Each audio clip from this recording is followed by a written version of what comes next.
Chapter 1. Boss, it's time to make a discreet exit. Mr. Liu, here are the company's financial reports for the last quarter. The cumulative loss has exceeded 2 million, and we only have a mere 100,000 left in our accounts.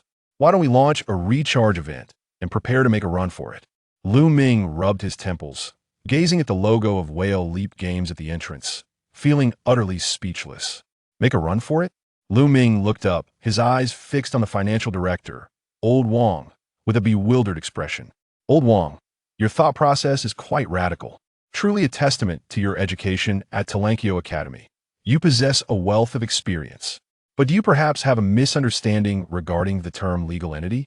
I am the legal representative of the company. If we run, you'll be the first to be apprehended. Do you think I'm foolish? With a sigh, Ming felt a wave of frustration wash over him. The company currently has no external debts. What is there to run from? The worst that could happen is that next month's salaries might not be paid. Old Wang scratched his head, offering a sheepish smile. Mr. Liu, I'm just anxious for your sake. Look at our company's current predicament. If we don't find some funds soon, we might not even be able to pay the property management fees. Ming cast Old Wang a glance before surveying the surroundings. In the office, developer Zhou Bowen was using a noodle fork to pick at the hair lodged in his keyboard, while the artist Su Xianwan slouched in her chair, cradling a cup of goji berry tea, her gaze vacant, as if she had already seen through the mundanity of life. The company's sole customer service representative, Han Mimi, was donning noise-canceling headphones, seemingly engaged in a heated discussion with someone. Surely, these folks must be aware of the company's situation. Ming muttered to himself. But the issue is, why aren't they worried? Such calmness among the youth is indeed remarkable. After a moment of silence, Ming stood up and began to pace around the office, his fingers gliding across the workstations, his eyes scanning the rows of equipment, as if contemplating a potentially viable solution. Old Wang, do you think we could liquidate some of this equipment? Look at these computers, drawing tablets, server cabinets. Selling them should yield some return, right? Before he could finish, developer Zhou Bowen suddenly poked his head out from behind the computer. Mr. Liu, you know that my computer requires a ritual before any major tasks. The secondhand dealers have said it's not worth the fare to come collect it. And the graphics card, the 8th-N mining cards, the monitors were all sourced from your 50 yuan halls on the Xinyu platform. Su Xianwan chimed in, lifting her drawing tablet. Boss, this tablet was valued at 28 yuan and 5 cents last year, and now it's risen to 30. If we wait a bit longer, it should still hold some value. Ming felt a sense of helplessness as he crouched before the server, which was plastered with yellow talismans. He abandoned the idea entirely. It seemed the company truly had nothing of worth left.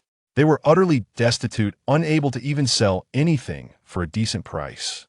Returning to his office, Ming sank into his peeling executive chair, which promptly split open, exposing its sponge interior.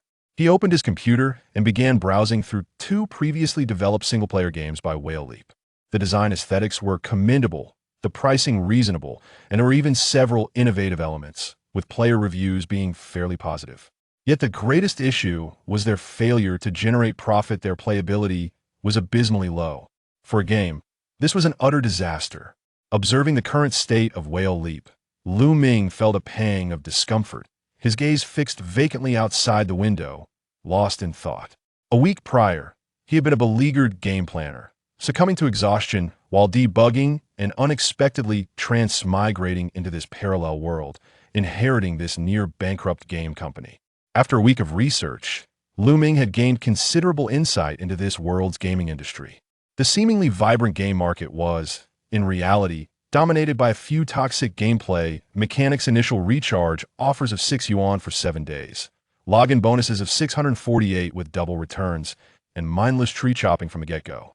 As for the teams genuinely striving for innovation, they either starve on the shores of acclaim without reward, like Whale Leap, or were acquired by major companies that bundled their talents and ideas into a grotesque amalgamation to cash in. With this in mind, Ming clicked on the latest gaming news. Breaking. Qingyu's new game is yet another otome, revealing the price of the overbearing CEO's dress shirt. To clear the Demon Lock Tower, players must purchase at least 99 revival coins. Baishan's new release sparks controversy. Programmer Simulator updates with latest DLC. ICU Rescue expansion preview. He casually selected a trending article and clicked in, Tungsu Games launches Shan Hai Jing, Divine Beast Marriage Edition. Unlock the Chill amount for a first recharge of 6 yuan. After a cinematic CG video, the voiceover passionately narrated, "We have pioneered a divine beast marriage and egg-laying system. VIP-12 can hatch assessor-grade coimping." After absorbing the game introduction, Lu Ming felt momentarily dazed. He then glanced at the revenue data disclosed at the article's conclusion. First month revenue, 1 billion highlighted in red. Lu Ming clenched his jaw, feeling a twinge of envy. These folks are making a fortune. Observing the landscape of the gaming world, on one side, the major corporations were raking in profits, while on the other, small companies like Whale Leap were barely surviving. Truly a stark contrast. Though Whale Leap Games was established a year ago, it had yet to find its niche. Now, they were even devoid of plans for new game development. Alas, creating games in this era is truly arduous. Lu Ming sighed deeply, overwhelmed by a sense of helplessness. Just as he prepared to shut down his computer, a mechanical voice suddenly echoed in his mind. Ding. Host detected to meet binding conditions. Moral debtor system activated. A cold, mechanical voice resonated within his thoughts. A system? Lu Ming was taken aback, followed by an overwhelming surge of joy. The benefits of transmigration had finally arrived. Better late than never. Were its functions? This system aims to assist the host in becoming a moral debtor through the company for every unethical yet legal act committed. Corresponding debt values can be accumulated based on the impact. Before Lu Ming could fully absorb this information, the system's voice continued. This system requires binding to the company for activation. Please bind to the company promptly. Bind to the company? Lu Ming muttered to himself. Isn't that already in place? He quickly declared, bind Whale Leap Games. Ding. Detected host company Whale Leap Games. Binding in progress. Binding successful. Initial funding of 500,000 injected. As the binding completed, a semi-transparent virtual panel materialized in Lu Ming's mind, displaying various detailed information. Company name, Whale Leap Games. Company funds, 600,000. The host can withdraw 1 to personal accounts each cycle. Personal assets, 2. 159 moral debt value, 0 moral level. None system current settlement cycle. 1 month moral debt value cashback mechanism. Want to earn cashback? You must first lower your reputation. Debt value insufficient at 1,000, not a penny. 1,001 to 10,000. Cashback 2. 10,001 to 50,000. 4-fold return. 50,001 to 100,000 debt value. 6-fold return. The cashback amounts are all personal assets. After reviewing the system's introduction and noting the potential multipliers for cashback, Lu Ming's eyes brightened, and a wicked grin crept across his face. The system was quite straightforward to comprehend. Using Whale Leap as an example, as long as the games produced incited enough ire from players, the accumulated debt values would increase correspondingly. Based on the most basic level, an investment of 500,000 would yield a return of 1 million. This money would be directly deposited into his personal account. Moreover, in today's world, achieving an annual return rate of 10 to 20 was already commendable, let alone returns of double or even more. This was akin to a windfall. Furthermore, while earning money might carry risks and challenges, garnering criticism for spending was exceedingly simple. He had previously been derided as a poor planner, but now, with this system, he could earn from the very criticism that had once plagued him. This opportunity is indeed invaluable. I should have perished long ago. With this thought, Lu Ming had already formulated a preliminary plan in his mind. Isn't this simply compelling me to become the public enemy of players? This system understands me so well. Chapter 2. Is this value system correct? Old Wang. Lu Ming suddenly called out. The financial director, Wang Defa, peeked out from a corner, clutching a packet of instant noodles. Mr. Lu, did you call for me? Lu Ming looked at Old Wang and asked, what do you think of me as a person? Old Wang was taken aback. Mr. Lu, have you finally begun to use others as a mirror to reflect on your entrepreneurial mistakes? Isn't this a bit late? To be honest, you're quite a decent person, though a bit stingy. After hearing Old Wang's words, Lu Ming promptly checked his debt value. Moral debt value, 01000. It hadn't increased at all. It seems that being scolded for no reason does not raise it. Lu Ming continued to inquire, Old Wang, what about our company?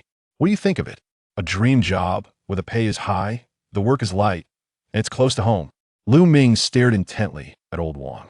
What if I said the company might be dissolved this time, and there may be no compensation? What? Old Wong suddenly became alert, his tone somewhat agitated. No way. I have to report this.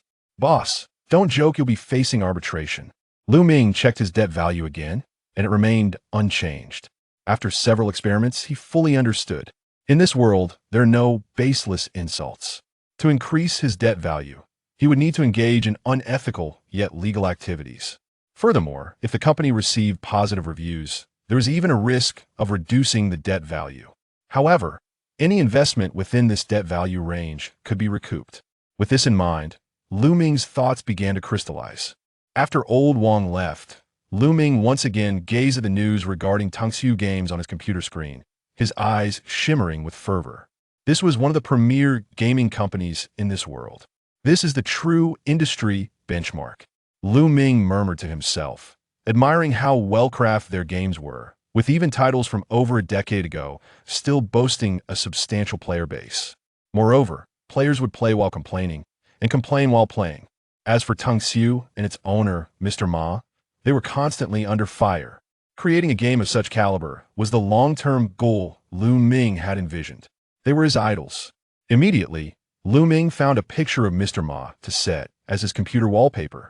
This was the model to emulate. Learning should be a constant endeavor. Not only does it attract traffic, but it also generates continuous revenue, which would immensely boost his debt value. He must create a game that endures. With a clear objective, Lu Ming began to explore the new game from Whale Leap. An hour later, he called out to Old Wong again. Old Wong, gather everyone for a meeting. Lu Ming slammed the table, causing the faux leather chair to crack. Once we make a profit this time, they'll be the first to replace you. Lu Ming stood and headed towards the conference room. 5 minutes later, all 5 members of Whale Leap sat at the cramped conference table. Everyone, Lu Ming cleared his throat. I have good news to announce. Wang Defa's eyes lit up. Is it finally time to announce? Is the company going to close down? I've already calculated the compensation. Lu Ming's lips twitched. No, we are going to turn things around. With that, he switched on the projector, and the screen boldly displayed the words, New Game Plan. The group exchanged glances. Boss, did you perhaps select the wrong PPT? No, I just had a new game idea, and I have a feeling it's going to be a hit.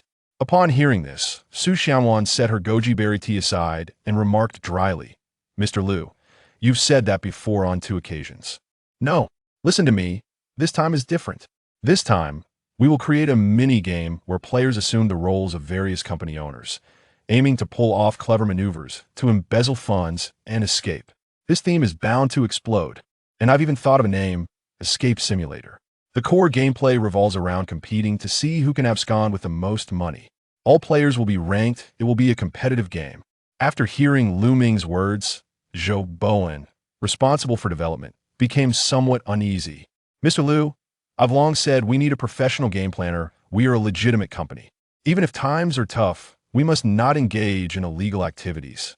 Is it right to teach players to abscond with funds? Is this value system correct? How is this illegal? It's just a simulator. Have you never played Goose Simulator? You've stolen quite a bit in Thief Simulator 2. Lu Ming slammed the table. Our previous projects were too traditional. The current gaming market is hard to penetrate without innovation. But Mr. Liu, what if this game goes live and people criticize our company? Let them criticize. Hearing the discussions, Lu Ming felt a surge of joy. There were indeed talents in the company who could immediately discern that this game would attract criticism. Excellent. At least the direction was right. However, Lu Ming refrained from showing his excitement and continued. Negative attention is still attention. Criticism indicates there is traffic. Can you name a game that hasn't been criticized and still succeeded? To make a game popular, one must first endure some scorn. It's settled then. Calculate the development workload if you need to outsource. Do so quickly. This is merely a mini-game. Don't burden yourselves too heavily. We'll see how the game turns out once we create it. Once Lu Ming finished speaking, in the corner, Wang Defa held his instant noodles, his expression doubtful. Mr. Liu, I don't wish to delve into the inspiration behind this game. I have just one question. How much do you plan to invest in this game? Wang Defa scrutinized Lu Ming, well aware of the company's current account balance. There was little time left for frivolities. Distributing compensation was more pressing. What do you know? Lu Ming shot Wang Defa a glance. a mysterious smile gracing his lips. For this project, my budget is 500,000. Old Wang was taken aback. This number was incorrect. Mr. Liu, where did you get that money? I've sorted out the funding issue. You can check the account yourself later. Wang Defa's hand trembled slightly as he murmured, Mr. Liu isn't secretly borrowing money at high interest, is he? If this fails, the compensation won't be forthcoming. Wang Defa felt a twinge of panic, but as the financial officer, he had no say over company decisions. Soon, under Lu Ming's guidance, the company, which was on the verge of stagnation, began to bustle with activity once more. For Lu Ming, the dead point of this game lay in its somewhat dubious value system. The key to success was not only enabling the boss to escape, but also doing so swiftly while embezzling as much as possible. This was clearly contrary to real life and at odds with the working class. If it could pass inspection, it would be a blessing. Enduring a bit of criticism was certainly acceptable. In the adjacent room, Zhou Bowen sat at his computer, fingers flying over the keyboard. Boss, do you mean this is a level-based game? Exactly. The first level is the restaurant owner. The second is an internet CAF. The third is. At the end of each round, you need to tally the embezzled funds and promptly update the leaderboard to stimulate the player's competitive spirit. Zhou Bowen noted eagerly. Boss, don't you think this feature might be a bit outrageous? Aren't we essentially teaching bad behavior? Rest assured, this is just a simulator. Lu Ming waved his hand dismissively. Who would actually do this in real life? Besides, we're not breaking any laws. Chapter 3. Build it yourself when the time comes. Xiaowen, your perspective needs to broaden. The budget we have available is limited, and you could consider outsourcing the tasks that are overwhelming you. Additionally, Xiaowan, Lu Ming's gaze shifted to Su Xiaowan, who was leaning over the drawing board, saying, Xiaowan, your responsibility is to find a few reliable outsourcing companies to handle the sound effects and part of the animation production. If the costs are high, look for art resources that can be purchased directly on platforms. This time, we must allocate our limited budget wisely. Su Xiaowan nodded immediately, given the company's current state. Having work to do was a good thing. Simultaneously, Zhou Bowen was busy organizing the code framework and outsourcing some non-core functional modules. Observing everyone immersed in their tasks brought great satisfaction to Lu Ming. 2 days later, as the project progressed, Lu Ming noticed that internal administrative affairs were increasing, and Wang Defa could hardly manage alone. From reimbursement receipts to employee attendance and contract signing with outsourcing companies, every matter required someone to follow up. Old Wang had complained to him several times that ever since the administrative personnel left, all the responsibilities had fallen on him, and at nearly 40, he felt he had outgrown the phase of seeking advancement. This was unsustainable. With a frown, Lu Ming muttered to himself, I truly need to find someone specifically responsible for administration and human resources. With that thought in mind, Lu Ming deposited a few hundred yuan and swiftly posted an urgent recruitment notice on a job site. Position title, Administrative Assistant HR Specialist. Requirements, recent graduates preferred, relevant certifications, meticulousness, patience, and basic office software proficiency. Salary, 4K to 5K. For employees, Lu Ming could only recruit within a limited budget, making recent graduates the most suitable candidates. Moreover, fresh graduates tended to be quite vocal about their grievances in the workplace. Having employees who voiced their opinions was advantageous. After all, even the smallest mosquito is still meat. Every additional liability presents a chance for multiplication. Not long after the position was posted, Lu Ming began receiving numerous resumes. It was March, the peak season for internships, and he received a significant number of applications. After reviewing several resumes, that afternoon, a girl dressed in a professional suit, looking somewhat inexperienced, knocked on the office door. Hello. I am here for the interview for the administrative assistant position, Lin Xiaoxiao said, presenting her resume with a clear and polite voice. As a fresh graduate, she felt both eager and anxious about this interview. She had studied human resource management and obtained a certification during her studies, but her practical experience was nearly non-existent. Moreover, she had missed the campus recruitment organized by her university and had to search for internships independently. In recent days, she had submitted numerous resumes, but finding a suitable job proved to be quite challenging. Whether it was stringent dress codes or late-night collaboration tasks, Lin Xiaoxiao scoffed at such requirements. As a female university student attending Shanghai Normal University, specializing in human resource management, she had not been taught how to socialize in a professional context and was determined to find a good job without needing those skills. After several days of sifting through opportunities, Lin Xiaoxiao faced repeated rejections. Had she not held herself to high standards, she might have considered changing fields altogether. Until this morning, when she noticed an urgent hiring notice highlighted in red on a recruitment app. The job posting from Whale Leap Games piqued her interest. Although the salary was not particularly high, the entry requirements were low, and being a game company, it promised a more youthful environment with fewer social obligations.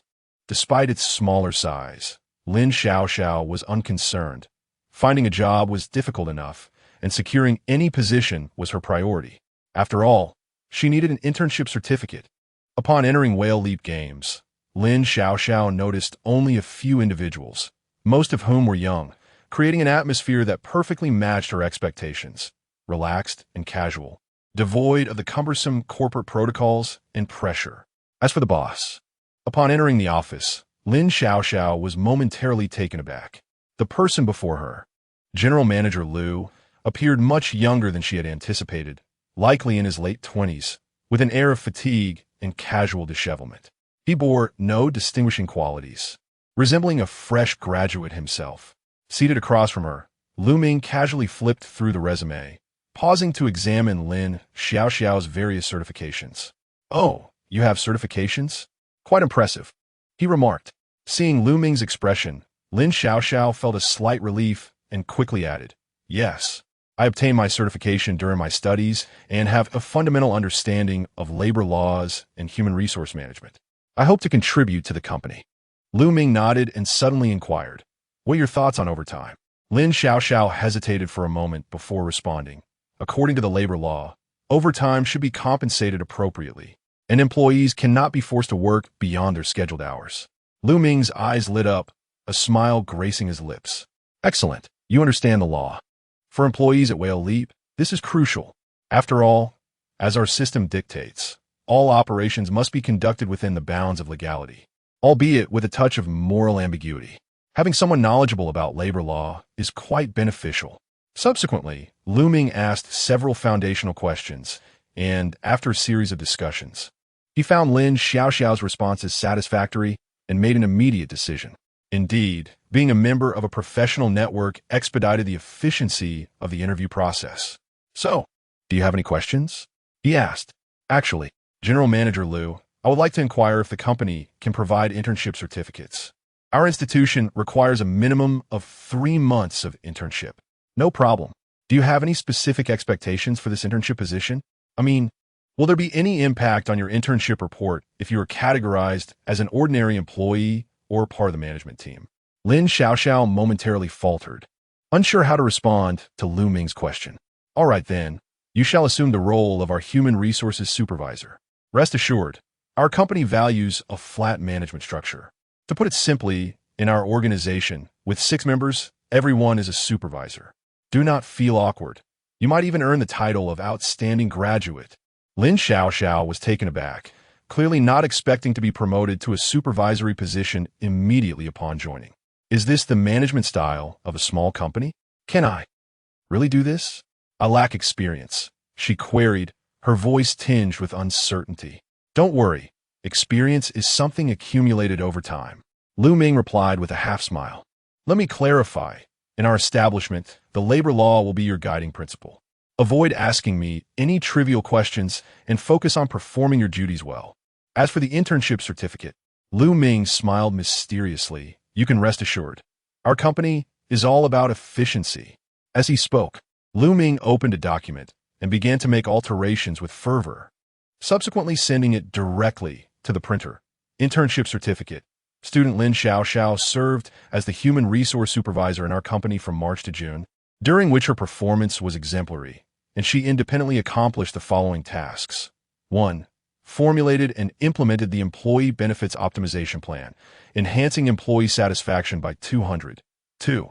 Led the company's compliance transformation, successfully mitigating the risks of labor arbitration. 3. organized team-building activities, fostering team cohesion. Opposite him, Lin Xiaoxiao gazed in astonishment, but, General Liu, I haven't done any of this yet. No worries. Lu Ming waved his hand dismissively. I won't stamp it for now. Without the stamp, it's not illegal. When the time comes, you can affix it yourself. Chapter 4. The launch of Runaway Simulator on Monday. Lin Xiaoxiao officially commenced her tenure at Whale Leap Gaming Company, marking her first day at work. As the newly appointed Human Resources Supervisor, she was bestowed with her own independent desk, adorned with a pothose plant and a desktop computer. Sitting before her new workstation, Lin Xiaoxiao gazed at the printed internship certificate on her desk, her heart a tumult of emotions. Although she was acutely aware that this document was merely a FAAD at present, Lu Ming's words provided her with a modicum of reassurance. Regardless of the company's future, it was imperative to dive into the work first. Lin Xiaoxiao inhaled deeply, activated her computer, and immersed herself in her administrative duties. Simultaneously, the development of Runaway Simulator was progressing at a brisk pace. With Lu Ming's planning, Xiao Wen's programming, and the outsourcing of tasks, the game's advancement was swift. Han Mimi even prepared a meticulous customer service script to address potential player inquiries. Additionally, she suggested that Lu Ming incorporate an online feedback button within the game to facilitate the collection of player opinions. This proposal was promptly adopted by Lu Ming, who enriched each level with unconventional tactics designed to challenge players, ideally provoking them to share their experiences on forums and social media. If the game could even attract criticism on trending lists, that would be a remarkable achievement. Days later, as development neared completion, Lu Ming convened a brief meeting to discuss upcoming budget allocations and promotional strategies. Ladies and gentlemen, the total development cost for Runaway Simulator has reached $300,000. Everyone is quite aware of our financial sensibilities. Lu Ming surveyed the room. However, I initially proposed a budget of $500,000, so we still have $200,000 remaining. I intend to allocate it entirely to promotion. At his declaration, a profound silence enveloped the meeting room. Everyone stared at Lu Ming with expressions of bewilderment. Hadn't the initial intention been to conserve funds to enhance the company environment? Zhou Bowen swallowed hard, yearning to exclaim, "Boss, if you have this money, why not upgrade my graphics card?" Wang Defa shared a similar incredulous gaze, contemplating the promotional budget, which was nearing the cost of game production. Su Xianwan cautiously adjusted her glasses and inquired, "Mr. Liu, might this be a bit risky?" "Risky? Not at all. I plan to invest $100,000 in the Steam platform. They will grant us a 3-day prime position on their homepage." Lu Ming replied confidently, albeit with a caveat of limited display time each day. Hearing Lu Ming's strategy, everyone collectively inhaled. His current approach starkly contrasted with his historically frugal demeanor. The Steam platform represented the largest gaming marketplace in Huagua, boasting an extensive array of game resources, editors, and a vast player base. Exposure on this platform for 3 days, albeit for only 4 hours, promised significant traffic. Furthermore, such slots required reservations, justifying the high expense. "Mr. Liu, what about the remaining 100,000? Lin Xiaoxiao timidly interjected, observing that Lu Ming's earlier mentioned 20,000 had not yet been expended. "Let us invest in advertising. We'll promote it on social media," with a headline proclaiming, "Play Runaway Simulator, experience the joy of the boss's escape." Han Mimi, who had prior experience in ad placements, was entrusted with this task. Ideally, all funds would be utilized 2 days prior to the game's launch. In truth, regarding the advertisement budget, 10,000 would merely be a drop in the bucket. It was hoped to create a ripple of awareness. As preparations for the launch intensified, Lu Ming was determined that every penny of the 500,000 must be spent according to the system's requirements. The multiplicative returns on debts were contingent upon the amount invested. The greater the investment, the higher the returns. Had it not been for the necessity to maintain a month's salary in the company account, Lu Ming would have considered a full-scale gamble. After the meeting, Lin Xiaoxiao discreetly approached Wang Defa. "Director Wang, do you truly believe Mr. Liu's promotional budget is sound?" After spending several days with her colleagues, Lin Xiaoxiao had gleaned insights into the company's precarious situation. She harbored a profound desire for her inaugural job not to abruptly falter. Old Wong sighed. Xiaolin. At Whale Leap, the biggest concern is that there is no concern. Lin Xiao nodded silently, then, from seemingly nowhere, produced a labor law book. Flipping to the page on company bankruptcy liquidation, and began to study it intently. Realizing this was an area she had yet to explore, an early preparation. Soon, on Wednesday, the development of Runaway Simulator reached its culmination. Ming positioned himself before the computer, his fingers flying across the keyboard. The Steam platform's back-end interface displayed the listing information for Runaway Simulator. Game name, Runaway Simulator. Description, the objective of the game is singular. Abscond with all the company's funds, then make a stylish getaway. Genre, simulation and management. Price, 6 yuan. Special note. Warning, this game is purely for entertainment purposes. Please do not imitate any real-life actions. Having completed this, Ming gazed at the screen, a smile curling at the corners of his lips. 6 yuan, neither too much nor too little. If priced too low, players might lack the motivation to express their disdain. 6 yuan is just right. Upon witnessing Ming's pricing decision, several colleagues began to fidget. Wang Defa, clutching a cup of instant noodles, remarked, Mr. Liu, is this price not excessively low? It won't even cover a cup of milk tea. It must be low. The initial recharge is 6 yuan. If we set our price at 6 yuan for a complete purchase, we'll attract a larger player base. Wang Defa continued to calculate. But according to Steam's revenue sharing model, how many copies must we sell to break even? Yet before he could finish, Ming interrupted old Wang. Broaden your perspective. The matter of recouping costs is not something you need to fret over. While speaking, Ming calculated that if his debt value could surpass 1,000, he would secure double the investment amount, totaling 1 million. 1 million. Runaway Simulator would need to sell tens of thousands of copies to reach this figure. And this did not account for revenue sharing. Thus, Ming had never contemplated sales figures, as he firmly believed that greater outcry would yield higher profits. As the game successfully launched, team members engaged in final preparations. Zhou Bowen meticulously reviewed the code, rectifying last-minute bugs, while Su Xianwan conducted a final optimization of the artistic resources, ensuring that every detail was flawless. Han Mimi meticulously orchestrated a social media promotion plan to ensure the game would garner ample attention upon launch. As the crimson dusk settled outside, Ming stood at the office entrance, gazing into the distance, his silhouette imposing against the backdrop of the sky. Although each member harbored a tinge of anxiety, their eyes sparkled with anticipation. After all, this might be their last opportunity to invest themselves wholeheartedly in a project. And the success or failure of this game would ultimately dictate the future of Whale Leap Gaming Company. Chapter 5. Why disburse salaries when everyone's fleeing? On a Friday evening, Zhang Yuntao was nestled in his university dormitory, perusing the latest economic journals. As a university lecturer specializing in corporate ethics and market behavior, he harbored a profound interest in real-world business cases. However, he had recently found the content rather monotonous. The absurdity of cases like extinguishing a money tree or pilfering a company seal was simply too outrageous. Perhaps a change of pace would be refreshing. He closed his book, powered on his computer, and logged into a Steam account. Gazing at the numerous pages of games in his library, Zhang hesitated momentarily. The plethora of indistinguishable titles on the market failed to ignite his interest.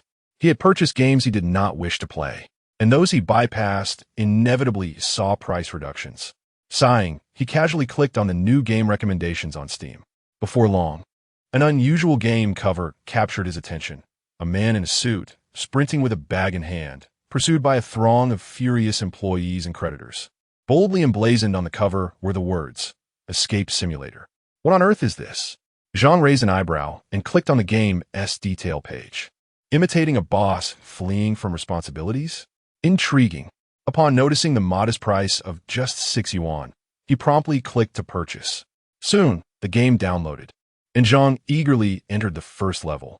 The scene unfolded in a roadside restaurant, adorned with numerous menus plastered on the walls. The dining area was cluttered with tables and chairs, and though it was midday, only a smattering of patrons occupied the space. This atmosphere was somewhat amusing. Zhang chuckled and clicked to start the game. per the system's guidance. His task in the first level was to play the role of a small restaurant owner, aiming to abscond with all the revenue within a month. Following the game's instructions, Zhang quickly acclimated. Before long, a system notification popped up, reminding him that he needed to pay employees a salary of 5,000 yuan by the end of the month.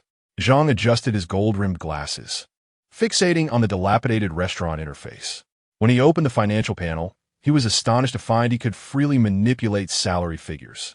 The game's economic model was surprisingly realistic. Salaries could be delayed, and ingredient costs could be postponed as well. Haha. Isn't this reminiscent of certain unscrupulous bosses in reality? Lost in thought, Zhang unhesitatingly reduced the salary from 5,000 yuan to 50 yuan and confirmed the change. With impending flight, why bother with salaries? A mere 50 for travel expenses would suffice. Feeling he had grasped the essence of the game, Zhang commenced his frenzied maneuvers, undercutting employee wages, inflating menu prices, and surreptitiously selling off kitchen equipment. This game was indeed entertaining, albeit morally questionable. How could the developers conceive such a lackadaisical game? Fortunately, he had reviewed enough cases, otherwise he might have scolded the developers first. While playing, he condemned the game's ethics, yet his finger never ceased pressing the price increase button. Spicy stir-fried pork, originally priced at 22 yuan, now soared to 58 yuan. Note, hand-picked limited supply. Country-style fried chicken, originally 38 yuan, now 98 yuan. Note, free-range chickens, freshly slaughtered daily. Steamed base, originally 68 yuan, now 188 yuan. Note, wild-caught base, steamed on the spot. As time ticked away, on the final day of the month, Zhang unleashed his ace. He mortgaged the restaurant to the bank, securing triple the loan amount. When the debt-collecting NPCs closed in from every direction, he had already bolted with 420,000 yuan in cash, driving a second-hand Wuling Hongguang through the fray. Soon, upon successfully executing the escape, the game's settlement screen appeared. Congratulations, you have completed the first level. Total funds escaped, 427,800 yuan. Total time taken, 30 days. National escape ranking, 416th. Staring at the settlement report, Zhang was dumbfounded.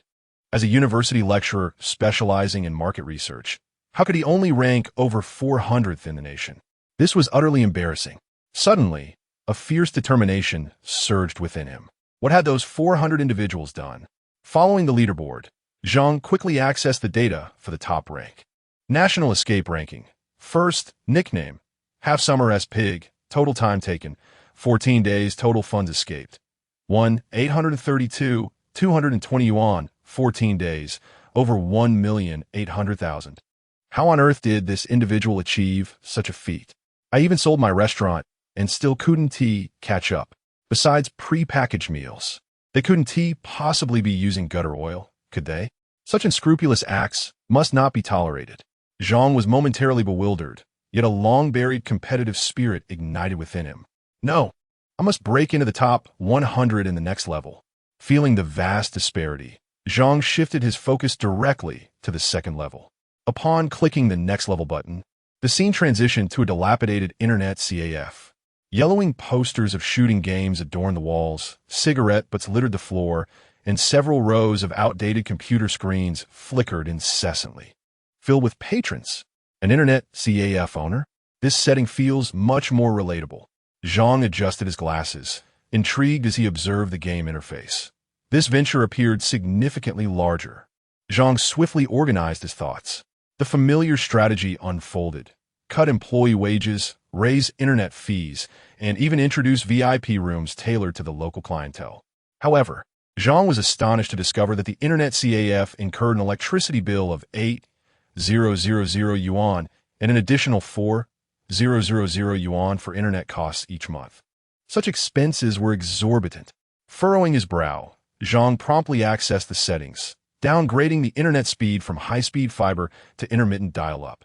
Occasional lag in CAF was entirely normal, wasn't it? Next, he adjusted the air conditioning to 26°C to conserve electricity. Additionally, He manipulated the employee management interface, reducing the three-shift staff to a single overnight attendant. This way, he not only saved 2 salaries, but also had the remaining employee handle additional duties. As time passed, Zhang realized the internet's CAF's profitability was still insufficient. Perhaps he had been too lenient. If he were to escape successfully, this approach would not suffice. With this in mind, Zhang quickly launched a recharge rebate campaign. Recharge 100, get 200. Recharge 500, get 1,000. Recharge 1,000, get 2,000. With this policy, the CAF's income skyrocketed. In the final days, Zhang even began selling off CAF equipment, graphics cards, monitors. Everything was listed on second-hand platforms. Likewise, on the last day of the month, Zhang executed his ultimate maneuver, successfully selling the CAF's operating rights to a new owner, reaping 420,000 yuan in cash, and then made his escape. Soon, the settlement screen emerged. Congratulations! You have completed the second level. Total funds escaped. 857. 800 yuan. Total time taken. 28 days. National escape ranking. 606. Zhang gazed at the settlement report, aghast that his rank had actually declined. How could this be possible? As he gazed at the leaderboard, the username at the top struck a familiar chord. It was once again Banch's Pig. This time, however, the figures were astonishingly exaggerated. National runaway ranking. First place, username, Banch's Pig, total time of evasion.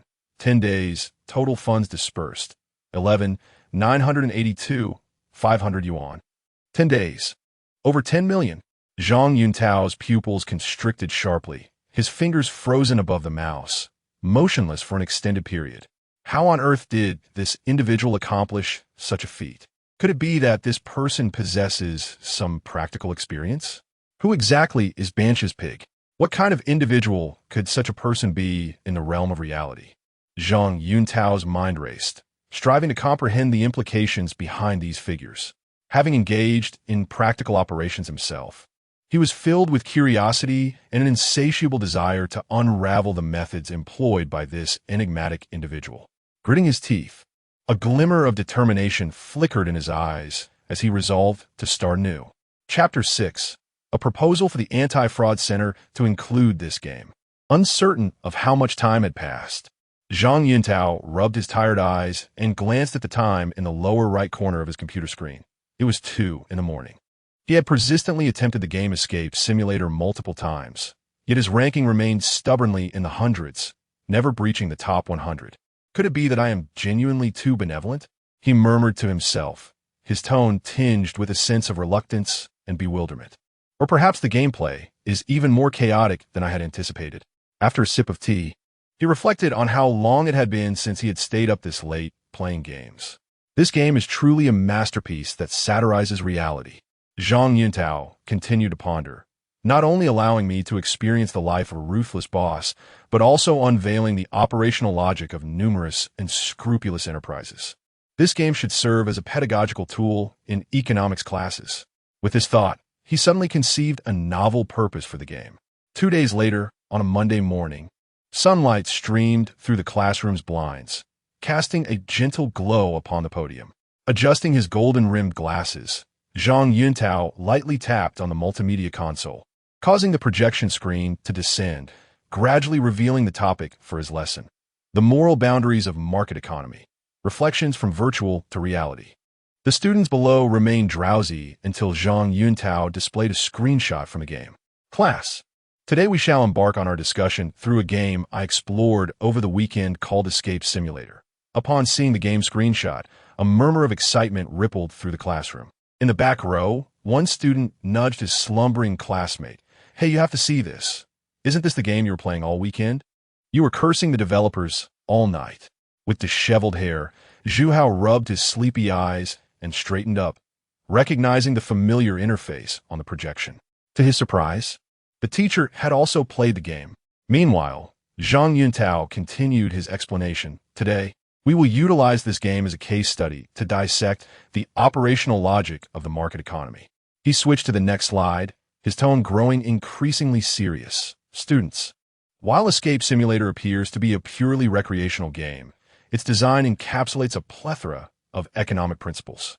Let us analyze several key actions and their corresponding logic in the real market economy. Wage theft reduction in labor costs, false advertising information asymmetry, in marketing liquidation of assets, rapid asset conversion. Zhang Yuntao paused, surveying the classroom. This game not only mocks the behaviors of unscrupulous bosses, but also serves as a reminder that market economies necessitate rules and regulations. Otherwise, greed will consume all. Upon hearing this, Zhu Hao could not help but mutter under his breath, "Zhang makes a valid point, but I never considered all this while playing." His voice was soft, yet was overheard by his classmates sitting beside him, who playfully jabbed him and teased, "Zhu, are you already addicted to escaping? This game seems intriguing. I'm going to buy it too. What's your ID? Let's be friends." Zhu Hao rolled his eyes. This game doesn't have a friend function. You could just download it and play. But you'll see my name when you check the leaderboard. At this point, a knowing smile crept onto Zhu Hao's face, as it seemed no one had surpassed his record thus far.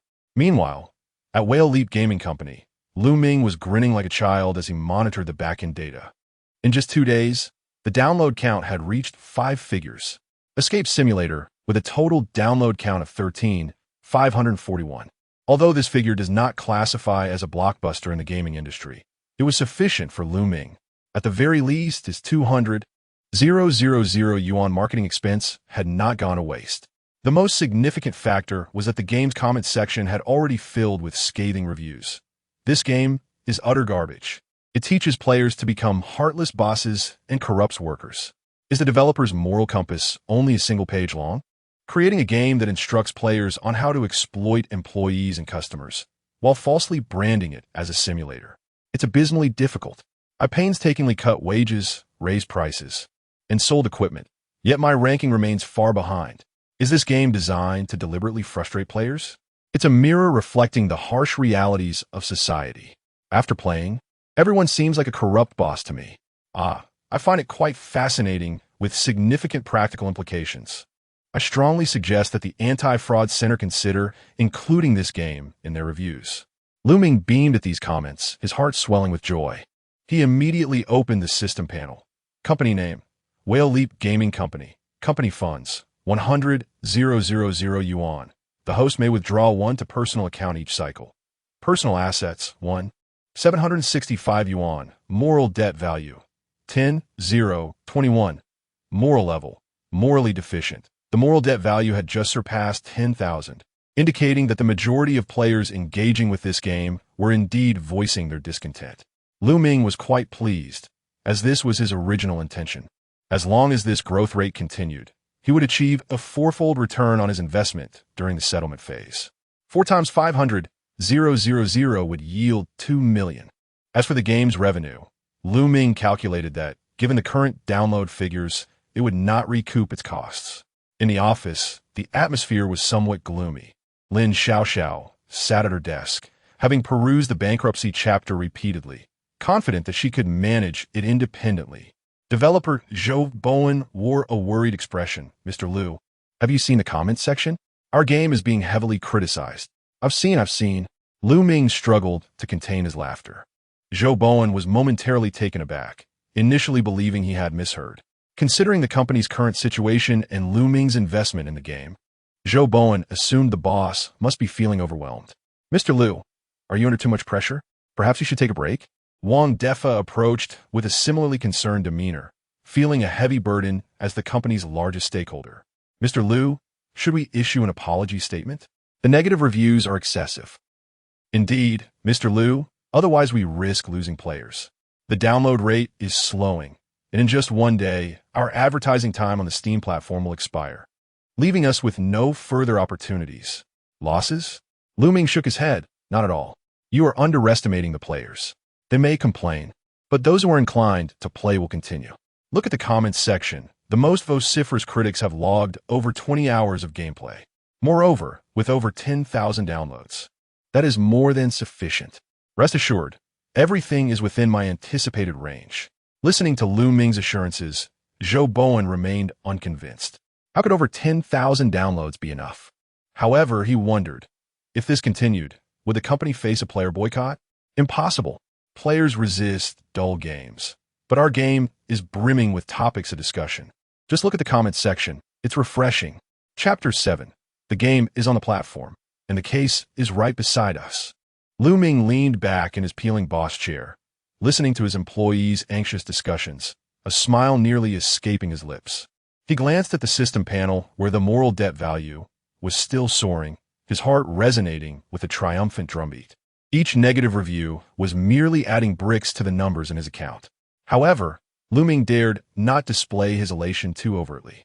Observing the worried faces of several employees, he pretended to be solemn and tapped the table, urging them to trust his judgment.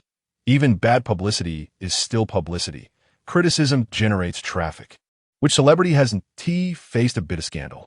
Just continue to maintain the game. Zhou Bowen, seeing Ming's demeanor, hesitated before finally sighing. A few days later, in a late-night teacher's dormitory, Zhang Yuntao's glasses reflected the glaring blue light. He had just been playing the final level of the escaping simulator. Slumped casually in his chair, staring at the screen displaying the glaring red words, escape failed, unable to regain his composure. This last level, why was it so difficult? He murmured to himself, replaying the plot of the final level in his mind. By this point, the player's identity had transformed into that of a publicly listed company boss, with scale exceeding previous levels by several magnitudes. The capital involved began in the millions and could reach billions, with an array of operational possibilities: asset transfers, financial statement fraud, equity pledges. Zhang Yuntao felt a sense of trepidation during the operation. A slight misstep could attract the attention of regulators or expose him to shareholders.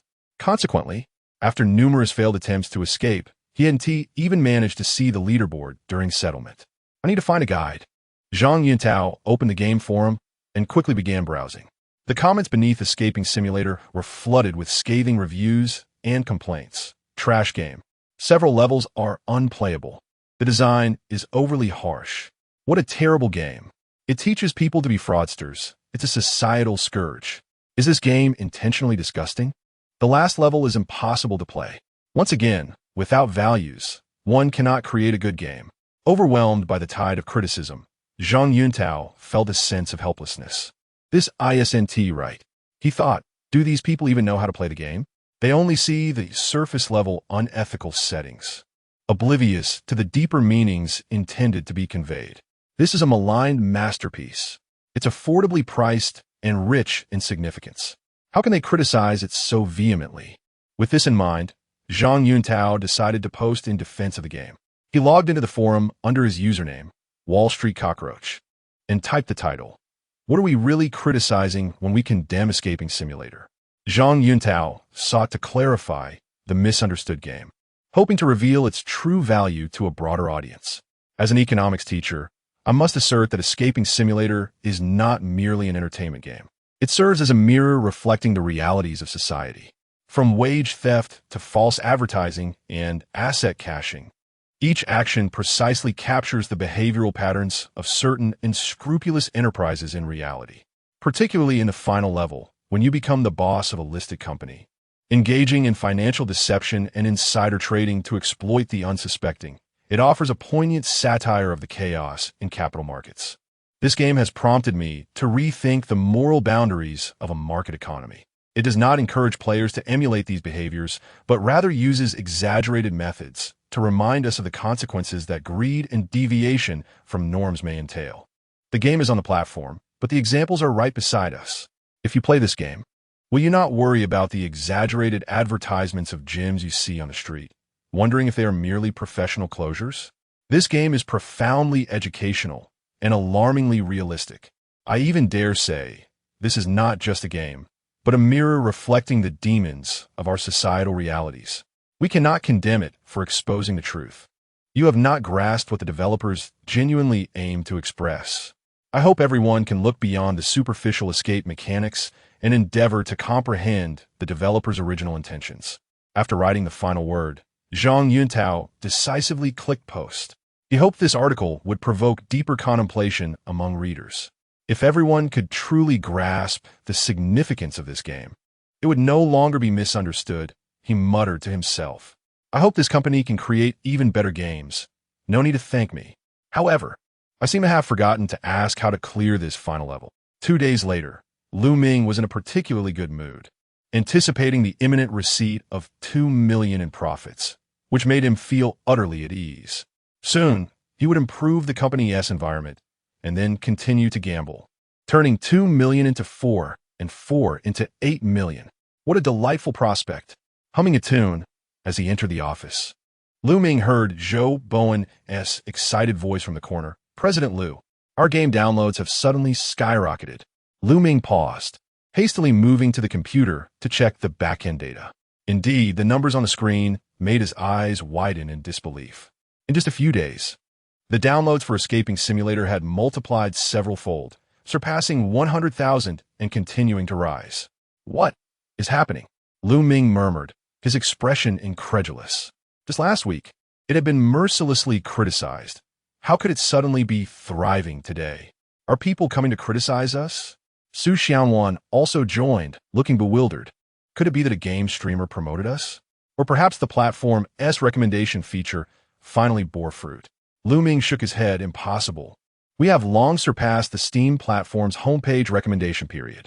This surge must have another explanation. As the group debated, Joe Bowen opened the game's comment section and exclaimed, President Liu, you should see the comments. Hearing Joe Bowen's call, Ming quickly lowered his gaze, gasping in astonishment. The previously overwhelming negative reviews and complaints had now been replaced by a multitude of positive feedback. I always thought this was a trash game until I read that economics teacher's analysis. I finally realized its value. This is undoubtedly a masterpiece worth playing. Thanks to the original poster for helping me reassess this game. Although it is quite challenging, it truly exposes many real-world issues. I strongly recommend everyone to give it a try. This is what true game design looks like, using exaggeration to satirize social phenomena rather than merely pursuing empty thrills. I've certainly gained knowledge. The developers have put in a lot of effort. It's like a lively economics lesson. I was indeed shallow before. I've updated my review. 5-star rating. 5 stars are guaranteed. By the way, who is this person called Banksia, who has been first for several levels? This is what it means to educate while entertaining. Positive reviews. I've already recommended it to my classmates. As Ming gazed at the comment section filled with positive reviews and 5-star ratings, an icy chill swept through his heart. Chapter 8. It's hopeless. Just shut down the game. Ming's fingers frantically danced over the mouse wheel. As the pages of 5-star reviews poured into the comment section like a bucket of cold water, dousing his spirit. Then he caught sight of a prominently featured analysis post, authored by someone named Wall Street Cockroach, which sought to vindicate the game. Ming endured and read through it, thinking, is this economics teacher here to sabotage? Have I alluded to so many things? If one does not understand, should they not refrain from reckless analysis? Seeing a long thread of replies beneath the post, Ming felt somewhat dazed. Teachers do tend to overthink. Are people in this world so adept at reading comprehension? With a sense of helplessness, Ming rose, and the system panel immediately surfaced in his mind. Company name, Whale Leap Game Company. Moral debt value, 760. Moral level, moral flaw, gazing at the moral debt value, which had plummeted below 1,000. Ming was bewildered. It had dropped too swiftly. It was over 10,000 just moments ago. 200,000 gone. With a debt value under 1,000, there would be no double returns. The ups and downs of life were too rapid for him to comprehend.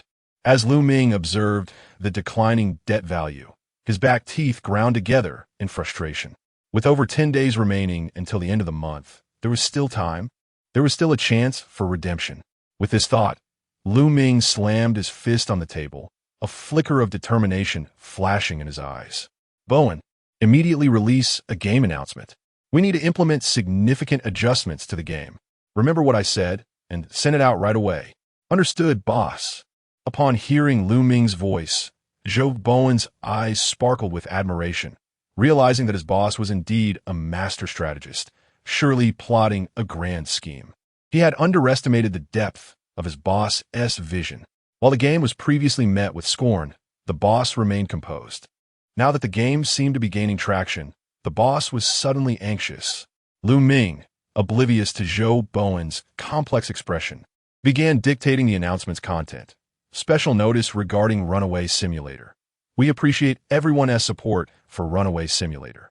We have noticed that some players have engaged in excessive interpretation of the game content, and we hereby declare this game is purely for entertainment and bears no real-life reflection or satirical intent. We urge everyone to play rationally and avoid overanalysis. Joe Bowen rapidly typed, organizing the announcement into a coherent format before calling Lu Ming to review. After a swift glance, Lu Ming nodded in affirmation. Send it out. The sooner the better. 3 minutes later, a fresh announcement popped up on the Runaway Simulator interface. As Lu Ming scrutinized the content, he focused on the comment section, where discussions about the announcement quickly emerged. What's going on? This announcement seems so nonsensical. Has the developer been pressured by investors? Why the sudden cowardice? This announcement sounds overly formal, almost as if forced. I get it. It's certainly because some investors feel threatened by this game. I must quickly purchase a copy to support the developers. We cannot let the capitalists succeed. The analysis makes sense.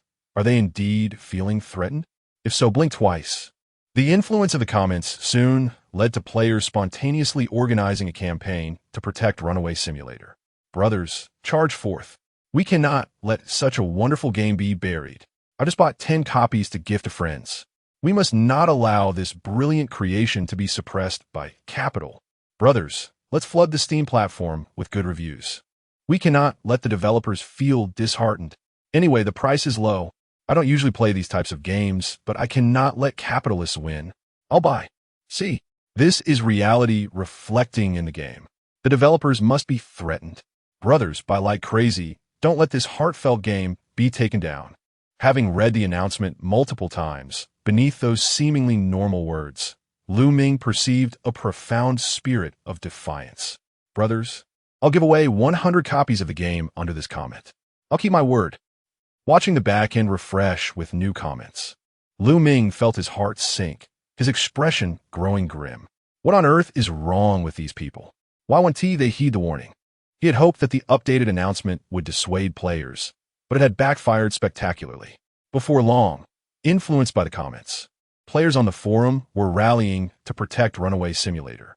Lu Ming, observing the rising data and the moral debt value that had just reset to 0, felt as if his heart were bleeding. This is it. It's all over. The announcement had only ignited greater enthusiasm for the game. Is there any way to revise the game to temper the player's adoration? Standing by the office window, holding a cup of now-cold goji berry tea, Lu Ming stared blankly outside. Meanwhile, the employees in the office had already begun to celebrate. Su Xianwan's eyes sparkled.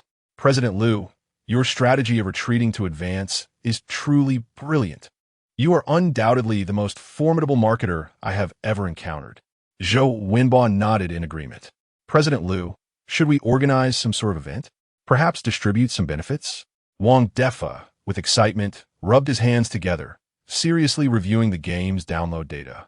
President Lu, in the past half hour, the game has seen an increase of 50,000 purchases. At this rate, we'll quickly recoup our costs. Moreover, we can make a substantial profit. Listening to their words, Lu Ming's mouth twitched. No, let us maintain the game as it is. Do not alter it. Lu Ming stepped aside, still pondering possible remedies. Offering benefits was certainly not an option. As for revising the game, time was of the essence, and there was little opportunity for that. Most crucially at this stage, many players had already imbued the game with special significance.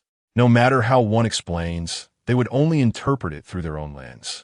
Adding new elements might even yield negative outcomes. Confronted with a group of players who excelled at reading comprehension, he found himself utterly powerless. Having reached this point, perhaps the only solution is to shut down the game entirely. Clenching his teeth, Lu Ming gazed at the continuously declining debt value, thinking it truly cannot rise any further. We must suspend operations, perhaps for a week, and reassess from there.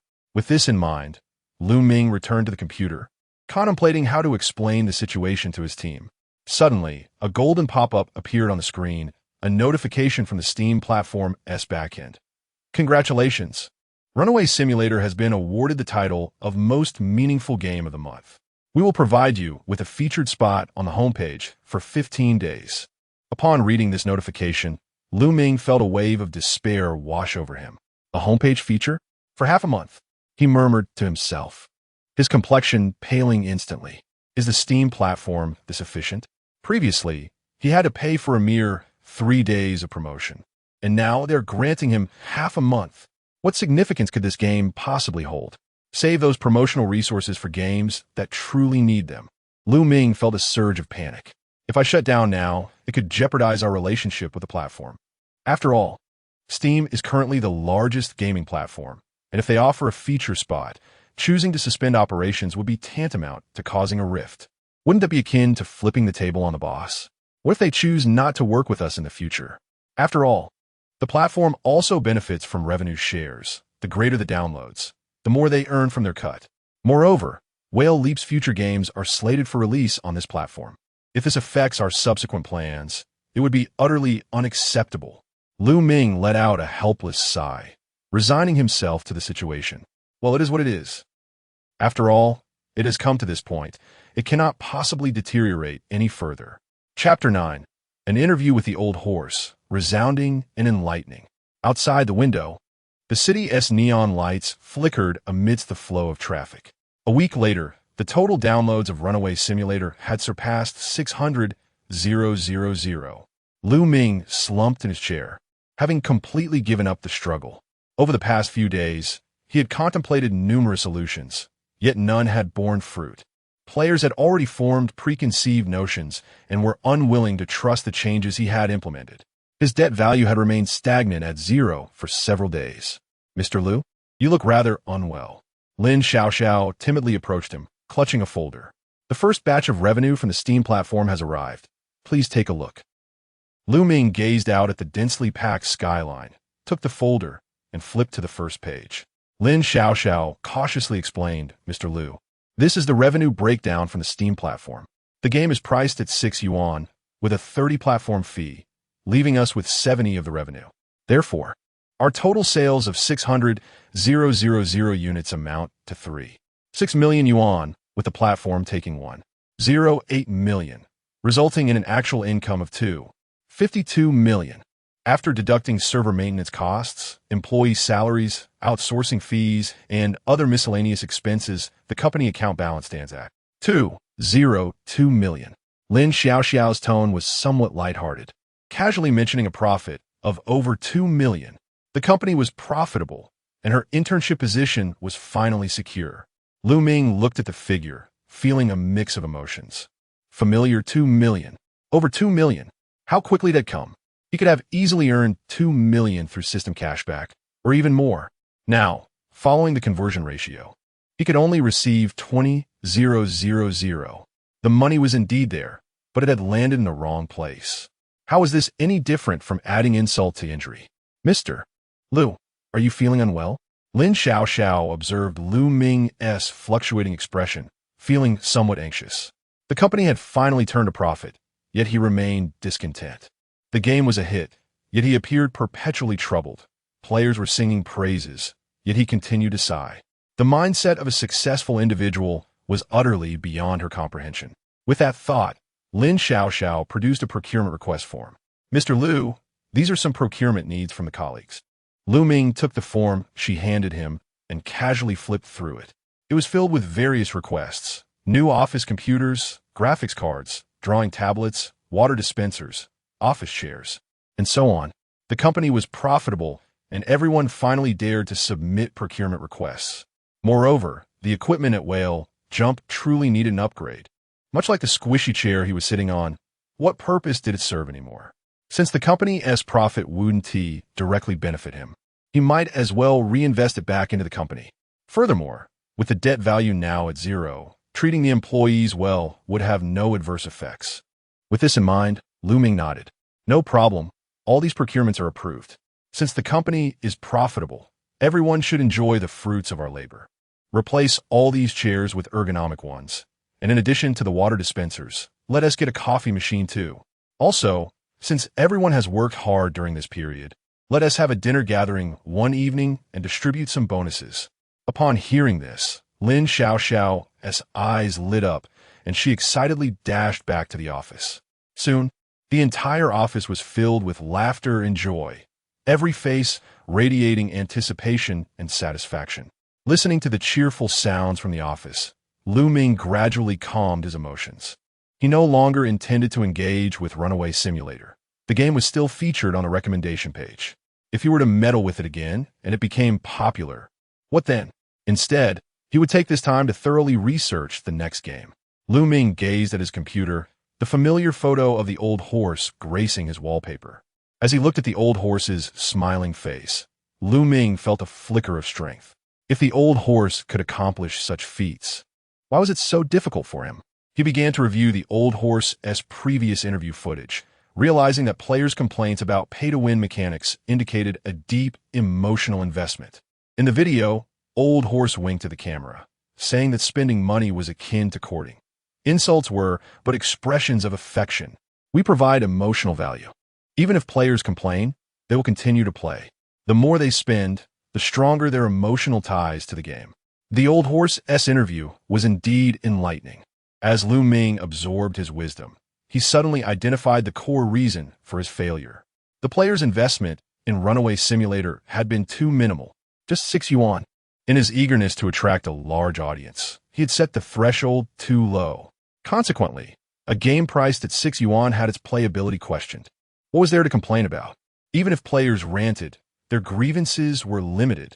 Had he initially priced it at 600 yuan, with players experiencing such a game, they would undoubtedly have unleashed a torrent of criticism.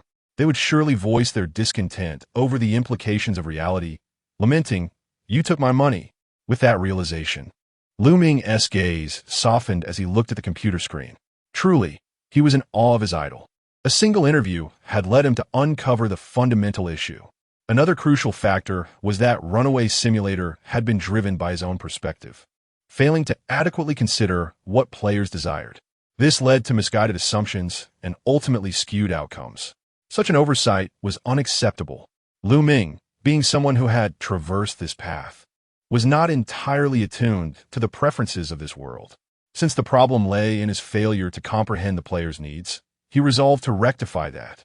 With newfound determination, he focused intently on the photograph of the old horse on his screen, his eyes glinting with resolve. If he was unaware of the types of games players despised or the payment models they abhorred, how could he possibly create a game that met their expectations? Having concluded his reflection, Ming swiftly opened a document application and began planning his next course of action. Learning from the previous success, he decided to conduct a comprehensive player survey, employing questionnaires and data analysis to delve into the true thoughts of the players. Without investigation, there could be no valid discourse. This time, he could not rely solely on his intuition to develop a game. "I can no longer remain in isolation," Ming murmured. "We must let the players inform us of their desires to avoid missteps." Therefore, to ensure the survey's results were accurate and valuable, Ming sat in his office, his fingers flying over the keyboard as the questionnaire began to take shape. After a considerable amount of time, he took a deep breath and looked out the window. Dusk had fallen. After an afternoon of effort, the questionnaire had finally taken form. Leaning back in his chair, he rubbed his tired eyes, a satisfied smile unconsciously gracing his lips. This questionnaire was not hastily thrown together. Ming had crafted it with precision. He divided the inquiries into 2 primary categories, one concerning the types of games players detested, their payment preferences, and game mechanics, the other regarding their favorite genres. While these questions may seem ordinary, Ming was acutely aware of his intentions. He aimed to create content that resonated with player preferences while incorporating elements they disliked in abundance, followed by effective promotion to attract players and amass substantial debt value. He was on the path to success. With that thought, Ming's lips curved into a slight smirk. "Apologies, everyone, but this time I must take an unconventional approach." To make the questionnaire even more enticing, he even added a small incentive at the end. Players participating in the survey would have the chance to gain testing qualifications for Whale Jump Game Company's next creation. It is essential to ensure that players are aware that every vote they cast holds significance. Chapter 10. An unremarkable settlement upon the completion of the questionnaire design. Ming promptly forwarded the document to Zhou Bowen. Bowen, Please publish this on the update announcement for our runaway simulator and invite players to participate in a survey. The promotional message should read, "We cordially invite players to co-create. Your voice will shape our next game." Joe Bowen accepted the task, his eyes sparkling with anticipation for the company's new direction. Director Liu, are we developing a new title? This survey is clearly intended to act as reconnaissance. With Runaway Simulator recently enjoying a surge in popularity, the prospect of a new project, coupled with the notion of player co-creation, suggested that Director Liu was planning something significant. Considering the current financial status of Whale Leap, Joe Bowen felt a surge of excitement. A grand battle was about to unfold. Days later, on a Monday, the results of the survey began to accumulate on Lu Ming's desk. He had instructed Joe Bowen to set up a real-time data backend, and now, seated in his office, Lu Ming watched as the data streamed in, line by line. He meticulously scrutinized the information on his screen and gradually felt more assured. Statistics revealed that the majority of players harbored a strong aversion to in-game purchases and advertising-supported free models. Regarding game genres, players exhibited a keen interest in role-playing games, followed closely by strategy games. As for combat styles, most preferred real-time combat over turn-based systems, indicating a clear trend in current gaming preferences. With data continuously flooding in, Lu Ming's excitement grew. He swiftly retrieved his notebook, diligently recording each detail. The potential for the upcoming game to elevate their financial liabilities hinged upon its success.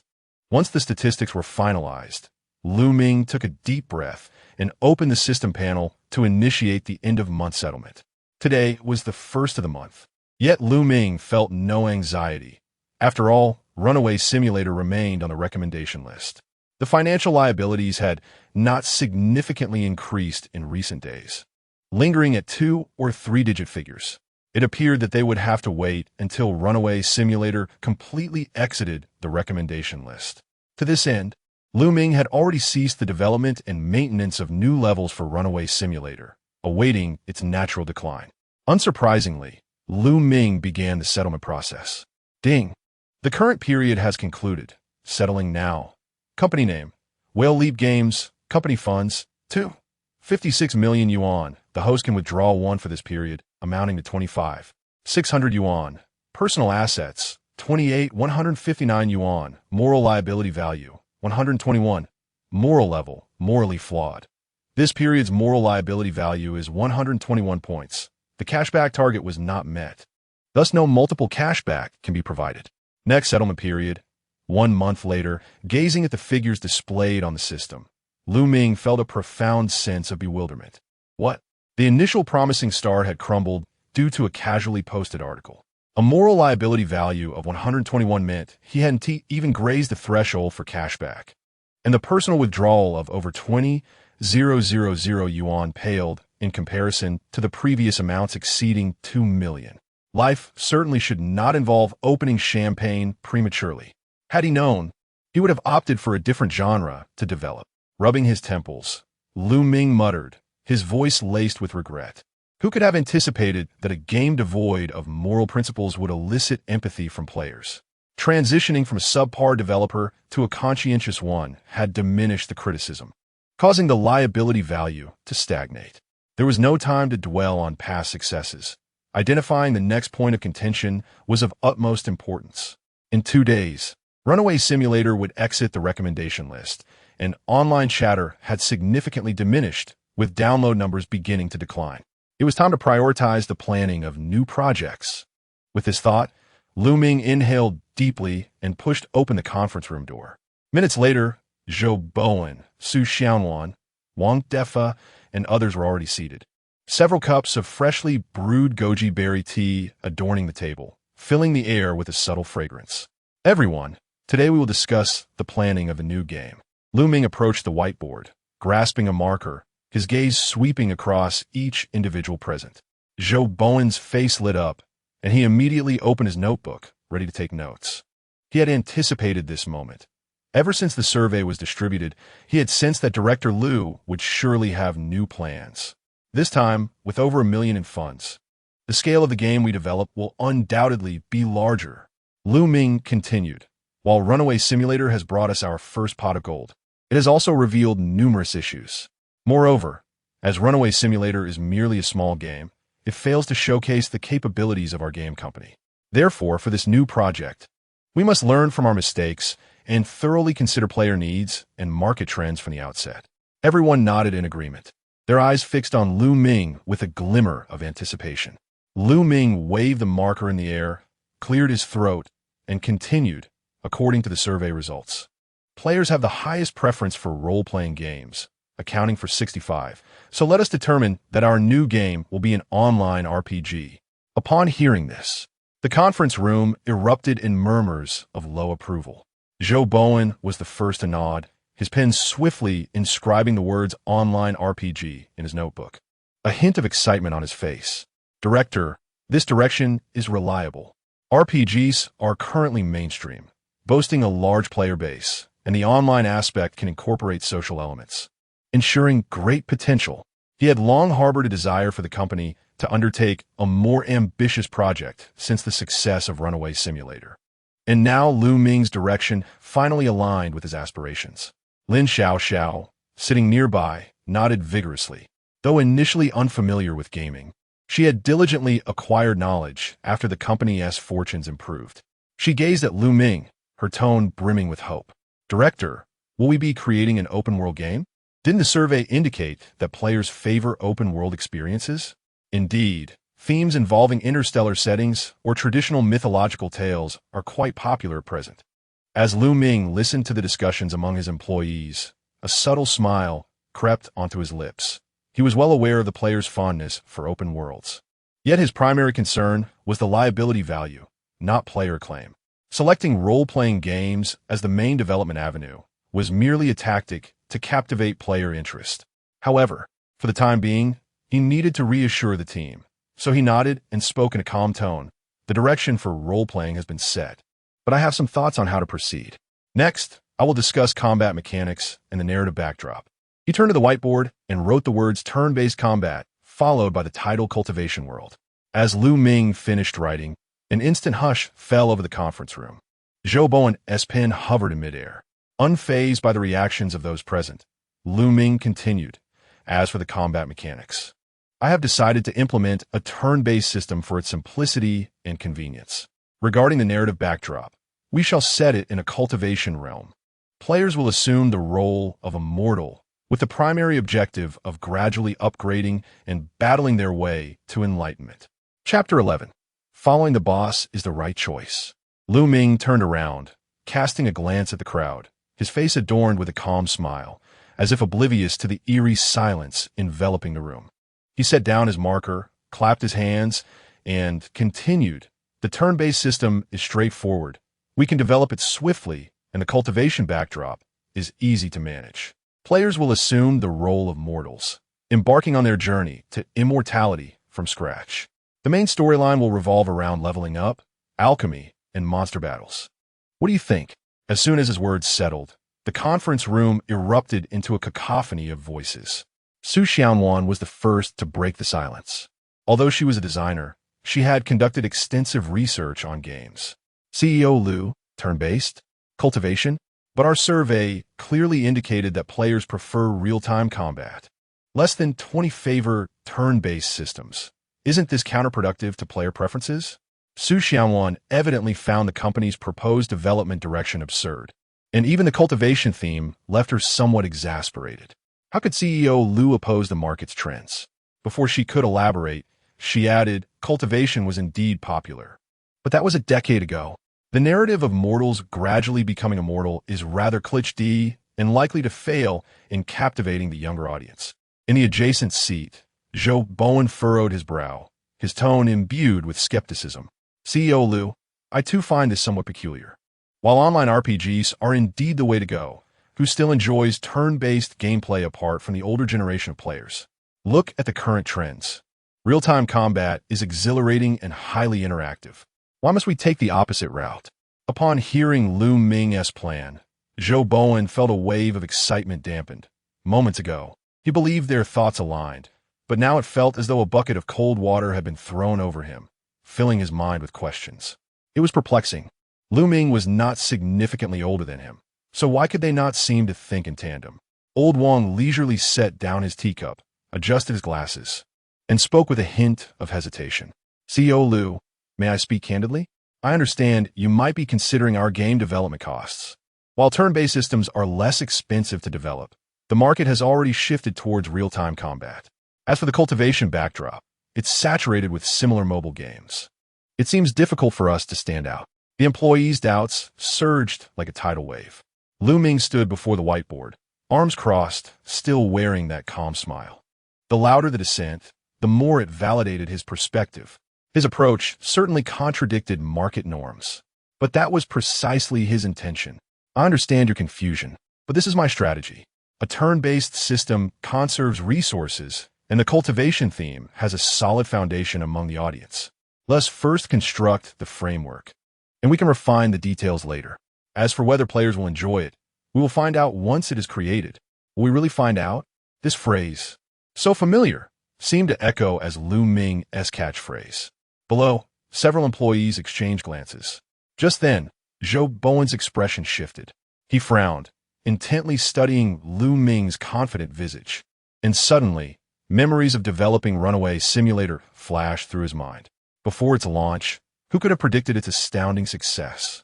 A low-budget game centered on running away had garnered over 600,000 downloads, propelled by players' curiosity and word-of-mouth recommendations. Even he was astonished. Wasn't CEO Lu under immense pressure then? Yet he pushed the game to launch and reaped substantial rewards. Wait a moment. Zhou Bowen's heart skipped a beat. This was a familiar scenario. He began to reflect deeply. The success of Runaway Simulator stemmed from its outrageous premise and eye-catching appeal. Players criticized it as they played, yet they ultimately opened their wallets.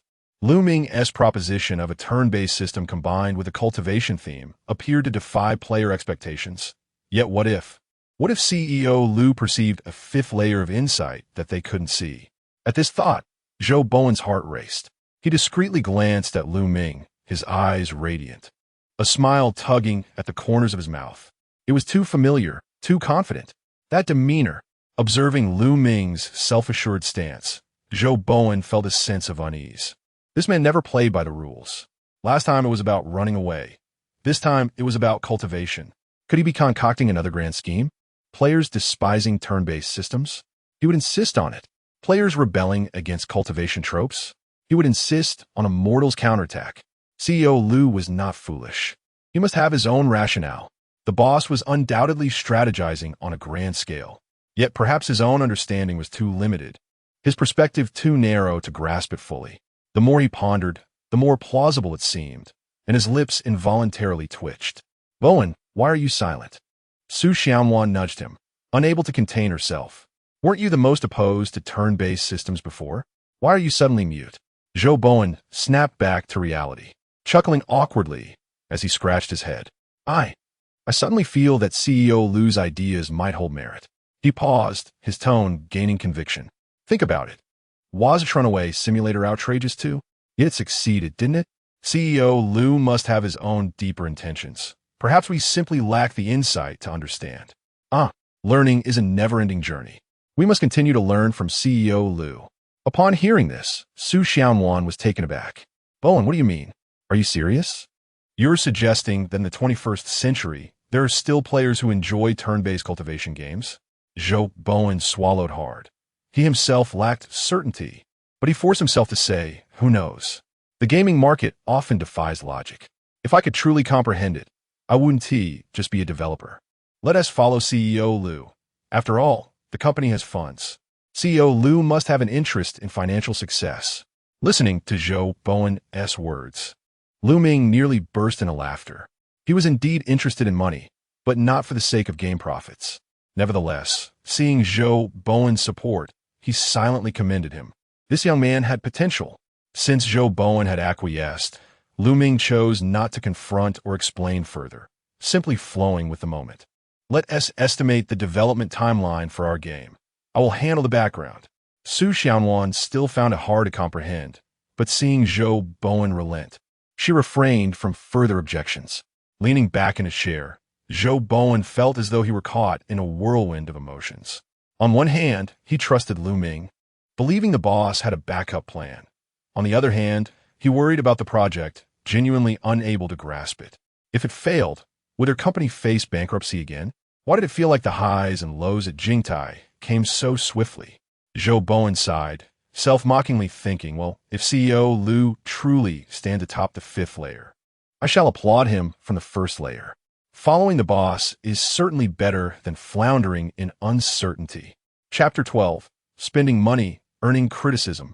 The atmosphere in the conference room had mellowed somewhat, the aroma of goji berry tea fading as Zhou Wenbo and others bowed their heads, poring over their notebooks, still contemplating the deeper implications of their boss's intentions. Lu Ming leaned against the whiteboard, surveying the group, and casually inquired, "All right, the general direction has been established. Now, let's discuss how long it will take to develop this online RPG cultivation game. What would be an appropriate development cycle?" Zhou Bowen was the first to respond, furrowing his brow in calculation. "Mr. Lu, an online RPG is no trivial endeavor. While turn-based combat may seem straightforward, incorporating online functionality, server synchronization, and the design of a cultivation-themed system adds considerable complexity. This time, the online RPG is not akin to a running simulator. There's a significant amount of technical work involved. I can only manage to set up a basic framework alone. The cultivation background may sound simple, but the skill systems, level design, and various interactions all require considerable effort." After a pause, with a hint of resignation in his tone, he continued, "If I were to develop it solo, I would estimate at least 6 months, and that would involve quite a bit of overtime. If we aim for a faster pace, perhaps 3 to 4 months could suffice, but that would demand daily overtime, and I fear I may not be able to handle it." Su Xianwan voiced her agreement, saying, "Boss, I still need to base my designs on your game background. The cultivation theme, characters, scenes, and special effects encompass far more content than our previous projects. I may not be able to complete it in 3 months." After considering the opinions of the primary workforce at Whale Leap, Lu Ming hesitated for a moment. It was unrealistic to expect one person to handle multiple roles, and high-intensity overtime would violate labor laws. Given Whale Leap's current financial reserves, funding the development for 3 months was feasible, but the lack of personnel would undoubtedly delay progress. Additionally, server fees and testing costs needed to be accounted for. As time passed, expenses would escalate further. Moreover, 3 months was too lengthy. That was ample time for 3 payment cycles. "We are running out of time. To expedite the process, we must hire more staff." Lu Ming squinted, his mind formulating a rough plan. Relying on the existing team for a swift resolution was simply unfeasible. Whale Leap needed to expand its recruitment. With this thought, Lu Ming's eyes sparkled. Indeed, hiring was also an opportunity. It was imperative to recruit individuals who could contribute to his moral debt value. Even the smallest mosquito is still a morsel. Employees could occasionally vent their frustrations about the boss or express opinions about the company, and collectively, these sentiments would gradually accumulate, increasing the debt value over time. If by March, these employees voiced a few more concerns, perhaps the debt value could reach 1,000? One must never underestimate any opportunity to capture contributing debt value. A smile crept across Lu Ming's face as he pondered the type of employee who would voice the most opinions. First and foremost, it would not be fresh graduates. Fresh graduates tend to have modest demands and lack the immersion of years of workplace experience. While they might manage occasional workplace adjustments, these individuals do not tend to stay long. Even if they have substantial opinions about the company, they are likely to leave after a few complaints, failing to provide sustained contributions. Thus, if we are to hire, we might as well recruit from major gaming companies. Employees from large firms are highly skilled, yet often have inflated expectations. Having undergone rigorous training, they are well-versed in various terminologies and methodologies. If they were to join our small company, they would likely look down on it, being selective and critical. At that point, they would not only criticize the company, but would also hold the boss accountable. As long as the salary is generous, one could secure their loyalty. Even if they harbor grievances, they would remain, if only for the sake of their paycheck. After all, whether they complain behind closed doors or not, the outcome remains the same. With this realization, Lu Ming clapped his hands, excitement creeping into his voice. So we lack personnel, do we? Then, let us recruit. I must emphasize, we should not casually seek out newcomers. We must recruit from major firms. Xiao, please assist me with proper documentation and procurement. This time, we need to hire frontline programmers, artists, copywriters, and modelers. Discuss specific requirements with Winball and the others. Upon hearing this, the conference room erupted once more. Mr. Liu, are you suggesting we recruit from large companies? Are you referring to places like Qingyu or Tongxiu? Can our small company really attract them? Moreover, Mr. Liu, the salary demands at large firms are high, and their expectations are elevated. Can our humble establishment retain them? Lin Xiao dutifully jotted down Lu Ming's requirements, yet her mind was flooded with questions. Employees from major firms often command exorbitant salaries. Wouldn't hiring a few such talents deplete our finances in mere months? Su Xianwan whispered, recruiting from large firms? Isn't that akin to inviting a deity to serve? However, upon further reflection, she considered that if a skilled artist from a prominent company were to assist, she could glean valuable insights and techniques. Wasn't this equivalent to the company securing a mentor? Those capable of working at a major firm must possess some merit. Lu Ming, observing the skepticism around him, allowed a subtle smile to cross his lips. Whether we can attract them or not, we shall find out. You need not worry about recruitment. I will take charge. Xiao, ensure all necessary equipment is procured.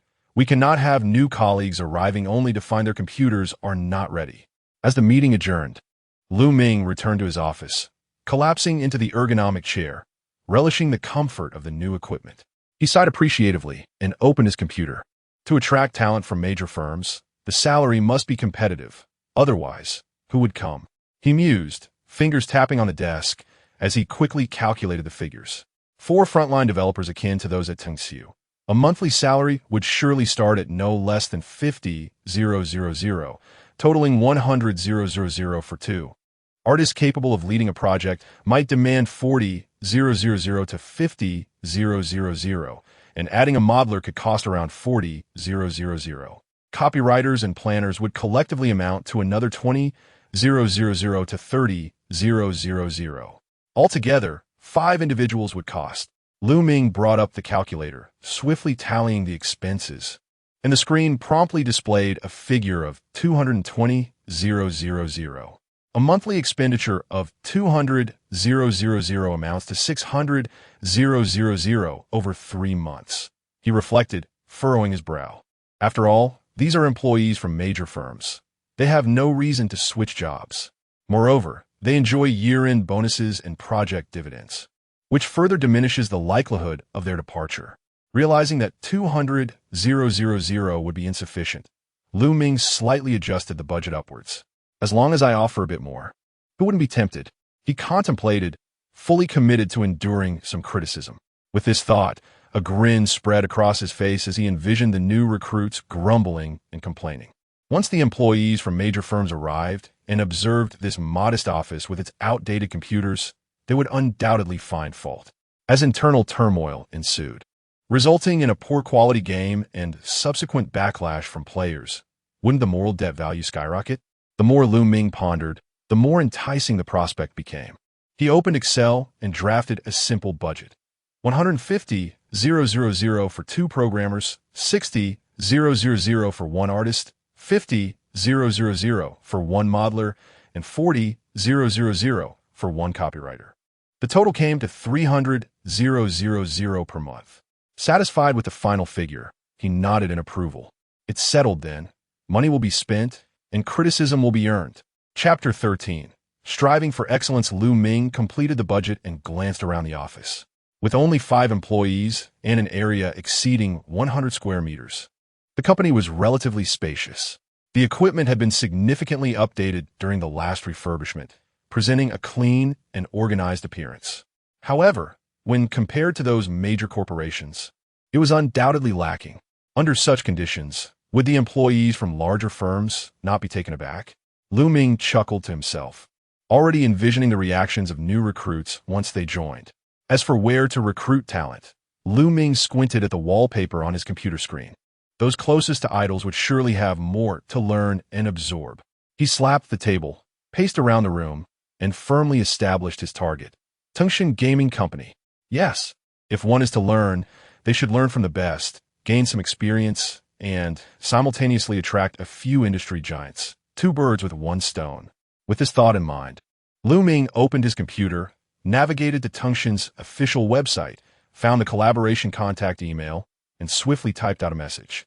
Subject: request for visit and learning opportunity from Whale Leap Gaming Company. Content: Dear Sir Madam, I am Ming, the head of Whale Leap Gaming Company. Your company's achievements in the field of game development in recent years are truly commendable, especially the case of Classic of Mountains and Seas, which leaves us smaller firms in awe, with the aim of mutual exchange and learning. I wish to bring a team to your company to observe advanced practices and discuss potential collaboration. Our company will cover all expenses for food and accommodation. I look forward to your reply. After editing the email, Ming reviewed it once more. Neither obsequious nor overbearing, filled with sincerity. Perfect. He clicked send with satisfaction. Leaning back in his chair, he imagined the reactions of the Tungshan team upon reading the email, a smile unconsciously spreading across his face. A visit for learning? Learning is secondary. Acquiring talent is the true aim. This is far quicker than recruiting through headhunters. Meanwhile, in Pengcheng, at the headquarters of Tungshan Studio, the glass building shimmered under the sunlight. On the 18th floor, within the administrative department, Assistant Gong Ruling opened her work email as usual and was taken aback upon seeing Ming's message. She rubbed her eyes, confirming she was indeed mistaken, and hurried to her supervisor's office, clutching a printed copy of the email. Supervisor Zhang, take a look at this, she exclaimed, confusion evident in her tone. Whale Leap Gaming Company. I've never heard of them. They want to come here to learn and discuss collaboration. What's going on? Supervisor Zhang took the email, glanced at it, and frowned. Whale Leap? No recollection. Just a small company, I suppose. He opened his computer and casually searched for news about them, chuckling upon finding an article about Runaway Simulator. Oh, it's this one. A minor hit with 600,000 downloads and revenue barely exceeding 2 million. They gonna learn from us? What a joke. Can we just share our strategies so easily? However, I suppose they have produced a decent product. I wonder why intercompany learning has become so trendy lately. Who would actually teach anything valuable? Gong Ruling stood nearby, speaking softly. So how should we respond? Just reject it outright? Supervisor Zhang squinted at the phrase about covering their own expenses in the email, contemplating. Hold on. A small company like Whale Leap daring to approach us must have some intentions. A visit for learning? I suspect they want to glean our secrets. But since they offer to bear their own costs, we don't lose anything. Moreover, as General Manager Ma mentioned before, we should keep an eye on potential rising stars in the industry. This opportunity is knocking at our door. Let us see what they have to offer. Besides, they followed the proper invitation protocol. Rejecting them outright may make us seem ungracious. With this thought, Supervisor Zhang waved his hand, replied to them, welcoming their visit and suggesting next Wednesday as the date. Have them prepare accordingly. After Gong Ruling left, Supervisor Zhang made his way to the break room, pouring himself a cup of freshly brewed Americano before heading to the independent office of HR Supervisor Li Yan. He placed a coffee cup on the corner of her desk. Urgency in his voice. Sister Yan, what are you busy with? I need to discuss the previous matter regarding the Legend of the Hero Studio. We must finalize it. Li Yan, deeply focused on her computer screen, looked up at Zhang with furrowed brows. You mean the project team for Legend of the Hero? I'm currently working on that. They pressed us again yesterday, insisting we finalize the optimization list this month. If we delay the budget any further, our department will take the blame. She paused, gesturing at the dense data on her screen. Look at this. Over 30 personnel, monthly expenses exceeding 900,000, yet revenue barely surpassing 3 million. We're on the verge of disaster. Supervisor Zhang pulled up a chair and sat down leisurely. ISNT that the case. Legend of the Hero was once so promising. When it launched 5 years ago, it was a phenomenon. Players grinding tirelessly, monthly revenue surpassing 100 million, almost crashing the servers. But now, players are nearly gone, leaving only a few old accounts grinding daily tasks, with earnings insufficient even for maintenance costs. There has been a lot of pressure from above to optimize some personnel. Any savings will do. Li Yin sighed, clicking on her mouse. Indeed, that's the nature of gaming. Few titles endure for over a decade. Just like Legend of a Hero. Since last year, player retention has plummeted, with current monthly active users below 100,000. The studio is still clinging to the hope of creating new content for a turnaround, but thankfully, upper management has already decided to cut the project. Otherwise, we will be facing even longer losses. Exactly. Upper management has stated that we need to submit the list this month. It's urgent, Lian said, pulling out an optimization list. No worries. We've already spoken with them. I suspect they might need to lay off half their team. They'll probably let go of a few in April and see if others want to leave or accept pay cuts. In May, we can optimize further. Those who can transition to the classic of mountains and seas project will, and those who can't will need to depart. On the 23rd floor, the atmosphere in the Legend of the Hero studio was one of desolation. Once a vibrant hub of activity, it now resembled an abandoned warehouse. Workstations cramped into 100 square meter space. Most computer screens were dark, with only a few running, emitting a low hum. The air was thick with a blend of instant noodles and coffee. Developer Zhao Qiliang leaned back in his chair, mouse in hand, staring blankly at the back-end data of Legend of the Hero. The numbers were so dismal that he could hardly bear to look. He sighed. This waiting for judgment is unbearable. When will this optimization list be finalized? Next door, fellow developer Li Feng kept his head down, fingers dancing across the keyboard, his tone filled with despair. Who knows? The higher-ups won't even allow us to create new content anymore. We're stuck fixing bugs daily. With players fleeing, who has left to spend money? Inevitably, the responsible artist, Gu Xiangxiu, sat at the other end of the office, a pile of unfinished sketches strewn across his desk, the stylus in his hand long since halted. I'm in a tough spot. I missed the chance when the game was thriving, and now that it's struggling, I've just joined. Sigh, the big companies are ruthless. They discard those who cannot create value. I'm contemplating returning to my hometown. The pressure in Pengcheng is overwhelming. As Gu Xiangxiu spoke, a heavy silence enveloped the office. Employees either scrolled through their phones or stared blankly at their screens, occasionally murmuring complaints, yet no one dared to voice their frustrations loudly. They are all aware that the studio's former glory has long since faded. The current state of the Legend of the Heroic Knight resembles that of a dying patient, devoid of any hope for revival. Chapter 14. Do you have any works that are particularly controversial? In the early morning, the sky over Pengcheng was shrouded in a gray haze, with a few wispy clouds obscuring the sunlight.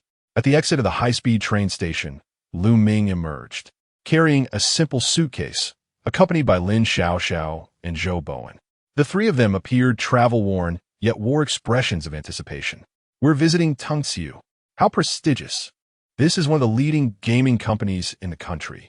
Spending a day inside will certainly provide ample material for bragging rights. We could even include it on our resumes for future interviews.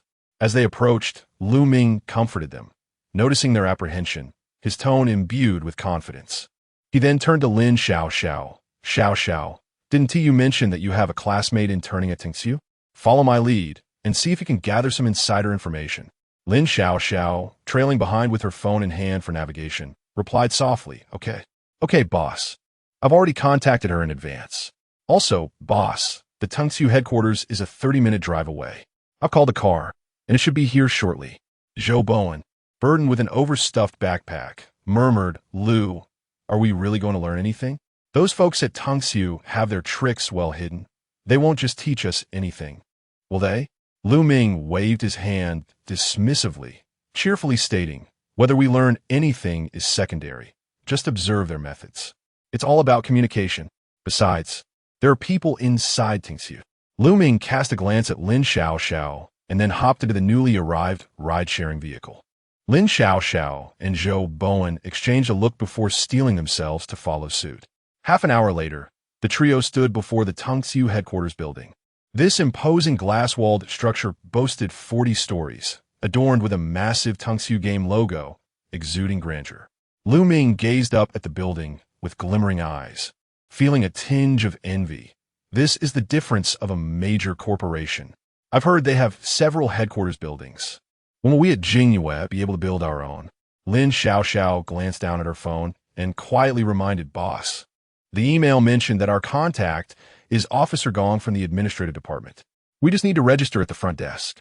Zhou Bowen stood nearby, hands in his pockets, observing the employees passing by the entrance, pondering to himself, in this place, anyone you pull out probably graduated from a top university. Can Liu really recruit someone? Snapping back to reality, the trio strode directly into the lobby, where a receptionist looked up at them and politely inquired, "How may I assist you?" Lu Ming stepped forward with a smile. "We are from Jingyue Game Company, here to visit and learn from Officer Gong. We have an appointment." He handed over the relevant documents, and the receptionist reviewed them before nodding. "Please wait a moment while I contact Officer Gong." 10 minutes later, Gong Ruling emerged from the elevator, her face adorned with a professional smile. Upon seeing Lu Ming and the others, she quickly approached. "You must be Director Liu. Welcome. I am Gong Ruling from Tungxiu's administrative department. We corresponded via email. I appreciate your effort in coming all this way." Gong Ruling's tone was upbeat and exuded confidence. It was clear that Supervisor Zhang was too busy to greet them personally, so the task fell to Gong Ruling. Lu Ming felt no discontent. After all, in a prominent company, different individuals handle receptions, and that was only natural. He looked at Gong Ruling, his smile radiant. "Miss Gong, you are too kind. We at Jingyue are merely a small company, eager to learn from Tungxiu's successful experiences." "All right, let's walk and talk," Gong Ruling replied, leading the trio deeper into the lobby. "I will first show you Tungxiu's office environment and then introduce a few projects." She opened a glass door and guided Lu Ming and the others into the elevator, heading straight to the 12th floor project exhibition area. As they ascended, she casually introduced, "Tungxiu currently has dozens of projects in development, primarily focused on RPG and competitive genres, generating monthly revenues in the billions. Your runaway simulator has a rather unique concept and has received positive feedback from players, I hear." Lu Ming felt a twinge of disinterest at her words. "Billions in revenue? What is there to boast about? I seek the experience of criticism, not your lucrative strategies. Besides, your promotional expenses must be several hundred million already. How could the feedback be anything but positive?" Though he harbored such thoughts, Lu Ming maintained a courteous demeanor. "We are merely dabbling. We cannot compare to Tungxiu's grand scale." Lin Xiaoxiao busily took notes, her face aglow with admiration, while Zhou Bowen stood beside the elevator's LED screen, murmuring, "This building even has dedicated personnel for operating the elevator. Just imagine how many people are inside." Upon reaching the 12th floor, Gong Ruling pushed open a door to an exhibition hall, where several large screens and various counters were displayed, walls plastered with game posters and materials. The air imbued with a faint fragrance. Pointing to one of the screens, Gong Ruling expressed pride. "Look here. This was our blockbuster from last year, Shanhai Jing, focusing on divine beast cultivation and social gameplay. It is currently one of our main development projects." Lu Ming stared at the screen, nodding along on the surface while internally dismissing it. The development costs of this game were exorbitant. Such a feat was unattainable for small studios like theirs. Pass. It held no substantial reference value. Next, Gong Ruling showcased other projects, including Xianling Xiao Tower, centered around tower climbing monetization for the tribe, a 5v5 online competitive game with annual tournaments, and an FPS game, Gunfire, which aimed to replicate a realistic gunfight experience. After a comprehensive tour, the project predominantly featured astonishingly high revenues. Lin Xiaoxiao had filled several pages with notes, while Lu Ming couldn't help but wonder what this administrative officer was jotting down. He signaled to her multiple times, but she hadn't seized the chance to sneak away and contact her classmate. Zhou Bowen, on the other hand, nodded in agreement continuously, occasionally engaging in conversation, evidently eager to learn. Only Lu Ming remained silent. The more he observed, the more disillusioned he became. Though these projects were successful, they bore little relevance to Jingyue's current circumstances. With colossal acquisitions and hundreds of millions in investments, alongside development teams of over 100, how could they ever replicate such an approach? Moreover, Tungxiu seemed to have neglected smaller game types altogether, as if they were concealing the valuable insights. After a couple of hours, Lu Ming could no longer contain himself and turned to Gong Ruling. Miss Gong, your projects are quite impressive, but I have a question. Do you have any works that are particularly controversial? You know, the kind that players criticize fiercely, yet still play with determination? At this, Gong Ruling paused, her professional smile faltering for a brief moment. Criticized fiercely, yet played stubbornly? Does our company have such cases? Are you certain you meant to inquire about controversial works?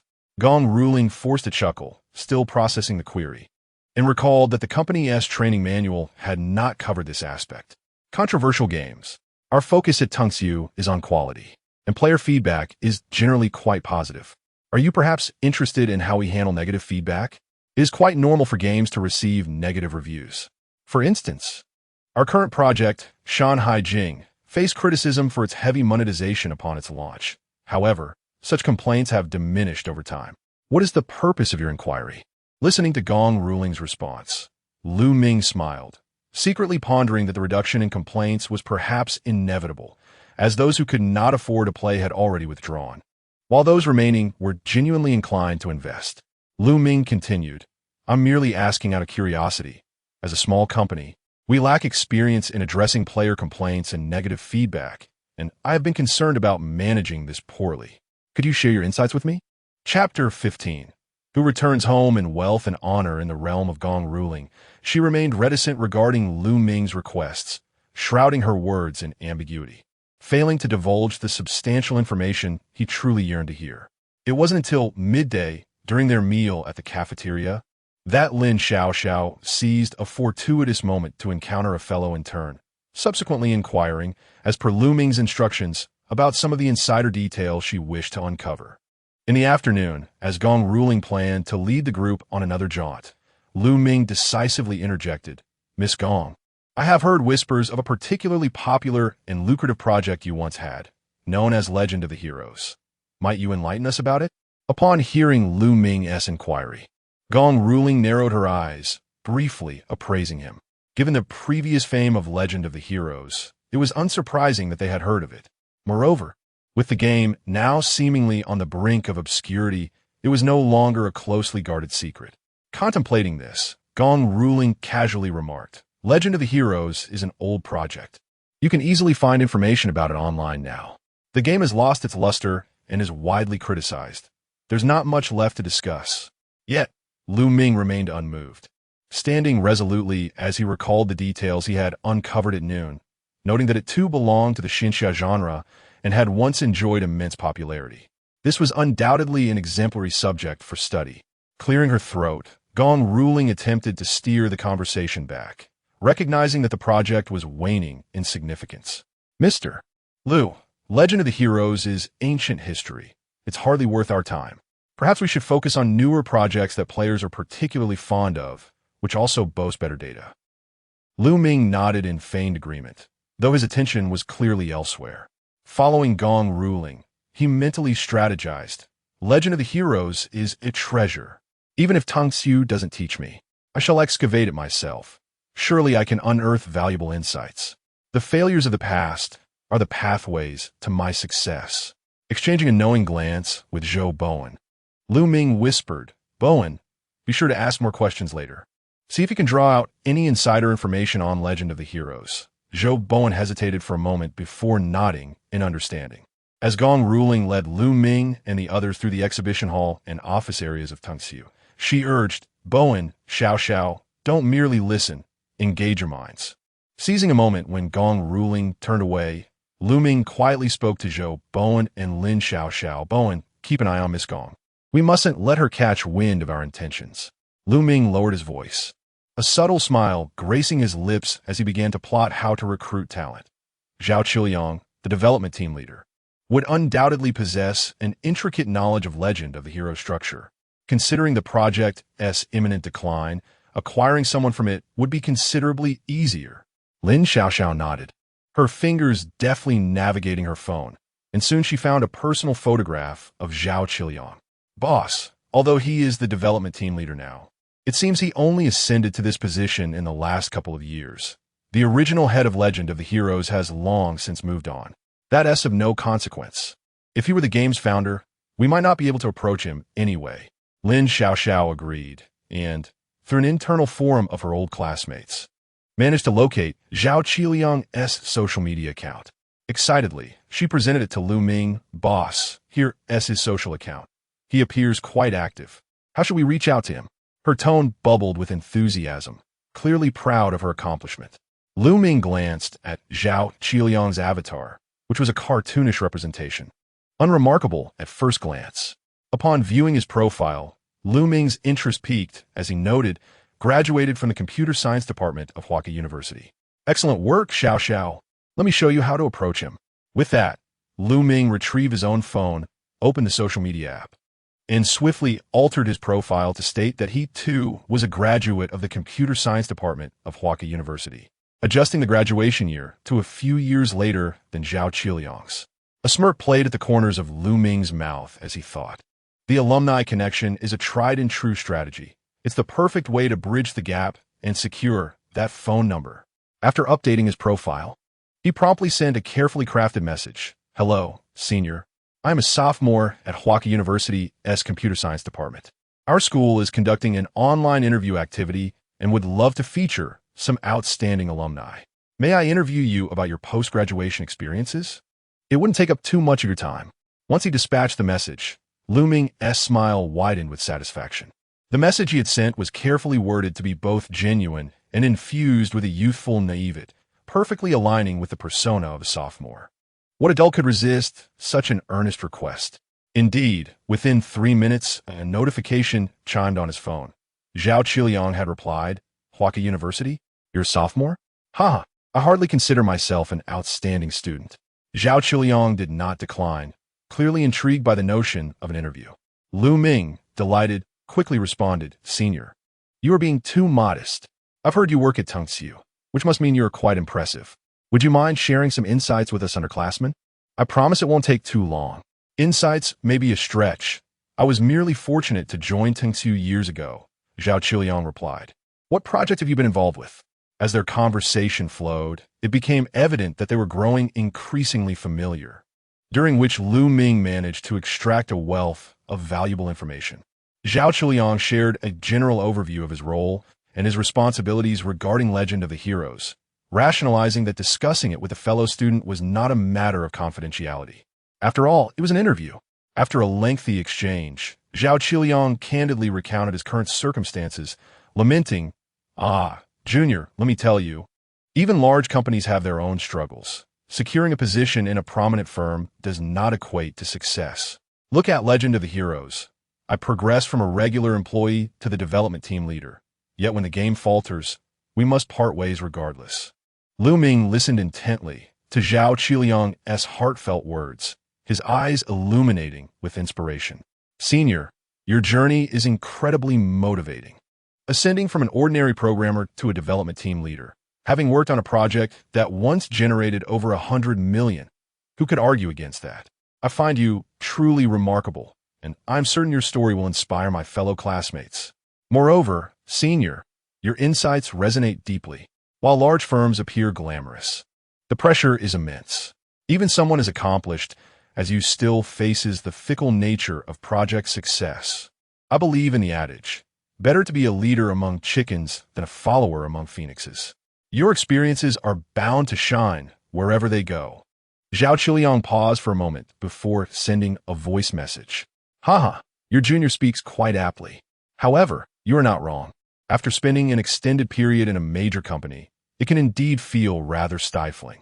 During the height of the Legend of Heroes, I toiled away daily, believing I could forge a significant career. Yet now, with its decline, the higher-ups have nothing to say. There is a hint of resignation in Zhao Qiliang's tone, clearly expressing his grievances regarding Tongxiu's current situation. Lu Ming, upon hearing this, clapped his hands in delight, exclaiming, Isn't this an unexpected opportunity to recruit talent? Senior, this is the flaw of large companies. With so many people, recognition is scarce, yet blame is abundant. I believe that someone of your caliber could find a grand stage in a smaller company, where opportunities abound and the scope for contribution is vast, not inferior to Tongxiu. Zhao Qiliang responded with another voice message, a touch of self-deprecation in his voice. A small company? I haven't really considered that. Tongxiu is a major player. abundant in resources and prestige. What can a small company offer? Lacking resources and technology, their salaries don't even compare. Senior, you make a good point. If only small companies pay more. Now that you are the development team leader for the Legend of Heroes, with your experience and skills, transitioning to a smaller company would allow you to lead a team effortlessly and create a game as if it were child's play. Lu Ming's words were earnest, hitting Zhao Qiliang's pain points directly. Regardless, he aimed to plant a small seed of thought in Zhao Qiliang's mind. The two continued their conversation, with Lu Ming not only acquiring Zhao Qiliang's phone number, but also inquiring about his current attire. In the end, Lu Ming sent over 50 yuan, saying, by the way, Senior, I've sent you a small red envelope for some milk tea. We must continue the friendship of our alumni. Zhao Qiliang hesitated before refusing the red envelope. After a brief pause, he replied with a voice message. Haha, Junior, you've done enough. I'll pass on the milk tea. When you come to Pengsheng, I'll treat you to dinner. Your interview activities seem quite enriching. Make sure to share the results with me afterward. There was a sense of gratitude and warmth in Zhao Qiliang's tone. As the conversation concluded, Lu Ming set down his phone and flashed a victory sign at Lin Xiaoxiao. I got it. I'll finish work at 7, and we can head straight to find him. He'll be wearing a red checkered shirt, so keep an eye out. Lin Xiaoxiao widened her eyes, observing Lu Ming's meticulous approach with astonishment. Watching her boss's method left her speechless. She realized that if such a junior were to charm her in a similar fashion, she would likely succumb. Yet, there was an unsettling feeling that this approach resembled a scam. The strategy was too intricate, leaving one defenseless against it. Although no money had been swindled, there lingered a sense of moral ambiguity. Chapter 16. Join Whale Leap. Take charge of your own destiny. In the city of Pengsheng, outside the headquarters of Tongxiu, as night descended, the streetlights flickered to life, illuminating the surroundings. The first batch of shuttle buses for departing employees had arrived. Lu Ming sat on a bench across from the building, glancing at his phone. It was 6:50 p.m., with only 10 minutes left until Zhao Qiliang finished work. Beside him were Lin Xiaoxiao and Zhou Bowen, the trio resembling a small surveillance team, their eyes fixed intently on the entrance of Tongxiu. At exactly 7 o'clock p.m., the glass doors of the Tongxiu building began to bustle, with groups of employees emerging, hurriedly clutching their bags. The three of them widened their eyes, staring fixedly at the entrance. Finally, a man dressed in a red plaid shirt and carrying a gray backpack stepped out. He appeared to be in his early 30s, sporting black-framed glasses, and was engrossed in his phone, walking at a leisurely pace. That's him, Lu Ming exclaimed softly, abruptly standing up. You too, hold back for a moment. We don't want to startle him. With that, Lu Ming quickly approached the man. Hello, are you Mr. Zhao Qiliang? He asked, his smile warm and inviting, infused with a hint of cautious inquiry. I'm Lu Ming from Whale Leap Games. I've been waiting for you for quite some time today, and I wanted to have a chat. Zhao Qiliang halted, his hand pausing mid-scroll on his phone. He looked up at Lu Ming, furrowing his brow as he studied him. This stranger wasn't holding any promotional materials. Whale Leap Games. Lu Ming? Zhao Qiliang adjusted his black frames, pondering. I don't believe I know you. What do you want from me? His expression was guarded, clearly wary of this unexpected encounter. Lu Ming hurriedly stepped forward, his demeanor earnest. Mr. Zhao, please don't misunderstand. I am the owner of Whale Leap Games. We previously developed Runaway Simulator. I wonder if you've heard of it? I specifically traveled from Shanghai to meet you. He continued. In essence, I wish to discuss a potential collaboration. There's a great barbecue place nearby. How about we talk over dinner? Zhao Qiliang hesitated for a moment, then frowned, unconsciously tightening his grip on his phone. He had indeed heard of Runaway Simulator, but why would someone come all the way from Shanghai just to seek him out? Surely, there must be some ulterior motive at play. Runaway Simulator? I've heard of it, but what could we possibly collaborate on? I don't even know you, he replied, his tone laced with suspicion as his mind raced through various scam scenarios. Anticipating Zhao Qiliang's skepticism, Lu Ming waved his hand dismissively, his tone becoming more sincere. Mr. Zhao, I understand this seems sudden, but I truly am the owner of Whale Leap. To be frank, our company is currently preparing a new project in a Xinxia genre, and I've heard that you're the lead developer for Tongxiu's Legend of Heroes. With your rich experience and exceptional skills, I thought it would be wise to seek your insights. I've inquired about you within the industry, and I'm here simply to make a friend and discuss potential collaboration. Ming's words were a blend of truth and embellishment, flattering Zhao Qiliang while obscuring his true intentions to assuage any lingering doubts. As he spoke, Zhao Qiliang's wariness lessened slightly. It was evident that Ming had done his research. He had even secretly checked online and found that Whale Leap Games, Runaway Simulator, and Ming were indeed connected. What could we collaborate on? Zhao Qiliang asked, his tone softening. Seeing Zhao's demeanor shift, Ming seized the opportunity. Mr. Zhao, I'm not trying to deceive you. Legend of Heroes generated over $1 billion in revenue. Who in the industry doesn't know that? I've gathered information here in Pengcheng and learned that you are the lead developer and a significant talent. Whale Leap is a small company, and we simply want to learn from someone like you. Let us do this. We'll find a place to eat and talk. You can choose the venue. Zhao Qiliang considered, thinking that while Ming was indeed forward, he might not be a fraud after all. All right then, since you've come all the way from Shanghai, let us have a chat. He led Ming to a barbecue restaurant he was very familiar with, ensuring that he had the home advantage. Upon hearing this, Ming's eyes lit up, and he quickly nodded. Great. Mr. Zhao, you pick the place. I have no objections. We can eat and talk. He then gestured to Zhou Bowen, sending him a red envelope to cover their dinner expenses. The barbecue restaurant was modest, with outdoor stalls set up at the entrance and plastic tables lining the roadside. Skewers of lamb and chicken wings sizzled, filling the air with a rich aroma of cumin. Zhao Qiliang accepted a beer from the owner and said casually, Oli has been running this place for over a decade. I often come here after work. The taste is reliable. All right, Mr. Liu, let us cut to the chase. What do you want to learn from me?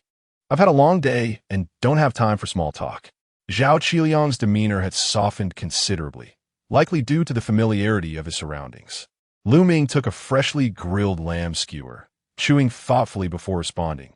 Mr. Zhao, I'll be straightforward. As I mentioned, I own a game company, and I am currently preparing a new project in the Xinxia genre. We are in need of talent, and I was hoping you would consider joining us for this venture.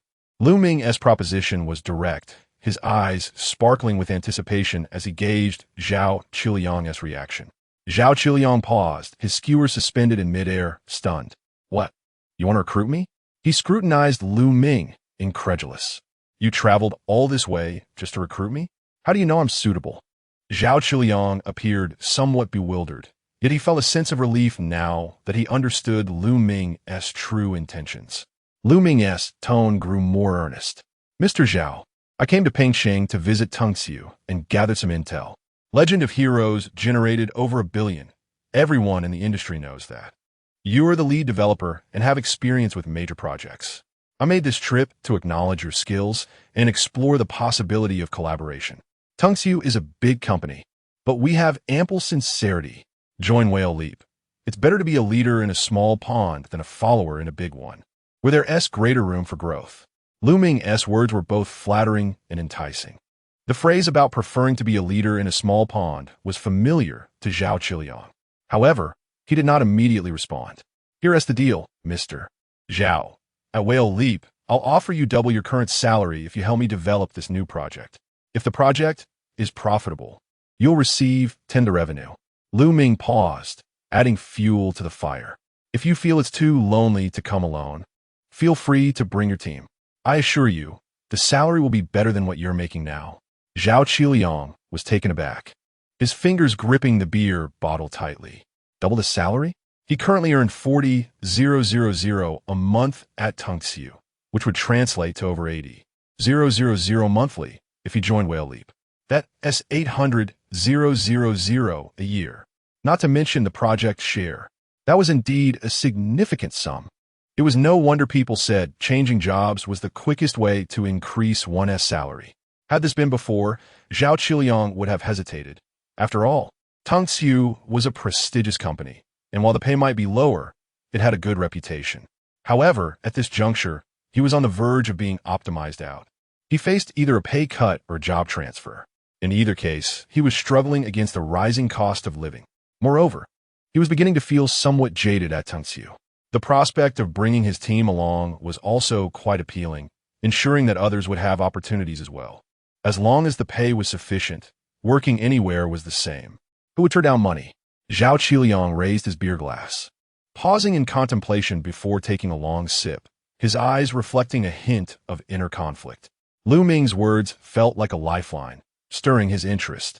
However, as a small company, Whale Jump still evokes a sense of trepidation about potentially leaping into another pitfall. Lu Ming observed Zhao Qiliang's demeanor and discerned that he was indeed intrigued. Mr. Zhao, take your time to contemplate. Here is my number. Feel free to reach out to me at any moment. I will say this, if you join Whale Jump, you will have the autonomy to lead and make your own decisions. Chapter 17. As long as the money is in place, the boss decides what to do.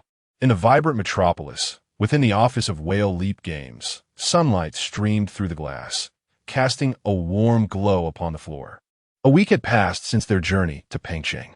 Upon her return, Lin Xiaoxiao had procured a batch of new equipment for the company and had also recruited several developers through a hiring platform. Lu Ming stood at the entrance, clutching a stack of freshly printed contracts, a smile of uncontainable joy lighting up his face. Soon, the elevator doors slid open and 4 individuals stepped in, led by Zhao Qiliang, who had swapped his red checkered shirt for a gray sweater. 2 men and a woman trailed behind him, dragging their suitcases, evidently having just arrived from a flight. Boss Lu, these are my 3 colleagues, Zhao Qiliang stated, placing down his suitcase and gesturing to the others. This is programmer Li Feng. This is artist Gu Xiangxiu, known for her hardcore art style, and this is Mother Wang Chong. After deliberating for a few days, we found your terms quite reasonable, so we decided to come together. Although Zhao Qiliang's tone carried a hint of fatigue, his gaze was resolute, indicating a firm decision had been made. Lu Ming quickly approached, beaming, "Welcome. Your presence at Whale Leap is truly a significant boost for our company." Lin Xiaoxiao poured each of them a glass of water, and after a brief moment of casual conversation, the 4 entered the office, seeking a moment of privacy. While the office was not as lavish as Tengxiu's, it was adequately equipped. Li Feng surveyed his surroundings, furrowing his brow as he quietly remarked, "This environment is far inferior to Tengxiu." Gu Xiangxiu seemed unfazed, her eyes reflecting a glimmer of anticipation for this new beginning. "We signed an agreement beforehand and received compensation for our departure. Boss Lu is offering a higher salary than before. The environment may be lacking, but I have no objections." Zhao Qiliang took a sip of water and cleared his throat. Xiangxiu is right. Although this company may be small, it has vision, and I am willing to take a gamble. Moreover, you all have seen the game Runaway Simulator. The revenue and concept are promising, indicating that this company is not a sinking ship. Wang Chong, the eldest among them, spoke up indeed. "Frankly, I'm the oldest here, nearing 35 this year. Even if I were still at Tengxiu, I would be at an age where optimization is a concern. Boss Lu is generous, offer me a decent salary, and I have no issues with that." His tone suggested a sense of resignation, clearly swayed by the appealing salary. "At my age, finding a job after being optimized is no easy task." Before long, Lu Ming entered with the contracts, distributing them to the 4. "Rest assured, I have outlined the salary in the contracts. Once signed today, it will take effect immediately. The subpar environment is only temporary. Once we start earning, we can make improvements. Please review and let me know if there are any concerns." The 4 exchanged glances, opened the contracts, and scanned the terms, which were clear with no ambiguity regarding commissions and benefits. The salaries were indeed substantial. Zhao Qiliang was the first to sign, followed by the others, each affixing their seal. After receiving the contracts, Lu Ming's smile was radiant. "Boss Lu, could you elaborate on the new project you mentioned earlier?" Zhao Qiliang inquired. "Certainly.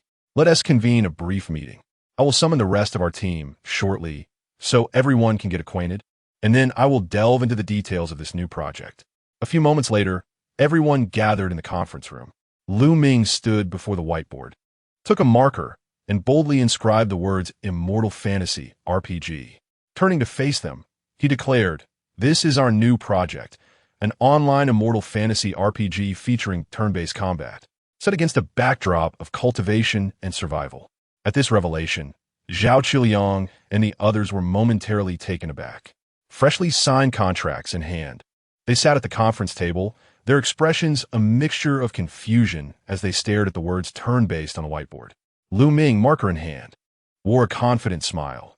Yet to Zhao Qiliang and the others, there was something unsettling about it. Zhao Qiliang furrowed his brow, the first to break the silence. His voice laden with skepticism. Turn-based? Boss Lu, are you certain? In today's market, which immortal fantasy RPG does not feature real-time combat and flashy effects, turn-based mechanics seem outdated. Don't you think? Players might consider it a relic from a decade past.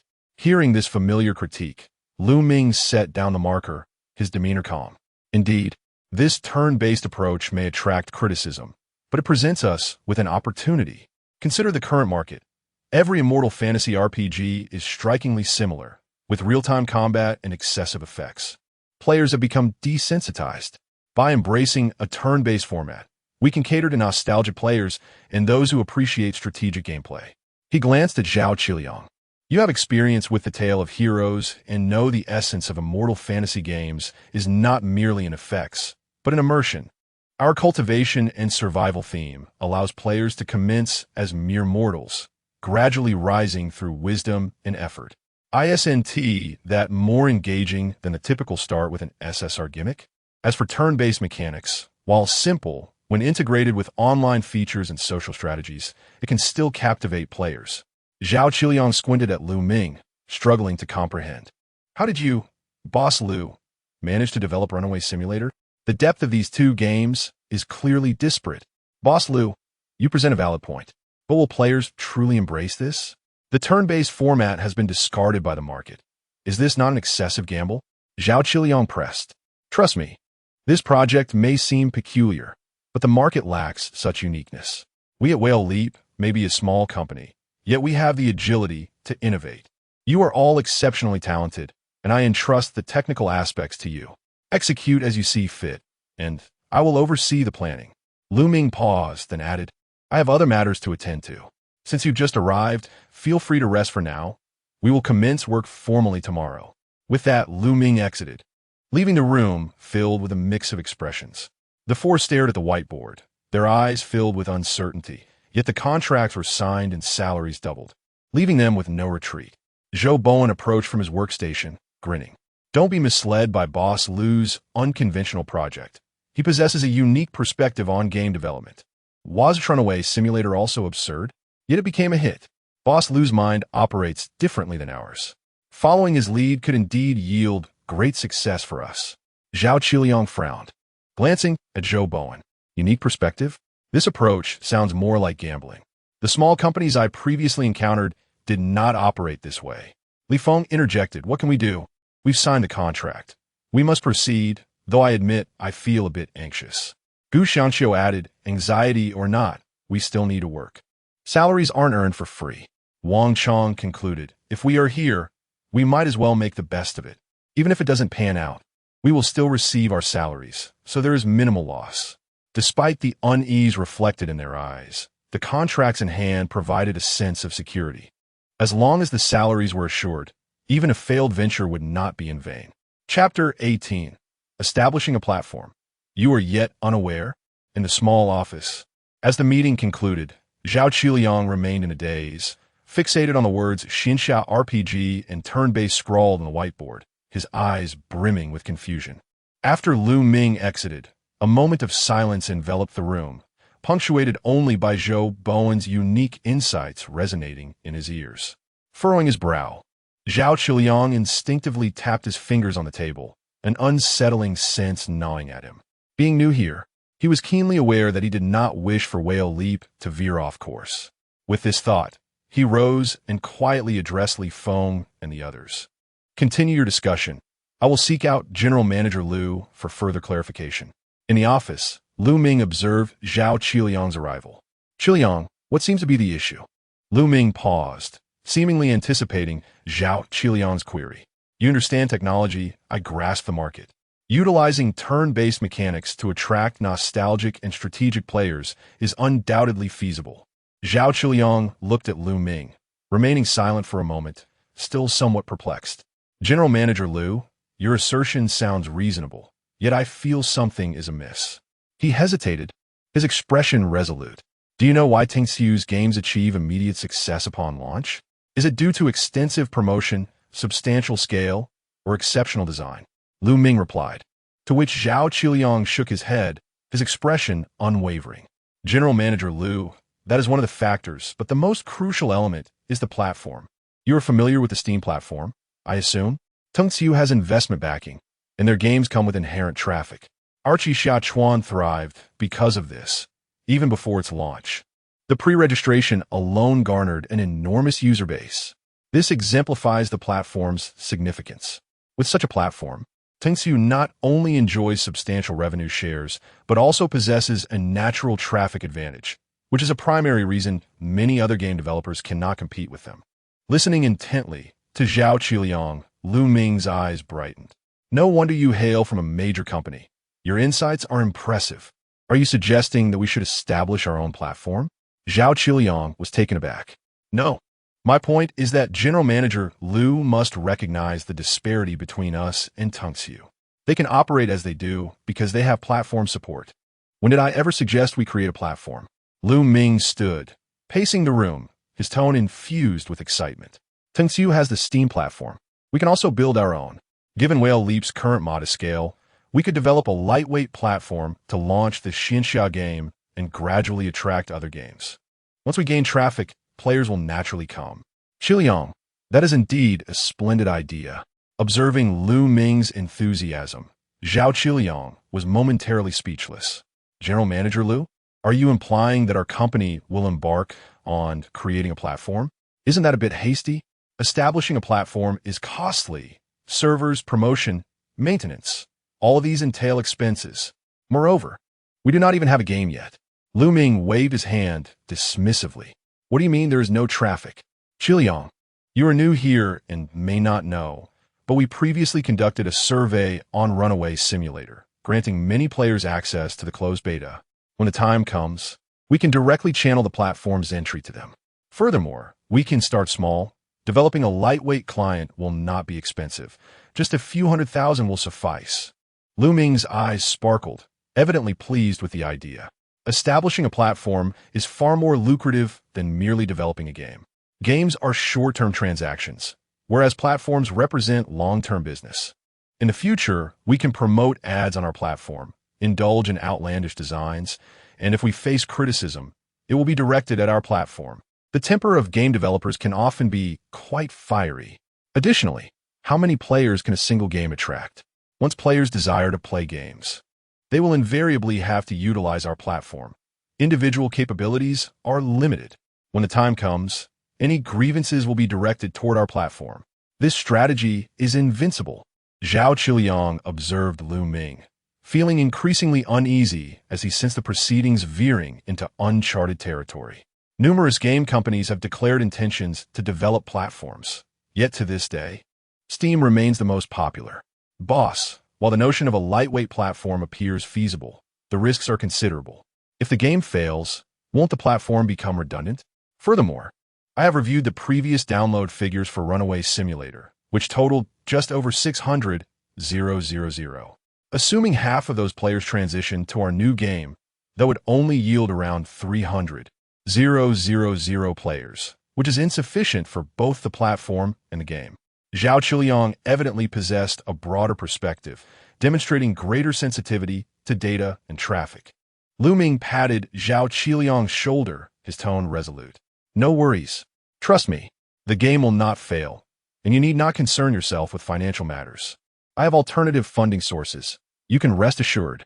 Observing Lu Ming, Zhao Qiliang felt as though the contract had been signed prematurely. Had the project details been disclosed before the contract was finalized, perhaps he would not be standing there today, worrying whether the game would lead to ridicule from competitors. After sending away the still-dazed Zhao Qiliang, Lu Ming resolved to develop their own gaming platform, intending to prioritize this endeavor in April. Glancing at the moral debt value, he noted, company name, Whale Leap Games, company funds, 120,000 yuan. The host can withdraw 1 to their personal account each cycle. Personal assets, 159 yuan. Moral debt value, 221. Moral level, moral flaw, with a moral debt value slightly over 200. Lu Ming's demands were modest. He merely needed to reach 1,000 points this month to secure double the investment return, which would suffice. Additionally, he could recruit more personnel, focusing exclusively on the platform this month, while also devising detailed content for the turn-based game. He was all in. With this resolve, he promptly opened his computer, selected a highly rated headhunting firm, and dialed their number. After a few rings, a professional female voice responded, "Hello, boss. This is Xingchen Headhunting. I am Consultant Li Na. How may I assist you?" "Hello, Consultant Li. I am from Whale Leap Games, looking to recruit some technical talent." After conveying his requirements, Lu Ming sent them to her. "I've just sent you the roles and detailed requirements. Additionally, my most crucial request is for the candidates to possess robust abilities. Those with strong personalities can be prioritized."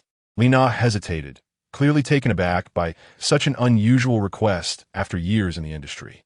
"Mr. Lu, your requirement is quite unique. However, I have just searched our talent pool based on your criteria and found a potential candidate named Chun Hao, 32 years old. He previously served as a technical director at a major company, excelling in server architecture and platform development. His skills are exceptional.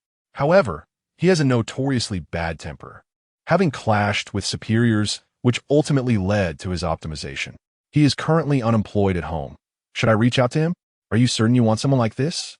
Li Na's tone carried a hint of skepticism as she struggled to comprehend Lu Ming's preferences. Yet, upon hearing that a suitable candidate could be found so swiftly, Lu Ming chuckled, his eyes sparkling.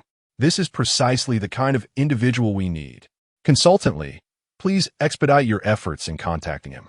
Also, feel free to recommend any other candidates." Li Na responded promptly, "Understood, Boss Lu. I will contact him immediately and update you with any results." After hanging up the phone, Lu Ming leaned back in his chair, a satisfied smile gracing his face. Recruiting a strong-willed individual not only promises productivity, but could also bolster the moral debt value. This venture is indeed a profitable one. Chapter 19.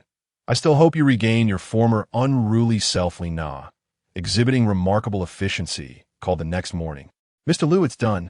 Chun Hao was initially reluctant, dismissing Jingwei as too small, but once I mentioned the salary you offered, he became intrigued. He has been unemployed for a while now, so this opportunity is bound to succeed. "Excellent." Lu Ming nodded. After finalizing the contract with Li Na, she promptly arranged the interview. "Mr. Lu, I have sent you Chun Hao's detailed information and background check. You may want to familiarize yourself with it. He will arrive at your company for an interview at 2 o'clock this afternoon, so please prepare accordingly." "Understood. Please keep an eye on my other recruitment requirements as well." At 2 o'clock that afternoon, as scheduled, Chun Hao arrived at Jingwa punctually. He was of average build, dressed in a black hoodie, with his hands tucked into his pockets. Upon entering, he surveyed the office, wrinkling his brow as he muttered under his breath, "This place isn't very big." Chun Hao's tone carried a hint of hesitation. After all, he was there for a job interview, and he had indeed been out of work for quite some time, with his family relying on him for sustenance. Thus, he intended to seize this opportunity to see what it was all about. Yet if the company's demands were unreasonable, he would not comply. Inside the office, upon seeing Chun Hao, Lu Ming promptly stood up, his tone measured and composed. "Mr. Chun Hao, I presume? I am Lu Ming, the owner of Jingwei. I trust the headhunter has briefed you about our company. What are your thoughts?" Chun Hao looked up at Lu Ming, nodding slightly, his tone calm. "Mr. Lu, the salary you offered is indeed generous. I have no reason to refuse. I am here today to inquire about our intended direction. What projects will I be primarily responsible for upon joining?" Lu Ming smiled faintly, gesturing for Chun Hao to take a seat. Casually pushing some documents aside as he leaned back in his chair, his tone relaxed yet tinged with anticipation. "In simple terms, we aim to create our own gaming platform." Chun Hao raised his eyebrows slightly. "A gaming platform?" "Indeed," Lu Ming confirmed. "Jingwei has already developed Runaway Simulator and is in the process of preparing new games. However, I do not wish to remain dependent on other platforms. The current gaming platform landscape in the country is rigid, with traffic monopolized by leading platforms. Smaller developers face high commission rates, numerous regulations, and control over traffic. Rather than being at the mercy of others, it is preferable to create our own." Chun Hao lightly tapped the table, pondering for a moment before breaking into a smile. Mr. Liu, you certainly have grand ambitions. He spoke candidly. The domestic gaming platform is no easy feat. Even a popular Beishan studio has not considered creating a platform. How many people does Jinghua have now? What will be your leverage in the market? Lu Ming remained unruffled, his gaze steady as he regarded Chun Hao. I have reviewed your credentials. As a technical director, your strengths lie in server architecture and platform development. We will not attempt to create a comprehensive platform initially, but rather focus on niche markets, starting with independent games and small boutique titles. Most importantly, you have seen the salary I offered. I will not shortchange my core team. Moreover, with the current high commission rates on platforms, I firmly believe that if we can establish a genuinely developer-friendly platform, there will be a market for it. Lu Ming articulated his vision. Engaging with capable individuals requires discussing aspirations and challenges rather than merely compensation. There has long been discontent with platforms. If you are willing to undertake this endeavor, it suggests a spirit of challenge, and technical individuals resonate with this notion. Chun Hao studied Lu Ming, his eyes glinting with understanding. He was aware of the frustrations faced in the industry. Developers toil to create games, only to have platforms take a significant cut, leaving them with meager returns after accounting for ongoing development and maintenance. If a game underperforms, the losses are solely borne by the developer. However, recognizing the pain points is one thing. Influencing the market is quite another. After a brief silence, Chun Hao spoke up. Mr. Liu, I have two questions. First, where will the users come from? For a gaming platform, you need players, right? What about the promotional budget? Where are your channels? Second, are developers truly willing to join? Why should they trust your new platform? Will it not turn out to be just another leech? Chun Hao's questions resonated with clarity. He was indeed thoughtful. There's a reason why Steam is the most popular platform among the multitude of gaming platforms. However, rather than appearing flustered, Lu Ming smiled. I anticipated you would ask these questions. He tapped his fingers on the table.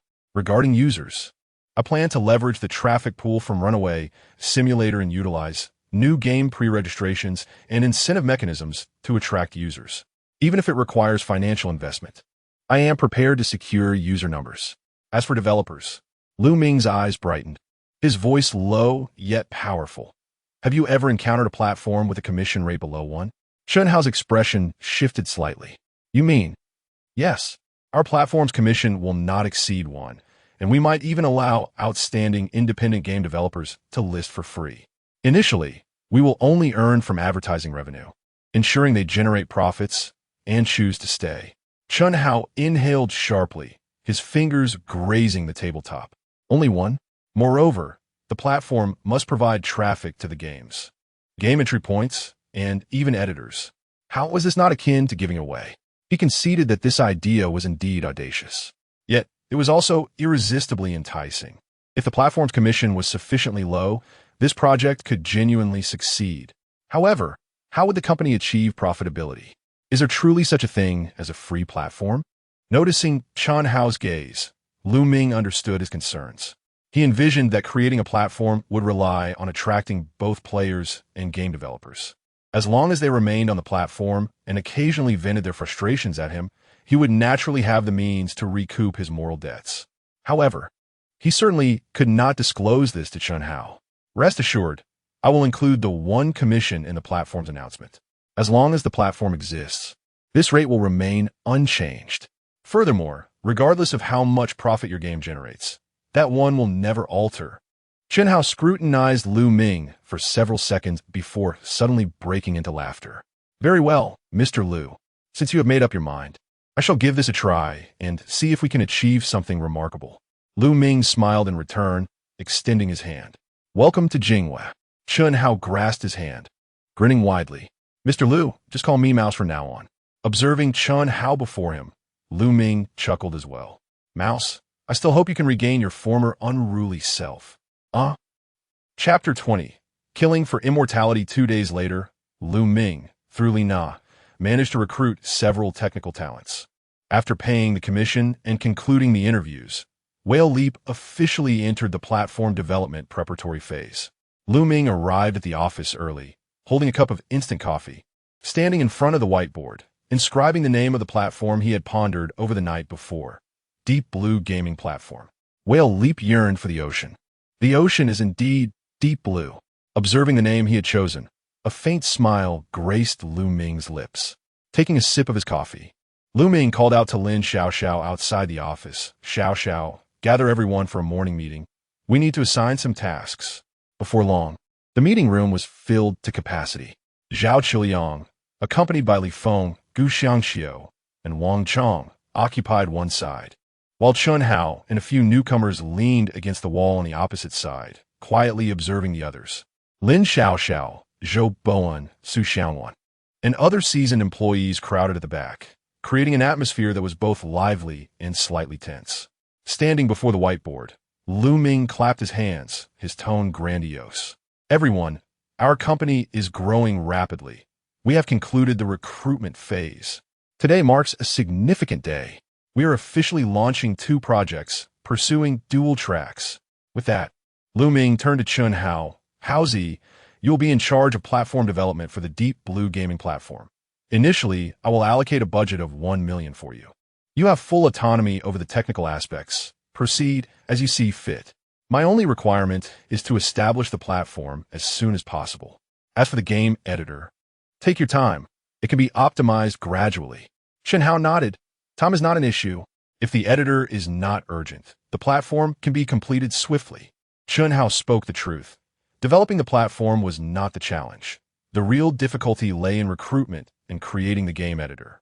The purpose of the game editor was to enable each game developer to craft suitable games, equipped with various artistic resources, level design, and universal scene functionalities. Thus, this task was indeed complex. No worries, just focus on building the platform framework. Our new games will launch directly on Deep Blue. Lu Ming then directed his gaze towards Zhao Qiliang. Qiliang, you will lead the team responsible for developing the new game. I want to elaborate further.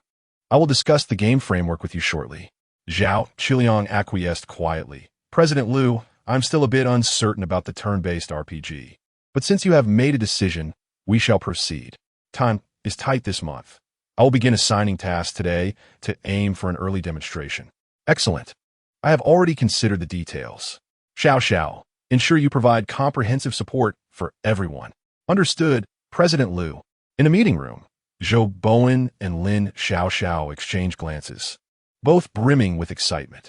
The company was becoming increasingly formidable. On one front, the Deep Blue Gaming Platform was accelerating its development, setting up servers, creating payment systems, and optimizing interfaces.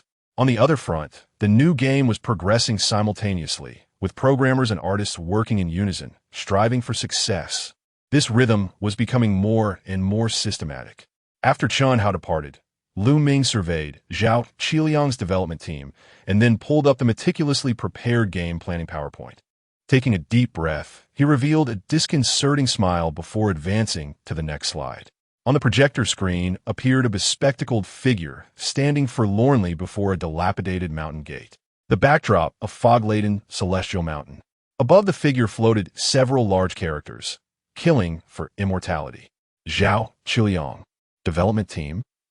The room fell silent as everyone exchanged puzzled glances, lost in a rare moment of confusion. Lu Ming cleared his throat and declared with conviction, everyone.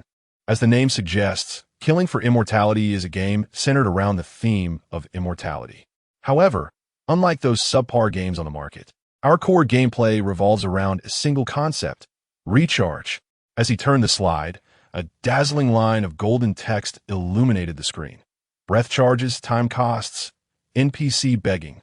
Zhao Qiliang's eyelids twitched in disbelief, struggling to contain his astonishment. President Lu, are you serious? Lu Ming clapped his hands. Of course I am always serious. Lu Ming continued to the next slide, showcasing a draft he had sketched himself. This appeared to be a seemingly normal game interface, yet upon closer inspection, all the details were amiss. Character information bar. Name, Mortal A. Renaming requires 1 Spirit Stone. Realm, Chi Training Level 1. Realm Advancement requires 2 Spirit Stones. Lifespan, 23 years, extending lifespan by 1 year, 5 Spirit Stones. Spirit Energy, 3 days remaining. Extra day of breathing, 1 Spirit Stone. Zhao Qiliang. This unprecedented spirit stone system, if his assumptions were correct, acquiring these spirit stones would not be easy, right? Could it be that President Liu was indeed referring to recharges? Lu Ming asserted, "You see, this is the foundational system of the game. From the outset, we must make it clear to players that achieving immortality requires expenditure." Lu Ming proceeded to explain, pressing the next slide, detailing the core gameplay in killing for immortality. Each breath would consume spirit stones. This was quite understandable. After all, in the pursuit of immortality, one draws upon celestial energy. If a character's spirit stones were exhausted, they would face an immediate regression in their cultivation. Zhao Qiliang's lips twitched, President Liu. So players must continuously recharge the moment they enter the game? Lu Ming nodded precisely. In a world of immortality, where can one find free air? As you all know, most ordinary immortality games rely on idle cultivation. A mode I detest. Hence, we are different. Here, cultivation will incur time-based fees. Chi training stage. Daily deduction of 1 spirit stone foundation establishment stage. Daily deduction of 10 spirit stones nascent soul stage.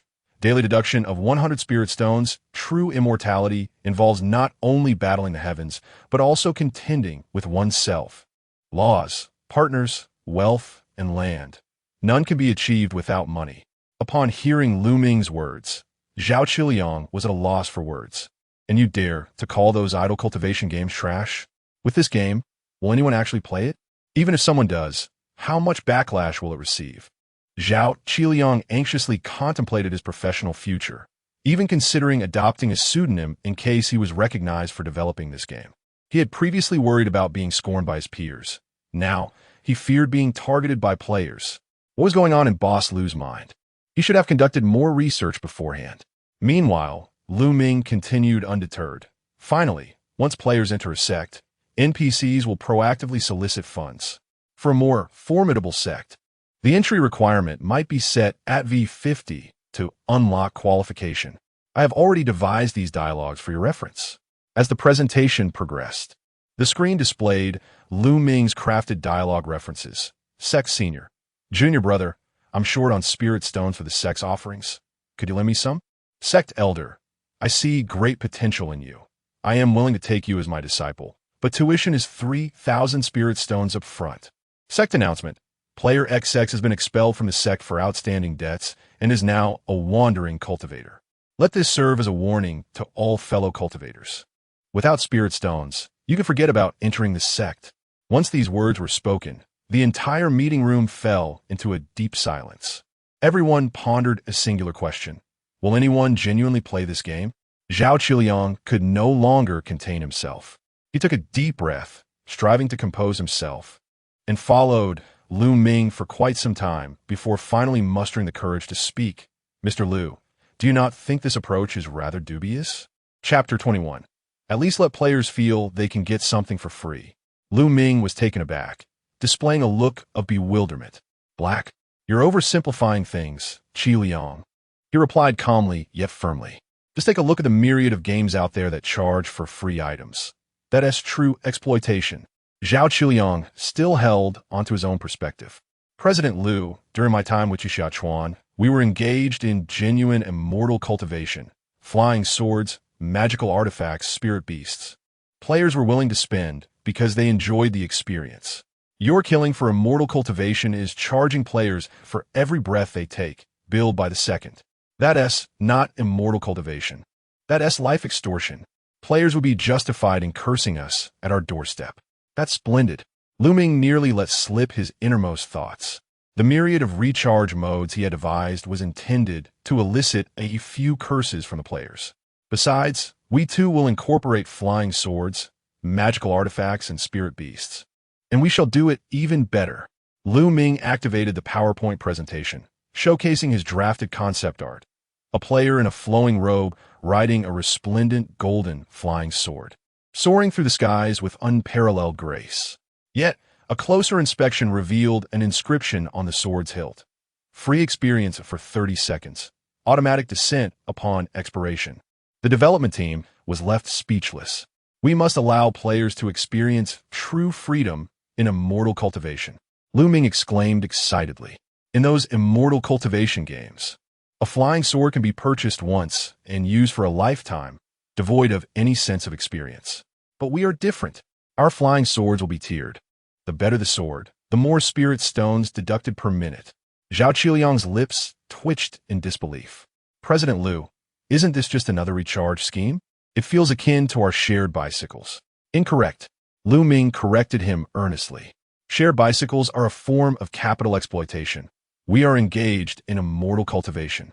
Flying on a sword is a supreme luxury. How can we allow players to use it for free? If they wish to soar with delight, they must pay dearly. Merely having flying swords is insufficient. We must establish a genuine system of magical artifacts. These artifacts must be visually stunning. Xianwan, pay special attention to this aspect. Consult Qi Liang for guidance. He has experience. Understood, President Liu. Su Xianwan nodded earnestly. After Ming's introduction, she felt her tasks multiplying. By the way, if the pricing for these magical artifacts is too steep, we can also introduce a rental service. As he spoke, Ming displayed his rental concept. 9 nether soul devouring blade, premium artifact, rental price, 100 spirit stones per minute, no refunds for early returns. Failure to return within 1 hour will automatically trigger a karmic backlash buff, causing health loss every second until death. We must enable ordinary individuals to experience the privilege of wielding this premium artifact, but the condition is that they must possess wealth. In addition, we shall establish a spirit beast pet system. Of course, if they cannot afford to feed their spirit beasts over time, the beasts may even turn against the player, resulting in the character's demise. This will create a profound dependency on nurturing, making it impossible for players to stop. Zhao Qiliang could hardly contain his thoughts, internally questioning Ming. Do you have any tasks that do not involve charging players? Unable to restrain himself, Zhao Qiliang remarked after hearing all this. I can only see 2 words on this cluttered PPT. Recharge. Is this truly the same boss who only charges 1 for platform construction? Yet in the game, you are scouring for ways to extract payments? Ming regarded Zhao Qiliang with approval. You understand me well. You know I have other elements. Of course, mere monetization is insufficient. We require grand spectacles, sect wars. A game reliant solely on recharge methods cannot succeed. Immortal cultivation games must be exhilarating. They must be thrilling. Pausing, Ming gazed at the others and continued, imagine this scene. Major sects in confrontation, the sky splitting apart, thunder clashing, thousands of cultivators soaring, magical artifacts flying, sword chi crisscrossing, akin to a celestial battle. Zhao Qiliang felt a chill run down his spine. But, President Liu, didn't you say we were a turn-based game? Upon hearing Zhao Qiliang's inquiry, everyone else snapped back to reality. Yes, aren't we a turn-based game? You nearly had me convinced with your grand ideas. Indeed, we are a turn-based game, but who stipulated that turn-based must be stationary brawling? You all have become too rigid in your thinking. Our turn-based system will be executed based on an action point system. Each cultivator's action will no longer follow a fixed order, but will depend on action point consumption. Different skills, magical artifacts, and even movement will consume action points. Furthermore, characters must be able to reposition in battle scenarios to evade major attacks or seize high ground. Players will have the freedom to choose whether to attack, evade, or charge a powerful strike. Additionally, the entire combat system necessitates reform. Battles must brim with strategy. For instance, lightning magic is more potent in water, while standing at a height increases sword chi's power but makes one more susceptible to lightning strikes. Thus, battles will no longer consist of mindlessly standing and exchanging damage, but will involve strategy, reflexes, and synergy. Ming proclaimed confidently, players must engage in thoughtful battles, rather than simply fixate on accumulating values. Naturally, the most essential aspect is that any damaged magical artifacts or structures in battle require compensation and repair, utilizing spirit stones. Therefore, you must ensure that the recharge system is balanced. This transaction system must not collapse. In the conference room, all members of the development team fell silent. Their expressions transitioned from initial shock to admiration, then to resignation. Despite Lu Ming's extensive discussion, it all circled back to the concept of recharging. Yet, a flicker of light shone in Zhao Qiliang's eyes, setting aside the absurd recharge schemes. This game seemed to possess a hint of playability, provided players had sufficient funds. Zhao Qiliang's mouth hung open in astonishment as he gazed at Lu Ming. So, President Lu, aside from recharging, can we not introduce methods for players to earn spirit stones on their own? Lu Ming raised an eyebrow at Zhao Qiliang's suggestion. It held validity. One could not merely obliterate the free players. After all, free players constituted the majority, and when they entered the game only to discover an overwhelming number of recharge options, the disparity would be glaring. That would inevitably invite criticism. With this thought in mind, Lu Ming turned to Zhao Qiliang. You make a valid point. We cannot solely demand that players pay. We must also provide them with a glimmer of hope. At the very least, they should feel they can reap rewards without cost. All right, you can explore the specific gameplay for this aspect. Just ensure you manage the game's progression. Zhao Qiliang took a deep breath, adjusting his mindset completely. Understood, President Lu. Having voiced my concerns and grievances, and having signed a contract, even if the game fails and I receive no profit share, my monthly compensation remains considerable. Let us proceed. Chapter 22. 10 Years of Artistic Foundation. And you want to plagiarize? A few days later, the Whale Leap Company buzzed with the sound of keyboards and animated discussions. Ever since Lu Ming announced the simultaneous advancement of Killing the Fate of Cultivation alongside the Deep Blue gaming platform, the company had fully entered an intensive development phase.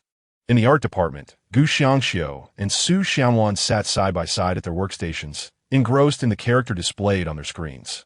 Ah, such a dashing character. No matter how you look at it, he is a genius of the sword path. Su Xianwan hummed a little tune while subtly adding an ethereal quality to the male protagonist model.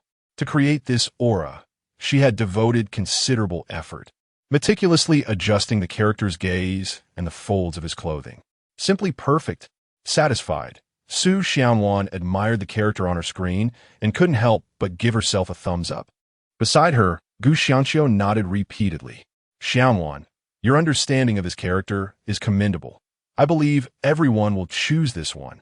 With a smile, Su Xianwan prepared to submit the model when a familiar voice suddenly called from behind her. Xianwan, wait. She turned around sharply to find Lu Ming standing there, arms crossed, scrutinizing the character model on the screen. What is this? Lu Ming pointed at the handsome protagonist, his brow furrowing slightly. It's the character model, Su Xianwan replied, her voice barely above a whisper. He inquired thoughtfully, how long did it take you to create this? 5 days, I suppose. Lu Ming shook his head. It looks good, but the time spent is excessive. Still lost in her reverie of a sword path genius, Su Xianwan was taken aback by Lu Ming's words. Too long? But how can 4 or 5 days be an issue for such a magnificent character? Mr. Lu, character modeling inherently requires time. I've optimized the process as much as possible. Gu Xiangxiu chimed in, unable to contain herself. Our art department focuses on quality. Modeling emphasizes attention to detail and cannot be rushed. In this line of work, the most daunting fear is a leader devoid of aesthetic sensibility. Such demands for flamboyance, grand vision, and abundant content are simply outrageous. I hope Mr. Lu won't be unreasonable. Inwardly, Gu Xiangxiu silently prayed. Lu Ming paused, turning to Gu Xiangxiu and Su Xianwan, his voice rising slightly. 5 days for a single character is too long. Efficiency is paramount for us now. Do you know how long it typically takes for character illustrations and modeling in the mobile game industry? Su Xianwan and Gu Xiangxiu exchanged glances, tentatively responding. 3 days? Wrong. 1 day. The entire art department fell into stunned silence. They all doubted their hearing. 1 day. Where would that leave their dignity? This is impossible. Su Xianwan instinctively tortive. You can't produce high-quality modeling in just 1 day. Lu Ming patted her shoulder, a knowing smile gracing his lips. Xianwan, you are still young. There are some industry secrets you have yet to grasp. Xiangxiu, you should understand this. You are a veteran in the field. How can you not embrace this? Gu Xiangxiu's eyes widened. What do you mean? She had no hidden knowledge. Lu Ming walked over to an available computer, quickly searching, and soon the screen displayed numerous screenshots from well-known cultivation games. Look at these character designs. He pointed at the screen. These have been market tested. Each character's artistic style, color palette, and illustrations are beloved by players. Therefore, there is no need to create a new character from scratch. What you need to do is draw inspiration. Inspiration? Su Xianwan furrowed her brow. How do we do that? Lu Ming confidently explained. It's simple.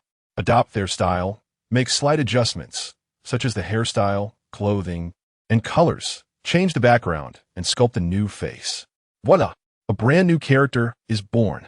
Upon hearing this, the two exchanged glances, their lips twitching slightly. Mr. Liu, isn't that just plagiarism? What plagiarism? This is artistic inspiration, stylistic referencing, an industry fusion of innovation.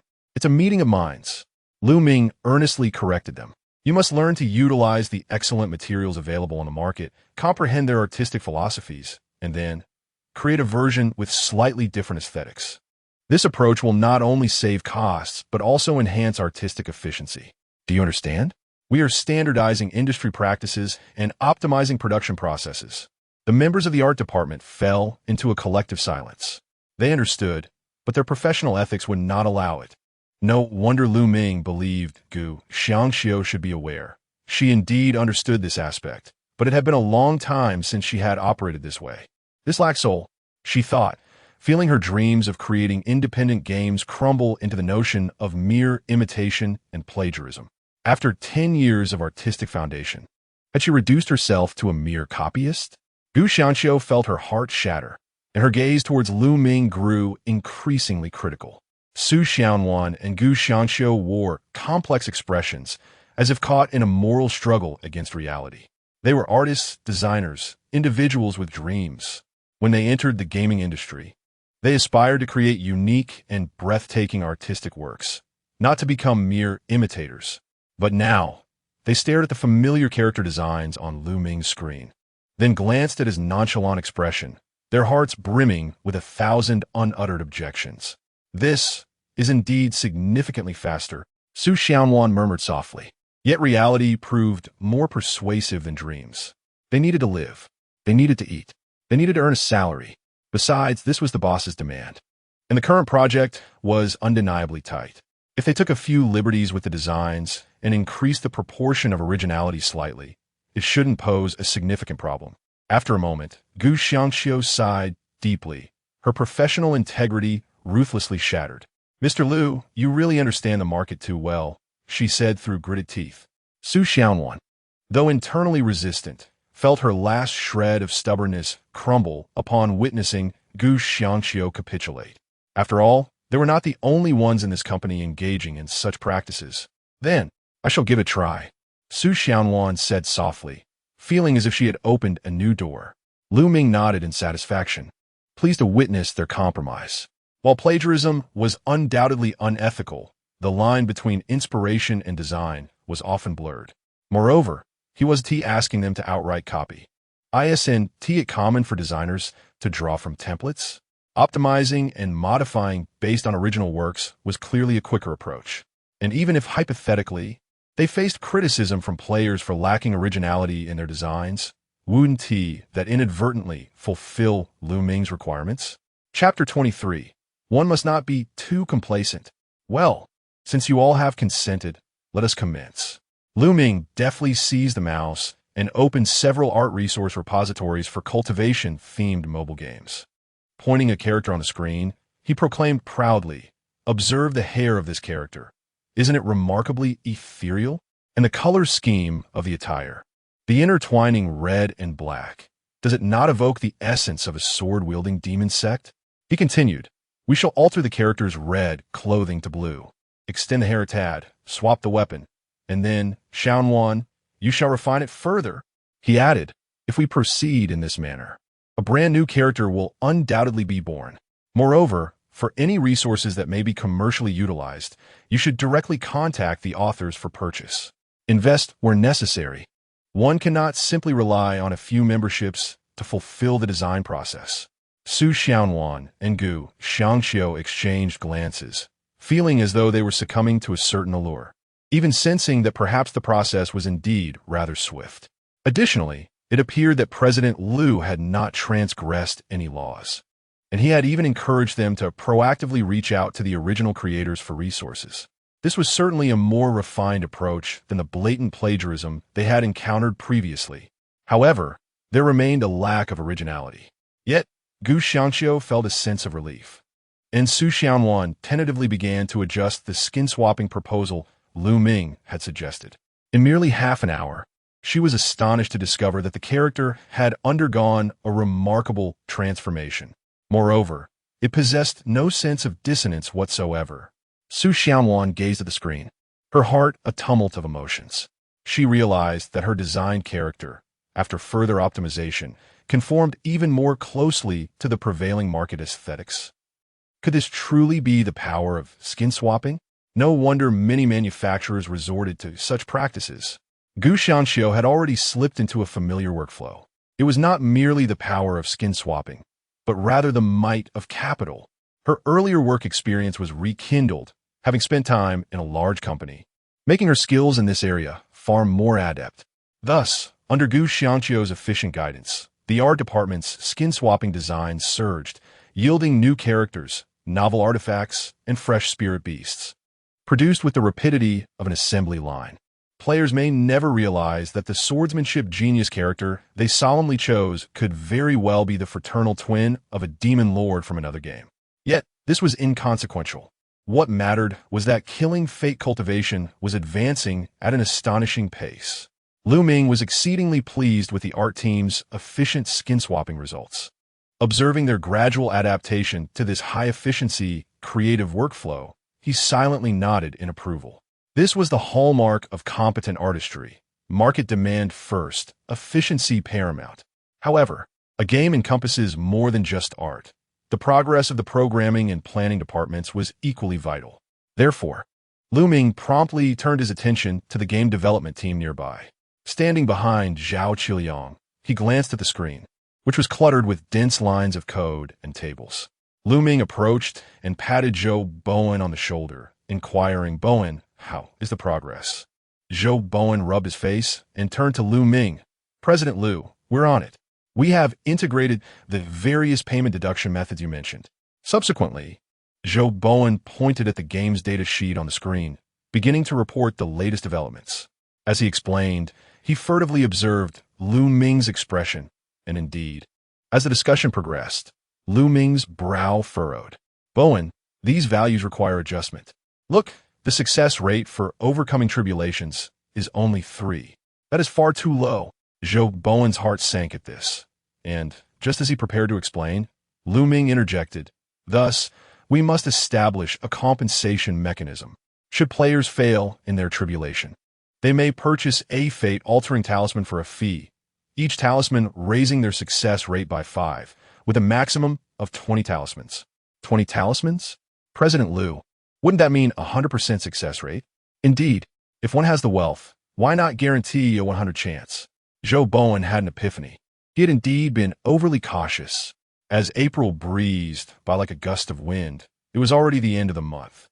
Ever since the launch of the 2 projects, Whale Leap had been propelled forward as if a fast-forward button had been pressed, with the project team progressing at a breathless pace. Moreover, they had been logging considerable overtime.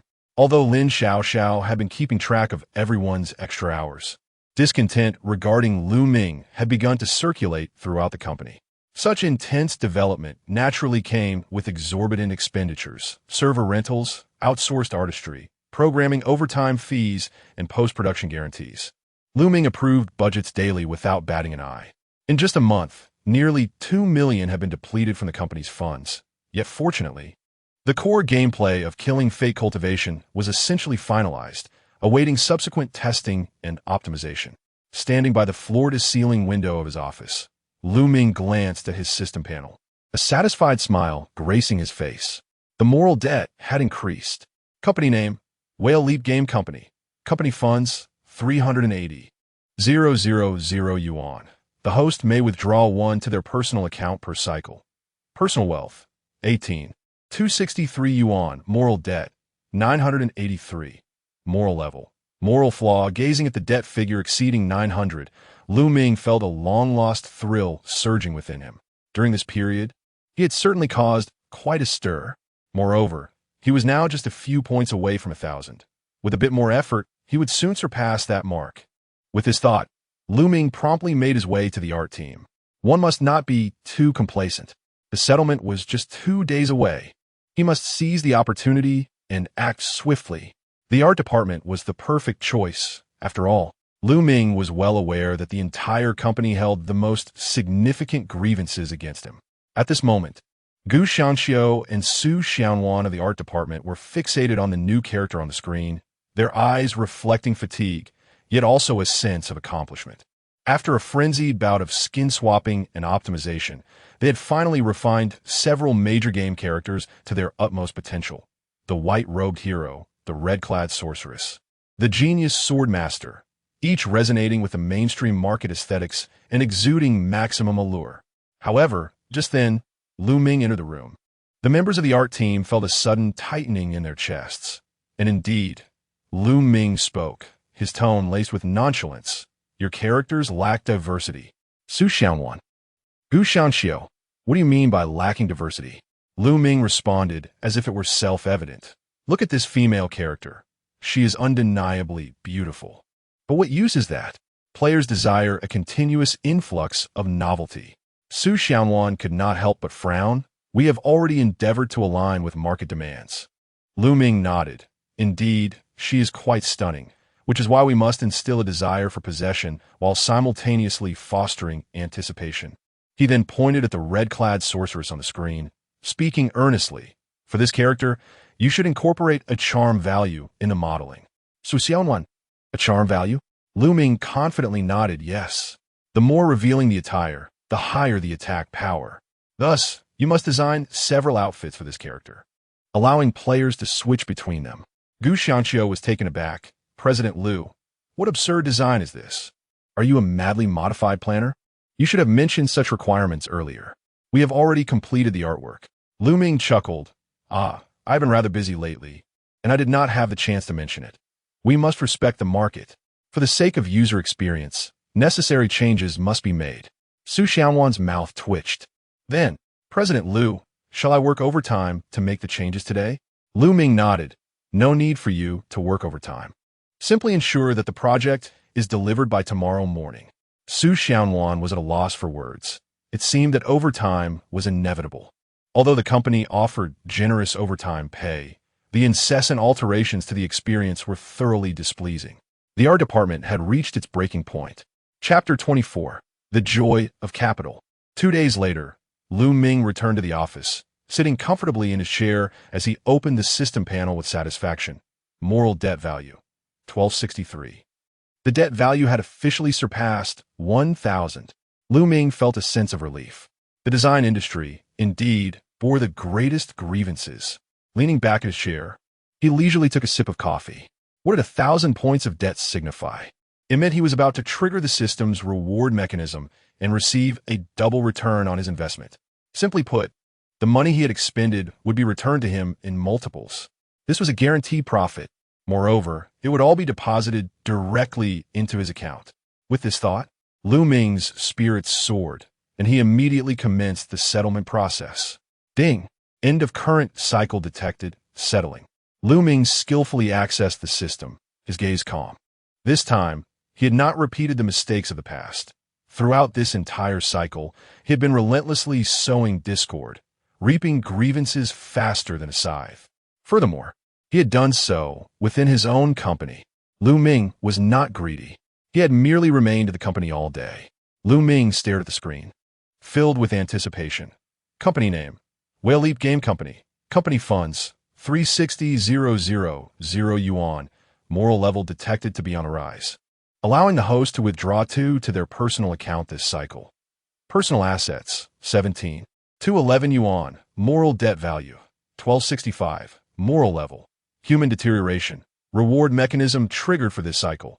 Return multiplier: 2x. Amount to be returned this cycle: for 160,000 yuan. Next settlement cycle: 1 month later, a second later, nearly 4 million yuan appeared in Lu Ming's account.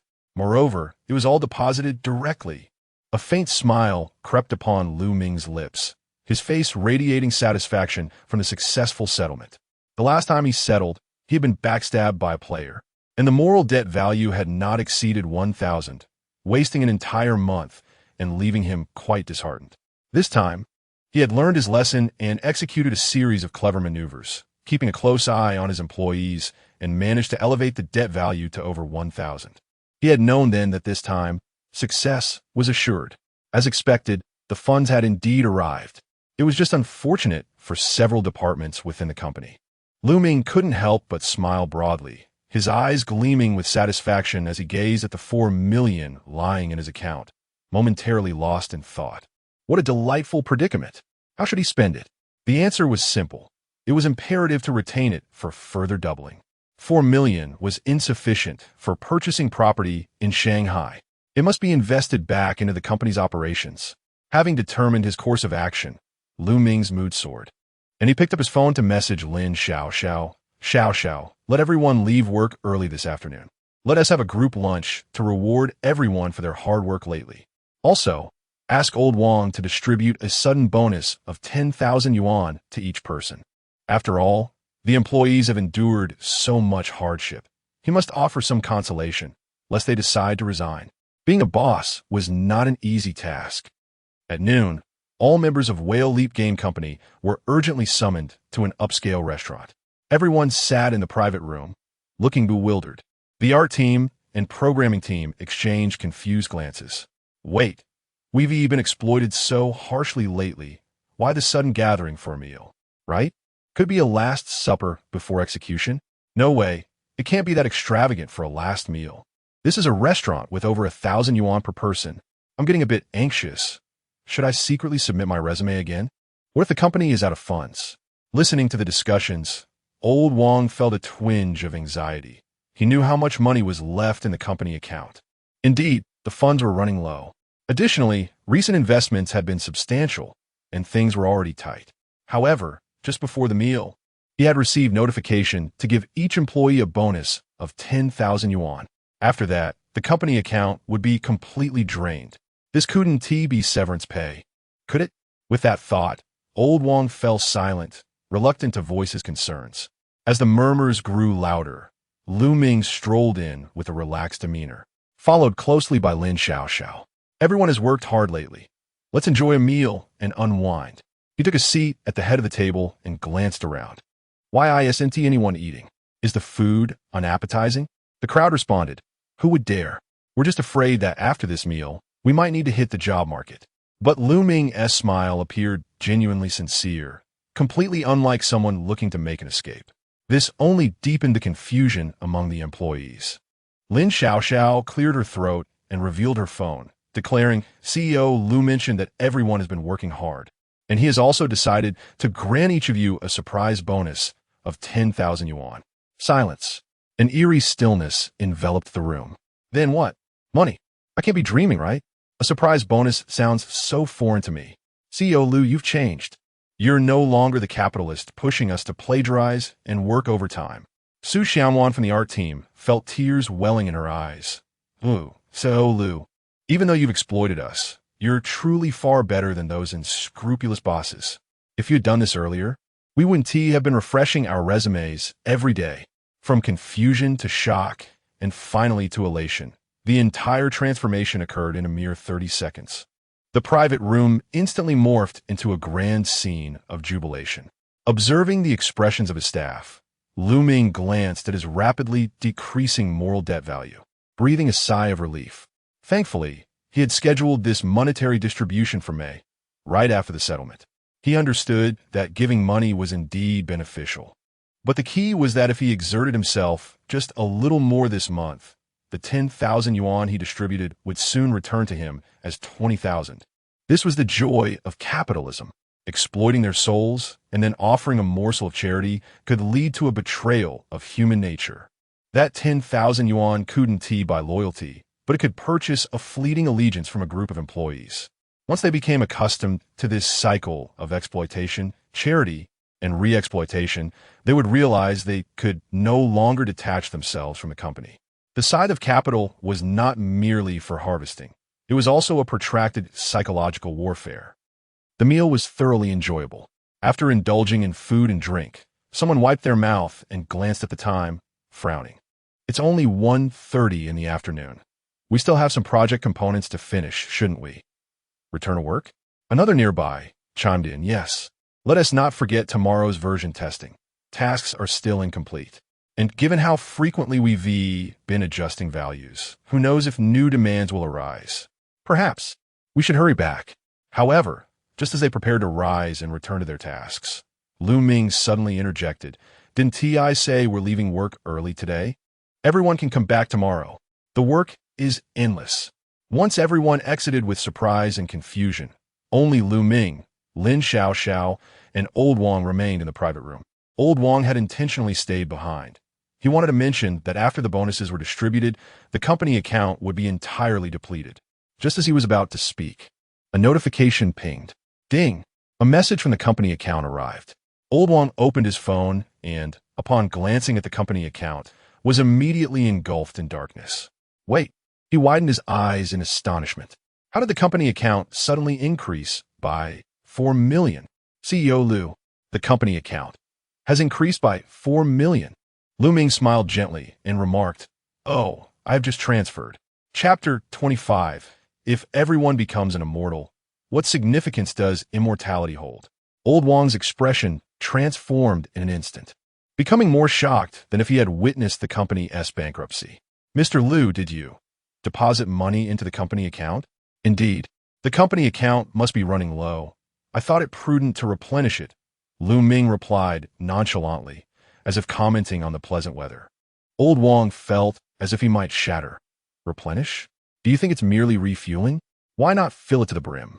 It was as though he was meeting Ming for the first time. 4 million. Just like that. Anyone capable of transferring such a sum must surely have far more than 4 million in savings. Who would choose to gamble everything otherwise? Was the boss's wealth so substantial? Had the previous desperate demeanor merely been an act? Old Wang scrutinized Ming, his gaze filled with complexity. He was unaware of the boss's background and felt it unwise to inquire further. Nevertheless, the company account had gained funds. At least it wouldn't face immediate collapse. With that thought, he exhaled deeply and couldn't help but ask Mr. Liu, What comes next? Ming smiled, stood up, and patted Old Wang on the shoulder. Next? Naturally, we shall increase our investment and burn through more cash. With the infusion of capital, the development of life-saving immortal cultivation surged forward with vigor. Time flew by, and it was already mid-May. Under Ming's efficient supervision, the first playable version of life-saving immortal cultivation was finally completed. The entire team had worked tirelessly to deliver this prototype, and upon seeing the finished product, everyone was astounded. Wow! The art quality surpasses that of our previous projects by several levels.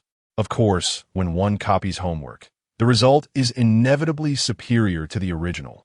The skill effects are impressive too. Although outsourced, they still evoke a strong impression.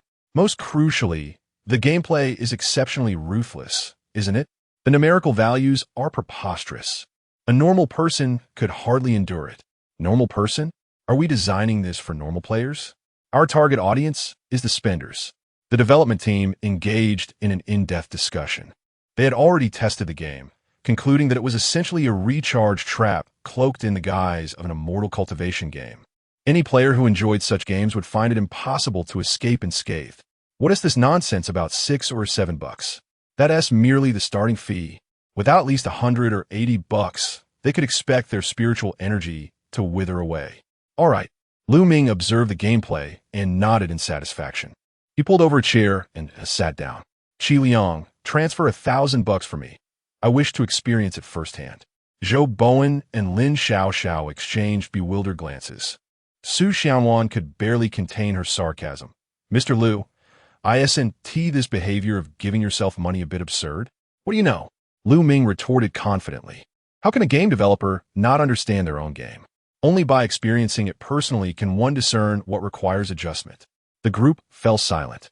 While his statement was indeed valid, they all understood that Lu Ming's notion of personal experience was never about reducing the pay-to-win elements. Rather, it was about encouraging players to spend even more. But then again, he was the boss. Soon, the programmers skillfully navigated the back end, and $1,000 were credited. Lu Ming officially launched the game, and thus, life-saving immortal cultivation commenced. Upon entering the game, Lu Ming casually selected a white-clad swordsman character. After choosing his avatar, he found himself in a desolate wilderness. Welcome to the immortal cultivation realm. Mortal, please select your talent. 3 options appeared before Lu Ming. Heavenly Spirit Root, VIP exclusive. Requires 168 for unlocking. Spirit Root can be inherited. Earthly Spirit Root, 50 aptitude. Requires 98 for unlocking. Way Spirit Root, default option. Lu Ming nodded and decisively chose the Way Spirit Root, for if his assumptions were correct, this would be the choice of the majority of players. As an experiencer, he too wished to undergo the common experience. Upon selecting the Way Spirit Root, a system prompt immediately appeared. The path of immortal cultivation is fraught with difficulties. Choose incorrectly, and you shall suffer for a lifetime. Are you certain you wish to select the Way Spirit Root? Heavenly Tao prompt. Way Spirit Root decreases cultivation speed by 30, and the failure rate for breakthroughs is increased by 50. Perhaps you should spend a little money, fellow cultivator. Excellent, this feels just right. Such system prompts are precisely as they should be. Lu Ming unhesitatingly disregarded it and formally entered the game. The tutorial was swift, but the gaming experience opened Lu Ming's eyes. You meditated for a day, Spirit Energy 10. Your Spirit Energy is growing too slowly. Continuous cultivation is challenging. It is recommended to purchase Spirit Energy pills. Lu Ming opened the shop to find Beginner Spirit Energy Pill, 10 Spirit Stones, Advanced Spirit Energy Pill, 100 Spirit Stones, Supreme Spirit Energy Pill, 2,000 Spirit Stones Perfect. The previous $1,000 were about to come in handy.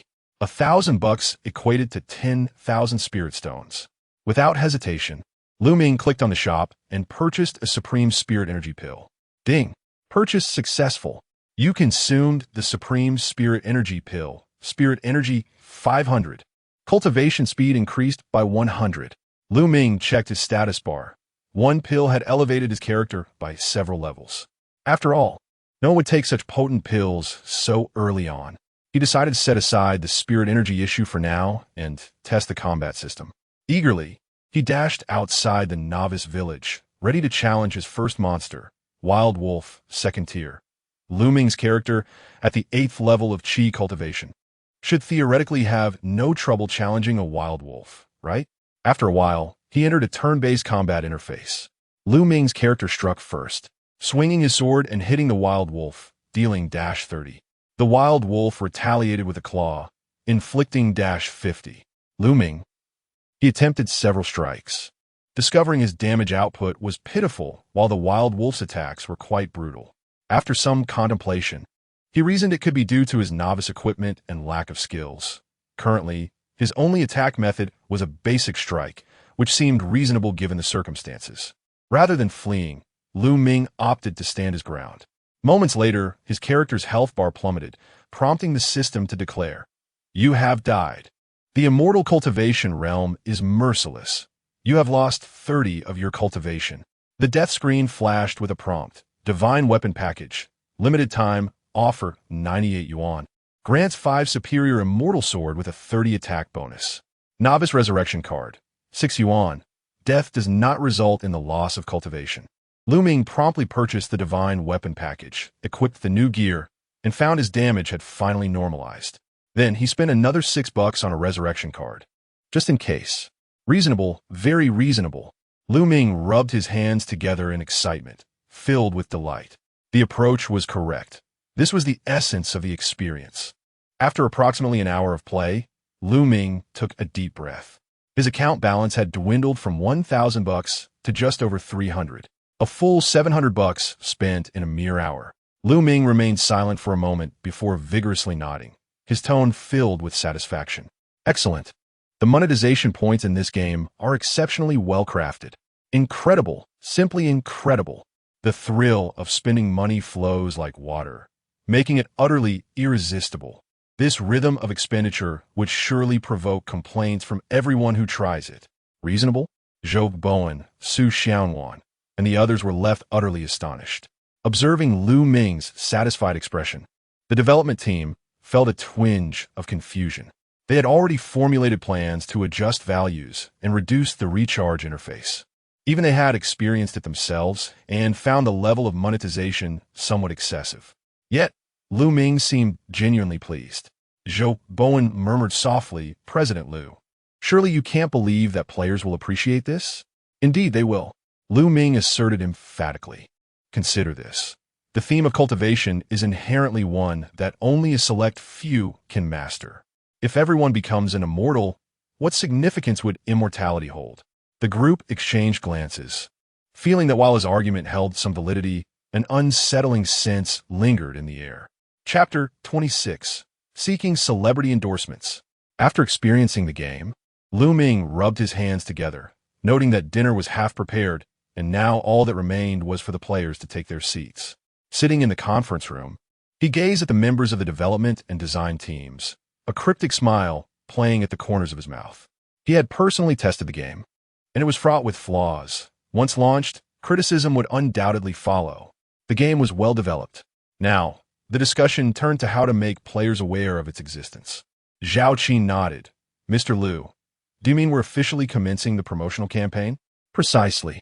However, we shall not engage in ordinary promotion." Lu Ming tapped the table, determined to ignite a buzz across the internet. "I've reviewed your development progress, and it seems that by mid-June, your game could officially launch. Therefore, we have a month to prepare for a pre-launch build-up." Lu Ming's gaze shifted to Han Mimi. As the company's sole customer service representative, her workload had been light. Yet, during the promotion of Escape Simulator, she had performed admirably. Thus, Lu Ming turned to her and declared, "Mimi, starting today, spearhead the marketing department responsible for the game as promotion." Han Mimi was momentarily taken aback, struggling to grasp the situation. "Me? Let it?" "Yes," Lu Ming affirmed with a nod. "Your marketing strategy during the Escape Simulator campaign was quite effective, indicating a good sense of the market." Though nervous, she recalled that during the previous promotion, even with minimal effort, merely selecting some platforms and sharing a few videos, it had not seemed overly daunting. Furthermore, most people believed she was merely a customer service representative, while in reality, she was a seasoned enthusiast of web novels, particularly those centered around cultivation.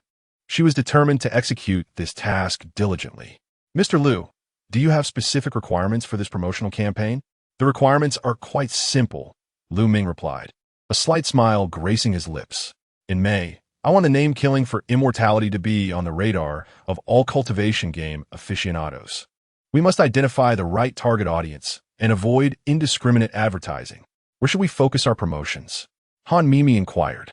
"Cultivation novels, cultivation forums, and cultivation discussion boards, especially targeting players who enjoy the mortal flow and ascension flow. They will surely appreciate this game. Mimi, you will oversee the promotion through these channels. Ensure that the video content is engaging." "Understood." "Mr. Lu," Han Mimi nodded in agreement.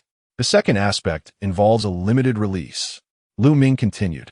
"Bowen, weren't we supposed to distribute some internal testing qualifications? You will manage that segment, including a lottery for these qualifications to make players feel that gaining access to the game is a tremendous opportunity. It would be ideal to introduce leaderboards, such as the top immortal spendings and sect rankings, to see who can cultivate the fastest and achieve the highest battle power." Upon hearing Lu Ming's strategy, the room fell silent.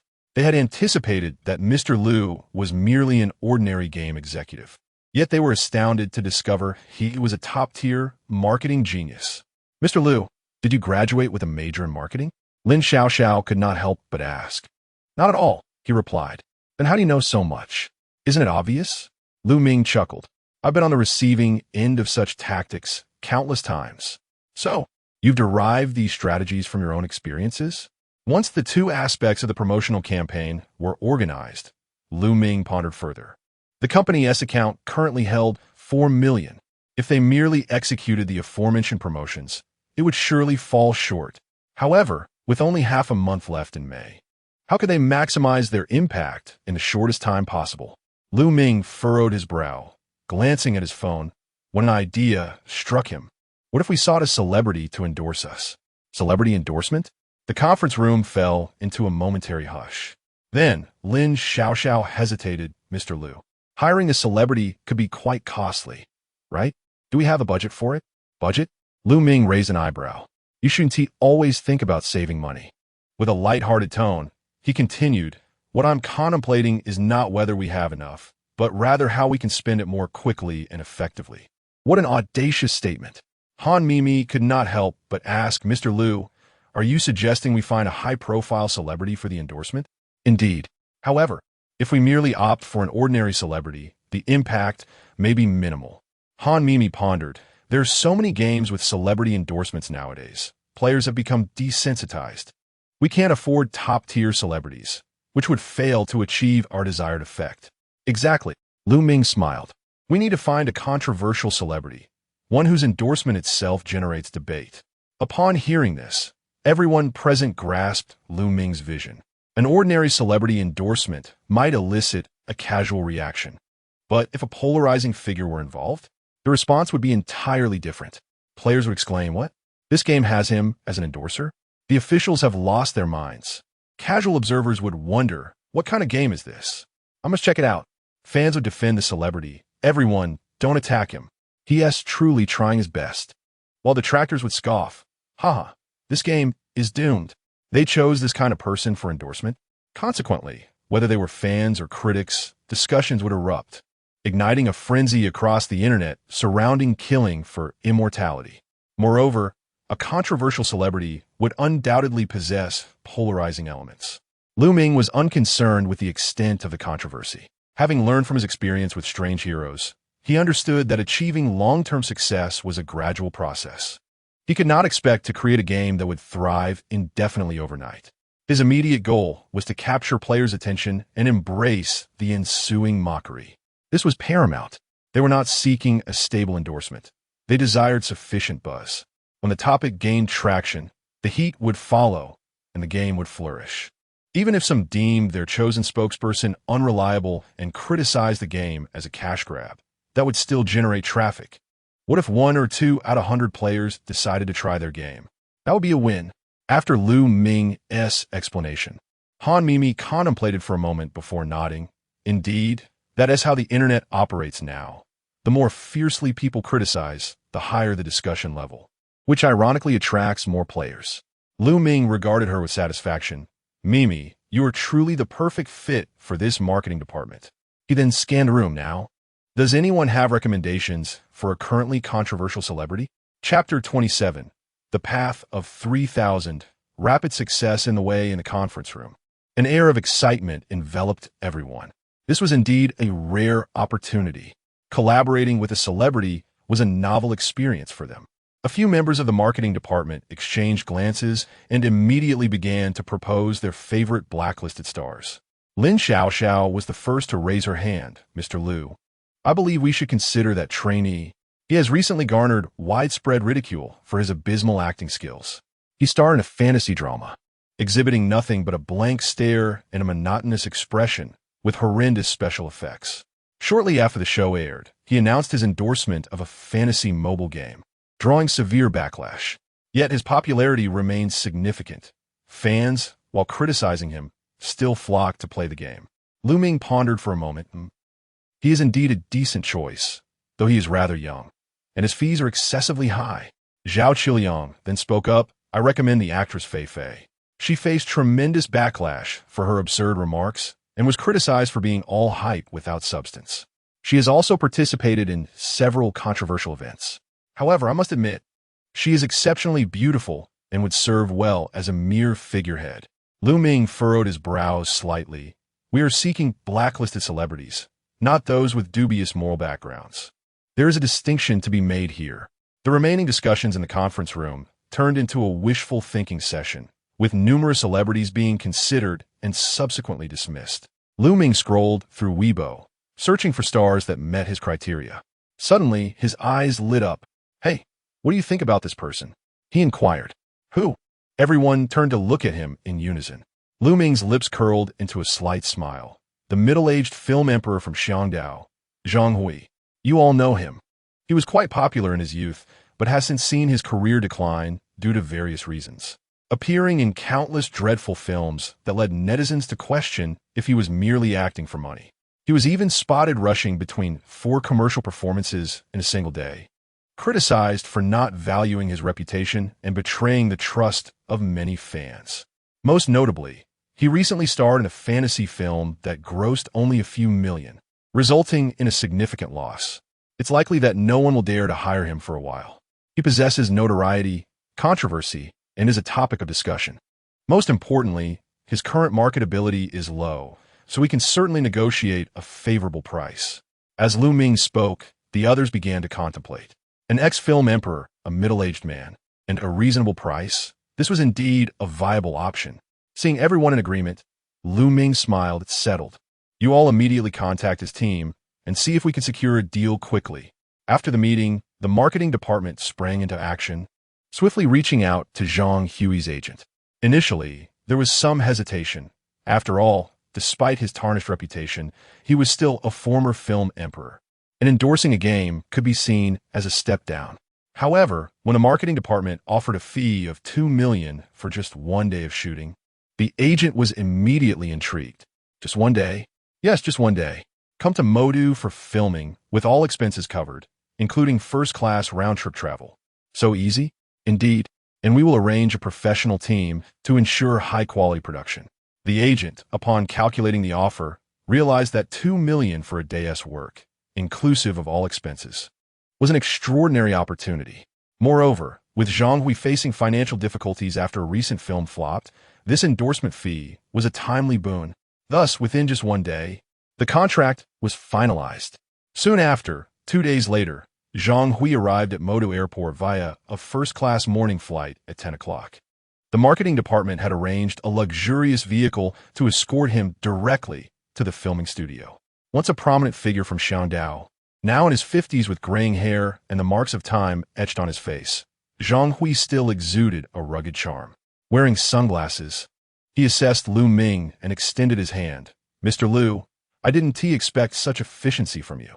Lu Ming chuckled, shaking his hand. After all, hiring a film emperor for an endorsement, we cannot afford to be negligent. Shall we begin immediately? Yes, I prepared the script for you. I assure you it is simple and effective. Before long, Lu Ming led Zhang Hui into the studio, where the lighting had been set, the backdrop arranged, and the makeup and costume teams were already prepared. Lu Ming handed the script to Zhang Hui, smiling as he said, Teacher Zhang, please take a look at these lines. If you need any adjustments, feel free to suggest. Zhang Hui took the script, glanced over it, and couldn't help but chuckle lightly. Raising an eyebrow, he smirked. Mr. Lu, this advertising slogan is quite interesting. Lu Ming replied with a grin, simple, catchy, unforgettable. This is what constitutes a great advertisement. Zhang Hui nodded, having no objections. As an actor with extensive experience in commercial films, he understood the essence of such advertising. Memorability. And for $2 million, with only 2 scenes, he indeed was making a profit. All right, let us give it a try. With the director, cameraman, and lighting technician all in position, Lu Ming settled in front of the monitor to observe everyone's work. The stage manager lifted the clapperboard. Scene 1, take 1, action. Zhang Hui, clad in a robe with slightly disheveled hair, appeared as an aged Taoist priest. Standing before the green screen, his gaze seemingly lost in the vastness of the clouds. The camera slowly moved in, and he took a deep breath, his voice low and magnetic as he declared, becoming an immortal? How can mortals have that opportunity? 3,000 years of cultivation are worthless compared to a moment of enlightenment. Cut! The director exclaimed excitedly, excellent. Teacher Zhang, that's the feeling. Lu Ming nodded in agreement. A film emperor is indeed a film emperor, as he still possessed the fundamentals. With that single scene concluded effortlessly, Lu Ming had prepared an additional line to accompany the shot, killing for immortal cultivation. This path has its doors. Swift decisions yield results. The second scene commenced shortly thereafter, with Zhang Hui donning tattered clothing, appearing disheveled as he knelt on the ground, lamenting, I've endured 3,000 years of sleepless nights in cultivation, only to step out and find. You have all ascended? Is there still justice in this world? Ming focused on the video production team. He had previously provided the ending for this scene, which featured the logo of the game gradually emerging, followed by the text he had prepared, killing for immortal cultivation. The path of 3,000. Rapid success in the way. Cut. All scenes are completed. The marketing department immediately began editing and producing the footage, with Ming personally reviewing it to ensure the advertisement's rhythm, music, and text achieve the most captivating effect. That evening, Zhang Hui boarded a first-class flight back to Xiangdao, leaving with his 2 million endorsement fee, content and satisfied. Meanwhile, the advertisement for Killing for Immortal Cultivation officially launched. Chapter 28. The game has yet to launch. The following morning, the marketing department buzzed with activity. Everyone was engrossed in their tasks, editing, adding special effects, voiceovers, and color grading, meticulously refining every detail. Ming gazed intently at the completed footage on the screen, and once he confirmed everything was flawless, he finalized the version for release. This is it. Let us roll it out. He slammed his hand on the table, his voice tinged with excitement. Xiaomei, the next steps are in your hands. Launch across all platforms. Han Mimi nodded affirmatively. Understood. I've already topped up the budget. We can commence the rollout immediately. Filled with enthusiasm, she was aware of Ming's latest directive, a 2 million advertising budget to be fully expended within 10 days. Before long, advertisements featuring Zhang Hui began to flood short video platforms. After honing my skills for 3,000 years, I step outside to find everyone has ascended, killing for immortality, with myriad paths to enlightenment. Swift mastery is within reach. 3 millennia of practice pale in comparison to a single moment of insight. Killing for immortality. A path exists to rapid success. On that day, countless netizens suddenly realized that this advertisement seemed omnipresent. Upon clicking the ad, many found themselves bewildered. In the Immortal Cultivation game forum, users remarked how they had encountered the ad 3 times while scrolling through videos this morning, with the expression of the acclaimed actor Zhang Hui being so on point that it left them in stitches. What on earth happened to the star? Why is he endorsing such an ad? Is he truly out of funds? This ad copy reeks of old-school games, yet it's even more captivating. Critics lamented Zhang Hui's apparent fall from grace, questioning whether he had sold out for a mere paycheck. This game is clearly a money pit. What were you thinking? Zhang Hui, they exclaimed. Is he really in such dire financial straits that he resorts to promoting subpar games? What kind of company has such deep pockets? The uproar intensified on Weibo. This game hasn't even opened for pre-registration yet. Does anyone have access to the beta testing? Some speculated. I just checked. It seems to be developed by Jingwei Games, and it hasn't launched yet. Others expressed skepticism about the game's potential costs. It's evident that this game will require significant investment. Zhang Hui's fans could no longer contain their frustration. A lengthy post appeared on the platform. Brother Hui, you are an esteemed actor. Why are you endorsing this ad? You're making us lose face. This provoked further mockery from bystanders. Fans still defending him? You tolerated his involvement in lousy films, but this is too much with a game like this. He deserves the backlash. The ensuing conflict between fans and detractors escalated, sending the topic's popularity soaring. A day later, in the Jingwei office, Ming sat in his chair, scrolling through his phone, reveling in the criticism echoing across the platforms and forums, unable to suppress his grin. He opened the system panel, moral debt value, 14,689, having skyrocketed by several thousand points in less than a day. The advertising expenditure was indeed paying off. In just one day, the game's pre-registration page surpassed 100,000 visits. However, the pressing question remained. Why was the game not yet playable? Were the planners incompetent? With such a vigorous advertising campaign, where was the game? The game description was woefully scant. An online role-playing game with immortal elements? Beyond that, nothing more was disclosed. Officially, please open pre-registration. I can hardly wait. Not even a teaser for the beta test? Netizens rushed to the official website, only to find a single line. Killing for Immortality is set to launch soon. Pre-registration is now open. Register now. Currently registered, 119,673 users. Below was a brief description of the game. But crucial aspects such as turn-based mechanics and payment methods were glaringly absent. The onslaught of advertisements generated an explosive initial wave of traffic. Yet what would truly retain players was the art of scarcity marketing. The old strategies proved to be remarkably effective. The quality of the game could only be ascertained through first-hand experience. Yet prior to that, it was inevitable for players to voice their frustrations toward the game developers. Among the 100,000 pre-registered players, some were avid fans of immortal cultivation games, others merely drawn by the hype, while a few came based on previous positive experiences with Jingyue's earlier titles. Watching the moral debt value rise steadily, Ming felt genuine satisfaction. The tactic of scarcity marketing had proven to be exceptionally fruitful. As long as he delayed the launch by a day, the backlash would simply double. Ming had already planned to extend the wait a few more days. However, on the development side, Zhao Qiliang had completed the beta version.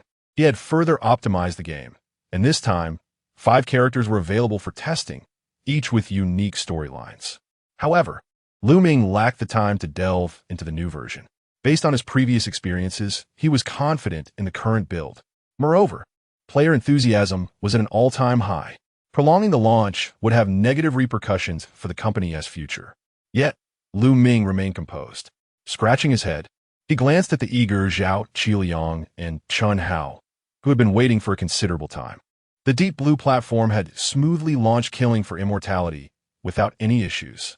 Seeing the anxious expressions on both their faces, Ming rose and declared, "Qiliang, the moment pre-registration hits 200,000, we will announce the beta testing qualifications."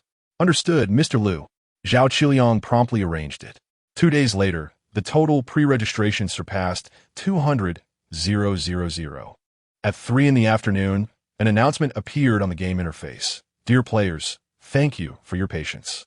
Due to insufficient spiritual energy in the realm, killing for immortality will not open for public testing. However, we will randomly select 10,000 lucky players to receive an early chance to experience the game. Beta testing method 1. After reaching 200,000 pre-registrations, a portion of users will be randomly selected for testing qualifications. Beta testing method 2. Players who previously participated in the running simulator survey will receive direct access." Upon the announcement, players in the forums erupted with excitement. What? Only those who filled out the running simulator survey can gain beta access? Hurry and check if you submitted it. The cunning strategies employed by Jingyue were truly ruthless. This was a boon for veteran players. I can't believe I dismissed the survey as a hassle. Simultaneously, old players began to return in droves. "Guys, I filled out the survey and have secured beta access. Haha, I have a beta account. Who want to buy it at high price? Quickly check your emails. The official notification for beta access has been sent out. What kind of game is this? Offering only 10,000 beta spots? How shameless. I'm done. I won't play anymore. Whoever wants to play can have it." Following Jingyue's maneuvering, many players were effectively deterred. The threshold for playing this game seemed excessively high. However, Ming remained unfazed. As long as players retained their opinions on Jingyue, they were still considered players. Yet, a small fraction of players discovered new channels through forums, group chats, and second-hand trading platforms, all buzzing with messages about beta access for killing for immortality, offering a beta account at a low price. "Who's interested? Brothers, I just got access. 300 for one. First come, first served. Is there anyone willing to buy accounts for 800? Honest transactions. Seriously, can you all agree on a price?" It's hilarious how we're speculating on a game we know little about, yet the account prices are already skyrocketing. The official game hasn't even opened for spending yet, and we're already diving into beta testing. If we can't secure a spot, we'll have to purchase accounts at inflated prices. Is Jingyue really treating players like crops to be harvested? The endorsement of a celebrated actor, coupled with hunger marketing and the sensational promotion of internal test accounts. This company truly exhibits unscrupulous practices. The chorus of condemnation within the group is deafening, and the topic, Whale Leap game exploits players, has even surged to trending status. In the office, Ming fixates on the back-end data. At this moment, the moral debt has surpassed 62,879. Ming chuckles. The effects of ensnaring these players are nothing short of exquisite. The trending topic is splendid. With just a few days remaining until the official launch of the internal test version, he stands a good chance of achieving a fourfold return on investment this month. Indeed, what truly breaks player spirits is not merely the act of spending money, but rather the notion that they are deemed unworthy to participate. Chapter 29. The beginning with a bowl. In the office, the marketing department's group chat was equally ablaze. Mr. Liu, many players are cursing us, claiming they will collectively boycott our game. Mr. Liu, the largest gaming video site, Electric Station, has videos criticizing us. Shouldn't we broaden the internal testing qualifications a bit? However, Ming calmly shook his head. No, the number of internal testing qualifications remains unchanged. But Mr. Liu, scalpers are now selling the internal test accounts for over 1,000. Ming smiled, his gaze reflecting a hint of the capitalist's coldness. This only proves that we are on the right track. A game that can provoke such strong reactions from players, one that they are willing to pay for access, indicates what? It signifies that their desires have been thoroughly ignited. Besides, just wait a moment. Our internal test version has just gone live. Soon, we will receive feedback on our game's content. Ming's intent was clear. Once you experience the game specifics, you will naturally cease clamoring for those internal testing slots. Meanwhile, in Kyoto, a game streamer named Lavishly was excitedly staring at his inbox, his hands trembling with anticipation. He was a moderately well-known streamer, earning a living by broadcasting various games and critiquing poorly made ones. Upon discovering the game Pay-to-Win Cultivation, he immediately recognized it as an opportunity. This game had a barrier to entry. It was a suitable subject for live streaming. With a unique offering, he knew that a fresh perspective would significantly boost his video's popularity. Thus, he spent 800 yuan to acquire an internal testing qualification from a scalper. Just moments ago, he received the email announcing that the game had launched. After setting up his equipment, he promptly notified his followers, "We are live, streaming pay-to-win cultivation in real time." Soon, Lavishly followed the provided link to the Deep Blue gaming platform's download page. Not the Steam platform? As the number of viewers steadily climbed, Lavishly began to introduce the game.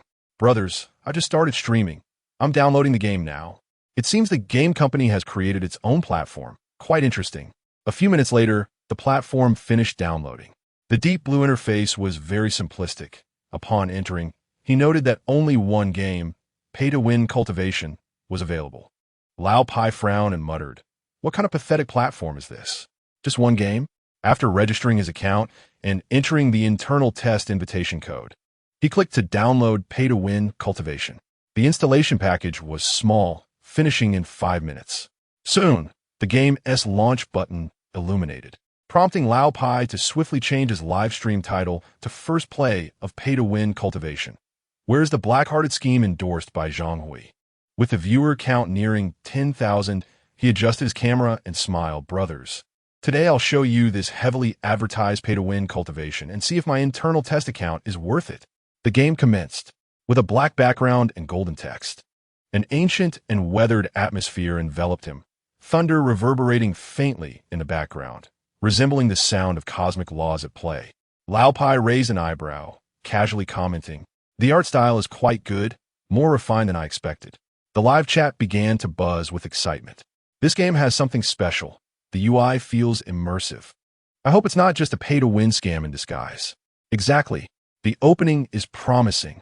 Lavishly entered the character selection interface, glancing over the options: a white-robed swordsman, a red-dressed sorceress, a destitute beggar.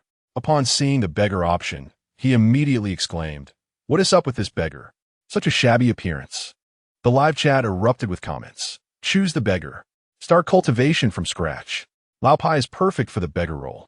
Beginning with a bowl is most fitting." Seeing the chat's demands, Lavishly chuckled and decisively chose the beggar.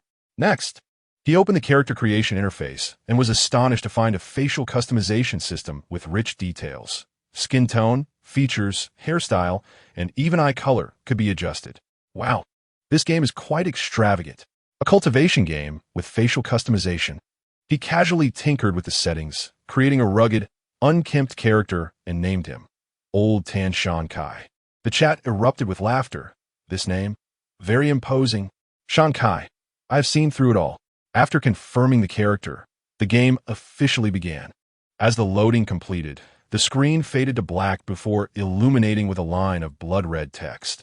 Born into poverty, suffering from oppression, you never believed in fate. But today, destiny opens a door for you. The screen brightened, revealing a dilapidated town. On the roadside, farmers and vendors moved about, while Lao Pai's character lay on a tattered mat in a corner, wrapped in ragged burlap, emaciated. Simultaneously, a line of text appeared. You are a beggar, living by begging for your daily sustenance. Haha, it's truly a genuine beggar start. Cultivation through begging, no doubt about it. Lao Pai is perfectly suited for this character. How insulting to Shan Kai. I strongly urge Lao Pai to change his name. At that moment, a child ran over, pointing at Lao Pai's character and laughing heartily. Stinky beggar, quickly bow to grandpa, or I'll beat you up. Immediately, a group of NPC children rushed forward, kicking and scolding Lao Pai's character, punching and kicking while hurling insults. Lao Pai was taken aback. This game is shockingly realistic. Even NPCs bully people. He witnessed his character's health bar diminish noticeably, and this wasn't even a scripted scene. Then, the scene shifted, and a system prompt appeared. In your most desperate moment, you found a broken bowl. Lao Pai stared at the broken bowl in his character's hand, momentarily stunned. Opening the inventory, he discovered that this broken bowl was actually a spiritual artifact. Starting with spiritual energy, this game is intriguing. Lao Pai eagerly checked the bowl's attributes. Broken bowl, damaged, effect, can receive alms at specific locations, obtaining spiritual stones or leftover food. What? Only this functionality for a spiritual artifact? No wise old man. What kind of nonsense is this? However, in the live chat, the comments rolled in rapidly, within moments. The viewer count had surged to 30,000. Haha, the officials do not deceive me. True pay-to-win cultivation. Is the broken bowl the entrance to cultivation? The planners have something special going on here. Let us see if I can beg for spiritual stones. So far, this game is incredibly captivating. I want to play. This is interesting, a uniquely distinct cultivation game. Chapter 30. Join my beggar-esque guild. First pay the membership fee. As the barrage of comments flooded the screen, Old Pai maneuvered his character, clutching a broken bowl, to the center of the town. There, an elderly beggar sat cross-legged. Old Pai attempted to interact, and the system promptly displayed a dialogue. Youngster, have you come to beg as well? Yes, no. Without hesitation, Old Pai clicked yes. Soon, the old beggar brandished a stick, gesturing towards an empty space nearby. Go kneel over there. All the newcomers are gathered. Old Pai immediately commanded his character to comply. You kneel in the street, begging for a day, and receive 1 spirit stone and 2 leftover meals. Observing the notifications of 1 and 2, Old Pai was taken aback, as was the barrage. Wow, can you really obtain spirit stones? They come so swiftly. Old Pai, you might as well kneel here for the entire day. With the first spirit stone acquired, Old Pai's interest was piqued. He began to guide his character around the town, seeking further opportunities to gather more spirit stones. Just then, a familiar name appeared on the screen. Wealthy young master, Wang Xiao. The NPC stood at the town's center, surrounded by a gaggle of sycophants, mocking passing cultivators. Wang Xiao, a mere beggar, and he dares to cultivate? Ha ha ha, you're killing me with laughter. Then, the system presented an option. Will you kowtow to Wang Xiao in exchange for 5 spirit stones? Old Pai hesitated for a few seconds, but the live chat exploded with excitement. Wow, this game is truly realistic. The developers understand cultivation so well. Begging is fine, but you must bow your head. Old Pai knelt. We support you. A true man can bend and stretch. For the sake of cultivation, bow down. With this kneel, he transcended from a mortal to the chi refinement stage. Finally, Old Pai sighed deeply, 30 years of ups and downs. Wang Xiao, just you wait. With a click of the mouse, his character knelt down. Acquired spirit stones 5. Ha, Old Pai has knelt. This game is incredibly immersive. Playing it feels like experiencing the realities of society. As long as there's compensation, I can kneel indefinitely. Old Pie helplessly covered his face. This game is truly lacking in ethics. Yet, he realized he was somewhat hooked, despite not playing for long. He was genuinely interested in the game. Glancing at his inventory, he found he had nearly 10 spirit stones. He was already able to enter the chi refinement stage. Old Pie controlled his character to take out the spirit stones, his hands trembling. Brothers, I'm about to break through to the chi refinement stage. He opened the cultivation interface, and 5 spirit stones instantly transformed into motes of light, dissipating. The character sat cross-legged, the tattered clothing billowing gently in the wind, as if truly entering a meditative state. Moments later, a system notification appeared. Congratulations, you have broken through to the first layer of chi refinement. Your path to immortality officially begins. The spiritual energy in this area is thin. To maintain this realm, you must consume 1 spirit stone daily. If you lack spirit stones, your cultivation will regress. Old Pie's eyes widened. Something feels off. He smacked his lips and began to study the new system interface. After breaking through to the chi refinement stage, he noticed a new cultivation efficiency value on the interface. Upon reading the explanation, Old Pie was utterly dismayed. What? Cultivation can decline? Ha ha ha. The planner is truly a genius. If you don't progress, you regress. The logic is sound. Do you understand? This game is genuinely simulating cultivation. It has begun. The recharge interface is coming. Old Pie hastily opened his inventory, counting his remaining spirit stones, too. This meant he could only cultivate for 2 more days before running out of spirit stones. Brothers, the cost of cultivation is higher than I imagined. With a grimace, Old Pie wandered around the town, seeking a way to acquire more spirit stones, only to discover that begging was not an easy life. Individuals like Wang Xiao did not appear frequently, and that hardly sufficed to cover his cultivation expenses. Oh no, I've just broken through to the chi refinement stage, and I'm about to fall back to being immortal. In the live stream, the comments continued to flow. Ha! This game is too realistic. The poor can't even sustain their cultivation. Is this what pay-to-play cultivation means? I feel like I need to spend money. Otherwise, the early game pacing is too slow. Old Pie gazed at his character, clad in rags and clutching 2 spirit stones. Lost in thought. Brothers, there's no rush to spend money. We can still play. I just realized that my absorption of spiritual energy is too slow. The main reason is that I currently lack suitable cultivation techniques. Once I find the right methods, my rate of energy absorption will improve. So, I can't continue like this. I need to find an organization to latch onto. With a newfound resolve, Old Pie began to navigate the town, inquiring about potential leads. Eventually, he stumbled upon a group of ragged cultivators gathered in a dilapidated temple. Despite their tattered appearance, their eyes radiated a fierce determination. Among them, an elderly man with a goatee stood at the entrance, leaning on a cane, scanning the passers-by. Old Pie sensed this individual was different and promptly approached, prompting a dialogue box to appear. Beggar Guild Elder. Youngster, do you wish to join the Beggar Guild? Wow, there really is a Beggar Guild.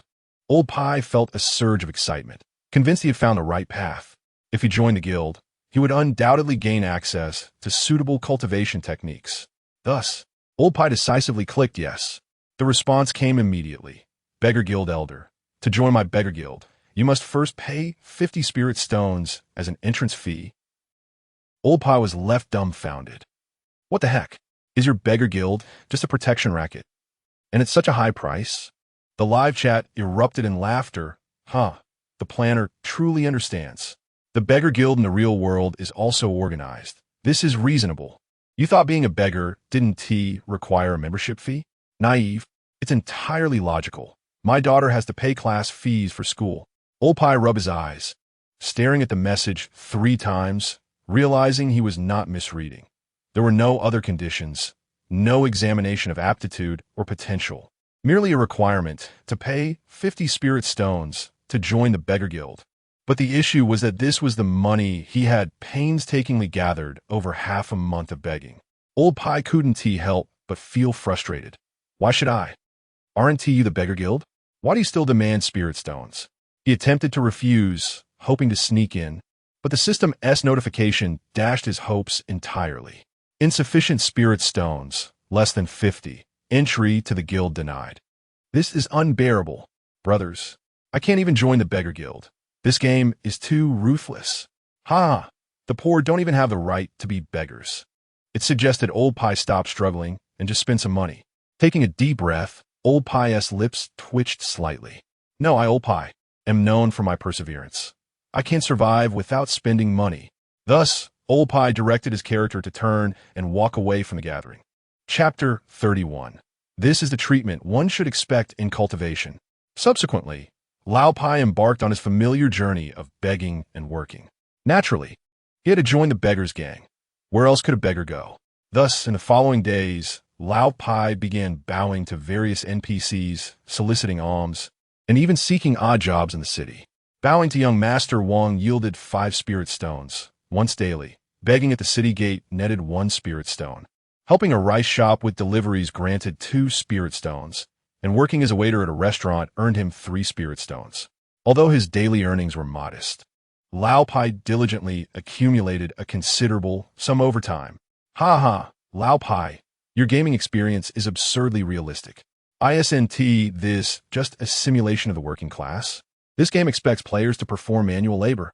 The pace is excruciatingly slow. If you ask me, just spend some money and get it over with. Lao Pie disregarded the barrage of suggestions and opted for the most popular gameplay style among the viewers. After over 20 days of gameplay, he finally managed to gather 50 spirit stones. The journey was indeed arduous. After all, to maintain his first level of chi refinement, he needed to consume 1 spirit stone daily. However, all of this would be resolved upon joining the beggars' gang. With spirit stones in hand, Lao Pie made his way to the familiar, dilapidated temple. You have paid 50 spirit stones to the beggars' gang and successfully joined. Congratulations. You have acquired the skill, beggar's breathing technique, white grade, cultivation speed 1, daily spirit stone consumption reduced by 50. Congratulations, you have unlocked the gang system. Lao Pie. After toiling for 7 days, this is the pathetic skill I receive? Haha, white grade. The lowest grade of skills. Is this what you get for spending 50 spirit stones? The developers are truly impressive. This is the reality of the cultivation world. Lao Pie's expression darkened. Nevertheless, he no longer needed to spend 1 spirit stone daily for cultivation. Now, he could manage with just half a spirit stone to survive. Brothers, I have finally found my footing. However, he soon realized a more pressing issue. Upon examining the gang system, Lao Pie discovered that while the beggars' gang did possess higher grade skills, they all required money. At present, he could not afford any. A cultivation speed of 1 was nearly negligible. With this skill, mere meditation would not suffice. No, I must seek alternative means to grow stronger. Lao Pie spent 5 spirit stones to purchase a standard dog-beating stick from the gang shop. Brothers, after so long, I'm finally going to hunt monsters. With enthusiasm, Lao Pie dashed out of the town and headed into the wilderness. As he stepped beyond the city gates and walked along the path, he pondered why he had yet to encounter any wild monsters. Suddenly, the scene shifted, plunging him into a familiar yet foreign battle interface. On the screen, Lao Pie's character stood on the left, facing a half-human tall wild dog, its health bar lengthy and menacing. In the center of the screen loomed several enormous buttons. Attack, spell, defense, run, item. Lao Pie stared at the screen, completely petrified. What the hell? Is this turn-based? Wait, this game is actually turn-based combat. After playing for so long, I only just discovered it's a turn-based game. This is not right. The moment he encountered the turn-based system, Lao Pie's mindset shattered. He had thought pay-to-win cultivation was a highly free-form, open-world cultivation experience, only to realize after nearly a day of play that it was, in fact, a turn-based cultivation game. No wonder there had been no combat visuals before. The developers had concealed this twist. We have all been deceived. In this day and age, there are still companies developing turn-based games. If only they had announced that it was turn-based, I wouldn't have wasted so much time. Lao Pie glanced at the viewer count in the live stream. Since the appearance of the turn-based interface, a significant number of viewers had exited. It was inevitable. Turn-based games are simply not favored nowadays. Lao Pai sighed and decided to continue playing. After all, the live stream was still generating some engagement today. Gazing at the wild dog, Lao Pai decisively clicked attack. The character swung the dog-beating stick and struck the wild dog. Bang! The wild dog lost 10 health points. The wild dog attacks. Bang! You receive 18 damage. Is the damage disparity this severe? Am I not still in the novice area? The monsters in the novice area have such high attack power. After several attempts, Lao Pai felt he might not be able to win. Furthermore, he had no potions on him. Run, Lao Pai chose to flee decisively. Escape failed. The wild dog continues its assault. Critical hit. You receive 26 damage. You have died, Lao Pai. I was killed by a dog. Haha. A chi refinement stage cultivator can't even defeat a wild dog. I can't even handle a dog with a dog-beating stick. What kind of nonsense is this? You have died. The cultivation world is merciless. You have lost 30 of your cultivation. Upon seeing the death notification, Lao Pai spat out a mouthful of blood. He finally realized a grave issue. It was highly likely that the game's combat system did not rely on skill to defeat monsters, but rather on equipment, techniques, and spending money to dominate. He opened his character interface and found that he possessed only a dog-beating stick with skills limited to the most inferior beggar's breathing technique, boasting pitiable attack power. Brothers, I understand now. Lao Pai sighed heavily, his tone grave. This game cannot be played without spending money. Looking at his character sprawled on the ground, Lao Pai took a deep breath and slowly revealed a smile filled with vengeance. No worries, you all mutt, just wait. Once I gather some gear, I will wipe out your entire den. In the live stream, upon hearing Lao Pai's laughter, everyone guessed what he was planning.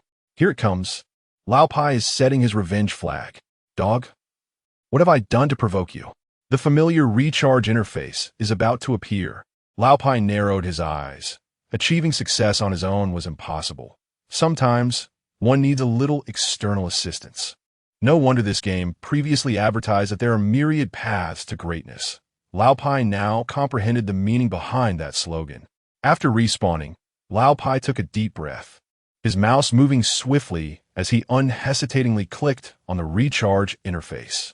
Brothers, I have gained enlightenment on the path of cultivation.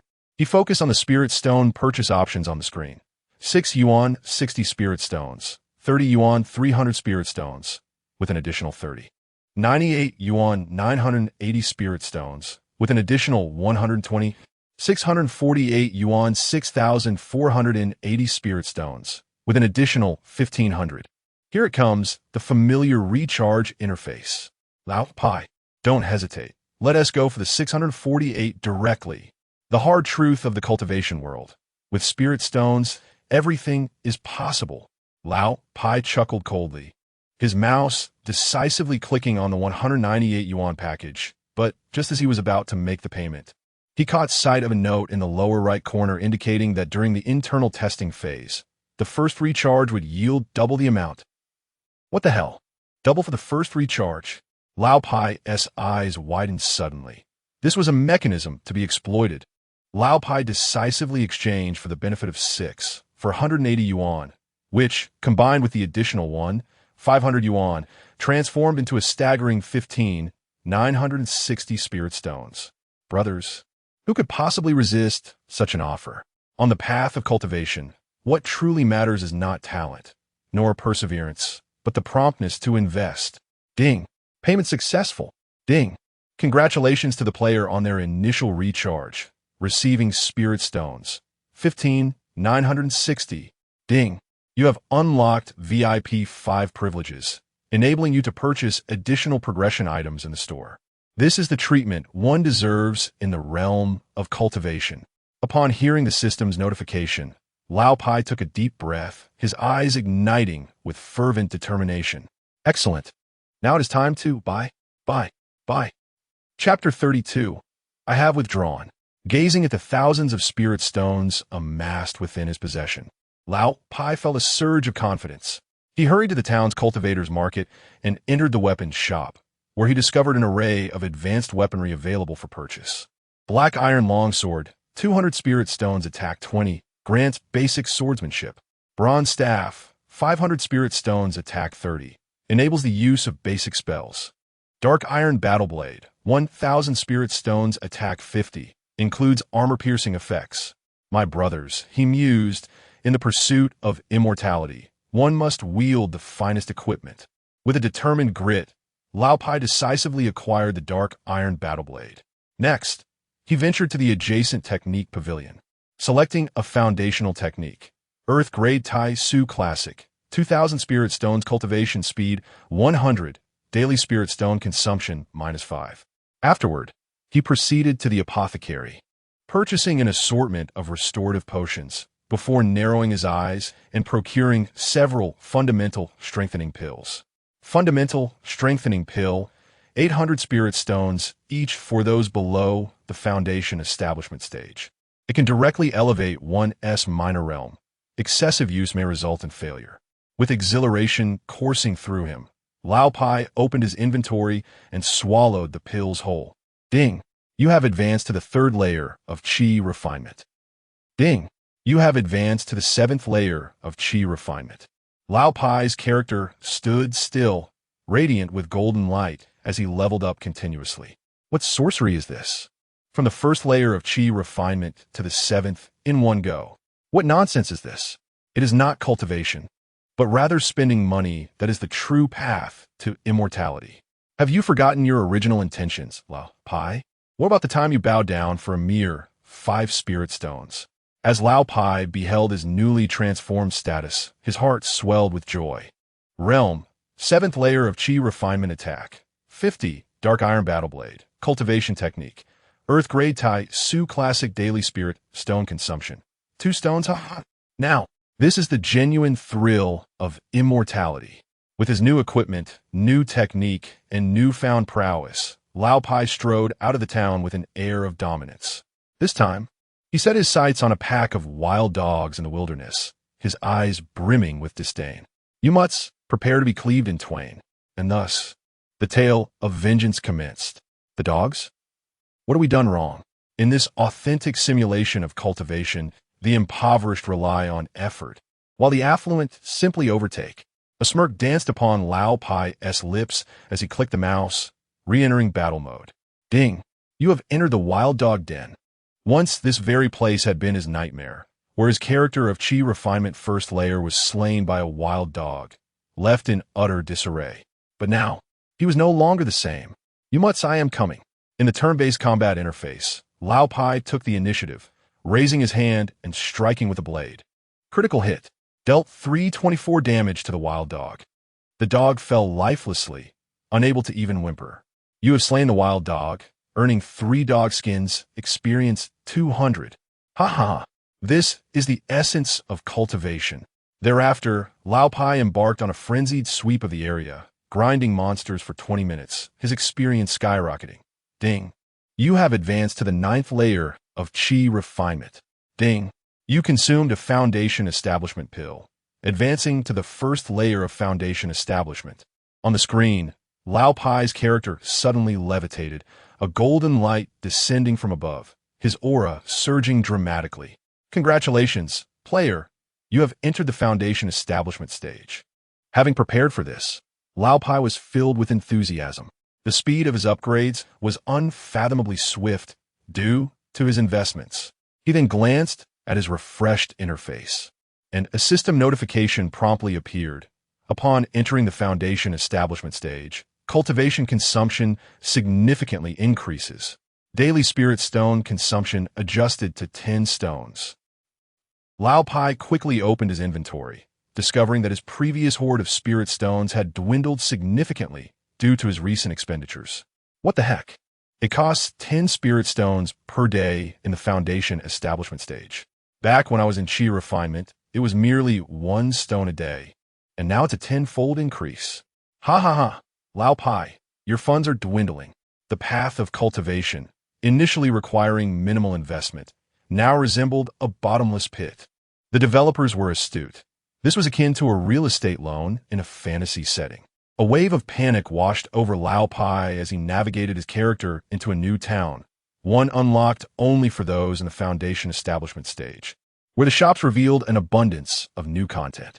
Spirit Pet Contract. 500 spirit stones, each upon entering the foundation establishment stage. One must contract a spirit pet, or risk being unable to tame beasts. Dungeon tickets. 300 spirit stones, each tickets must be purchased to enter advanced dungeons. Premium flying boat. 3,000 spirit stones, each greatly increases travel speed. A must-have for home and travel. Lao Pai felt utterly overwhelmed. What in the world? I've just entered foundation establishment, and now I'm bombarded with a plethora of purchases. There are not enough spirit stones. Thus, why must cultivation have a hierarchy? Because if you are poor, you are destined not to break through. Lao Pai calculated that simply cultivating for a day would cost 10 spirit stones, and when factoring in subsequent equipment, pets, skills, dungeon tickets, and more, this meager amount of spirit stones was utterly insufficient. He needed to recharge. Lao Pai covered his face, suppressing his fury. I've spent hundreds, and after just an hour, I'm on the verge of bankruptcy. With no desire to pursue the laborious tasks further, he lamented, I came to cultivate, not to earn money. Despairing, Lao Pai stared at the screen, grasping a harsh truth. This game is unplayable without monetary investment. Initially, he believed that spending 500 spirit stones would ensure a satisfying experience. Yet after just 1 hour, he found himself back in familiar impoverishment. Even more absurdly, the shop offered numerous VIP privileges. Lao Pai buried his face in his hands, taking deep breaths. Once composed, he finally discerned the essence of this game. In the early stages, a flashy storyline lures you in, promising a playable experience without spending. In the mid-game, you feel the exhilarating rush of spending, leading to unconscious investment. In the late game, various consumptions compel you to endlessly recharge without money. The game becomes unplayable. You deceitful developers, you are not creating a cultivation game. You are crafting a money-burning trap. No wonder you invest so heavily in advertisements and enlist Zhang Hui as a spokesperson. I truly am a fool. Lao Pai's lips twitched. His eyes filled with self-contempt. What cultivation? This is hardly a cultivation game. It is a meticulously designed cash grab. With that thought, Lao Pai resolved to cease playing. Brothers, this game is merely a cash-hungry scheme masquerading as a cultivation adventure. I can no longer continue. Let's find another game. The live chat erupted in chaos. You're quitting. Wow, that was quick. Indeed, the game's monetization was excessively ruthless. Lao Pai's withdrawal was entirely reasonable. I can understand. Lao Pai spent hundreds and ultimately gained nothing. If it were me, I would flee too. The rate of expenditure outpaces the game's consumption. Who wouldn't he quit? It's clear now, this is not true cultivation, but a consumption-based cultivation. We're only at the foundation establishment stage. How much would it cost to reach the nascent soul or great ascension stages? Lao Pai, do you think you'll eventually succumb to the urge to recharge? I bet 500 spirit stones that Lao Pai will return to streaming cultivation within a month. Ha ha ha. Quit today, recharge tomorrow for 648. Lao Pai scoffed, resolutely declaring, absolutely not. Chapter 33. The only option is to hide and secretly rejoice. Old Pai's announcement of his withdrawal from the game struck like a colossal stone into the surface of a lake, stirring up tumultuous waves. Within a mere half-hour, trending topics such as working class unworthy of cultivation and Zhang Fei endorses fraudulent games captivated a vast audience. The official game forum, various social media platforms, and comment sections of short videos were inundated with an uproar of discontent, drowning the entire internet in a sea of criticism. I've only just begun my foundation cultivation, and they're already pressuring me to spend money? If I reach this stage of transformation, will I need to take out a loan to cultivate? Who remembers the official promotion that claimed the path to mastery was vast and attainable? When they said fast track, they really meant pay to win. Had I known this would happen, I would have sold my beta account. $500 for just an hour of training, and I'm left bankrupt before I even warmed up to the celestial energy. And this is a turn-based game? I must have been out of my mind to have joined. The planners are truly clever. This game is riddled with microtransaction points. In the comments section, amidst the myriad of curses, there exists a small faction that believes the game has its merits. Although the pay-to-win mechanics are quite predatory, one cannot deny the immersive atmosphere it creates. Turn-based games are becoming increasingly rare, and this title evokes nostalgia for my days in Dreamland. As I age, I find myself enjoying these turn-based games more than I expected. To my surprise, there are indeed individuals who enjoy this game. Some of them are well into their 40s. Countless enraged players flooded into the Deep Blue gaming platform, relentlessly bombarding pay-to-play Immortal Cultivation with scathing reviews. The most unfortunate of all was the game's spokesperson, Zhang Hui. This A-list actor had only recently uttered the line in an advertisement, "Becoming immortal?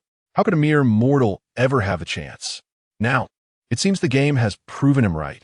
The standards for contemporary celebrities are alarmingly low. What game wouldn't they endorse? Kudos to you, Zhang Hui. I once idolized you, but now I'm burning your poster. Your advertising line was absolutely truthful. How could mere mortals have a chance? This game offers no opportunities for the common man. How much did you earn? Why do you endorse every game that comes your way? As the criticism escalated, Zhang Hui's Weibo was besieged by comments. Brother Hui, the game you endorsed made me spend $300 and I gained nothing. Refund my hard-earned money, you terrible spokesperson.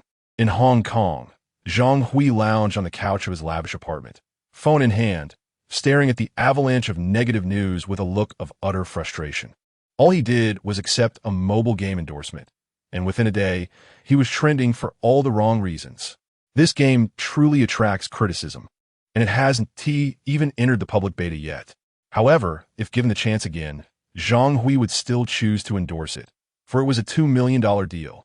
Meanwhile, in Shanghai, the office of Whale Jump Games was shrouded in an unprecedented silence. The once boisterous atmosphere was replaced by a grim pallor, with employees sitting at their desks, faces ashen as if they had swallowed flies. The uproar on social media, the mockery on short video platforms, and the dismal ratings on the Deep Blue gaming platform. The game's public release had not even begun, and had already become a laughingstock of the industry.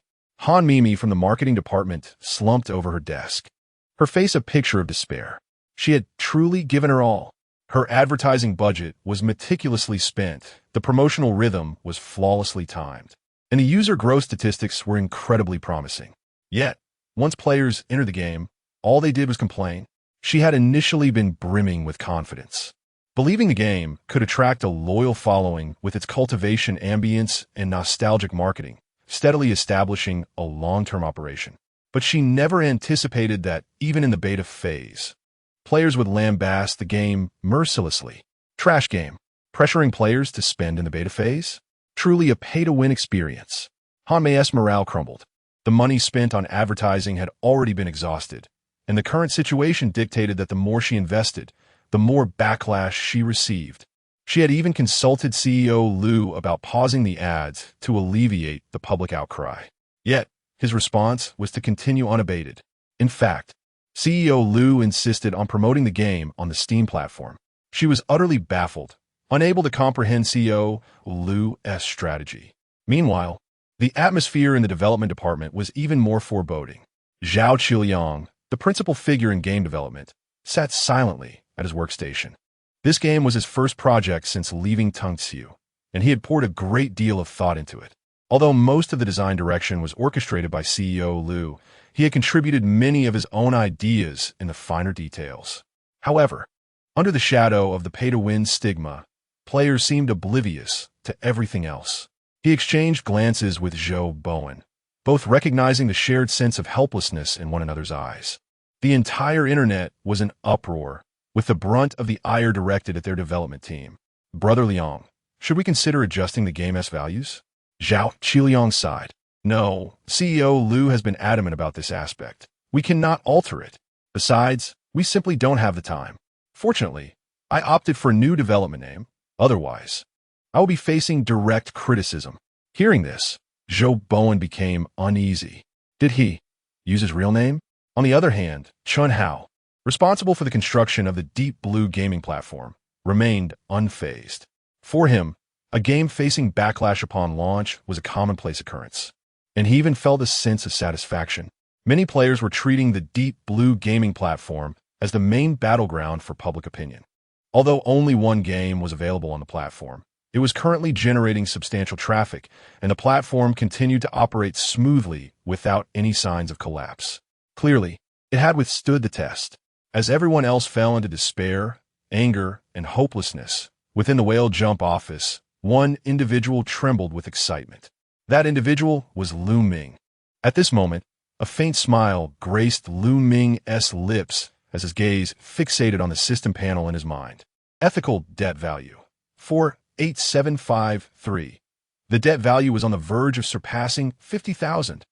Lu Ming could hardly suppress a laugh. Yet he maintained a facade of discomfort, feigning deep contemplation. He drew the blinds, fearing that the employees outside might catch a glimpse of his elation. While everyone else was preoccupied with discussing remedies, Lu Ming was entirely unconcerned. A debt value exceeding 10,000 equated to double the returns. Surpassing 50,000 would mean quadruple.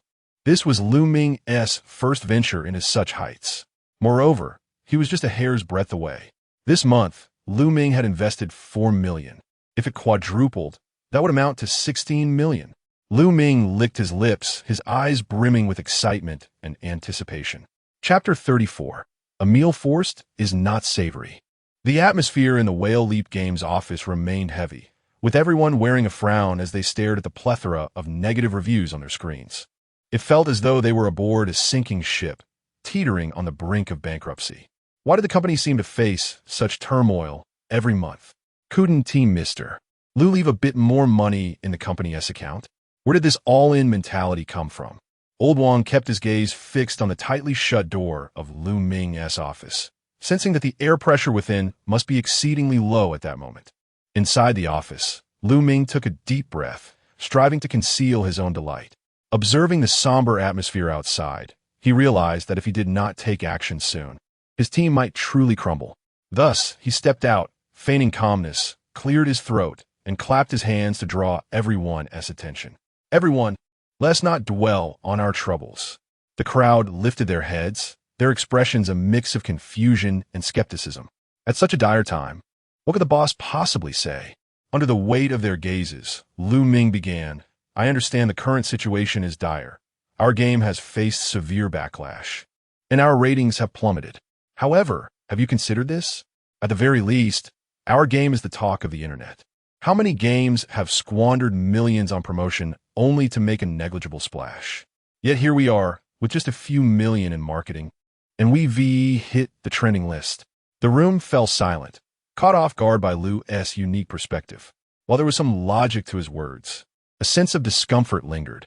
Han Mimi sighed, resting her forehead in her hand. Mr. Lu, we understand your point, but the attention we're receiving is negative. Indeed, Zhou Bowen chimed in, unable to contain himself. This notoriety is not a badge of honor. Everyone is criticizing us. Our game has been labeled as a money-grabbing scheme, and our company, including you, Mr. Lu, is under fire. Zhou Bowen felt a pang of distress. He had always believed Mr. Lu was operating on a higher level, confident that he had a strategy in place. Yet, in light of the current predicament, it felt as if Mr. Lu was merely treading water. Had he overestimated the situation? Despite his experience with the runaway simulator, which taught him that initial backlash was typical, this was different. This game bore no reflection of reality. Even if it somewhat did, the cost to players was exorbitant. In the gaming industry, those who received such harsh criticism rarely fared well. Zhou Bowen voiced his concerns. As he spoke, the office filled with murmurs of agreement and sighs of discontent. But Lu Ming merely smiled mysteriously, his eyes sparkling. Therefore, we should celebrate. Everyone, we invested 4 million in advertising, gaining the entire industry's attention. As long as there is attention, there lies opportunity. No matter the criticism, it's better than being ignored. How many games have players been too apathetic to even criticize? At least we made a mark. His words caught many off guard. Indeed, from a certain perspective, Spin to Win had garnered some buzz. But was this truly a positive development? No one dared to entertain such a notion. The brand image was paramount. If the gaming community viewed Whale Leap as a company focused solely on exploiting players, how could they sell future games? Seeing the continued glumness in the room, Lu Ming cheerfully declared, All right, let us not overthink. Tonight, I'll treat everyone to dinner. Let us go out and unwind. Everyone. At such a time, who could possibly feel like dining? Why did the boss always create an atmosphere akin to a farewell feast? Han Mimi from the marketing department side. Mr. Liu, I truly lack the appetite. I poured so much effort into this project, and now it's being ridiculed. I just can't. She trailed off, her eyes glistening. Zhao Qiliang from the development department shook his head too. He felt utterly helpless after working late into the night, only to face a barrage of mockery. No way. I'm not going. I want to go home and sleep, he stated. Artists Gu Xiangxiu and Su Xianwan exchanged glances, murmuring, Mr. Liu, we think we should skip it too. They genuinely lacked the energy. Yet, Lu Ming would not grant them the chance to refuse. No, you must come. You believe the company is doomed, don't you? But let me tell you, this project has only just begun. He pointed towards the ceiling, his gaze resolute, his tone exuding confidence. Therefore, you should feast well, rejuvenate your spirits, and be ready to fight again tomorrow. Everyone must attend tonight. Lu Ming's decision was final. Everyone. At that moment, they genuinely wished to tell Lu Ming, boss, a forced meal is not appetizing. As dinner time approached, a group of employees from Whale Leap Games reluctantly gathered at the dining table under Lu Ming's coercive command. The restaurant, a renowned Hunan eatery in the bustling metropolis, was a familiar venue for company gatherings. However, the atmosphere this time was particularly somber. The table was laden with dishes, spicy fish heads, stir-fried pork with vibrant green chilies, and a generous platter of golden garlic prawns. Yet, no one reached for their chopsticks. Each person bowed their heads, fixated on their phones, scrolling through the latest trending topics. Damn, something's gone wrong.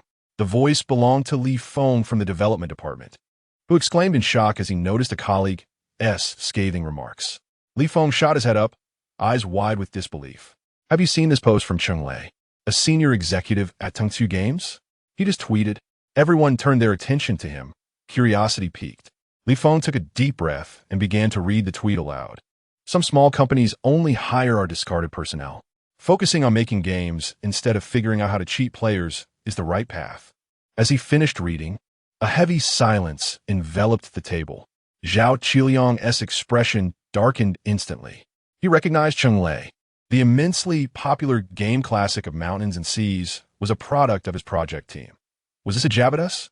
The term discarded personnel surely referred to them. Zhao Qiliang and his team members exchanged worried glances. They had all previously worked at Tengsu. Now, to be publicly ridiculed in such a manner was unbearable. Zhou Bowen slammed the table in anger. Tengsu is utterly disgusting. Our spirits are already low, and now this Tengsu executive is throwing shade, calling us rejects? It's an outright slap in the face. Zhao Qiliang's expression darkened further. Cheng Lei, wasn't he friendly back at the company? How could he turn so hostile the moment he left Tengsu? This was inhumane. He downed his beer in one gulp. Gritting his teeth, they're engaging in industry bullying. They want us to be utterly disgraced. Chapter 35, Self-Sabotage. Cheng Lei truly knows how to push the limits. Gu Xiangxiu couldn't help but smirk. Tengsu Games truly has a penchant for overreaching, yet how dare they defecate upon us? Zhou Bowen was equally indignant. Do they believe themselves to be the titans of the industry now? What is this? Are they forbidding us from changing jobs? The atmosphere grew increasingly charged, with anger etched upon every face. This affront shall be avenged. This group is utterly repulsive. They merely wish to trample us on their ascent. Everyone felt a tightness in their chests. However, amidst the palpable fury enveloping the dining table, Lu Ming maintained his composure. He had not yet formulated a way to console his employees. How could he reassure them? By saying it's nothing? Yet the situation was glaringly evident. Tengsu was clearly intent on provoking them, suggesting they retaliate. But could Jingyue, given its current size, truly engage Tengsu head-on? Lu Ming raised his gaze, surveying the table, and noted the grim expressions on each face. Zhao Qiliang bit down on his teeth, gripping his chopsticks tightly, the veins on his hands visibly protruding. Zhou Bowen's face flushed crimson, a clear indication of his fury. Everyone was holding their breath. Lu Ming sighed and lightly tapped the table. Resonating with the group was paramount at this juncture. He began slowly. All right, let us not let our tempers flare. Let us eat first. Cheng Lei does not represent Tingxiu. This is merely his personal opinion. We will have our say, but not today.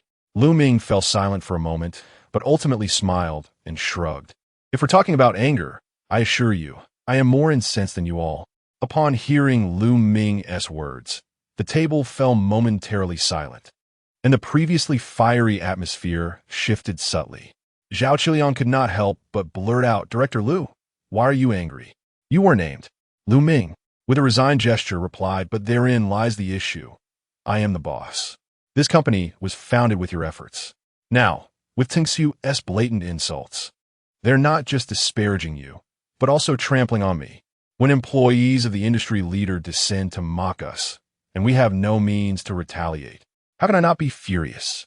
A wry smile crossed Lu Ming's face, his eyes reflecting a hint of resignation. "Yet, I cannot spend the night cursing alongside you." After Lu Ming spoke, the tension at the table slightly eased. The employees pondered his words, realizing the weight he bore. Indeed, the boss carries the brunt of the pressure. They were furious, but as employees, their feelings were largely about anger and frustration. Lu Ming, as the owner, invested far more in terms of heart and resources. Zhao Qiliang finally broke the silence, asking softly, "Director Lu, what do you plan to do?" Lu Ming gently set down his glass, his gaze deepening. He glanced at his moral debt value, which was on the verge of surpassing 50,000. Cheng Lei's outburst presented a golden opportunity. Patience is key. We need not rush to retaliate. Lu Ming smiled subtly. Tingxiu has yet to respond. We can afford to observe. As for Cheng Lei, feel free to vent your frustrations. At this, the table fell into a stunned silence. Feel free to vent? Is that even permissible? Zhou Bowen blinked in disbelief, tentatively inquiring, "Director Lu, are you suggesting we can speak our minds?" "Of course," Lu Ming replied, raising his hands in a gesture of openness. "Cheng Lei is speaking as an individual. How you choose to retaliate privately as employees bears no reflection on the company. However, I advise you to refrain from escalating to corporate matters. Personal expression is acceptable, but do take a moment to consider how former employees of Tingxiu might perceive such statements from a senior executive." With a hint of calculation in his eyes, Lu Ming continued, "I must emphasize, the key is to watch how the situation unfolds. I will not initiate a direct confrontation, but rather allow the discourse to evolve." He then casually reached for his phone, opening a modest group chat, his fingers flying across the screen as he typed. "The opportunity has arrived. Payment upon completion." Approximately 10 minutes later, the discourse on Weibo experienced a remarkable shift. Initially, the public's ire was directed towards Cheng Lei and Tingxiu, focusing on issues of industry bullying and job hopping. Yet soon after, an unexpected wave of individuals emerged, fervently shifting the narrative. Tingxiu may be distasteful, but Jingwei is no saint either. Jingwei Games is essentially a small workshop. What quality games can they produce? Cheng Lei is a seasoned veteran. What's wrong with his criticisms? Are you all devoid of shame? It's like choosing between two rotten walnuts. One must be better than the other. Let us not pretend. Every gaming company is out to make money. Tingxiu's approach is lacking. Jingwei should stop pretending to be high and mighty. This is merely a squabble among capitalists. Suddenly, the online discourse intensified. In the private room, Lu Ming leisurely picked up a small lobster, methodically peeling its shell, a knowing smile gracing his lips. "All right, everyone, let us eat and drink. The cursing can be left to the netizens." At the table, Li Feng stared at the comments, his eyes widening in disbelief. What is happening? Why is everyone being disparaged? We're the victims here. Zhao Qiliang furrowed his brow. Why do I feel like someone is orchestrating this? Gu Xiangqiu gritted his teeth. Could it be that Tingxiu hired trolls to malign us? Listening to their speculations, Lu Ming took a sip from his glass and calmly remarked, "It may not necessarily be Tingxiu." Zhou Bowen frowned. Then who else could it be? Lu Ming set his glass down, a faint smile curling his lips. "It's me." The table fell into stunned silence. "Director, what? What do you mean?" Lu Ming shrugged, chuckling. "Those criticizing Jingwei may not have been hired by Tingxiu. A portion of them are individuals I recruited." Everyone stared at him in astonishment, as if he were a lunatic. "You hired people to berate yourself? Is that not absurd? Director, are you mad? You solicited trolls? Not at all. If I were to hire people to praise us, that would be far too obvious. Ming gazed earnestly at everyone. And besides, hiring trolls is illegal. I have never engaged in such practices. According to the system's regulations, hiring trolls or orchestrating false reviews is unlawful and strictly prohibited. Thus, this time, Ming had sought out students from part-time job groups. Furthermore, when posting in the group, he explicitly stated that he was merely compensating these students to express their opinions on Weibo concerning this matter. He did not guide any narrative. In truth, Ming did not expect a few tweets to turn the tide directly, but he understood that the greatest fear in situations like this is a cold response. Now that the topic had heated up, Tungsu would have no choice but to respond. A well-crafted response could salvage their image. A poorly executed one would invite backlash. As anticipated, just minutes later, Tungsu officially responded. Li Feng pointed at his phone, his eyes sparkling with excitement, and everyone quickly gathered around to take a look. The post read, Tungsu Games Official Weibo. Our company has always respected the mobility of talent within the industry. We understand and extend our blessings regarding employees' choices. The inappropriate remarks of certain individuals do not represent the company's stance. We will conduct internal discussions to prevent similar situations from recurring. Ming chuckled upon seeing this tweet. Tungsu had responded. Zhao Qi laughed coldly, interpreting it as mere evasion. Gu Xiangqiu shrugged, remarking that, indeed, the executives at Tungsu showed no sense of responsibility when it came to shifting blame onto individuals. However, a glimmer of cunning flickered in Zhou Bowen's eyes, suggesting that Cheng Lei had been scapegoated. Li Feng immediately perked up, urging everyone to check Cheng Lei's Weibo for his reaction. The group hastily refreshed the page, only to discover that Cheng Lei had deleted his post. What? He deleted it? Zhao Qi laughed heartily. How cowardly. Zhou Bowen whistled. Seems like he really got reprimanded by the company. Is this what they call karma? Ming smiled silently, gently tapping his fingers on the table. This matter was nearly resolved. The true battleground between us and Tungsu lies in the realm of gaming. After the dinner gathering dispersed, Ming refrained from continuing to drink and instead returned home early. Sitting in his office chair, he casually opened the system interface, his gaze landing on the moral debt value section. Current moral debt value, 65320. Ming's expression sharpened, a subtle smile curling at the corners of his mouth. Over 60,000. He took a deep breath, reflecting on the events of the evening. The sarcastic remarks from Tungsu's executive Cheng Lei had initially stirred only a minor ripple within the industry, but with Ming's subtle manipulations, Tungsu was not only criticized but also dragged the entire Jingyue into the fray, causing the topic to spiral out of control. Even Tungsu's official account was compelled to lower its head and respond, shifting the blame onto Cheng Lei. Remarkably, Ming achieved all this with just a few strategic nudges in public opinion and some hired commenters, leading the entire industry into a verbal melee. As the debt value soared, he also garnered significant attention for Jingyue. Although predominantly negative, it was all worth it. Ming's fingers glided over the system interface. Current debt value multiplier, 6x refund. A flicker of excitement danced in Ming's eyes as he contemplated this multiplier. What did it signify? It meant that the previous investment of 4 million could yield a staggering 24 million by the month's end, just from Cheng Lei's single tweet. Ming stood to gain multiple times his investment. He would have to send this person an anonymous token of appreciation soon. It was unfortunate that his own employees bore the brunt of the fallout, but that was inconsequential. Once the profits rolled in, each of them would receive a token of compensation for their grievances. Ming had long since ceased to concern himself with the minor debt values generated by his own employees. If blame was to be taken, let it be from the majority.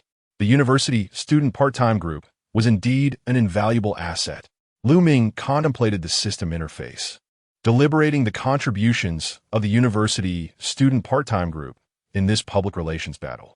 With just a small financial incentive, these students could swiftly mobilize, effectively heating up relevant topics without the worry of regulatory violations. After all, they were not hired commenters, but diligent workers engaged in practical learning. Every comment they posted was a genuine reflection of their thoughts, Some even took the time to craft lengthy analyses, infusing their content with heartfelt sincerity. This was far superior to simply purchasing commentators. Moreover, their cost-effectiveness was paramount. For the price of a single meal, one could acquire a well-crafted essay, and their writing skills were commendable. Some students even actively engaged in debates, expanding the discussion scope. One must not underestimate the combat effectiveness of students.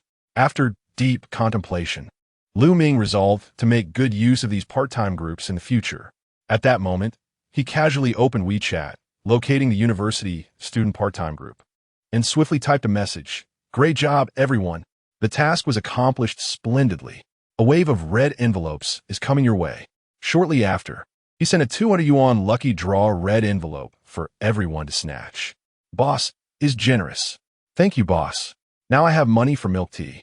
Wow, I actually got 18 yuan. I've struck it rich. Does the boss need more part-timers? Feel free to reach out anytime." Ming chuckled at these responses, pinning the group for future reference. This part-time group was incredibly useful. It would undoubtedly become a significant asset in his endeavors. Chapter 36. The college student part-time group. At this moment, within the dormitory of Fenghua University, a young man clad in a loose-fitting t-shirt reclined on his bed, a smug smile gracing his lips. His name was Zhou Qian, a second-year student and the founder of the campus part-time group. Since his freshman year, Zhou had been actively engaged in various part-time jobs. Later, realizing the inefficiency of working alone, he established several part-time groups to facilitate easier job hunting. Over the course of a year, he had amassed several groups, encompassing university students from various regions. In essence, he had gathered a multitude of students into these groups, connecting them with various straightforward online and offline part-time tasks, such as food delivery, tutoring, reviews, and promotions. Through these endeavors, he could effortlessly earn 1,000 to 2,000 yuan a month, surpassing the typical living expenses of an ordinary student. Today's job was particularly gratifying. Zhou Qian took a bite of the 5 yuan grilled sausage in his hand, feeling immensely pleased. This employer, who went by the nickname Lulawei, was genuinely benevolent. Not only was he generous with his compensation, but he had also explicitly instructed that no leading of public opinion was to occur. Everyone was free to express their opinions. It was indeed rare to encounter such a meticulous employer. Previously, Zhou had taken on some jobs that involved manipulating public sentiment, with some unscrupulous employers even requesting them to write malicious articles to attack certain companies. After engaging in such unethical practices, he could not help but feel guilty. Zhou had no desire to partake in such work. However, this latest task bore no psychological burden, merely requiring a discussion on Weibo. And it was a chance to earn money, truly a windfall. Whether or not he was compensated, as a university student who often played games, he had plenty of opinions. This employer was exceptionally discerning. Zhou Qian licked his lips, an idea forming in his mind. He casually opened a messaging app and sent several messages to Ming. "Boss, today's collaboration was delightful. Should there be similar part-time jobs in the future, feel free to reach out to me." I also manage several larger part-time groups, totaling over 2,000 members, ready to be arranged at any time. All members are current university students, and our group entry approval is stringent, ensuring authenticity. Both online and offline activities are feasible. After sending the message, he leisurely slurped his instant noodles, awaiting a response. "Oh." Ming's eyes brightened upon reading the message. A part-time group with over 2,000 university students? Zhou Qian was indeed a talent. The demand for student jobs was overwhelming. Each task resembled a form of social practice. Moreover, the students approached their work with enthusiasm and seriousness. With this in mind, Ming quickly replied, "All right, let us keep in touch. I will contact you for suitable jobs in the future." Upon seeing the response, Zhou Qian joyfully slapped his thigh. Success. As long as Ming had needs, he could secure a steady income. As the group leader, he earned a significant commission for many jobs. 2 days later, the online discourse diminished considerably following Teng Xiu's statement. As days passed, June 1st arrived, marking the first day of June. The skies over the metropolis were overcast, threatening rain, yet the office of Whale Leap Gaming Company was imbued with a childlike atmosphere. a setting that Lu Ming had specifically arranged with Lin Xiaoxiao for Children's Day. The employees were busy, yet their expressions bore hints of fatigue and apathy. Han Mimi stared intently at her computer screen, her fingers tapping away at reports, muttering under her breath. The criticism has lessened somewhat these past few days, but the ratings are still hopeless. Of course, there are fewer players. Zhou Bowen sat at his workstation, rubbing his temples while sighing at the code interface. Lu Ming locked himself in his office, drawing the blinds and securing the door. Sitting in his ergonomic chair, the glow from the computer screen illuminated his face, his gaze imbued with an almost fervent anticipation. Today was the day for system settlement. To date, his debt value had shown no signs of decline. Indeed, following the path of his idol was the right direction. Lu Ming took a deep breath, his voice trembling slightly. Ding. End of the current cycle detected, settling now. Lu Ming's heart raced. He stared fixedly at the screen, his fingers instinctively gripping the armrests of his chair. The settlement time had arrived. As the familiar electronic voice echoed, the numbers on the system interface began to fluctuate wildly. Company name, Whale Leap Gaming Company. Company funds, 80,000 yuan. Moral level detected to have increased. The host may withdraw 3 to personal account during this cycle. Personal assets, 40,211 yuan. Moral debt value, 66,012. Moral level, notorious. Reward mechanism triggered for this cycle. Refund multiplier, 6 times. Cash refund amount for this cycle, 24,000 yuan. Next settlement cycle, 1 month later. Soon, over 20 million yuan was credited. 20 million. Lu Ming swallowed hard, feeling as if his heart might leap from his chest. This was over 20 million, not merely 2,000. A surge of exhilaration coursed through him as he abruptly stood from his chair, fists clenched tightly, his body trembling with excitement. From hundreds of thousands to millions, Lu Ming had instantaneously transcended social classes, and upon glancing at his moral level, he realized just how notorious he had become. In that moment, Lu Ming experienced a surreal sensation. This month of May had truly been worthwhile. The game Killing for Immortality was simply exceptional. Determined, Lu Ming resolved to transform this game into a mobile app and launch an expansive promotional campaign.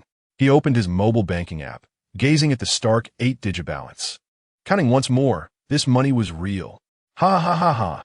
Unable to contain himself, Lu Ming threw his head back in a euphoric laugh. What do I possess? I have wealth. He calculated meticulously. The company account was almost depleted. Yet in just a month, he had earned over 20 million. Lost in thought, Lu Ming felt as if he were floating. Should he purchase a sports car? Should he rent a spacious office in the heart of the metropolis? Should he consider a villa? Perhaps he was getting ahead of himself. 20 million was still shy of the threshold for a villa in the metropolis. No, he must not act impulsively.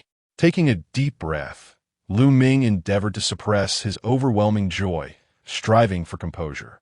Money must be spent wisely. Over 20 million, while a solid foundation, was still far from sufficient. If in June he invested another 20 million, with the current 6-fold return mechanism, that would amount to 120 million. Daring to dream, he envisioned transforming a bicycle into a motorcycle. Daring to dream, he envisioned turning 20 million into a billion. A billion. Just the thought ignited a fervor within him. This was undeniably a game of capital. In a mere 2 months, he could ascend from a small business owner with only a few tens of thousands in his account to a magnate worth over a billion. It was madness, utterly insane, but he relished it. Let us do this. Lu Ming slammed his palm on the desk, intent on transferring 20 million to the company account directly. Amidst his elation, a newfound ambition ignited within him. This June, he would take another gamble. One game, Killing for Immortality, was merely insufficient for the level of criticism he desired. The player's grievances must flourish. If the moral debt value could surpass 100,000, it would yield an 8-fold return. The profits he could gain would be even greater. Moreover, the distance to 100,000 is not insurmountable. With diligent effort and careful execution, achieving this goal is indeed within reach. Chapter 37. Settlement, 6-fold return. As for the grievances endured by his employees, Lu Ming had already formulated a plan. Only bonuses could truly soothe their wounded spirits. After all, the company was comprised of merely dozens of employees, and with an overwhelming chorus of player complaints, Lu Ming had begun to place less significance on their opinions. Upon returning from the bank transfer, he retained 4 million yuan in his account. After all, as a boss, he had numerous intricate maneuvers he intended to execute through his own channels. In the office of Whale Leap Games, the lunch break had just concluded, and Han Mimi was diligently organizing recent data at her computer. She glanced around the office, noting the oppressive, stifling atmosphere that enveloped everyone. This week, the game pay-to-win cultivation had transitioned from explosive popularity to scorn, and now to mockery from competitors. The entire company seemed shrouded in gloom, with each employee's expression reflecting dismay. Although the pressure had been alleviated somewhat from Tongxiu, the game market remained bleak, and their discomfort was palpable as the game's ratings continued to plummet, with player attrition rates rising steadily. To exacerbate matters, the company was struggling financially. Han Mimi calculated that last month, the company had invested 4 million yuan, yet the player spending barely covered the server maintenance costs. She had even prepared for the worst-case scenario. If this continued, the company might not survive the month. Han Mimi cast a glance at Lu Ming's office, perplexed by his frantic demeanor as he isolated himself within. Suddenly, a notification chimed from the company group chat. Lu Ming had sent a message. Lu Ming, everyone, happy Children's Day. I have distributed benefits for the occasion. Please check your accounts. Han Mimi was taken aback, as were her bewildered colleagues who exchanged confused glances. Children's Day benefits? After all these years, was it really still relevant? Moreover, who had the luxury to celebrate given their current predicament? While internally critiquing the absurdity, she opened her banking app. In the next moment, she nearly dropped her phone in shock. Amount credited, 18,000 yuan. Wow, Han Mimi exclaimed. Nearby, Zhao Qiliang glanced at his phone, his eyes widening in astonishment. Wow, the entire Whale Leap office erupted into chaos. Could this be real? I received 18,002. Did President Liu really distribute bonuses? Is he out of his mind, celebrating Children's Day? But wait, isn't the company nearly broke? Where did all this money come from? In previous years, we were lucky to receive lollipops. With dozens of employees, this would cost nearly 1 million. The employees were utterly bewildered, unable to comprehend the situation. Just then, Lu Ming emerged from his office, a mysterious yet confident smile adorning his face. He surveyed the room, noticing all eyes were fixated on him. What is the matter? Why is everyone looking at me? Han Mimi couldn't contain herself, asking President Liu, what is the meaning of this bonus? Lu Ming clapped his hands and replied with a grin. Didn't I mention? It's a holiday benefit for Children's Day. I hope everyone remains forever youthful at heart. A profound silence fell over the office. Han Mimi's lips twitched. Despite her concerns regarding the company's financial state, she found herself warmly embracing this unconventional celebration. Lu Ming, now serious, addressed the group. Everyone has been working hard lately, and, as your boss, I cannot let you feel disheartened. Zhao Qiliang, frowning, cautiously interjected, but aren't the company's finances quite strained? Finance? Who told you the company is out of money? Such talk is forbidden here. Lu Ming chuckled, patting Han Mimi on the shoulder. Mimi, come to my office for a moment. In the office, Han Mimi sat, her expression grave as she faced Lu Ming. President Liu, what is your plan? Our game's reputation is in shambles. The player complaints are multiplying, and the data is a disaster. I can understand the bonuses, but do you truly intend to keep pouring money into this? Have you checked the game forums? Players are mercilessly criticizing us. Han Mimi was genuinely perplexed, even agitated. As one of the company's earliest employees, Whale Leap was her longest-held job, and witnessing its decline genuinely distressed her.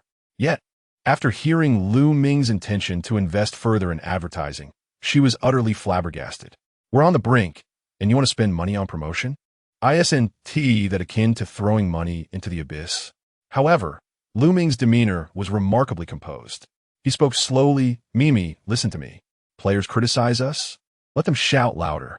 The current negative sentiment isn't enough to ignite Whale Leap's popularity. We require greater, more fervent attention. Therefore, we must continue to invest in advertising. 5 million yuan is a modest start. Han Mimi was momentarily speechless. Are you serious? Of course. We've already been mercilessly criticized. Are you sure you want to keep spending money to provoke more ire? This isn't about seeking criticism. It's marketing. Lu Ming's gaze was sharp and resolute. He had long prepared his argument to persuade Han Mimi. If you truly understand the internet, you should realize that criticism equates to traffic, and traffic translates to revenue. We are not afraid of being criticized. Our fear lies in obscurity. As long as enough people are discussing us, it means more individuals will become aware of Whale Leap's existence. Han Mimi's lips trembled slightly. She struggled to grasp the audacity of his business logic. Was her boss truly understanding marketing, or was he merely being reckless? Yet, she could not deny that Lu Ming was indeed the boss. And even if she refrained from investing, he would find someone else to do so. If the money were in her hands, she would feel more secure. After arranging matters with Han Mimi, Lu Ming summoned Zhao Qiliang. Qiliang, your task is straightforward. Continue maintaining and developing the game. There have been numerous issues lately, with bugs proliferating. Ensure the technical team remains diligent. Optimize where necessary and make adjustments as needed. Zhao Qiliang nodded, his tone laden with complexity. President Lu, do you genuinely intend to keep this game operational? What else would we do? Zhao Qiliang lowered his voice. Players are spreading rumors that we plan to take this game down and revise its mechanics. A mysterious smile crept across Lu Ming's face. Revision? Who told you that? The core mechanics of pay-to-win cultivation must remain untouched. Prepare yourself. We are on the verge of a nationwide launch. Chapter 38. The Original Victim? Official launch across the network? Zhao Qiliang was taken aback, certain he had misheard. President Lu, did you say we are officially launching across the entire network? Aren't we still in the public testing phase? He questioned his own hearing. What was the current status of Killing for Immortality? Initially, it was a game meant for a limited internal test, attracting a niche of hardcore players due to its cultivation theme. However, it had since been met with scathing criticism from players, and its ratings were abysmally low. Typically, in such circumstances, companies would opt for internal revisions, followed by further testing, monitoring market feedback before making any adjustments, and then proceeding with an official launch. Although somewhat cumbersome, this was the standard protocol for a game's proper debut. Yet, Lu Ming astonishingly proposed to bypass adjustments and public testing entirely, opting for an immediate official release across the network. Was this madness? Was it my ignorance of gaming? Or was my boss out of touch? Zhao Qiliang gazed at Lu Ming in disbelief, unable to restrain himself from cautioning. President Lu, our game's reputation is currently terrible. Launching it directly may provoke even more backlash. Lu Ming's lips curled into a slight smile. Exactly. The worse the situation, the more we must seize this momentum. If we miss this wave of criticism, we won't have time to wait for public testing. It's fine. Let's proceed directly. The faster, the better. Zhao Qiliang felt utterly lost in Lu Ming's line of thought. Tentatively, he inquired, but what if the backlash is too severe, leading to a total collapse in ratings and players abandon us? Even if they leave, my moral debt will skyrocket. This was Zhao Qiliang's unvoiced concern, but he couldn't articulate it to Lu Ming. All he could do was smile and nod, understood. After Zhao Qiliang departed, Lu Ming retrieved his phone and located Zhou Qian's contact information.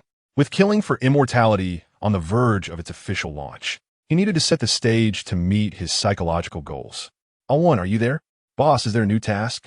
Zhou Qian's response was almost instantaneous. Yes, indeed.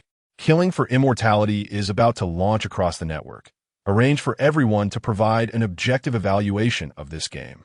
Remember, it's an objective evaluation, not just a flurry of positive reviews. Zhou Qian was momentarily taken aback. This was quintessentially Lu Ming's style. Boss, could you elaborate a bit more?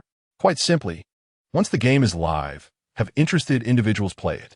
If they encounter anything frustrating or particularly engaging, encourage them to share their thoughts online. After a brief pause, Lu Ming continued, let me provide an example. You should not only spark discussions about gameplay and experience. It's best to delve into more nuanced topics. For instance, how was the art design of the game? What about the background music? Dig deeper and discover. Zhou Qian suddenly understood Lu Ming's intention, realizing that engaging in conversation was his forte. With two examples provided by his boss, it was clear where the focus should lie. He nodded vigorously on the other end of the line, already formulating a concrete action plan. Don't worry, I'll arrange it immediately. Excellent. Soon, after agreeing on the terms, Lu Ming nodded in satisfaction and ended the call. All arrangements were in place. Now, they awaited the official release of the game. 3 days later, Killing for Immortality was officially launched across the network. Advertisements flooded in from various channels. Given the previous excitement surrounding the internal testing invitation codes, many players were eager to see what the game had to offer. Despite the plethora of negative reviews, curiosity among players remained unquenched. Finally, it's officially launched. A first-wave internal tester, using the ID Old Chives, excitedly logged into the game. He had spent a considerable amount of money during the internal testing phase, but, due to his unfortunate luck, had not obtained anything of value. He consoled himself with the thought that public testing would surely bring compensation, which was his primary motivation for returning to the game. After all, he was a nostalgic player who enjoyed turn-based games, so spending a bit of money was not a burden. It was his advantage over others once the game officially launched. Upon entering the game, he was greeted by an announcement. Dear internal testers, thank you for your support of Killing for Immortality. The official version has undergone some content optimization, and previous internal test data will not be retained. As compensation, all participants in the internal testing phase will receive 100 Spirit Stones and a limited title. Data not retained? Compensation of merely 100 Spirit Stones. And what was this so-called limited title? What purpose could it possibly serve? As he read the system announcement, Old Chives felt a surge of frustration, nearly choking on his indignation. He had invested a substantial amount during the internal testing phase, and now it felt as though the game had treated him like a mere pawn. Were they dismissing him as a novice account? Observing the limited title above his character. Reset True Immortal, he read the description. You have used your flesh as fuel and spirit stones as fire, attaining brilliance on the updated altar. Such merit shall be recorded in the annals of virtue. After reading the title's explanation, Old Chives felt even more despondent. Was this it? It had no effect whatsoever. Moreover, with such a title, it was akin to proclaiming to others, I am the original victim, truly, the first generation of naive players. In a fit of anger, Old Chives promptly chose to hide his title and stormed off to the forum, only to discover that the internal testing group had erupted in chaos. What the heck? Internal testers received nothing? After playing so many pay-to-win games, this was my first encounter with such a situation. They clear my account. Are the developers devils? I was just leveling up yesterday, and today my account is gone? I invested to the foundation stage just to be rewarded with this pathetic title? Brothers, is it possible we've been deceived? A furious group of individuals immediately contacted customer service, only to receive a response that sent their blood pressure skyrocketing. Dear player, the current version is the latest version. Internal test data will not be inherited.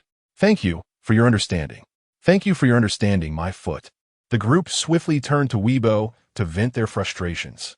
In no time, the topic Killing for Immortality fraud players surged in popularity, and within mere hours, a chorus of outrage ensued. Chapter 39. Boss, what is there to boast about? Aside from the seasoned players who are already disheartened, a throng of eager newcomers continues to flock to this game. Weren't you able to garner over 1,000 registrations with just one beta test invitation? I am determined to uncover what makes this game so compelling. Soon, a new player, brimming with anticipation, launched the game. He created a character, selecting a cultivator, and customized his appearance. The game's graphics were quite pleasing, and the background music was rather engaging. It's not as dreadful as I had imagined. However, after completing the first dungeon in the novice village, a shocking event transpired. Your character has been injured in battle, losing 1 year of life. Perplexed, he quickly checked the character panel and discovered that his original lifespan of 100 years had dwindled to 99. If your lifespan reaches 0, your character will perish. What? Is this game truly taking lives? No, it must be an issue with the character I selected. The player promptly inspected the details of his chosen character. A young man in a white robe. Lifespan, 99-100 status. Healthy, light injury. The new player stared at the panel, utterly astonished. I am cultivating immortality. Yet I am merely prolonging my own life. He opened the character description and flipped through several pages, finally uncovering a phrase tucked away in a corner. This individual practices the path of life cultivation. When life ends, the soul dissipates, and the path must be retraced. It sounded absurd, but the meaning was crystal clear. If your lifespan reaches 0, you die, and your account is wiped clean. Incredible. While others pursue immortality. I am merely extending my life. Taking a deep breath, the new player resolved to seek a remedy. He tentatively consumed a life-prolonging pill from the novice gift pack. Extends life by 1 year few. Thank goodness, as long as I consume pills, I'll be fine. He then examined his inventory, realizing he possessed only one life-prolonging pill. The rest would need to be purchased from the store. 5 spirit stones each. That's exorbitantly expensive. In a state of panic, he rushed to the forum for assistance, only to discover he was not alone in his plight. Losing lifespan from battling monsters? I merely struck down a wild boar. So, does this mean I must switch characters frequently? No, that's just the characteristic of your character. Haven't you read the guides? There are a total of 5 characters: a beggar, a life cultivator, and a charm cultivator. Strangely enough, is indeed quite intriguing. What's so interesting? Each character has considerable consumption. Players frantically debated, and soon, the forum, Weibo, and gaming communities erupted with fervor. Life is already arduous. Now I must spend money to prolong my existence in a game? Incredible. Struggling in reality, yet finding it even harder to cultivate immortality in a game. Contemporary workers. Living is already challenging enough. Now, even game characters must endure the grind? At my previous job, I was compensated, yet after joining a sect, they continuously demanded money from me. Is this reasonable? This game is utterly absurd. Some even began tagging gaming regulatory bodies, calling for an investigation into whether this game was engaging in unfair marketing practices. The next day, at Whale Leap Company in Lu Ming's office. Boss, is our game doomed? Han Mimi gazed at Lu Ming, her expression devoid of hope. In her hand, she clutched an A4 sheet, a heartfelt and sincere apology letter she had hastily crafted, pouring her heart into it. Opposite her, Lu Ming reclined casually, a hint of amusement dancing on his lips. Doomed. Lu Ming shot her a glance, casually typing on his computer and projecting the latest real-time online data onto the big screen. Life Cultivation game currently has 420,000 online players. New registrations, 230,000 within 24 hours. Han Mimi rubbed her eyes, puzzled. Was this data impressive? At first glance, it seemed decent. After all, this was only the game's first day, and tens of thousands were online. This performance surpassed that of Whale Leap's previous games. However, upon further reflection, her expression soured. The company had invested so much, yet only had about 400,000 players online. What was there to boast about? Notably, other popular mobile games with similar investments typically boast at least 1 million players on the first day. Moreover, the game's rating was plummeting towards 2 points. And almost every gaming community was in a frenzy of criticism. With player attrition increasing, the game's prospects appeared grim. Yet, Han Mimi stared intently at Lu Ming, who maintained that enigmatic smile on his face. What was he concealing? Boss. Han Mimi inhaled deeply. Our data doesn't seem particularly favorable. Does it? What do you mean? Lu Ming met her gaze, his eyes cryptic. What else could be said? We've poured so much money into this, including celebrity endorsements. Our initial investment is nearing 10 million, yet we only have a little over 400,000 online. Han Mimi clenched her teeth and continued. This ROI, return on investment, simply does not add up. She had only recently become acquainted with the term ROI after taking charge of marketing, and she was keenly aware of this metric. At this moment, she desperately wished to elucidate this concept to her boss. Previously, She often remarked to friends about her disdain for bosses who were only partially informed and made misguided decisions. Now, however, her own boss seemed to throw money around without concern for returns, heightening her anxiety. Most critically, Han Mimi pointed to the rating page. Life cultivation game rating. 1.9. Just moments ago, the game's rating had plummeted once again. She even noticed some timely media reports about the game, proclaiming, the life cultivation game's first day rating falls below 2, marking a milestone in gaming history. If the rating dropped any further, it would reach the level of epic disaster, rivaling the classic film Dream Chaser. Han Mimi felt on the verge of tears. Lu, are we really not going to address this?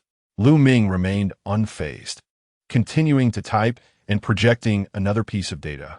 Life cultivation game, first day, churn rate, 83.5. Han Mimi. This cannot be real, can it? Her eyes twitched as she pointed shakily at the screen. Are we facing a churn rate exceeding 80 on the first day? In other words, it is highly likely that tomorrow our online user count may dwindle to merely tens of thousands? Lu Ming nodded, wearing an expression of nonchalance. Han Mimi's face shifted between shades of green and white as she gazed at Lu Ming, unable to restrain herself from retorting. Boss, what exactly is there for you to boast about? Chapter 40. The trap set in advance finally exploded. Generally speaking, if a mobile game experiences a first-day churn rate exceeding 50, it can be deemed a failure. Yet, the churn rate of pay-to-play astonishingly reached 83.5. Is there any hope for this game? If this data were to be leaked, it would undoubtedly cause a sensation in the gaming community, shattering the record for first-day churn rates. With the game in such dire straits, what is the boss still holding on for? Han Mimi, unable to comprehend the data, also found it difficult to understand her boss. Furrowing her brow, she glanced at her phone, a sense of foreboding creeping into her mind. It seemed her boss was impervious to reason. In a daze, she vacated the office, only to return to her workstation where a sudden notification from the marketing department instantly caught her attention. Hot topic. Is the art design of pay-to-play suspected of being a skin swap? Han Mimi was taken aback. More negative news? She promptly clicked on the news link and found a post on a well-known gaming forum titled Shocking. The art of pay-to-play is actually a skin swap? The post revealed a player who compared the art design of pay-to-play with several other fantasy games, only to discover, to their astonishment, that many aspects, interface, character modeling, and even special effects, were strikingly similar. The only distinction was that the modeling in pay-to-play was more three-dimensional and exquisite after modification. However, this hardly justified a skin swap. The amalgamation was excessive. In the comments, players began to discuss, questioning whether this was not a typical skin swap game. No wonder the art of pay-to-play felt somewhat familiar. It was merely a fade of games they had previously enjoyed. In simple terms, it was just a skin-swapping, money-grabbing game.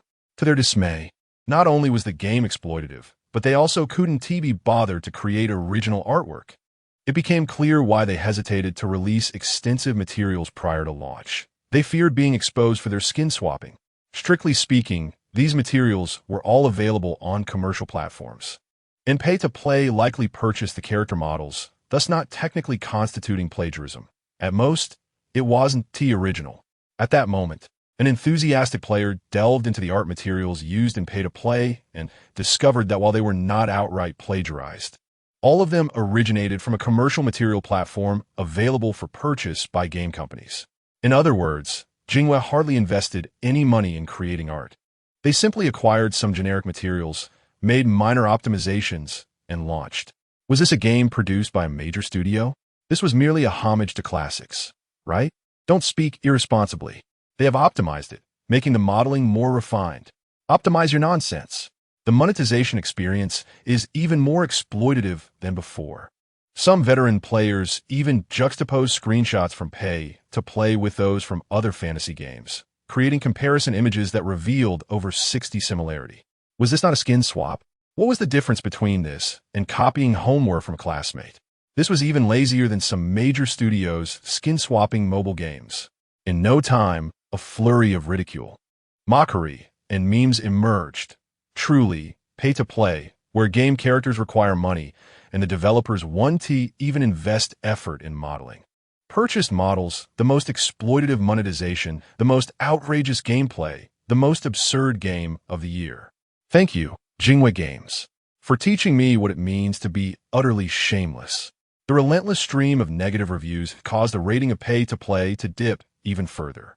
Inside the office, Ming, cradling a cup of coffee in one hand while casually scrolling through public sentiment trends on his computer, wore a slight smirk, his eyes gleaming with an indescribable sense of pride. Indeed, the efficiency of part-time university students was commendable. The trap he set in advance had finally detonated. Ming glanced at his moral debt value. Moral debt value. 85,372. This figure was splendid. Over 80,000 on the first day of launch. It was exhilarating. This was undoubtedly a reflection of his diligent management and meticulous calculations over the preceding days. Every ounce of effort yielded results. His previous strategies were not in vain. Ming felt an overwhelming sense of accomplishment in orchestrating all this. Without meticulous planning, sufficient groundwork in public sentiment, and carefully arranged triggers, this game could never have sparked such a fierce backlash in such a short span of time. But Ming had accomplished it. Every trap he laid was now exploding on cue. Every element he arranged was guiding the situation towards his desired outcome. Perfect. Absolutely perfect. Ming took a hearty sip of his coffee. He was not far from surpassing a moral debt value of 100,000. Moreover, new ideas began to form in his mind. He glanced outside the office, noticing a hesitant figure lingering at the door. It was Han Mimi. She stood at the threshold, her expression complex, as if she had something to say but lacked the courage to voice it. In her hand, she clutched a prepared letter of apology. In that moment, Han Mimi's heart was filled with conflict, especially after she had just seen online discussions about their company being accused of skin swapping. She could no longer remain seated. They had paid for the copyright. This could hardly be classified as plagiarism. The more she pondered, the more unsettled she became. Ultimately, she mustered the courage to knock on the door and stepped inside.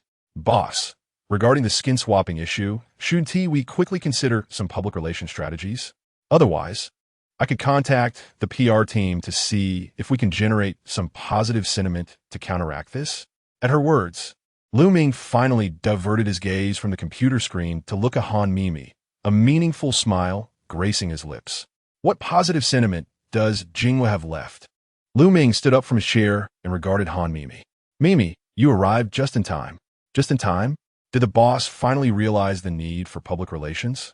Han Mimi took a deep breath, preparing to share her ideas, having already devised several remedial strategies, including inviting industry influencers for positive reviews, investing in advertisements to suppress negative information, and enlisting streamers within the gaming community to help clear the air. These were all standard responses a game company should undertake. Though she lacked expertise in public relations, following a template couldn't possibly go awry. Mimi, I now have an important task for you. Ming rapped on the table to signal her to pay attention. You need to contact a few major streamers in the gaming community. Han Mimi felt a surge of excitement. It was rare for her and her boss to be on the same wavelength. Major streamers wield significant influence and reach a vast audience of players. Choosing this route for public relations was a commendable approach. She immediately began to mentally compile a list of suitable streamers. Should she seek out review streamers? Or perhaps entertainers? Or simply invite a few humorous streamers to inject some fun into their broadcasts and set the tone? The more she thought about it, the more feasible it seemed. After all, the storyline of pay-to-play was still quite appealing. In due course, players would discover that the game possessed some enjoyment. Thus, she promptly retrieved her notebook, flipping through her previously collected names of streamers, eagerly inquiring, Boss, which streamers do you want me to contact? Ming's lips curled into a slight smile, his tone calm as he replied, We don't want streamers without a stance. I think this one would be quite good. Ming turned his computer screen, revealing the live broadcast of Chu Feng, the official streamer of Beishan Games, the competitor of Whale Leap Games. Chapter 41. I have my principles too. Han Mimi found herself momentarily stunned upon seeing the images on the screen, her expression resembling that of someone who had just encountered a ghost. On the display, Chu Feng, the official broadcaster for Beishan Games, was live streaming. As a contracted streamer for Beishan, he primarily promoted their games, often showcasing various titles in the live stream while occasionally mocking his competitors in a sly manner, embodying the quintessential unwavering broadcaster. Currently, Beishan's most popular game was Xian 2, a fantasy cultivation game, making them direct rivals to Jingwei.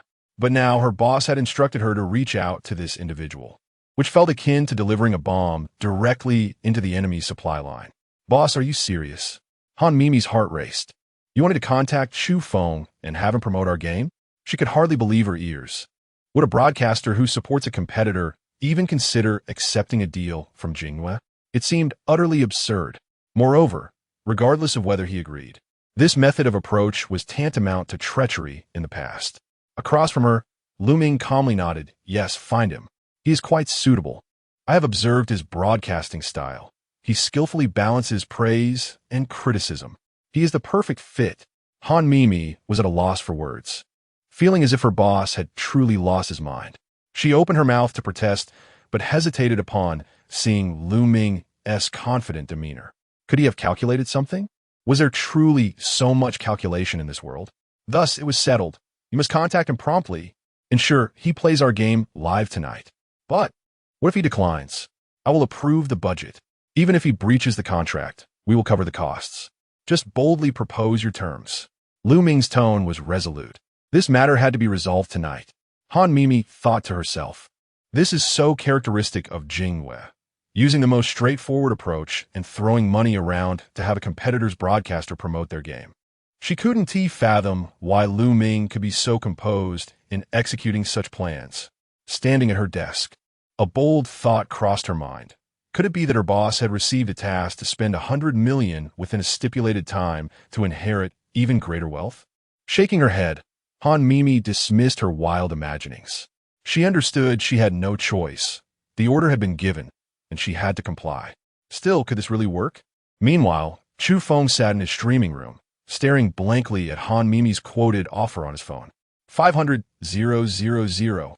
This was equivalent to what he would normally earn in 6 months. Was Jingwei Games truly so formidable? They were willing to spend such a substantial amount just to have him play a game with explosive reviews tonight? They were even prepared to cover his breach of contract fees. After all, he was under contract with Beishan, and streaming games from other companies was against the rules. This money seemed too easy to acquire. He had his principles too. Chu Feng swallowed hard and cautiously inquired, are you really not providing me with any script or guidelines?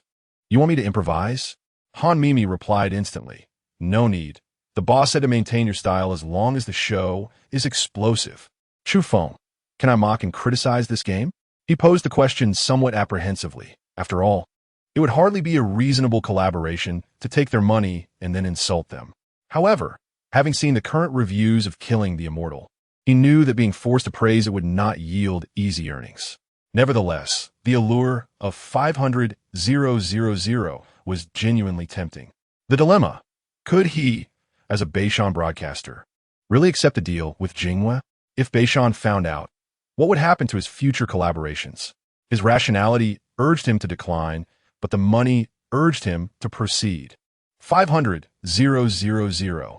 Wasn't that free money?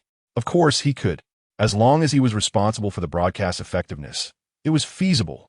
After receiving the answer from the other side, Chu Feng took a deep breath and began weighing the pros and cons in his mind.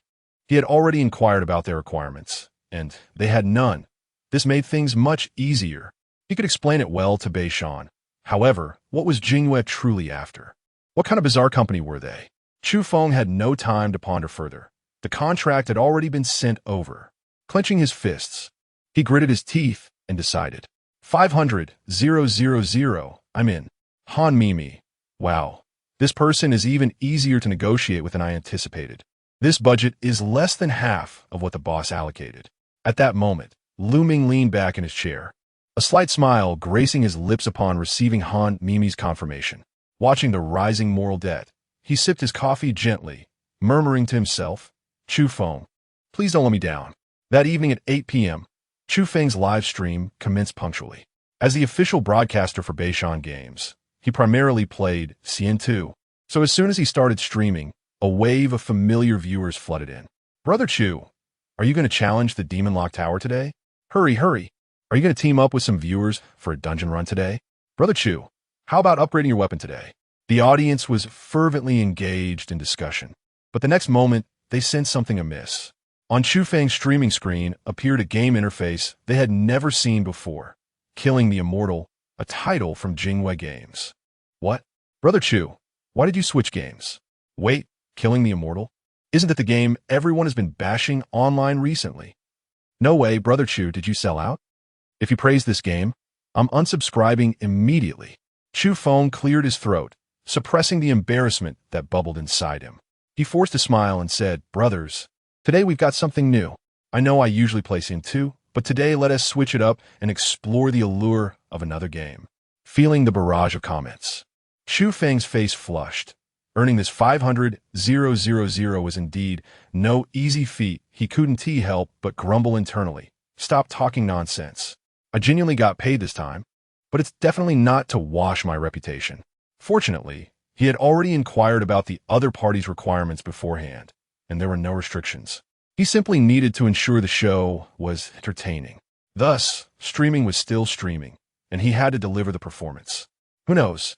The sponsor might be watching his live stream. With a beaming smile, he forced himself to get into character. Brothers, since it's a new game, we must adopt the right attitude. I'll just start with a 10,000 investment. Chapter 42. The Sect War begins. As the words fell, the live broadcast room erupted. What? Brother Chu directly invested 10,000? Impressive, just like that. I recall Brother Chu previously played the game at Beishan, and the maximum he ever spent was only 2,000, right? Wealth truly makes a difference. Spending is just a matter of thousands. While other streamers are frugal with their expenditures, Brother Chu dives headfirst into the game. The barrage of comments was lively, and Chu Feng couldn't help but feel a surge of joy within. Spending 10,000 would certainly generate enough buzz. Is there anything more effective than showering gold in a game? After all, he had already received a reward of 500,000. So investing 1,000 to create some live streaming excitement was indeed a shrewd move. Amidst the astonished comments, Chu Feng selected his character and entered the game interface. He skillfully navigated to the recharge section, inputting a string of numbers. Recharge successful. Account balance, 100,000 spirit stones. 100,000 spirit stones credited. The system's notification chimed repeatedly. Congratulations, player. You have received 100,000 spirit stones. As a distinguished VIP 10, please enjoy your journey of cultivation. Heaven rewards diligence. The path to immortality is boundless. Wow, 100,000 spirit stones. How extravagant. Haha, it feels like a divine tycoon has descended. I bet $5 that Brother Chu is still struggling. Everyone, let us keep quiet and see just how greedy the game of Whale Leap is. Chu Feng brimmed with confidence, laughing as he opened the store and began to make lavish purchases. All right, brothers, let us now explore the thrill of spending in this game. Top-tier magical artifacts? Buy. Exceptional techniques? Buy. Elixirs and potions? Buy them all. In just a few minutes, his equipment inventory was filled with a variety of shimmering premium items. Chu Feng gazed at his resplendent figure, feeling elated. All right, brothers, this time we have certainly spent to the fullest. With this setup, I dare anyone to stand in my way. Soon, Chu Feng was leveling up continuously, joining sects, and venturing out to battle monsters. Any issues that previous players encountered in the game were no concern for him. After all, as long as he had spirit stones, the concept of a beginner phase was utterly irrelevant. Even the turn-based combat system, which he found somewhat unaccustomed to, was still quite enjoyable. The joy of spending money is so straightforward yet monotonous. At this moment, Chu Feng resembled a great figure from the celestial realm, adorned in a dazzling celestial robe. Wielding the top-tier artifact, the Crimson Flame Sword, and standing atop the newly acquired 7-colored flame cloud, as if a deity had descended. The viewers in a live stream were utterly mesmerized. Wow, this attire resembles that of a celestial overlord. The arrival of a wealthy spender has left the casual players trembling in fear. Hilariously, while ordinary players have just emerged from the novice village, Brother Chu has already joined a sect. Money truly allows one to do as one pleases. Watching this game through Brother Chu's eyes has, for the first time, revealed a hint of excitement. With a heart full of joy, Chu Feng maneuvered his character atop the seven-colored flame cloud, reveling in the vast expanse of the cultivation world. Brothers, this is the treatment of an immortal. Those of you without spirit stones are destined to face hardships, while I, Chu, shall soar high, he declared, then opened the mount section of the store, making a bold decision to purchase the awe-inspiring mount, the Azure Dragon breaking the sky. A vividly lifelike Azure Dragon descended from the heavens, majestically hovering in mid-air. With a gentle tap, Chu Feng's character mounted the dragon and soared freely through the skies. Who could have imagined that he was merely at the core formation stage? Just then, an announcement for a sect mission popped up in the game. Sect notice. The rival sect, Xintian Palace, has launched a surprise attack. All disciples quickly assembled to fend off the invaders. Chu Feng immediately regained his focus and felt a surge of excitement upon seeing the glaring sect announcement. Brothers, it's happening. The sect war is upon us. The time for the wealthy spender's performance has arrived. He took a deep breath, leaped onto the Azure Dragon breaking the sky, and raced towards the sect's main hall. Upon arriving at the battlefield, the scene shifted, revealing his character on a vast battlefield where the sect elders were strategizing, and the enemy sect's army was closing in. He witnessed an awe-inspiring sight.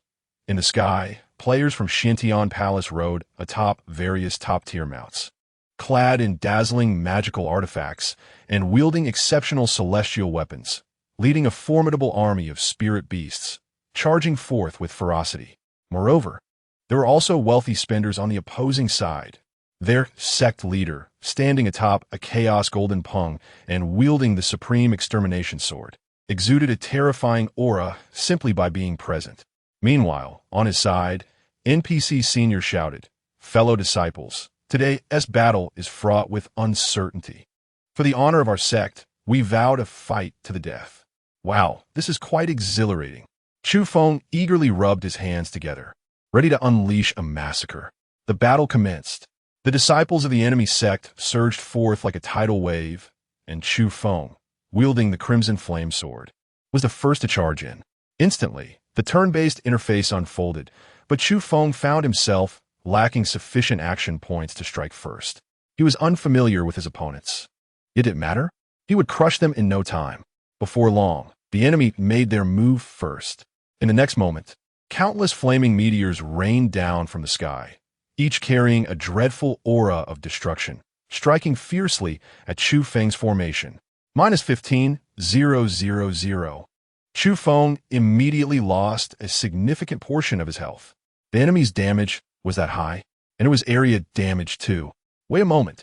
I'm a player who just spent 10,000. However, the enemy didn't grant him a moment to ponder as another sword attack came flying in.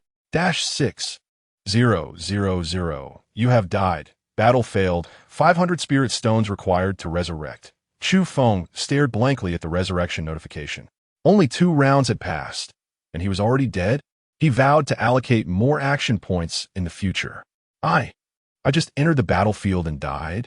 Thankfully, resurrection spirit stones weren't expensive.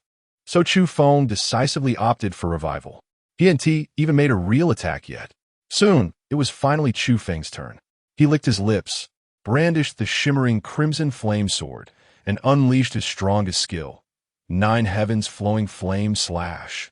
A torrent of fiery sword energy erupted, instantly striking his opponent and generating a massive damage number. -2, 500 Chu Feng. The live stream? What is happening? With such luxurious equipment, it only dealt 2, 500 damage? Wow. Isn't this akin to poking an elephant with a toothpick? Am I seeing this correctly? The enemy is also clad in premium armor? It's quite possible. Just look at the sheen on their attire. They might also be a wealthy spender. Chu Feng's smile froze on his face, and the atmosphere in the live stream turned eerily tense. Before he could react, both sides resumed their back-and-forth battle, and after just a few rounds, he was eliminated again. You have died again in the sect war. Please select a resurrection method. Revive at the original location requires 1,000 spirit stones. Sect revive requires a 1-hour cooldown. Chu Feng stared at these two options, utterly bewildered. What the heck? The revival cost doubled. If one can revive with money, who would wait an hour? By the time an hour passes, the sect's gates might well be gone. Chu Feng decisively opted to buy his revival. Chapter 43. War is just a means to earn money. At this moment, the audience in the live stream was ecstatic. It became evident that the end of spending money is the end of one's life. Thanks to Brother Chu for testing the resurrection mechanism of Whale Leap. Brother Chu, how many more times can your 10,000 be stretched? Who would have thought that the crux of turn-based combat was not strategy, but the thickness of one's wallet?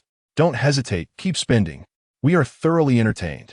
Chu Feng's temples throbbed as he took a deep breath, gazing at the resurrection interface on the screen, his hands trembling. Indeed, the old adage holds true. War is about money. But the pressing issue was that he had no choice but to revive.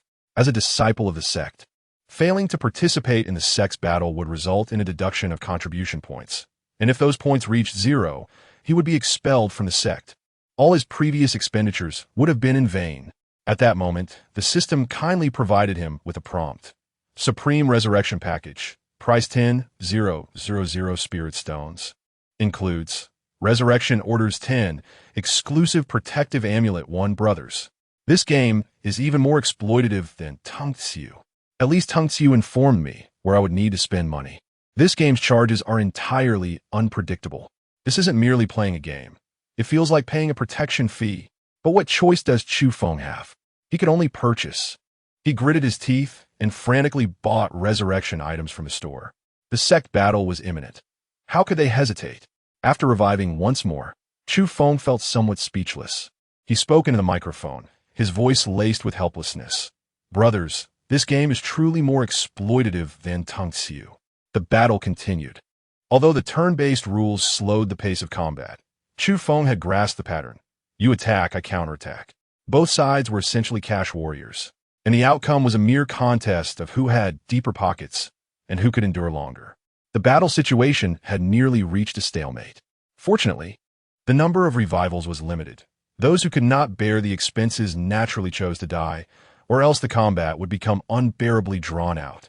Chu Feng clenched his jaw, realizing he had already spent a considerable amount on this battle. He decisively pulled out his trump card, the Supreme Attack Talisman he had previously purchased, which could enhance his attack power by 150 while adding fire attribute damage. As the talisman burned away, a fierce red flame enveloped Chu Feng's character, transforming him into a war god. The sword of crimson flame in his hand became even more radiant, its runes swirling and emitting a rumbling sound like thunder. Taking a deep breath, Chu Feng gripped the mouse tightly, a fierce determination glinting in his eyes. Area skill, Sword of Crimson Flame, incinerate heaven and annihilate earth. The sword light tore through the void, accompanied by a torrent of flames, directly striking all opponents. Boom! Several adversaries collapsed to the ground, and amidst flashes of white light, some chose to withdraw. After several rounds of combat, Chu Feng finally concluded the battle. Minutes later, the system prompt appeared. The sect master of Xiantian Palace was injured and fled. Victory in sect battle. The battle ended, and the battlefield fell into a brief silence. Soon, a series of system prompts floated up on Chu Feng's character interface. Congratulations to player Chu Feng's sect for achieving victory. Based on the contribution points during the battle, the following rewards have been granted. Contribution points 5,000 Spirit Stones 30. 000 Rare Artifact. Tiangang Battle Armor Sect Position promoted to Intersect Disciple. Upon seeing the rewards from the system settlement, Chu Feng felt invigorated. Wow, the rewards are quite generous. Both the Spirit Stones and contribution points are hard currency. Although it does not quite match the 10,000 he had just spent, at least it is a partial reimbursement. Brothers, this round is not a loss. Despite the expenditures, the rewards are indeed commendable. Feeling a sense of pride, Chu Feng glanced at his Spirit Stone balance. Opening the interface, his expression darkened. Current Spirit Stones, 3,000 Spirit Stones. He froze for a moment, then suddenly recalled the expenditures from the previous battle. purchasing revivals, health, and talismans, adding in the other miscellaneous items he had bought. He realized he had spent directly around 70 to 80,000 spirit stones in this sect battle. That was far more than he had spent during his leisurely outings. Chu Feng fell silent, coming to a harsh realization. This apparent victory in the sect battle was built upon the foundation of his frenzied spending. Of course, he was not the only one spending extravagantly in this battle. The audience in the live stream was equally stunned, realizing that Brother Chu spent 10,000 and ended up winning a sect battle, returning with only 3,000. This was not merely a loss, it was a tremendous loss. Shouldn't the game developers grant Brother Chu a VIP Supreme Player badge? Thank you, Brother Chu, for paving the way for us. This game truly demands life and money for cultivation. How can one continue playing this game? Brother Chu is only at the Golden Core stage now, and even 10,000 is already unbearable. Chu Feng looked helplessly at the screen, letting out a long sigh. Brothers, war is indeed about money. If you wish to play this game, prepare yourself mentally. The viewers in the live stream immediately began to encourage him. Brother Chu, since you've already spent, why not invest a little more? Yes, since you are now an inner sect disciple, why not push for an elder position directly? Chu Feng glanced at the barrage of comments, his lips twitching slightly. Brothers, are you devils? Let us not recharge for now. We just received a reward of 30,000 spirit stones. Let us use those first. Soon, Chu Feng lay in the sect's exclusive cultivation cave, contemplating his life. Now that he had reached the Golden Core stage, he was just one step away from the nascent soul stage. Should he use the remaining spirit stones to attempt a breakthrough? With that thought, Chu Feng excitedly found the breakthrough button and decisively clicked it. However, breakthrough failed. Current spiritual root quality insufficient. Suggest improving spiritual root physique. Failure.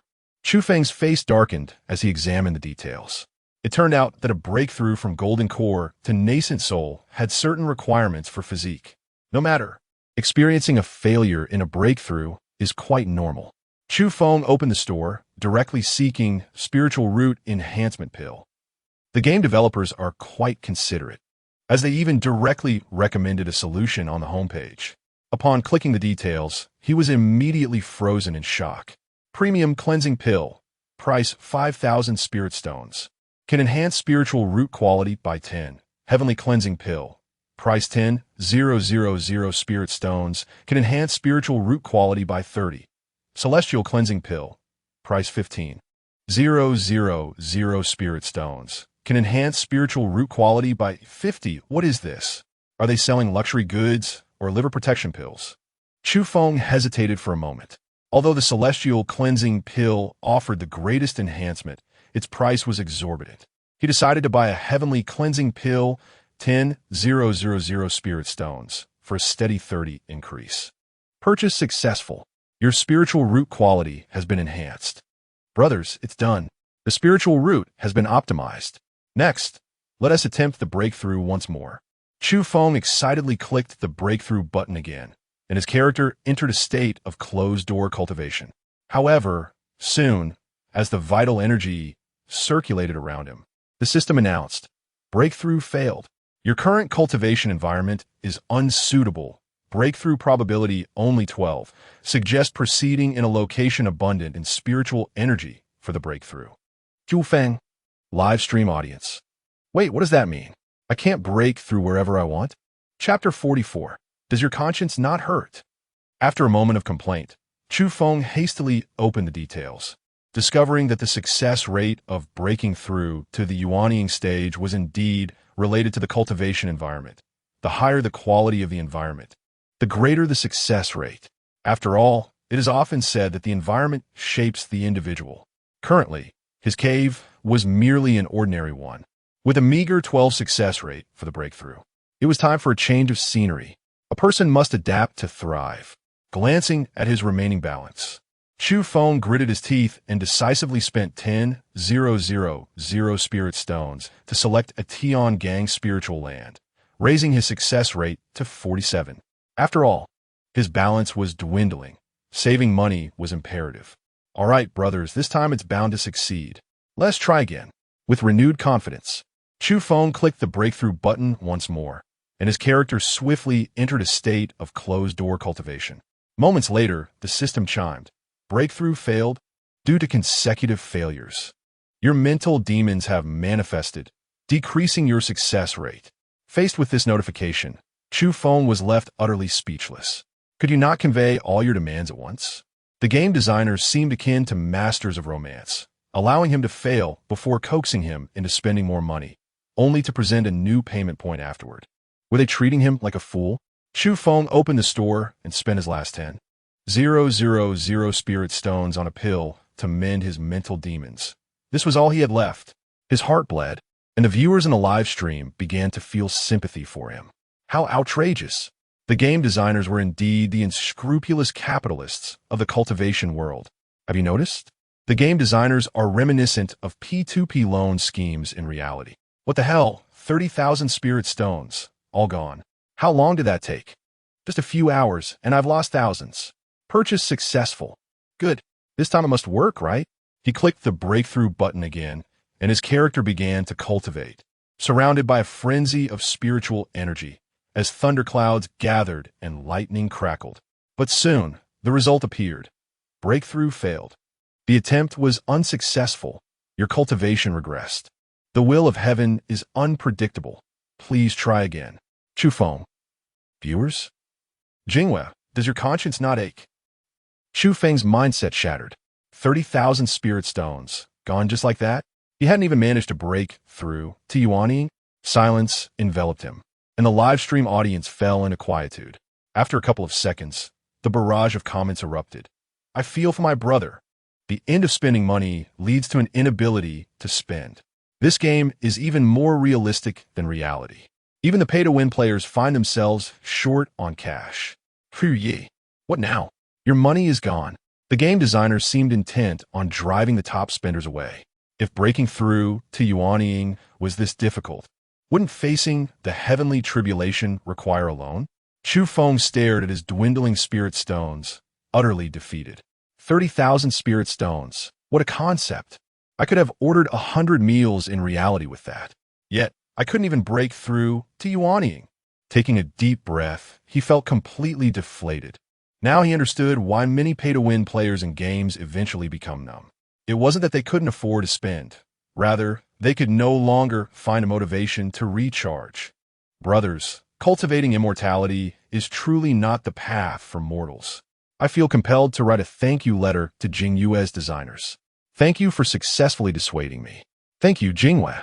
You've made me realize that even Tengxiu's games seem more enjoyable. Thank you for the contrast. Chu Feng fell silent, gazing at the game interface with a deep sigh. Brothers, I think we should conclude the live stream for today.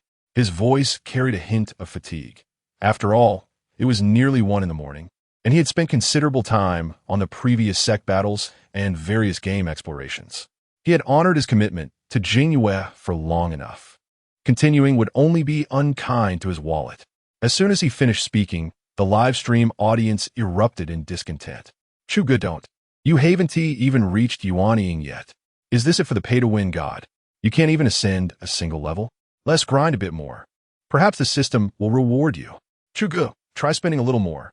Chu Feng stared at the screen, the corners of his mouth twitching. Spend a little more? Brothers, are you trying to deceive me? I just lost 30,000 spirit stones, and you want to spend more? You can't possibly be shills sent by Jinghua, right? The audience erupted in laughter. Chu finally caught on. You should have realized by now that this game is a black hole. The end of cultivation is not ascension, but escape. I feel this game should be titled Escape Simulator. Chu Feng rubbed his face and weakly waved his hand. All right, this really is it for today. I need to reconsider whether to continue playing this game. Brothers, I'm off. Bye. As the live stream interface faded to black, Chu Feng promptly closed the streaming software. A few days later, after the events surrounding Chu Feng's 10,000 spirit stone recharge continued to ferment, discussions erupted among many players. This game is a scam. Spending 10,000 just to play for a few hours, and I still can't break through to yuaning? Cultivating immortality? Not a chance. I can't even afford to spend anymore. If breaking through to yuaning costs 30,000, I can only imagine that facing the tribulation will start at 100,000. This ISNTA game, it's a fraud. The true path of cultivation is filled with the reality of filling pits with real money. Is the end of cultivation online loans? Some players even shared a modified promotional image for the game, titled Paying with Life for Immortality, a game where you cannot cultivate simply because you wish to. One player even posted a guide titled Paying with Life for Immortality, a player's blood and tears manual. 1. If you can grind, don't spend. 2. Before reaching the Jidon phase, a little spending can elevate you to godhood. After reaching Jidon, spending is akin to tossing money into a bottomless pit. 3. Breakthrough? Do you own a house? Consider taking out a loan. 4. You think the game will allow you to ascend? In truth, it aims to burden you with debt. Within just an hour, the post surged to the top of the trending discussions. In the conference room of Jingyue Game Company, silence reigned. They had experienced such scenes several times over the past few days. Each person felt somewhat numb. However, the boss seemed to be in good spirits every day, even bringing breakfast for everyone. This led them to discuss quietly among themselves. This afternoon, our game's uninstallation rate surged by 66. The viewers in Chu Feng's live stream were all potential Xinxiao players, and now they all fled. The forum is flooded with outrage. Players are accusing us of being a cultivation P2P scam. Do you think there's any hope for this game? Zhou Bowen carefully inquired, what if we offer some benefits? No way, General Liu declared. Any matters concerning game benefits must go through my approval. Zhao Qiliang felt distressed, unable to restrain himself from speaking.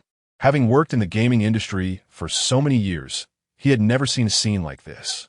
It was the first time their game had been compared and found wanting, especially in terms of payment frequency and intensity. He couldn't tell whether to feel proud or not. Chapter 45. A Major Crisis. Players blocked the door.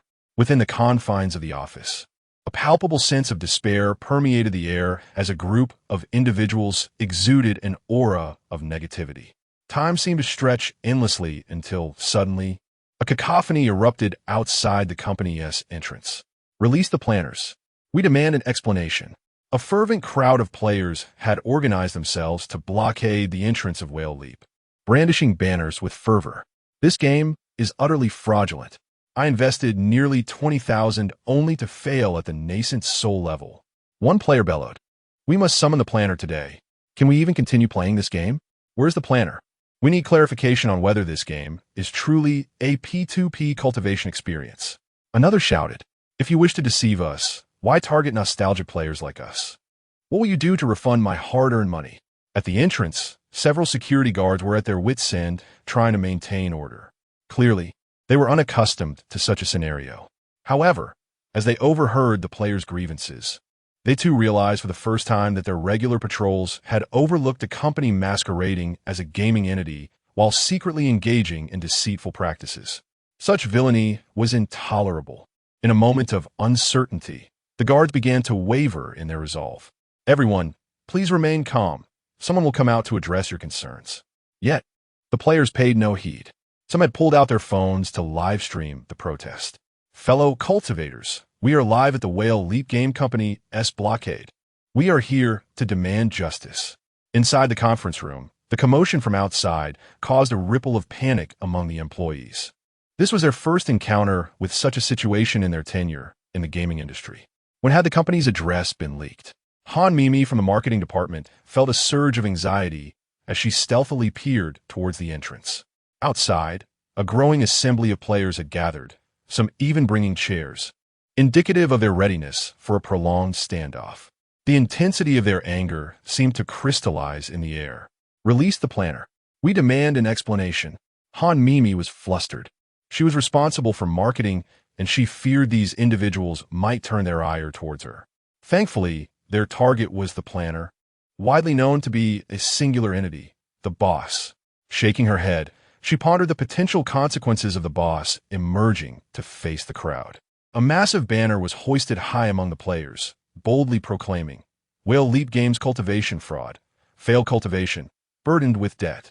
She quickly scanned the livestream, where viewers were glued to the unfolding drama, the chat buzzing with excitement. Wow, This is the first time I've seen a planner confronted by players.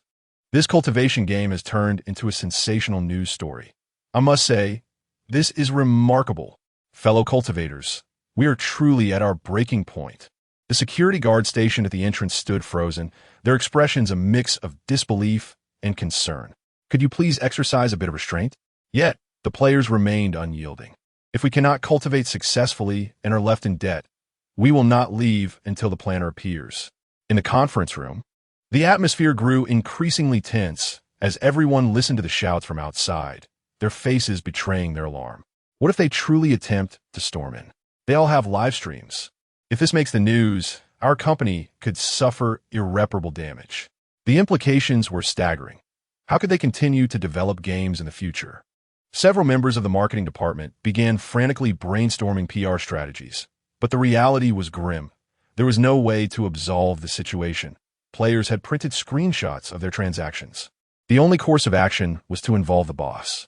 With such a significant issue at hand, the boss had to address it.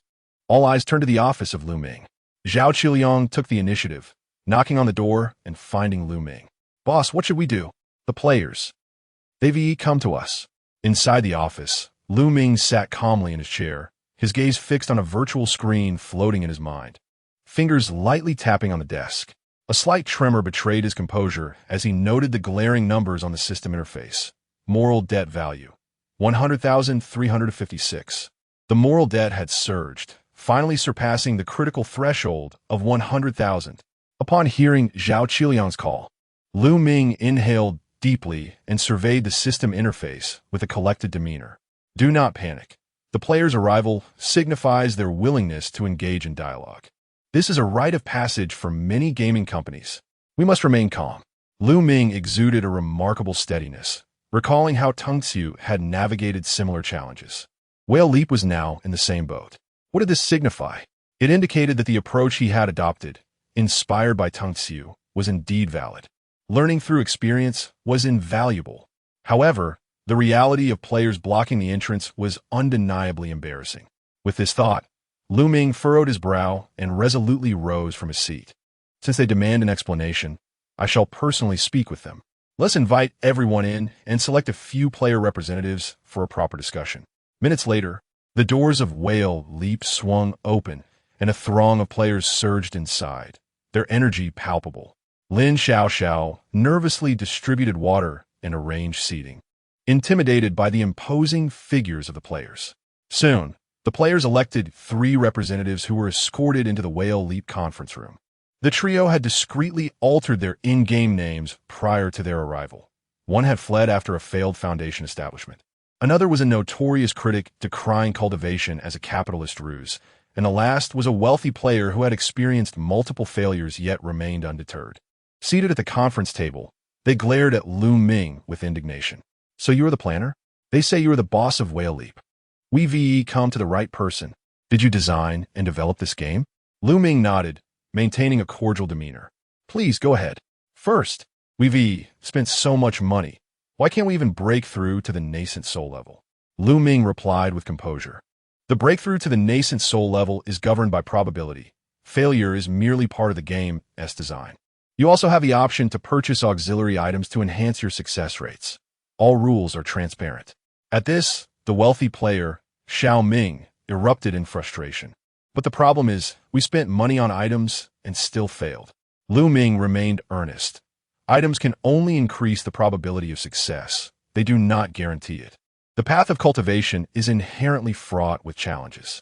As enthusiasts of cultivation, I trust you have read many Xinxia novels. The mortals in those stories face similar struggles. There are no miraculous shortcuts, no ancestral bloodlines, no early retirements. Ordinary individuals often find it difficult to succeed." As Lu Ming concluded, Xiao Ming appeared momentarily stunned. This was not how he envisioned the conversation unfolding. Next to him, the player representative, still live streaming from his phone, caught Lu Ming's attention. Yet he refrained from intervening. On one hand, he was committed to upholding players' freedom of expression. On the other, facing the moral debt was part of his responsibility. From now on, he aimed for players to recognize his face. The livestream audience erupted in laughter upon hearing Lu Ming's remarks. "Wow, This boss truly has no shame. I cultivate my immortality with the aspiration of transcending to a higher realm. How can you reduce my pursuit of enlightenment to mere servitude? Is this not a misrepresentation of my intentions? Is this truly the ultimate fate of those who invest in their spiritual journey? To be candid, the employer does possess some valid points. However, I perceive him to be devoid of malice. Can one truly judge a person's character solely by their appearance? Perhaps beneath that exterior lies a reservoir of malevolence. Given the circumstances, why do you still place such emphasis on superficial judgments? Chapter 46. This king crab is incredibly filling. Taking a moment to compose himself, Ming gritted his teeth and pressed on with his inquiry. May I ask, can we receive a refund? Upon hearing this question, all eyes turned towards him. It was a matter of utmost importance and central concern for the vast majority of players. Across from him, Ming responded with unwavering resolve. No, why not? The prices of all items in the game are clearly marked. You confirm these before making any purchases. There are no hidden fees. Strictly speaking, we did not force you to spend. Every penny was voluntarily recharged by you. Therefore, refunds are simply not possible. Ming's expression darkened as he glared at Ming. Though begrudgingly, he had to concede that there was logic in his words. They had indeed chosen to recharge willingly. No one had coerced them into spending money.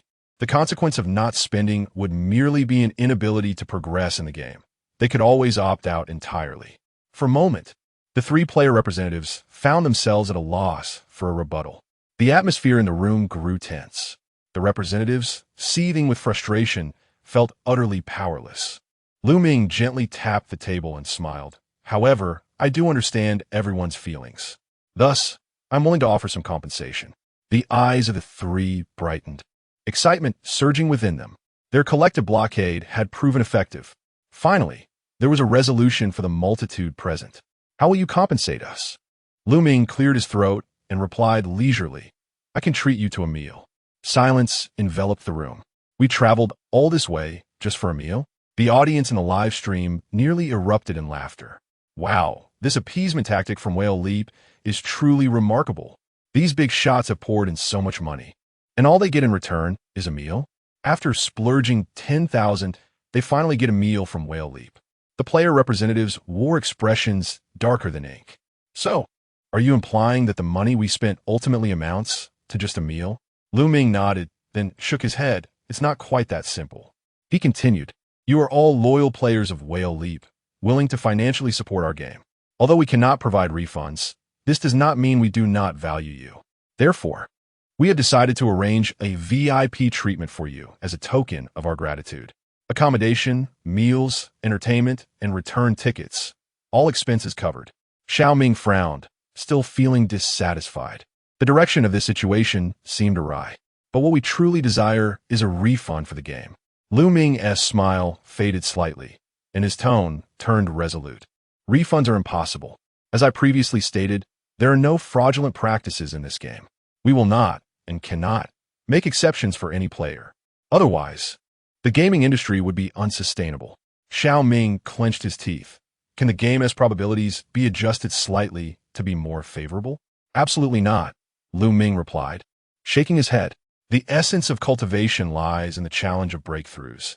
If they were to become easier, the entire enjoyment of the game would dissipate. Moreover, the journey of cultivation is fraught with peril. If you spend money yet still fail, it only illustrates how authentically our game reflects the difficulties of cultivation. Not everyone can traverse the path of cultivation. The players were momentarily speechless. It's just a game, yet you are so deeply immersed in it. They had indeed chosen to spend money voluntarily, and the game mechanics did not incorporate any underhanded tactics. Only the realism of the odds felt overwhelming, leaving them feeling somewhat inadequate even in their criticisms of the developers.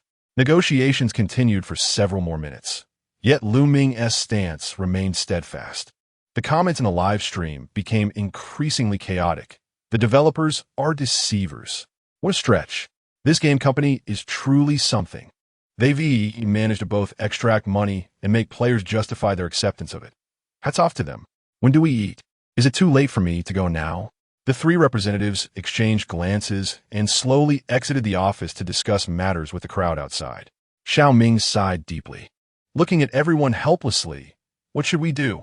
This boss is incredibly stubborn and shows no signs of yielding. No matter what we say, it is futile. They had all suggested involving the Market Management Bureau for oversight. The players exchanged glances. Before arriving, their expectations for an actual refund had been low.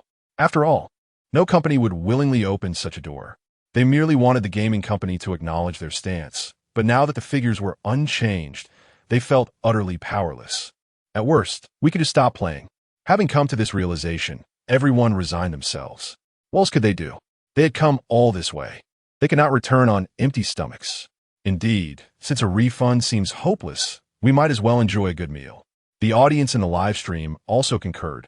Coming to Whale Leap for Justice has turned into a free meal. This is like a banquet turned into a player meetup. The real-life version of eat first and leave. I'm dying of laughter. I've always said I didn't believe the players could blockade effectively. The company surely wouldn't heed the players' suggestions. Once they unified their suggestions, soon Whale Leap's upper management, marketing team, technical department, operations staff, and even security personnel, nearly 100 individuals, were gathered under Ming's direction and reserved an entire upscale buffet restaurant. Inside the restaurant, several player representatives sat at the dining table, fervently voicing their grievances while shoveling seafood into their mouths. Damn it, this game is truly unplayable, right? The boss of Whale Leap is the epitome of a capitalist. It's utterly disgusting. Could you please pass me another plate of lobster? Sure. And grab me some oysters too. Who can deny that? You know, the seafood is indeed fresh. Though I've dined on his generosity, I absolutely refuse to touch their game again. Exactly. I'll eat enough to recover what I spent. Such a pity, this king crab is just too filling. While they grumbled, their hands never ceased to move. After indulging to their heart's content, the player representatives leaned back in their chairs, rubbing their full stomachs, their faces reflecting a complex array of emotions. They had come seeking justice, yet they had enjoyed a meal, secured hotel accommodations, and received reimbursement for their travel tickets, but their wallets remained empty, and the game remained unchanged. Everything was still the same. Seeing the expressions of the crowd, Ming clapped his hands to draw attention. How was the meal, everyone? A group of players reclining in their chairs mumbled indistinctly. It was all right, just average. Ming nodded in satisfaction, smiling. Since you're all well fed, there's no need to rush home. Shanghai is a vast city. Since you're here, why not spend a couple of days enjoying yourselves before you leave? I've arranged accommodations for you at a 5-star hotel, twin rooms, with a pleasant environment. Additionally, I will cover your return tickets and airfare, so you don't feel as though this trip was in vain. Chapter 47. Are you really not considering a fundamental solution to the problem? During a meal, the players were still filled with righteous indignation, cursing the greedy planners of Whale Leap. After venting their frustrations, they eagerly devoured seafood, and once finished, were whisked away to luxurious accommodations at a 5-star hotel. A group of individuals sat in the hotel lobby, clutching their room keys, their expressions vacant.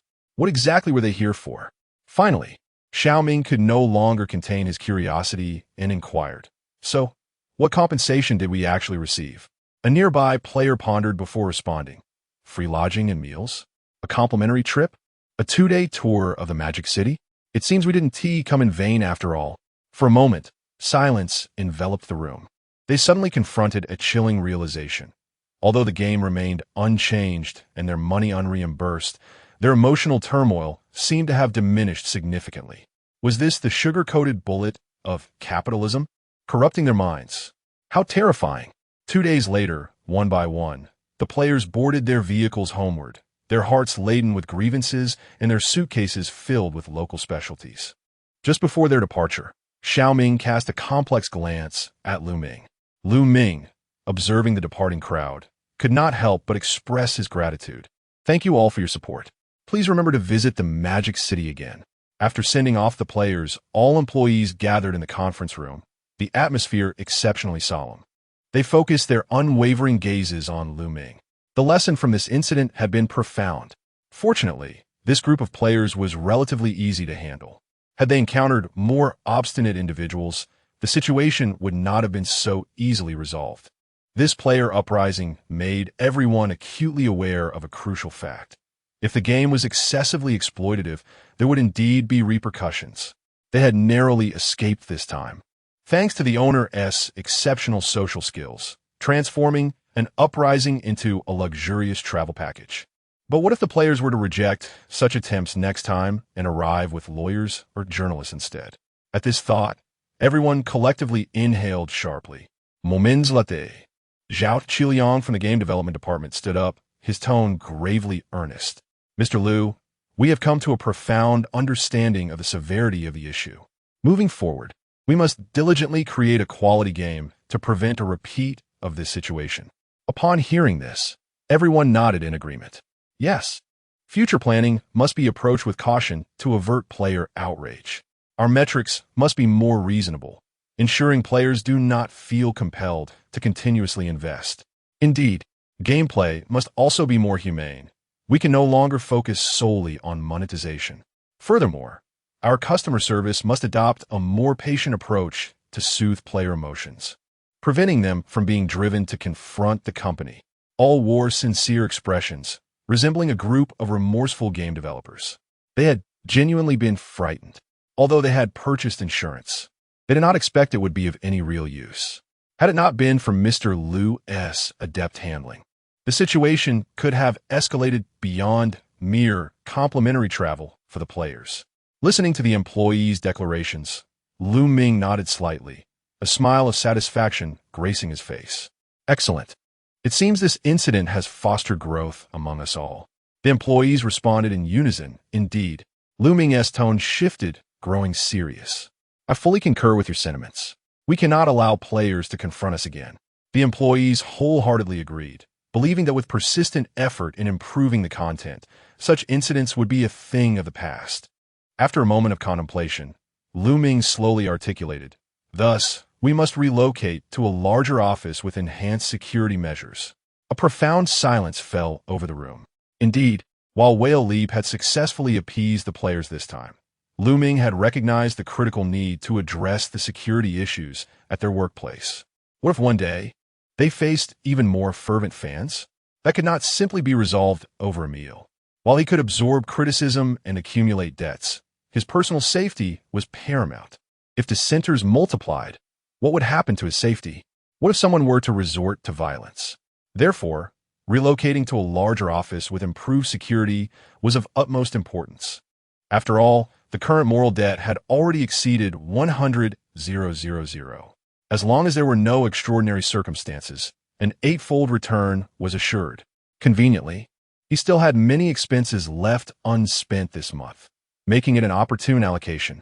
In this critical moment, his ingenuity was commendable.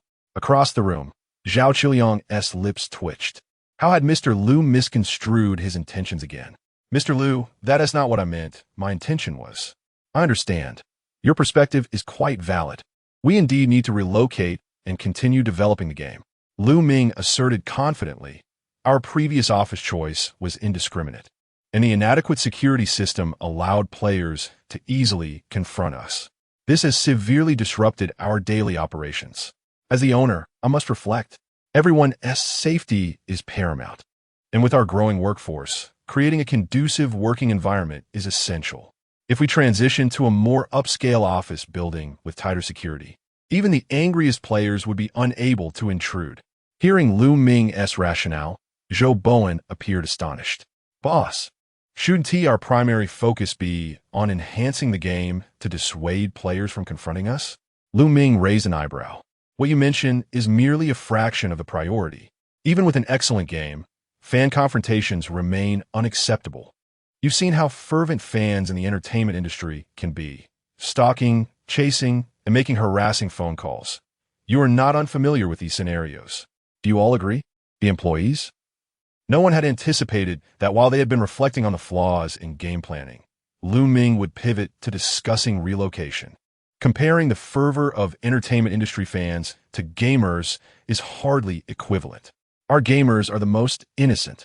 Mr. Liu, have you genuinely conducted a thorough reflection? Someone could no longer restrain themselves from asking. Certainly, Lu Ming replied earnestly.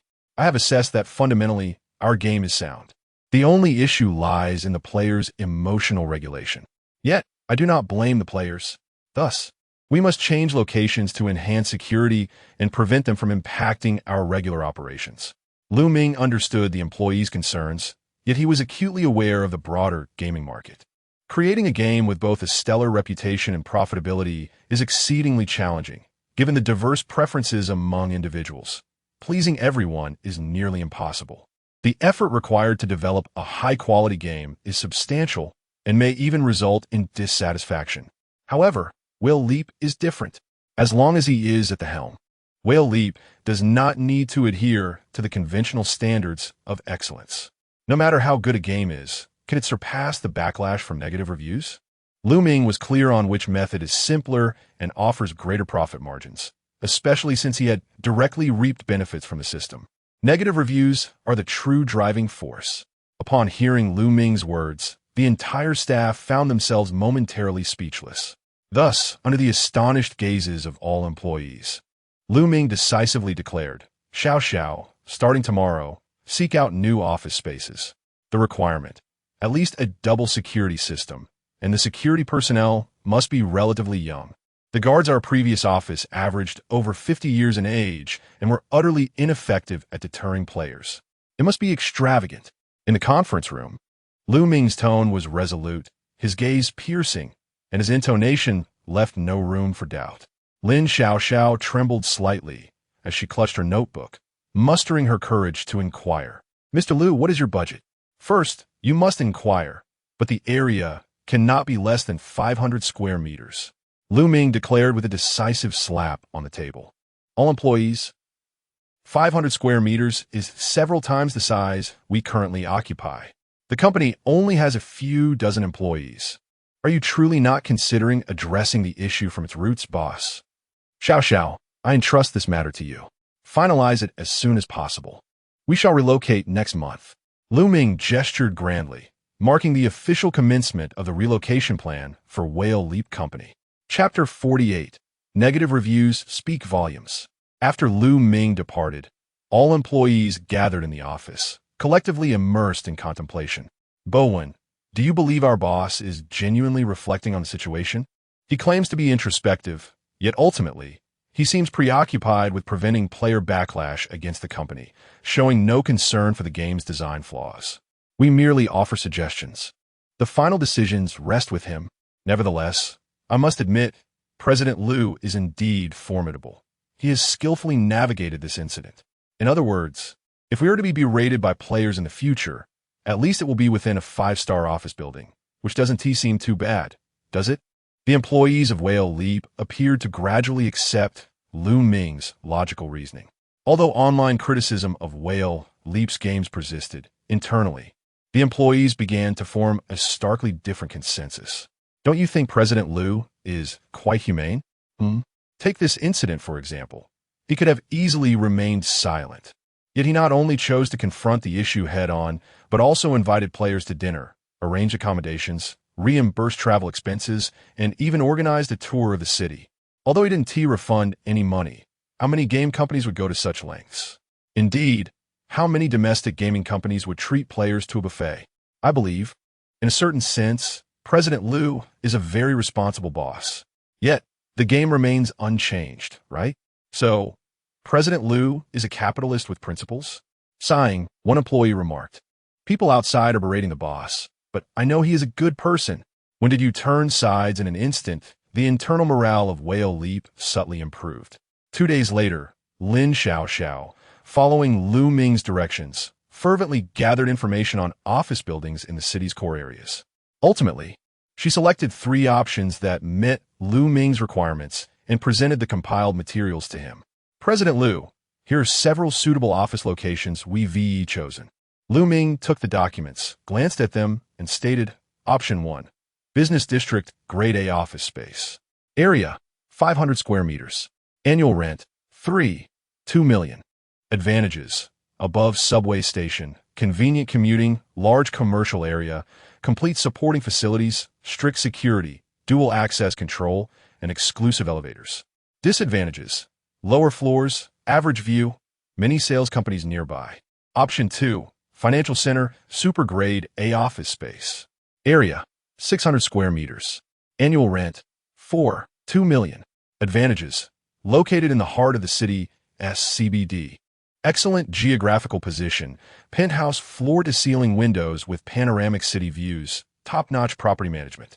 Disadvantages, limited parking spaces, potential commuting inconvenience for employees, high surrounding costs, increased lunch expenses for staff. Option 3, city center tower, ultra-luxurious office space. Area, 700 square meters. Annual rent, nearly 5 million. Advantages, the most central commercial area, unparalleled prestige, top-tier business offices, comprehensive meeting rooms, gyms, 24-hour security, independent access control, and dedicated security personnel. Disadvantages, extremely expensive, truly exorbitant. Fast food in the vicinity starts at 40 to 50. Lin Xiaoxiao cautiously observed Lu Ming. President Lu, which one shall we choose? Lu Ming flipped through the documents, pondered for a moment, and decisively closed the file. Let us go with the third one, City Center Tower. President Lu, are you sure? Absolutely. Lu Ming's tone was unwavering. What Whale Leap desires is precisely this level of prestige. Besides, once we settle the accounts at the end of the month, we'll have a small goal achieved. 5 million is merely a drop in the bucket. But the annual rent is nearly 5 million. Lin Xiaoxiao swallowed, nervously and cautiously reminded him. Considering security, is this a bit too extravagant? Extravagant? Lu Ming countered, then chuckled. How can this be termed extravagant? This is called corporate image. What kind of company is Whale Leap? Are we merely surviving on technology? Well, no. Are we thriving on creativity? Neither. What do we rely on? Lu Ming's gaze deepened, his fingers lightly tapping the table. Prestige. It's all about prestige. Why is it that Tongxiu has received so much criticism, yet rarely faces players at their doors? It's because they built their own office. Their prestige is sufficient. Players can only criticize from behind, not face to face. This is something we must learn. You visited Tongxiu's headquarters. We are not yet capable of fulfilling the requirements for our own building, so let us rent a better one for now. Xiao, you may not understand, as you didn't graduate in gaming, but in the eyes of players, we are not just any game company. We are their adversaries, the embodiment of capital. Thus, our company must live up to this identity. Have you ever seen an ultimate boss working from a small office in the suburbs? No, right? An ultimate boss must reside in the core area, in the most upscale office building with top-tier security, fingerprint and facial recognition access, and ideally, a private elevator. This way, when players come to confront us, they will have to expend considerable effort just to enter, cooling their anger by the time they finally see us. Lin Xiaoxiao contemplated. This logic seems sound, but the rent is indeed quite steep. Not to worry. As I mentioned earlier, the company is not short on funds. We will inevitably expand. So why not take the leap now? Regarding your concern about high surrounding costs, simply adjust everyone's meal allowances. As the company progresses, so too must the employees. With no room for rebuttal, Lin Xiaoxiao thought, at least commuting would be more convenient after the move, with several subway lines heading to the city center. 2 days later, Whale Leap officially signed a lease for the 700 square meters of office space at City Center Tower. The luxurious decor and glass curtain walls housed only top-tier capital players. Whale Leap's prestige instantly doubled, resembling a rising internet giant. Although Whale Leap currently represented merely 2 games, both languishing in severe losses, Lu Ming deemed this irrelevant. A strong foundation is a prerequisite for success. Being criticized in the suburbs is distinctly different from being criticized in the city center. Moreover, while others may endure criticism, they must not face it directly. Instances of executives being pelted with garbage or water bottles are not unheard of. More importantly, the security here is truly impressive. The entire floor employs a restricted access elevator system, where only cardholders can press the floor buttons. The lobby on the first floor features a card-swiping turnstile. Visitors must reserve in advance, or they cannot enter. Furthermore, all security personnel in the building are veterans, each standing at least 180 centimeters tall. Lu Ming had personally experienced their reliability. Excellent. Now, If players wish to confront us, the challenge has multiplied several-fold. At most, they can only hurl insults from downstairs. Soon, on the day of the move, all employees, pushing their suitcases and office supplies, enter the new office building, each taken aback by its grandeur. Wow, is it really this luxurious? Do we truly deserve to occupy such an upscale office building? Has the boss gone mad? Whether I am mad or not remains uncertain. Yet I find myself increasingly convinced that we have indeed become a substantial enterprise. However, despite the facade of a grand corporation, the substance within leaves much to be desired. As the team entered the office, they were greeted not only by opulent decor, but also by a dedicated relaxation area, a tea bar, a gym, and even a private small conference room, resembling more a multinational conglomerate than a mere gaming company. What struck them as particularly absurd was the presence of state-of-the-art electric standing desks, top-tier computers for each individual, and even ergonomically designed, high-end customized chairs. Han Mimi could not help but exclaim, "Now I truly understand where the company's funds are being allocated. No wonder there are so many monetization points in our games." Zhong Wenbo immediately countered, "Indeed, there are numerous monetization points. But we have yet to recoup the game's development costs." As everyone settled into their chosen seats, the meeting convened on the 33rd floor of the Whale Leap Company. Lu Ming gathered all employees for a comprehensive assembly. In the conference room, Lu Ming had, at some point, commissioned a calligraphy piece displaying the phrase, "Negative feedback is the best sound." When all employees entered the room and laid eyes on those 9 striking characters, an instant silence enveloped the air for several seconds. The boss, indeed, possesses a unique taste. Lu Ming surveyed the crowd, nodding in satisfaction. "What do you think? The environment here is rather pleasant, is it not?" The team paused for 3 seconds before unanimously responding with a nod. "It is indeed." This was an honest sentiment. Such an office environment in the bustling metropolis of Shanghai places them, at least within the top tier. "That is splendid." Lu Ming continued with a smile. "Now, our singular objective moving forward is Chapter 49, System Upgrade, plus Version Launch." Lu Ming gazed at the assembly, his voice resonating with calm authority. Everyone must approach the game with earnest dedication. The crowd stood in solemn respect. Indeed, no matter the circumstances, President Liu was always striving for the company's advancement.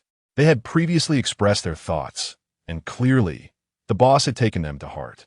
In the next moment, Lu Ming's smile deepened, his tone shifting as he continued. "However, we must not simply acquiesce to the players."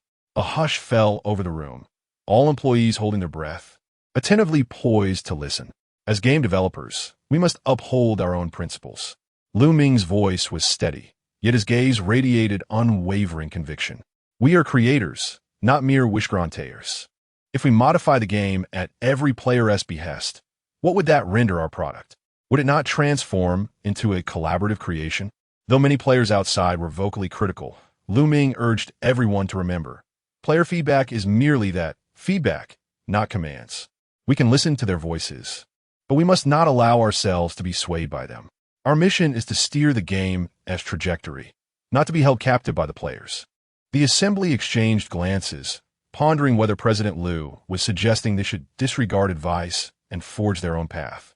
While there was some merit to his words, Lin Xiaoxiao hesitated, softly reminding him the negative reviews online are quite numerous, especially concerning the prior protests. "It's rather daunting." "Have no fear," Lu Ming reassured, waving his hand with calm composure. "Our environment is secure now. We have access control, security personnel, and surveillance, 3 layers of defense. Should players wish to storm it again, they must first breach these barriers." With a change in tone, Lu Ming's voice lightened. "Therefore, there is no need for excessive caution moving forward. Feel free to act boldly on what you've hesitated to do before. Plan daringly. Create freely. I will shoulder any consequences." He thumped his chest with conviction. "Even if players below are vocally protesting, we'll merely hear an echo." The crowd was left somewhat bewildered. President Liu's thoughts were always so uniquely unconventional. Only Lin Xiaoxiao diligently recorded his words, perceiving the potential for a collection of his sayings, perhaps a book titled Lu Ming's Quotations. After the assembly concluded, Lu Ming returned to his personal office in high spirits, humming a tune. This room in the new headquarters of Whale Leap was the epitome of luxury, with 3 walls of floor-to-ceiling glass offering a panoramic view of the bustling landscape of the city's core. It boasted an oversized executive chair and a substantial walnut desk, exuding both grandeur and sophistication. As Lu Ming brewed tea, he opened the system panel in his mind. Company name, Whale Leap Game Company. Company funds, 4. 26 million. Moral level detected to have risen. Host can withdraw 4 to personal account upon settlement. Personal wealth, 3. 25 million. Moral debt value, 120,626. Moral level, abyssal gaze, detected that moral debt exceeds 100,000. System can undergo version upgrade. Lu Ming paused, quickly reviewing the system update log. He had not previously noticed that exceeding a debt value of 100,000 would trigger an upgrade. How wasteful. Upgrading. Lu Ming decisively confirmed the upgrade, sensing that the system's enhancement could be beneficial.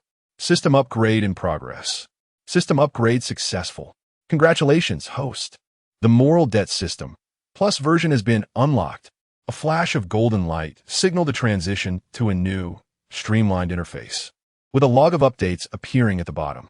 The updated features of the moral debt system plus version include 1. Customizable settlement periods, e.g., monthly, bi-monthly, quarterly, semi-annually, annually. The longer the settlement period, the higher the multiplier for returns. Calculation method. If the current base multiplier is 8, extending the period by 1 month under qualifying conditions adds an additional multiplier. Example, if choosing to settle after 3 months, the multiplier would be 8,311. Note, if conditions are not met, the multiplier is void, regardless of the period. 2. Random reward mechanism activated. Within each settlement period, if the moral debt value exceeds 100,000, a random system reward will be granted. 3. Player sentiment dashboard launched. The system will no longer display real-time moral debt data, but will instead show the emotional curve of all users affected by Whale Leap. Monitoring sentiment dynamics in real time. Current player sentiment: angry 63, observing 22, excited 10, disengaging 5. 4. Adjustments to moral levels and cashback multipliers, effective after this settlement. Moral flaw: 0 to 10, 000 debt value, 0x humanity decline, 10,001, 50,000 debt value, 2x infamous reputation, 50,001-100,000 debt value, 4x abyssal gaze, 100,001-500, 000 debt value, 6x capital sin, 500,001-1, 000 debt value, 8x chaotic resonance, over 1, 000 debt value. 10x levels will be reassessed at each settlement period. They cannot be retained or accumulated. Lu Ming stared at the system interface, feeling somewhat disheartened. The system's difficulties had evidently escalated. Just as he had begun to earn money from the system, the difficulty was abruptly heightened. Previously, surpassing a 100,000 debt value granted him an immediate multiplier of 8. Yet now, that requirement had been raised to 500,000.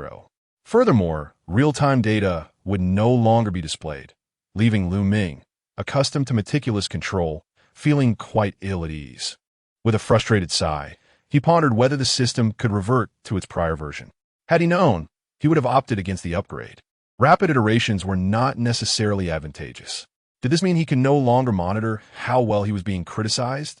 However, it was the system, and it dictated the terms. In any case, it would not affect the settlement at the end of the month.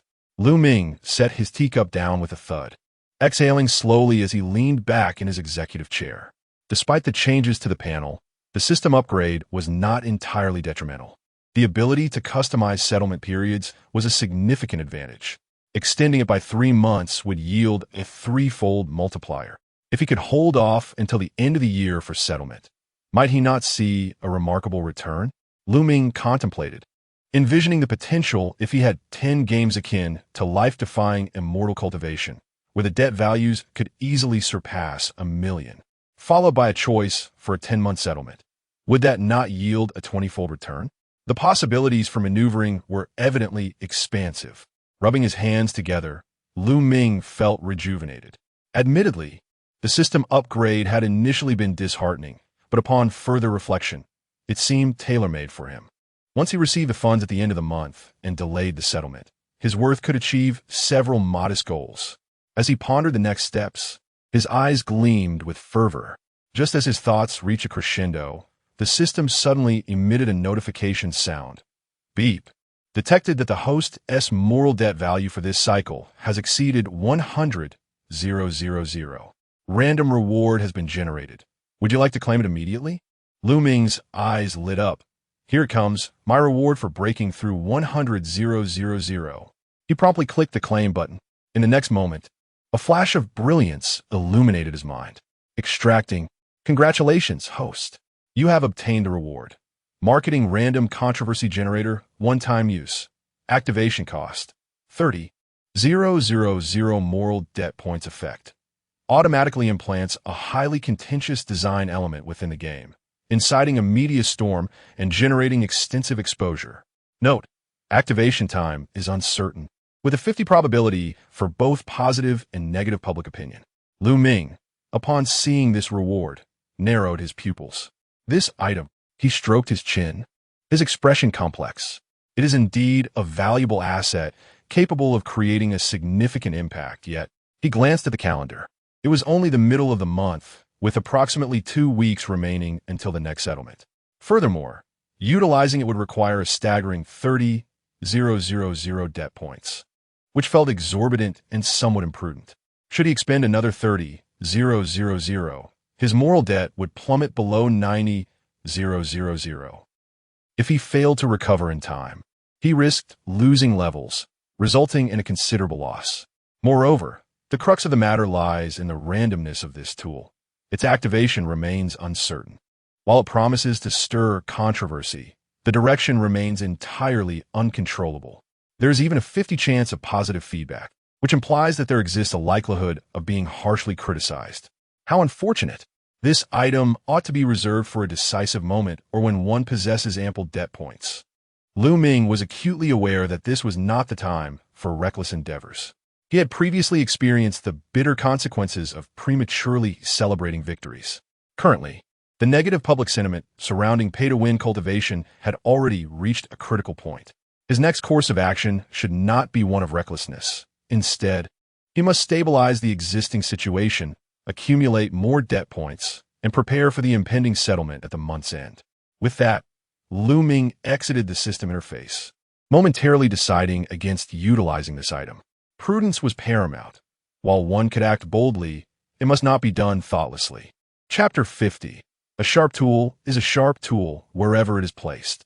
Ming exited the system interface, too apathetic to continue with his tea, and instead began to stroll around his office. His mind rapidly sorted through the current market conditions. Although killing life and cultivating immortality had not gained significant traction on the PC platform, the ongoing discussions surrounding it were relentless, with negative sentiments continuing to fester.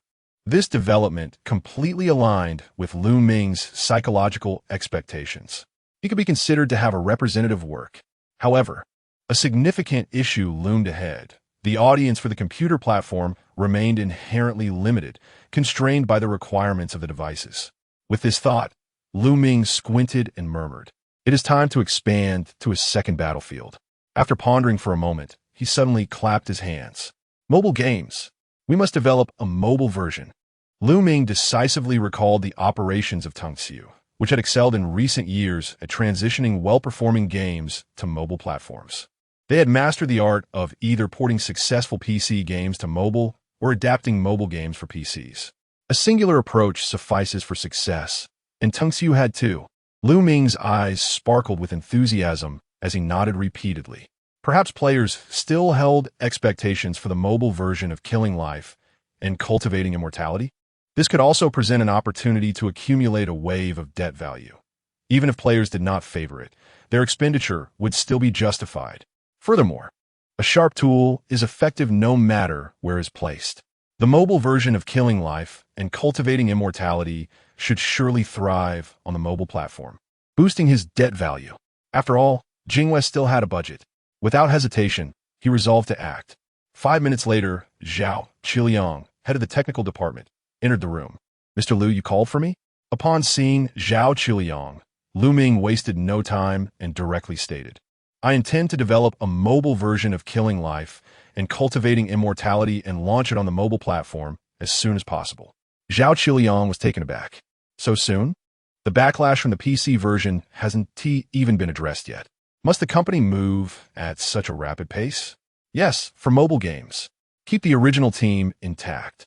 Optimize the UI and interactions as much as possible. Maintain consistent gameplay logic, and ensure the data mechanics remain unchanged. The crucial point is to expedite the porting process. I want it launched within 2 months at the latest. Can you manage that? Mr. Liu, if we utilize an existing engine, compress the art assets, and avoid significant alterations, only performing system optimizations for the port, we could manage it within 2 months, barely. Zhao Qiliang, being a professional, quickly assessed the feasibility of the timeline. All right, Lu Ming decisively affirmed. You must inform me in advance before the mobile version launches, so I can prepare the promotional efforts. Zhao Qiliang's lips twitched, an ominous premonition bubbling within him. Mr. Liu, should we consider adjusting the recharge features for the mobile version? After all, mobile users may not be as accepting as PC users, and if there are too many prominent recharge options, it could easily deter players. Lu Ming raised an eyebrow. No, Qiliang, you know that recharging on mobile is more convenient, so it should be more noticeable and direct. Make it prominent. The recharge option must be front and center. Not only should it be large, but it should also be eye-catching. Perhaps add some dynamic effects. When users click in, the product page must pop up immediately, and the close button should be small and discreet. You are seasoned in the industry. These common practices should not need reiteration. Zhao Qiliang was speechless. Boss, you seem intent on retaining every poor practice in the industry. Can't you adopt some better approaches? Zhao Qiliang struggled to persuade himself to accept this, while Lu Ming continued his discourse. You must also guide users towards first-time purchases, monthly passes, seasonal passes, gift packs, and limited-time sales. And what about that design, where clicking once can open 3 pop-up windows in succession? Is that feasible to port? Mr. Liu, wouldn't that be incompatible with user experience? Lu Ming rose, pacing the conference room with his hands clasped behind his back, and stated solemnly, no matter how good the user experience is, if they don't spend money, they are not users. They are merely visitors. We are creating a game, not a charitable platform. Zhao Qiliang hesitated momentarily, but ultimately posed a question. Then, should we implement a buffer for new users regarding paid content? Perhaps not displaying major gift packs or purchase limits for the first 3 days. Not display. Lu Ming interjected swiftly. How would that work? Look at today's mobile games. If they don't show a recharge prompt at the start, players might think they are playing a pirated version. Let me share a golden nugget. With such a vast player base today, it suffices for us to earn money from just 5 of them. You must ensure a 100 restoration. The player experience on mobile must mirror that of the PC to avoid complaints of unfairness. Zhao Qiliang opened his mouth, but ultimately refrained from arguing. After all, there was no point in rebutting. He sighed deeply. I will do my best.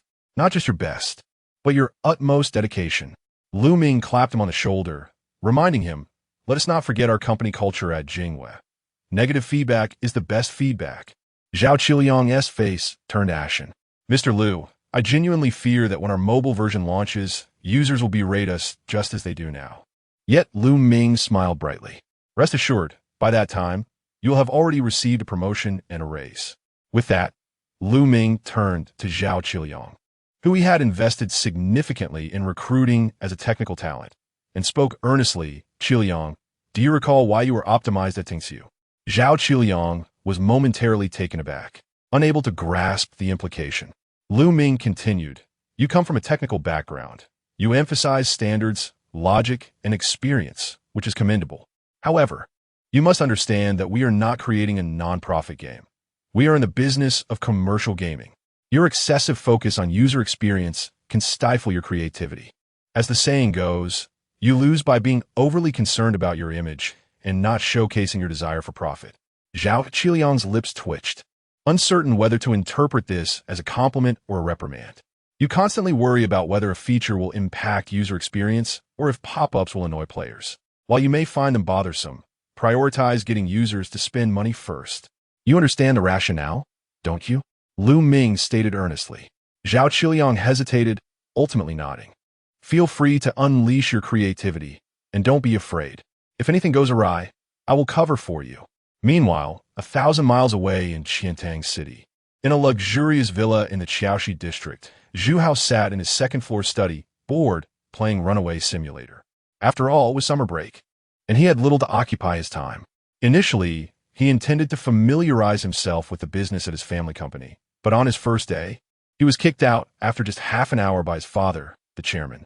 Finish your elective assignment first, and don't bring gaming into the company. Zhu Hao, at a loss for words, was left with no choice but to remain at home, indulging in a game he was familiar with. As a wealthy second-generation heir, he felt he had been quite obedient. As for why he consistently achieved first place in Runaway Simulator, it was undoubtedly due to his early exposure to various commercial operations alongside his father. If you were to ask players of Runaway Simulator which one of them did not aspire to break the record set by his pig, Banksia, for the top runaway ranking, the answer would be none. Yet, the reality was that none could accomplish it. Talent is indeed talent. I merely exert a little pressure, and you find it exceedingly difficult to surpass me. Chapter 51. Where there is pain, there is opportunity. Zhu Hao languished in his gaming chair, his eyes partially closed. Yet his fingers involuntarily tapped the icon for pay-to-win cultivation. The Runaway Simulator had long ceased to present any challenge for him, and he was perplexed by the game developer's decisions. Despite its high playability, it had not received a single update since its launch. This game was destined for failure.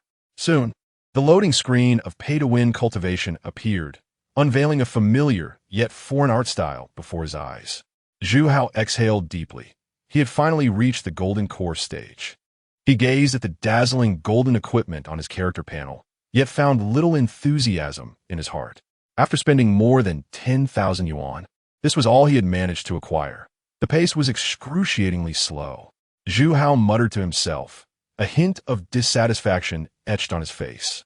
Although he had reached the golden core stage and the storyline was decent, the combat system was sluggish and utterly unexciting. He casually opened the battle interface, observing the turn-based, stationary attacks. An overwhelming sense of fatigue washed over him. Seriously, what era are we in? Turn-based combat? I was playing this when I was 3. Zhu Hao scratched his head, realizing that aside from the pay-to-win aspect, the game was genuinely tedious. Both games were produced by the same company, yet the disparity was staggering. Zhu Hao had lost all desire to continue spending money, but having already invested several thousand yuan, he was reluctant to abandon the game entirely. Was there a way to recoup some of his investment before quitting? He exited the battle interface and casually scrolled through the game's task list. A personal habit of his, he always liked to thoroughly understand all facets of a game. Although he primarily followed the storyline, he had experienced various aspects such as spending, combat, and pet collection. With the next upgrade leading to the nascent soul stage, Zhu Hao felt no desire for further exploration. Were there any other engaging elements left in this game? Zhu Hao continued his search, and soon his attention was caught by a novice tip on acquiring spirit stones. Recommended ways to obtain spirit stones. Main quest's dungeon drops material gathering equipment, crafting stall, trading, secondary profession production. Zhu Hao's spirits lifted. He had already experienced the first 5 tasks, and frankly, they were quite disappointing. The materials dropped were generally inferior to those he could buy outright, and purchasing was far more convenient and efficient. Besides, prior to reaching the golden core, he was incapable of crafting anything worthwhile, let alone trading. These acquisition methods were utterly lackluster, and the only option he had yet to explore was secondary profession production. Having dabbled in all other aspects, this was the only one left unexplored. A secondary profession could potentially yield something valuable. If trading were possible, it would resemble the industrial chain of the real world. He hadn't had the time before, but now he had the perfect opportunity to delve into it. Zhu Hao clicked into the spirit artifact trading market and began to study it intently. To his astonishment, he discovered a plethora of crafting equipment, spirit herbs, elixirs, special materials, talisman blueprints, pet eggs, everything imaginable with prices ranging from hundreds to tens of thousands of spirit stones. However, when Zhu Hao sorted the items from low to high, he stumbled upon a glaring inconsistency. There were almost no affordable robes. Wait, how could there be no basic ones? He altered his search to find foundation stage robes, only to be met with vast swathes of emptiness. Occasionally, a couple of blue-named sets appeared, but they were overpriced, pay-to-win items discarded by nascent soul players. A search for chi refining stage robes yielded nothing. The entire trading market was predominantly occupied by the wares of affluent players, with inflated prices and questionable practicality. It seemed to have devolved into a platform for flaunting wealth. Meanwhile, basic, durable, and cost-effective equipment was virtually non-existent. This represented a significant gap in the market. Zhu Hao's heart raced as realization dawned upon him. Where's the problem? After some contemplation, he suddenly recalled that the game's economic system was excessively reliant on microtransactions. He was well aware of the widespread discontent surrounding pay-to-win cultivation, where one could scarcely progress without spending money, especially in the early stages. The necessity for spirit stones was overwhelming. This had resulted in the current player base being largely composed of those who had spent money, while ordinary players had dwindled to a mere handful. Conversely, for those unwilling to spend or who played for free, the inability to afford premium items coupled with disdain for generic goods had created a rift in the market. The more Zhu Hao pondered, the more convinced he became that this was a promising direction. Where there was pain, there was opportunity. Ordinary players still required decent gear to grind and level up. In crowded areas, one should avoid the throng and pursue the obscure. This was a piece of advice his father had often imparted to him, and Zhu Hao felt as though he had unearthed a business opportunity. The more he contemplated, the more invigorated he became, fully immersing himself in the exhilarating dynamics of the virtual market. In comparison, the narratives of slaying demons and spiritual breakthroughs paled in significance. Cultivation? That was merely for show. He chuckled to himself, realizing that earning money was the true essence of cultivation. He swiftly clicked into the secondary profession interface and examined it with great care. Zhu Hao opened the introduction to secondary professions. Secondary profession system opened. Alchemist, talisman maker, tailor, blacksmith, spirit farmer, beast tamer. Each profession offered distinct production pathways, corresponding to varying market demands. After a moment of deliberation, he quickly zeroed in on the most unassuming profession, tailor. He accessed the tailor introduction. Focus on the creation of robes, accessories, and light armor. The higher the proficiency, the greater the success rate. This was it. Zhu Hao decisively clicked the Learn button. Soon, a new line appeared on his character panel. Bansh's pig.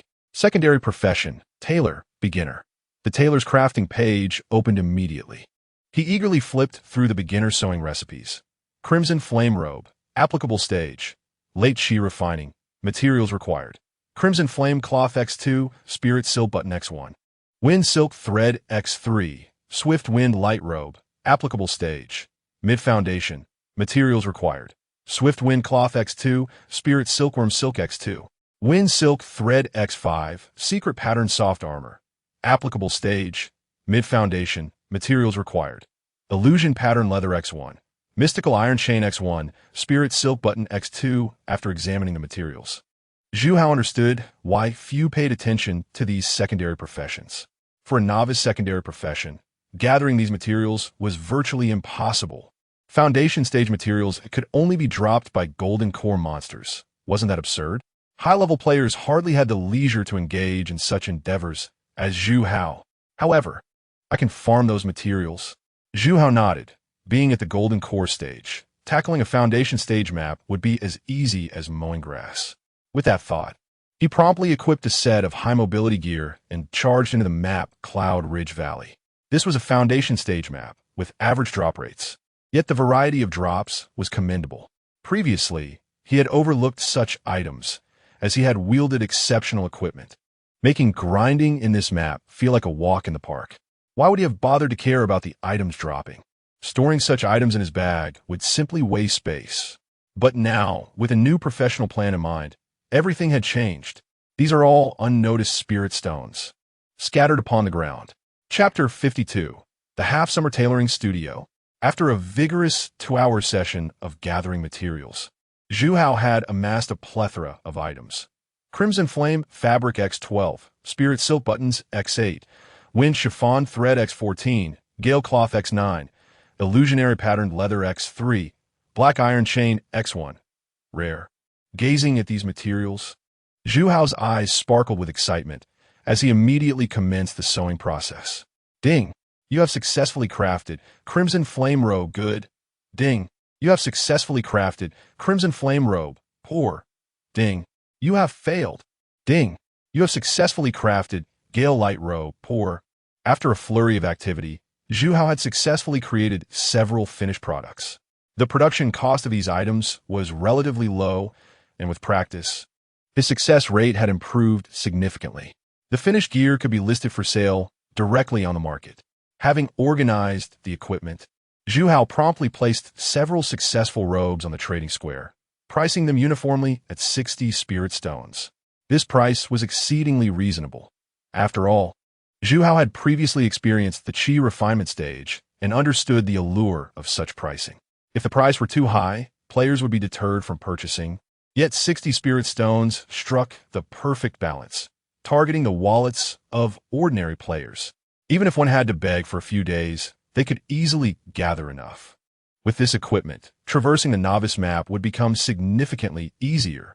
Players would undoubtedly place orders. This was far more cost-effective than spending real money. Next, he advertised in the nearby Novice Village channel. Half-Summer's Pig, exclusive equipment for the Qi refinement stage, is now available. Affordable and practical, a must-have for monster hunting. Trading Square ID, XXXX, hurry and grab it. The advertisement proved to be incredibly effective. Within 5 minutes, several pieces of equipment were snatched up. Zhu Hao gazed at the hundreds of spirit stones he had earned, licking his lips with excitement. This marked his first earnings from the game. It validated his approach and confirmed that there was indeed a demand for such items.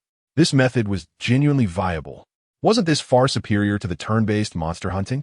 As a golden core stage cultivator, engaging in this low-level side business to earn money was far more efficient than other players. Crafting equipment for novices, buying low and selling high, was essentially a micro-enterprise model within the realm of cultivation.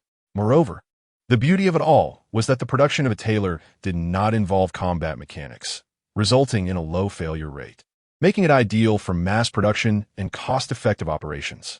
I must expand production capacity. Zhu Hao murmured to himself while diligently jotting down all his thoughts in his notebook. Material dungeons, Cloud Ridge Valley Falling Feather Mountain Heavenly Waterpool, quick farming routes, standard pricing for finished products, advertising templates for the square, player feedback collection channels, preparing to establish a trading group. There were too many engaging aspects to explore in this game. Indeed, this was the signature style of Whale Leap. Zhu Hao's eyes sparkled even brighter. I previously thought I had misunderstood you. Who could have known that your schemes were so intricately concealed? However, this was advantageous. The fewer who knew, the greater my initial plans would be. Perhaps I could experiment with replicating a business model within this game. Moreover, as a golden core cultivator, if I were to reach the nascent soul stage, wouldn't I be able to craft equipment directly for golden core cultivators? Father forbids me from entering the family business? Then I shall establish a company within the game. Realizing that his productivity was limited as an individual, he decided to enlist a few more people. Zhu Hao acted swiftly, creating a WeChat group and inviting his closest university friends. The group was aptly named Pay-to-Win Cultivation Tailoring Studio. In less than 3 minutes, the group buzzed with activity. Half-Summer's Pig, brothers, listen up. I'm currently playing a game, Pay-to-Win Cultivation, where we can earn money.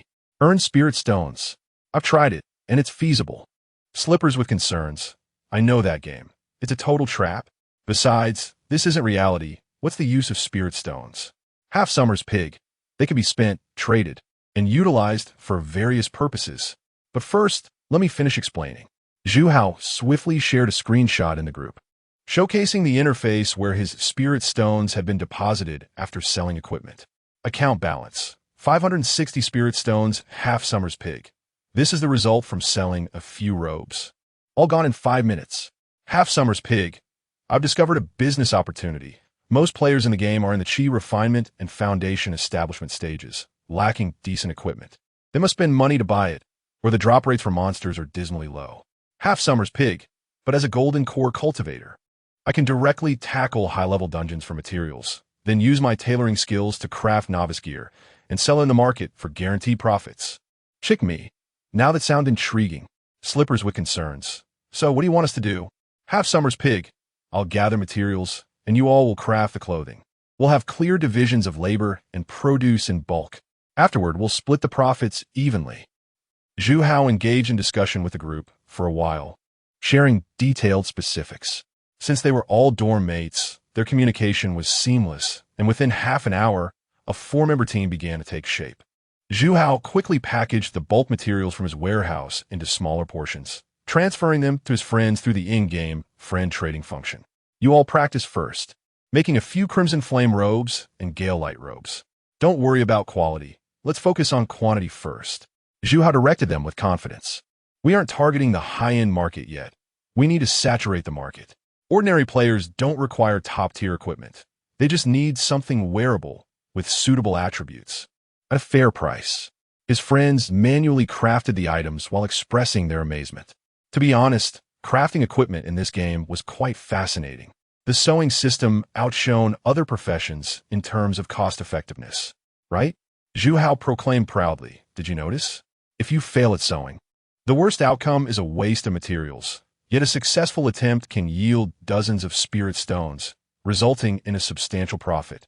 Don't underestimate the small amounts. Once we ramp up our production and improve our sewing levels, this will be a game changer. Zhu Hao and his small team thrived in their endeavor. Initially, he had been operating solo, gathering materials and sewing garments. Now, he was leveling up while others produced in bulk, even establishing customer service and promotional activities, gradually forming a small workflow. Sitting at his computer, Zhu Hao managed dungeons while directing his teammates, with occasional notifications in the group about processed orders and items listed for sale. The entire process became increasingly efficient. Spirit stones flowed into his account like a torrent. A day later, Zhu Hao's tailoring level also increased. You have reached Tailor Advanced. Newly unlocked skill, personalized design. You can now design and name your own clothing styles.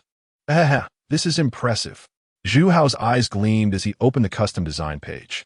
With creativity flowing, he designed a set of equipment named Half Summer Flowing Cloud Robe. Its base attributes were suitable for the late chi refinement stage, enhancing mana recovery and movement speed, with a low material cost. More importantly, the name sounded captivating. In the future, we will produce, battle, and sell on our own, and we can even establish our own brand.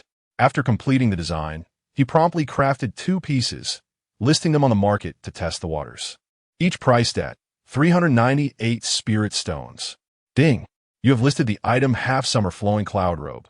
Please note the item circulation time. Seeing the ability to name their creations ignited his friend's enthusiasm. Rat, this design is quite daring. It's rather revealing. I can't hold back any longer. Tomorrow, I'll max out my tailoring level. How about I create a chart to track which equipment sells best? Do you think we could establish our own guild? I believe Half Summer Tailoring would sound quite powerful. Observing the lively discussions within the group, Zhu Hao chuckled to himself while jotting down a particular phrase in his notebook. He rose from his seat and approached the window, gazing out at the garden surrounding his villa.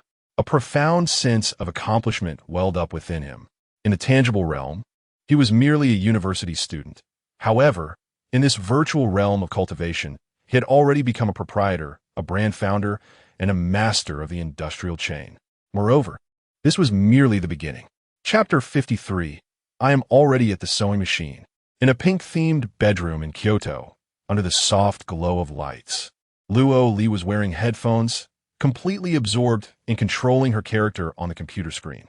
She was one of the early players of Killing for Immortality, having been drawn to the game after watching Chu Feng's videos, which she found quite intriguing. With a spirit of experimentation, she decided to play as a casual, free-to-play user. And upon entering the game, she chose the distinctly charismatic character of the Scarlet Witch. After all, the Scarlet Witch clad in fiery red, exuded a captivating aura with its flame effects, burning and scorching animations that were utterly exhilarating to behold. The only drawback was that the character's attire was rather scant.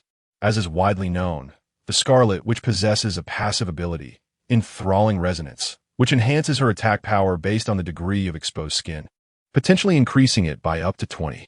Yet, the revealing outfits available in the game's premium shop were exorbitantly priced and lacked desirable attributes. For instance, the Night Flame crop top was priced at 1,888 spirit stones, offering a meager 1 increase in critical hit rate. Although its appearance was daringly revealing, it could not accommodate runes or provide additional resistances. To make matters worse, its color was a ghastly shade of red, reminiscent of blood, making the wearer appear as a target. Luoli had no intention of spending her hard-earned currency on such an outfit. It was utterly absurd. Here she was, relying on her scant attire to deal damage, while the game designers insisted on making the revealing outfits so unappealing. She searched the auction house in vain and sighed in disappointment. Could they not produce something beautiful yet revealing? As a Scarlet Witch, wearing an outfit akin to a curtain every day felt utterly nonsensical. Had she known, she would have chosen a different character. Just as Luoli was about to close the auction interface, a newly listed piece of equipment caught her eye. Half-summer flowing robe. Quality, good applicable stage. Foundation establishment appearance rating. Base attributes. Mana recovery 3, movement speed 5, charm index 2 special note. Lightweight fabric, sensual design, suitable for all classes. Wait a moment. Luoli's eyes lit up. She hurriedly clicked to view the details, and her astonishment was immediate. The garment featured a strapless design with large cutouts on the shoulders, a high slit at the waist, and a bold combination of red and black that was both daring and enchanting.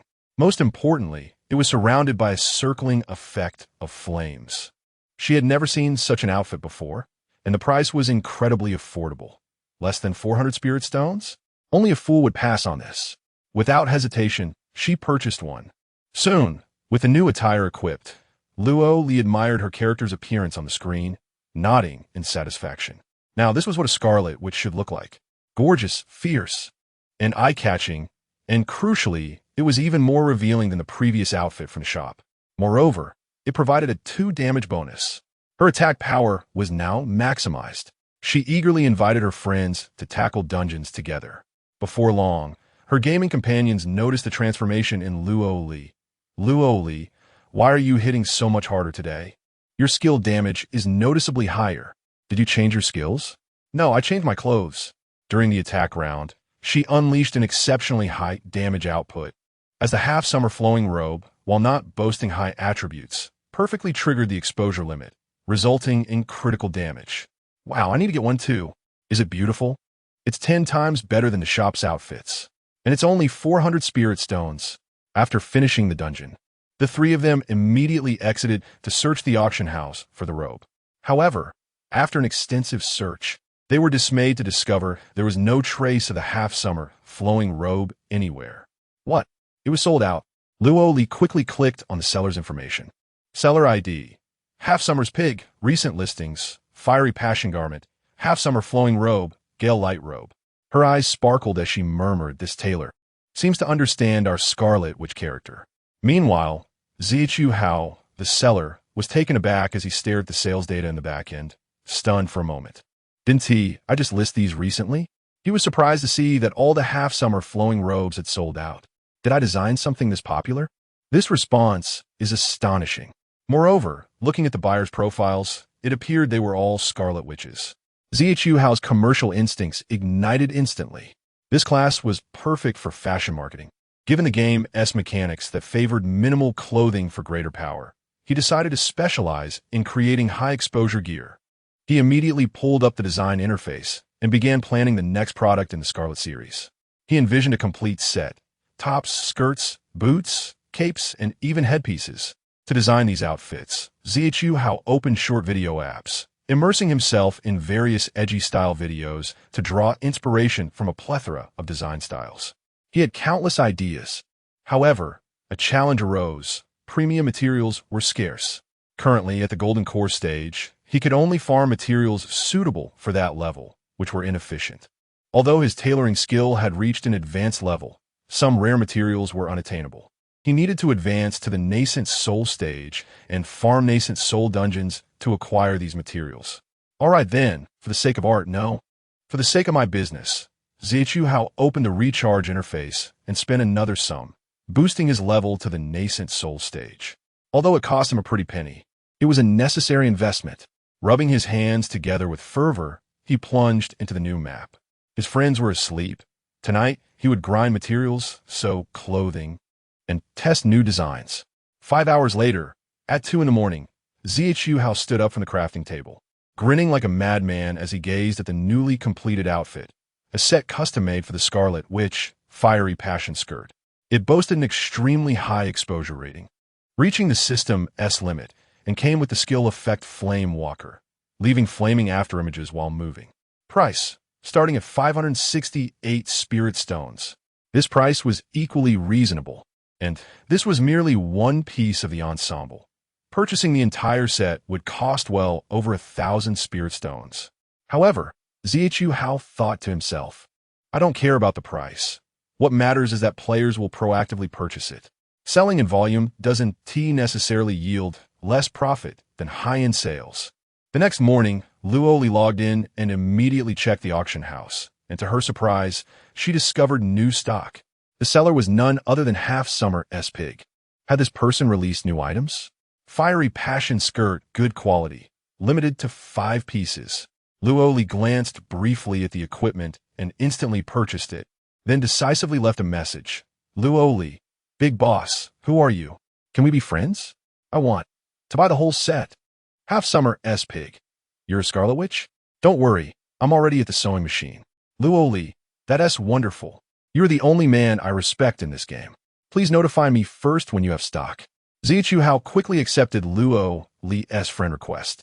Unsurprisingly, within 3 seconds of adding her, a flurry of messages arrived. Luoli, boss, your skirt has a special effect. It's so cool. Way better than the official ones. Luoli, do you have a top? Do you have a cape? I'm willing to invest in fashion right now. Luoli, I want to be the most stylish Scarlet Witch. Zhu Hao opened his inventory, gazing at the newly farmed materials with gleaming eyes, observing the user's demands. He murmured to himself, if you are willing to invest in fashion, then I shall strive to design for spirit stones. Chapter 54, Profiting at Last. The following day, the forum erupted. To be precise, the entire community of players embodying the Scarlet, which in killing for immortality was in a frenzy. The section of the forum that had long been dominated by posts lamenting the game was suddenly flooded with numerous requests for Scarlet Witch equipment. Various enticing titles emerged. If the Scarlet Witch doesn't wear red, then who will? I declare that Banksy's Pig is my ultimate faith. Beginner's Guide to Free Loot. The Burning Emotion series set will help you breeze through the foundational stages. Unbelievable.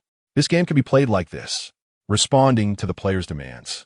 Zhu Hao and his classmates hurriedly introduced several additional styles. Falling Sunset Light Skirt, a refreshing short skirt version with some effects removed, priced at only 128 spirit stones. Night Fire Mini Cloak, a petite flame-themed cloak starting at 99 spirit stones, perfect for newly created characters. Crimson Flame Bodysuit, understated yet practical, with adequate exposure and a self-healing attribute. These were all exceptionally cost-effective pieces of equipment. After all, Zhu Hao's initial intention was to cater to the needs of ordinary players. It was not easy for them to earn spirit stones. His mission was to create garments that everyone could afford. Fashion should not be elitist. With just a few dozen spirit stones, ordinary players could still manage to scrape together enough to form teams and sell materials. Before long, as more players began purchasing the gear, the discussions intensified. In just 3 short days, the affordable, highly revealing equipment produced by Zhu Hao and his team ignited a wave of enthusiasm for the Scarlet, which threw out killing for immortality, especially the Burning Emotion series, which had become the graduation outfit for the Scarlet Witches. Countless players flocked to the forum's comment section, posting messages. Why are all the Scarlet Witches in the dungeons showing off their legs now? Because the less they wear, the fiercer they fight. Did you not know? Recently, there have been many selling clothes in the trading market, and they look pretty good, albeit all women's wear. Having spent less than 1,000 spirit stones on a complete set of burning emotion attire, the combination of aesthetics, attributes, and bonuses was simply exhilarating. This series truly understands the Scarlet Witch, far surpassing the official garments, and it's cheaper. I've finally experienced the joy of this game. Me too. I've finally ventured out of the novice map. Meanwhile, Zhu Hao and his team were overwhelmed with orders.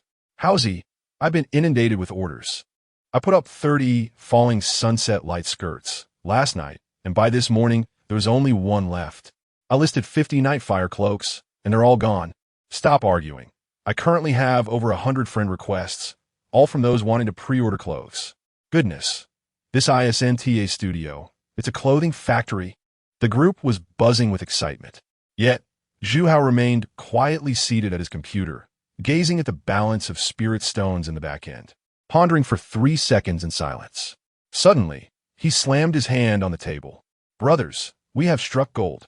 He promptly took a screenshot and shared it with the group. Total revenue, 820 spirit stones. Over 80,000 spirit stones. Converting this into real-world currency equates to over 9,000. Within less than a week, if divided equally, each person would receive over 2,000. They were all still students. Although Zhu Hao was financially secure, this was his first time earning such a substantial amount. His previous earnings were limited to 200 from recruiting dozens to click on a group buying app, and the crucial difference was, this time, they had barely ramped up their production. His classmates were instantly exhilarated. ISNT this 100 times better than our summer internships? Goodness, it's only been a week. I can now afford to add an egg to my takeout. Oh no, I have money now. I wonder if my moral compass can withstand the test. Are we serious? We VE created a new commercial miracle in a game that everyone claims is trash. Zhu Hao nodded calmly. We're only just getting started. Currently, all our products are still basic sewing templates made from low-tier materials. Next, I will lead you all into the realm of high-end customization.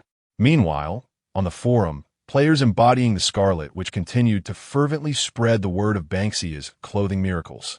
I beseech the great Banksia's pig to release new products. I'm already tired of the burning emotion attire. We, the Scarlet Witches, have suffered under official oppression for too long. Previously, the store offered overpriced and unattractive outfits, but now Banksia's pig has saved us. I declare him our exclusive supplier. The atmosphere on the entire forum began to undergo a subtle transformation. No longer was it filled solely with complaints about excessive monetization, outdated turn-based mechanics, and incompetent planning. Even veteran players who had intended to quit began to reconsider, contemplating purchasing an outfit in hopes of continuing their journey in the game, especially since the clothing was visually appealing and affordable. On the 4th day, Zhu Hao finally convened all members for an offline voice meeting. Is everyone here? Yes, present. Howsy, you have the floor. Let us skip the pleasantries. I have one statement. We are officially establishing the Banksia clothing studio. From now on, our brand label must be unified. Our goal is to create a clear and sustainable path for supplementary income. Starting with the Scarlet Witch, we will later expand to include attire for other professions. With so many players, we cannot limit ourselves to just revealing outfits. If it can earn money, we will pursue it. The crowd was instantly invigorated. The commotion sparked by Zhu Hao and his team did not end there. More players began to notice something significant.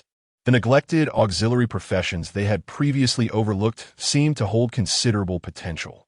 The once quiet section of the forum dedicated to life skills suddenly flourished. What used to have only a few posts per page now witnessed 2 pages being pushed off the front within an hour. Can auxiliary professions really earn money in this game? The talisman makers primarily have blueprints. Chi refining players can also make a profit. Collecting materials yields spirit stones. Many are buying in the square, and their prices are much better than what the official offers. Everyone, stop fixating solely on combat prowess. Selling equipment is the real path to success. In just a few days, several popular topics related to auxiliary professions surged to the forefront of discussions. The tailoring, forging, and alchemy sections buzzed with activity, as numerous players shouted in the public chat, buying swift wind cloth, illusion pattern leather, spirit silk buckles, generous quantities preferred. Forgers taking orders. Discounts for foundational stage orders. Alchemists looking to team up for material farming. Guaranteed buyback price for chi refining elixirs. It appeared that the springtime for auxiliary professions had arrived overnight. Moreover, some occupational studios had caught wind of the opportunity and acted swiftly. Several large gold farming guilds began hiring en masse. As long as you're willing to work, you can complete 30 orders daily. The game covers materials, blueprints, and clients. It's simple to operate, requiring no technical skills. Just click with the mouse to easily earn money. If you're diligent and have time, you can make 6,000 spirit stones weekly. Perfect for stay-at-home parents. You could do it from home. Easy to pick up, and guidance is available. These posts flooded the forum, awakening the interest of many ordinary players. Zhu Hao, who was initially preparing to scale up, was taken aback by the rising prices of materials. Why have these materials increased in price? Upon investigation, he discovered that his advertisements and sales had stimulated the entire low-tier equipment supply chain. Common materials like crimson flame cloth, spirit silk buckles, and wind silk thread had all doubled in price. Once deemed undesirable, the basic copies are now teeming with players. The previously obscure equipment trading zone for the chi refinement period has transformed into the most bustling hub across the server. Even more astonishingly, certain gold farming studios have begun to replicate the popular styles of Banksia garments and have even imitated Zhu Hao's advertising slogans. Heavenly Craft Tailor Shop. Out of Banksia? We have it. Starting at 99 spirit stones. Maximum exposure. Zhu Hao rolled his eyes in disbelief. These individuals have arrived rather swiftly, haven't they? Just as I was about to take off, I find myself under scrutiny. Nevertheless, this is fortuitous. The values within pay-to-win cultivation are remarkably balanced, and there is no indication of a collapsing price system. Zhu Hao swiftly adjusted his mindset, recognizing this as mere commercial competition. Moreover, they possess a pioneering advantage. Our next step will involve shifting part of our production line to focus on the mid to low price market. I intend to create a complete set of gear affordable for ordinary players. A 10-piece set priced under 1,000 spirit stones. If I cannot compete with your workforce numbers, then I shall outshine you with meticulous craftsmanship and greater creativity. Chapter 55. Silently confronting the immortal cultivation realm. Meanwhile, at the headquarters of Whale Jump Games, in the office area on the 33rd floor, the entire development and operations team was engaged in their daily morning meeting. Joe Bowen was focused on monitoring forum data. Yesterday, the overall sentiment heat index had declined by 13, with negative keyword occurrences dropping by 32. The negative view counts across the forum began to show signs of a turning point. The meeting room was enveloped in silence. Zhao Qiliang languidly sipped his coffee, raising an eyebrow in mild surprise. Why are the players no longer complaining? Joe Bowen wore a similar expression of confusion. We don't know either. Over the past few days, when we opened the forum, we just saw a flurry of players showcasing their outfits. What with the half-summer flowing cloud robe, the burning emotion skirt, and the falling sunset light veil. Someone even created a special post titled The Fashion Diary of the Red-Clad Sorceress Player. A brief silence enveloped the meeting room. After a few seconds, Zhao Qiliang came to a realization. He had been preoccupied with mobile game matters lately and had paid little attention to the PC side. Upon glancing at the posts on the forum, he understood that the profit-generating channels he had designed had gained unexpected popularity. Zhao Qiliang felt a sense of satisfaction. Who could have anticipated that the secondary profession system he had casually established would greatly enrich the gameplay? It seemed the game was experiencing a revitalization. Finally, they would not have to endure constant criticism. President Liu would no longer need to seclude himself in his office. For a moment, the entire meeting room fell into a complex silence. After a brief pause, a colleague could no longer contain their existential inquiry. Wait, shouldn't we be happy? The players aren't cursing at us anymore, and the game atmosphere is improving. This must be a good thing, right? It had been so long since they had seen players not criticizing them that they were somewhat taken aback. Indeed, It had been ages since the forum had been filled with so many shared images and gameplay posts. Someone had even crafted a guide on how to profit from secondary professions, titled The Rise of the Chi Refinement Tailored Zero-Cost Gold Farming Studio. Monthly earnings exceeding 10,000. It appeared as though their game was showing signs of recovery. Han Mimi quietly remarked that, even more astonishingly, the number of newly registered users had recently increased, some of whom were converted from player shares. Moreover, the return rate of veteran players was also beginning to rise slowly. As the discussion concluded, everyone gradually came to a realization. The ecosystem of pay-to-play immortal cultivation seemed to be self-repairing in an entirely unexpected direction. The once derided secondary profession system had surprisingly become a new outlet. Formerly disenfranchised casual players had now found their place. Players like Zhu Hao had sparked a trend of clothing creation among the community. With the entry of gold farming studios, the gameplay had inadvertently split into two parallel worlds. One a high-intensity, pay-to-win combat zone featuring nascent soul period, sect battles, and artifact competitions, where spending equated to power. The other a free economic labor zone populated by secondary profession players, small vendors, red-clad sorceresses, material gatherers, and equipment makers, all thriving in the marketplace. The former remained rife with complaints, while the latter cultivated an affordable, self-sustaining, and engaging community atmosphere. Players on both sides pursued their own paths harmoniously. Meanwhile, after the technical team began compiling data, they found themselves perplexed. How could these two groups coexist so harmoniously? In the adjacent office reserved for the boss, with excellent soundproofing, Lu Ming sat alone at his desk. With just a week until the settlement, he was in remarkably good spirits, even beginning to contemplate the next steps for investment and game planning. Suddenly, he snapped back to reality and, somewhat uncomfortably, opened the player sentiment dashboard. Upon glancing at the data, he was utterly stunned.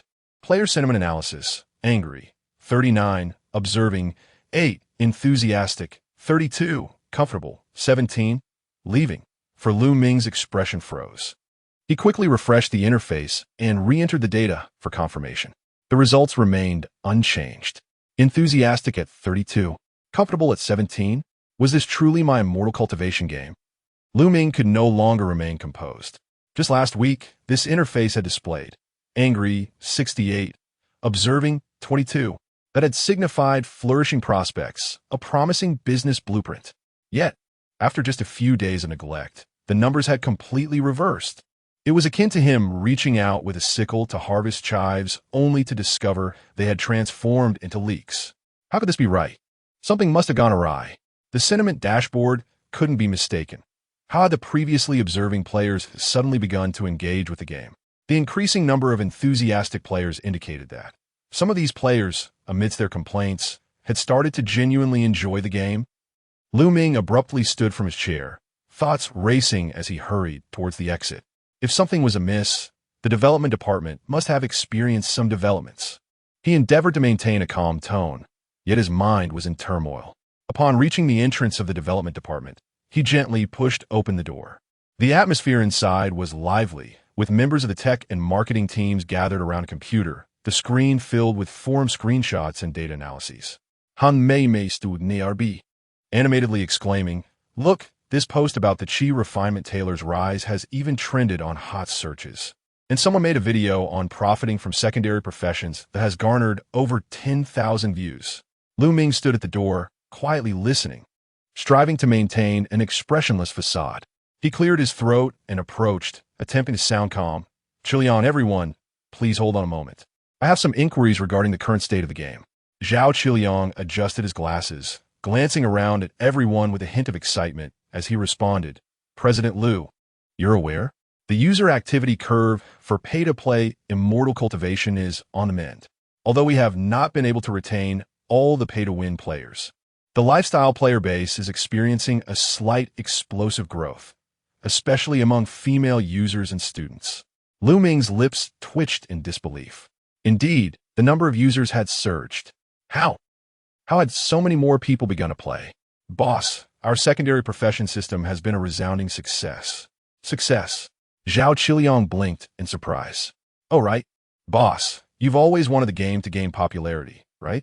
The secondary profession system is quite well received, with new users and returning players flooding back. Isn't this a good thing? Ming stared at the two with incredulity, internally lamenting. A good thing? This isn't the good I was hoping for. He then keenly picked up on the keyword Zhao Qiliang had mentioned. Secondary profession system? This concept hadn't been discussed much before. Ming's gaze shifted to Zhao Qiliang. After all, he had spearheaded the game's development. You must have created this secondary profession system, right? When I initially asked you to design it, didn't I say to keep it simple and superficial, not to take it too seriously? Look at now. The forum is filled with images and guides. What on earth is happening? Zhao Qiliang hesitated for a moment, a hint of embarrassment crossing his face. He lowered his head in contemplation and quietly reminded, President Liu, you agreed at the time, saying we needed to provide players with a way to earn spirit stones. To give them some hope. We couldn't let them feel like they were just freeloading. So I implemented alchemy, tailoring, and forging, and even added a trading market. I thought players needed something to do. Otherwise, just fighting would be rather monotonous. Look, players are now gathering materials, completing secondary profession tasks. The feedback from the lifestyle professions has been quite positive, and the forum is filled with praise. Praise? Ming felt an overwhelming urge to weep, as he finally comprehended the primary cause of the data fluctuations. Although Zhao Qiliang's intentions were noble, Ming secretly wished he had not embarked on this path. Observing Zhao Qiliang's fervent demeanor, Ming collected his thoughts and earnestly inquired, Tell me, does the forum's praise of us imply that we were mistaken? Zhao Qiliang replied, Do you not recall the positioning of killing life and cultivating immortality? It is about life, cultivation, and immortality. Ming gritted his teeth, emphasizing each word meticulously. We are neither a labor simulation nor a clothing management game, nor a tailoring training platform. Yet, you have introduced a system that has taken the entire server by storm. The forum's homepage features a guide for the red-clad sorceress's wardrobe, and trending posts focus on tailoring skill summaries. Is this not a deviation from our original intent? How am I to face the traditional cultivation community now? P.S. The book's rating has just been released. I hope esteemed readers can bestow 5-star reviews and add it to their shelves. I am immensely grateful for everyone's support. Chapter 56. It is about giving them hope, not a future. Zhao Qiliang wore a puzzled expression.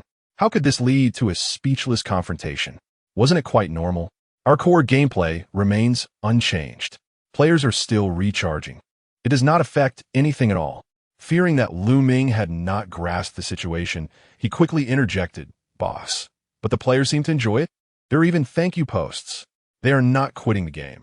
In fact, their activity is increasing, daily engagement is stable, and the atmosphere is no longer overwhelmingly negative.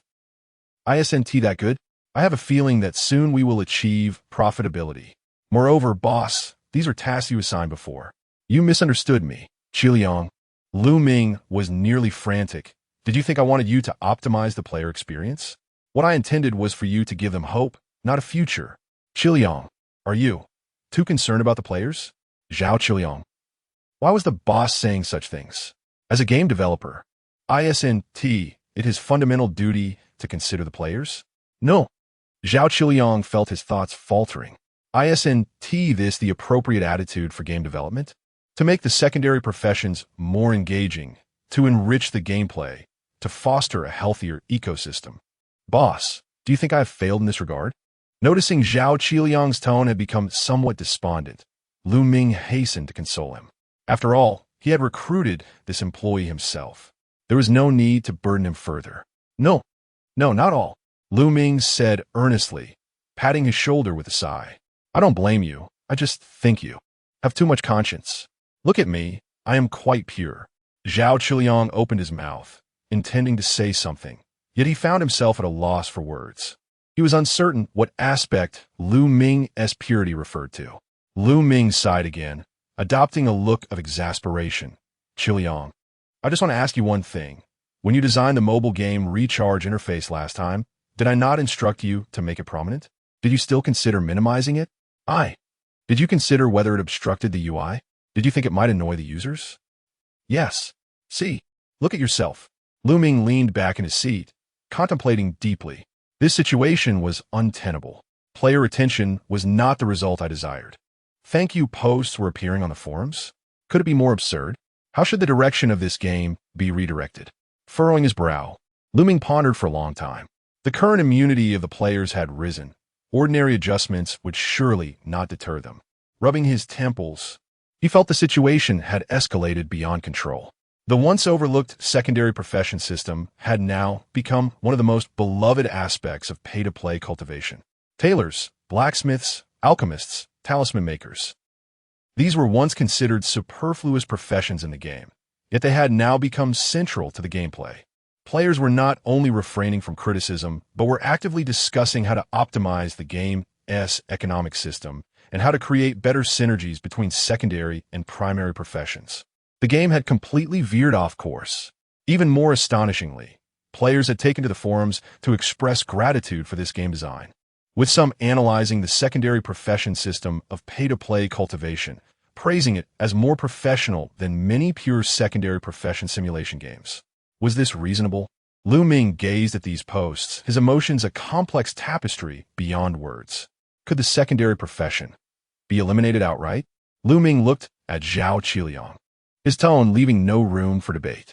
Zhao Qiliang's expression instantly shifted. Eliminate it? He sat up straight, utterly incredulous. Boss, this is one of the core gameplay elements. If we remove the secondary professions, the game will become completely unplayable. This framework is essential for many main quests. Altering this mechanism would be akin to creating an entirely new game. If the foundation crumbles, the game cannot function. Lu Ming frowned, cursing his own ignorance of game development. Is it truly not feasible to cut it? Then, could we perhaps lower the success rate of crafting? Zhao Qiliang paused, furrowing his brow in contemplation before responding slowly. It can be adjusted, but if it's set too low, players may lose interest. Lu Ming fell into deep thought. If the secondary professions were scrapped, the game framework might collapse, rendering it unplayable. Lowering the crafting success rate could drive players away, but it might also intensify their grind. Wasn't this a dead end? Why did these issues always arise at the end of the month? The players were complaining just fine. How had everything suddenly gone awry? With the impending monthly settlement, he was unsure about the originally planned eightfold returns. Lacking concrete debt data, he could only estimate vaguely, leaving him feeling frustrated. He had already envisioned how to spend the money he thought he would earn. What if? Lu Ming's eyes lit up with a sudden inspiration. What if we implement a limited system for secondary professions? Allow a certain number of items, potions, and talismans to be crafted each day? Zhao Qiliang frowned. Boss, while this could indeed increase rarity and perhaps make the items more valuable, attracting more players to try them. Furthermore, many players engaging with secondary professions are not primarily concerned with profit. They're simply enjoying the gameplay and find it interesting. Lu Ming's brows knitted together. Are there really such kind-hearted players? Is my game an ideal utopia? Indeed, Zhao Qiliang sighed. Boss, you may not realize that in our turn-based cultivation game, most of the players are nostalgic veterans. They share certain characteristics. They have some disposable income, time on their hands, and are eager to help newcomers. Initially, they engage in the game by spending money, but now a wave of ordinary new players has arrived. This brings new vitality to the game. Consequently, these veteran players are particularly accommodating to newcomers. You wouldn't believe it, but some high-level alchemists are giving away potions for free just to help them through the early stages, and talisman makers, who could sell their wares for a high price, are only charging cost price or even giving them away. Lu Ming's lips twitched. Were they truly having this much fun? Zhao Qiliang nodded. Exactly, boss. Players generally find the secondary professions quite engaging. Many who initially planned to quit have returned. Just the tailoring aspect has attracted a large number of fashion enthusiasts. Their first order of business upon logging in is to check for new clothing in the marketplace. Lu Ming rubbed his temples, on the verge of losing composure. This game was falling apart. He sighed deeply. How had pay-to-play cultivation transformed into a game where players spontaneously built a positive ecosystem? This situation was profoundly abnormal. Chapter 57. Why are these players so difficult to manage? This game has completely spiraled out of control. It is no longer pay-to-play immortal cultivation. It has transformed into free labor chronicles. And it's the version imbued with social responsibility. Players are spending less and complaining even less. Everyone is engaged in farming, alchemy, tailoring, establishing businesses, and forging friendships.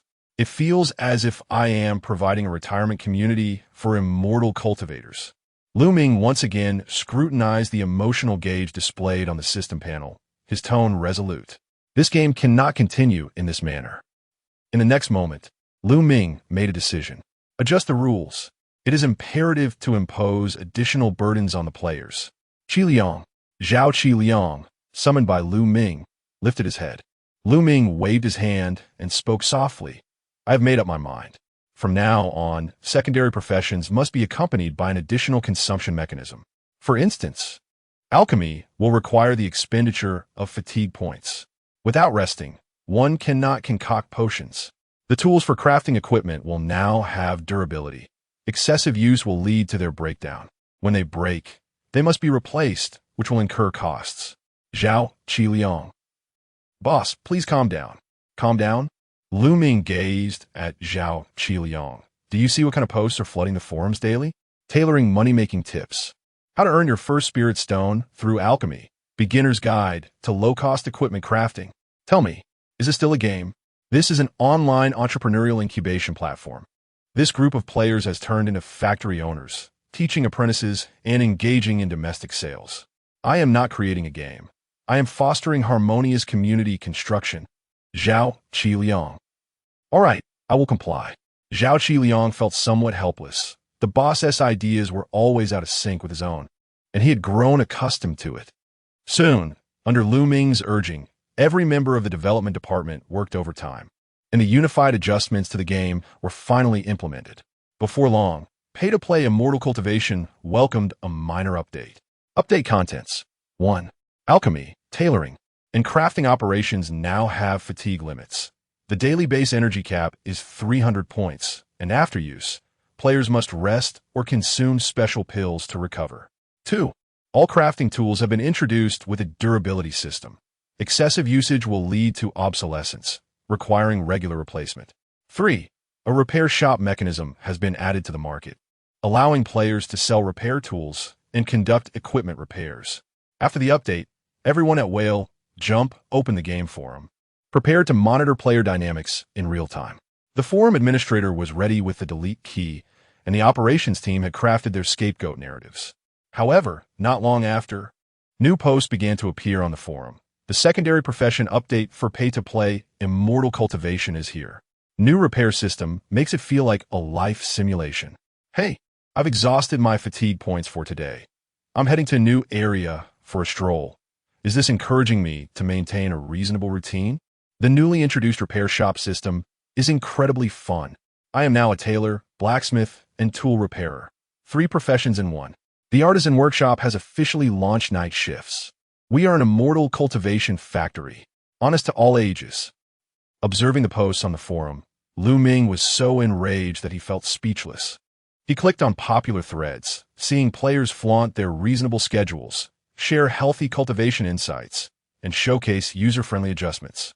He felt as though he might crack under the pressure. I have practically served them the opportunity to criticize me on a platter, yet they refuse to take a bite? This is a challenge to my patience.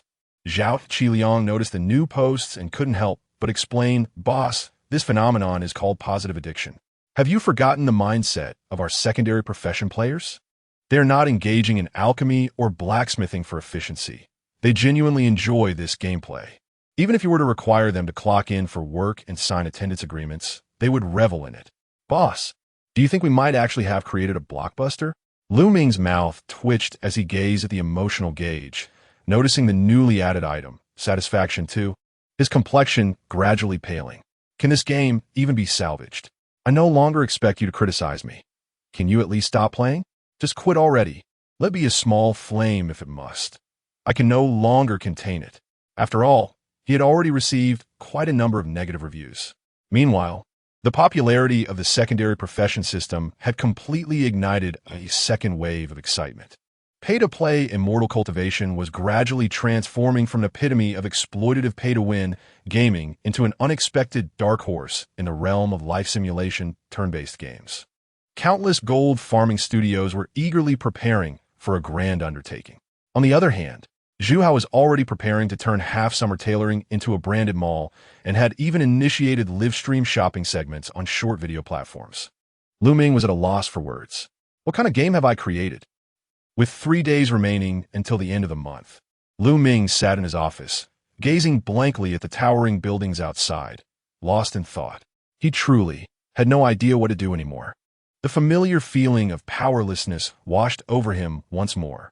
For the past 2 days, he had done nothing but repeatedly stare at the player emotion gauge. Initially, he felt reluctant, contemplating whether to raise the prices of items further to intensify the pay-to-play experience of immortal cultivation. But he quickly realized it would be futile. The new players were not interested in the cultivation aspect. They did not care about levels, did not scrutinize combat power, nor were they concerned with breakthrough rates. Some remained stuck at the chi refinement stage for a week without moving. The reason? They did not wish to level up until they had unlocked all tailoring templates. Others adamantly refused to advance to the Golden Core stage because there was a high-level alchemy blueprint that could only be learned at the Foundation Establishment stage. If they leveled up, they would no longer be able to craft potions. What would happen to their labor careers? Ming looked at these posts, feeling as if each one was a punch landing deep within his soul. He even came across a post titled, "Pay-to-play immortal cultivation doesn't even require immortal cultivation. Life professions are the main storyline." The comment section was filled with countless likes and agreements. As people chimed in, "I run dungeons solely for materials, not to level up. If I could remain stuck at the chi refinement stage, I would never level up. Leveling up only makes it more expensive. Materials become rarer. It's not worth it. When I reached the nascent soul stage, I regretted it. Had I known, I would have preferred to remain a chi refinement blacksmith. Most importantly, gathering materials has studios buying them. I can even earn some pocket money for bubble tea." Ming. He gaped, momentarily breathless, nearly choking on his own disbelief. What has happened to these people? They came to play an immortal cultivation game, yet it has morphed into a labor simulation? I have designed the monetization aspects to be so outrageous, and yet, instead of criticism, they have found enjoyment. He slammed his fist onto the desk, feeling a profound sense of discomfort. This game is beyond redemption. Truly, I cannot find a way back. The secondary professions have been elevated to a revered status. Gold farming studios have flooded the market, and the player community has organically constructed a stable ecosystem. This game has completely slipped from his grasp. He even no longer felt inclined to use the marketing random burst generator. What if it yielded positive results? At this point, he certainly could not expect an 8-fold return, but a 6-fold return was still possible. The earlier waves of criticism would not dissipate so easily. Moreover, those players who had previously spent money were still present, and they now constituted the primary group criticizing Whale Jump. What would happen if he were to introduce a controversial negative factor now? Players who engage in secondary roles are simply indifferent. The increase in main quest difficulty? Excellent. We were never invested in it. The challenge for breakthroughs has escalated? Then I shall persist in concocting my potions and mending my garments. Pray tell, how do you intend to incite public opinion? You cannot even identify a lever to sway them. Ming felt a shiver run down his spine. Why is this cohort of players so difficult to manage? Chapter 58.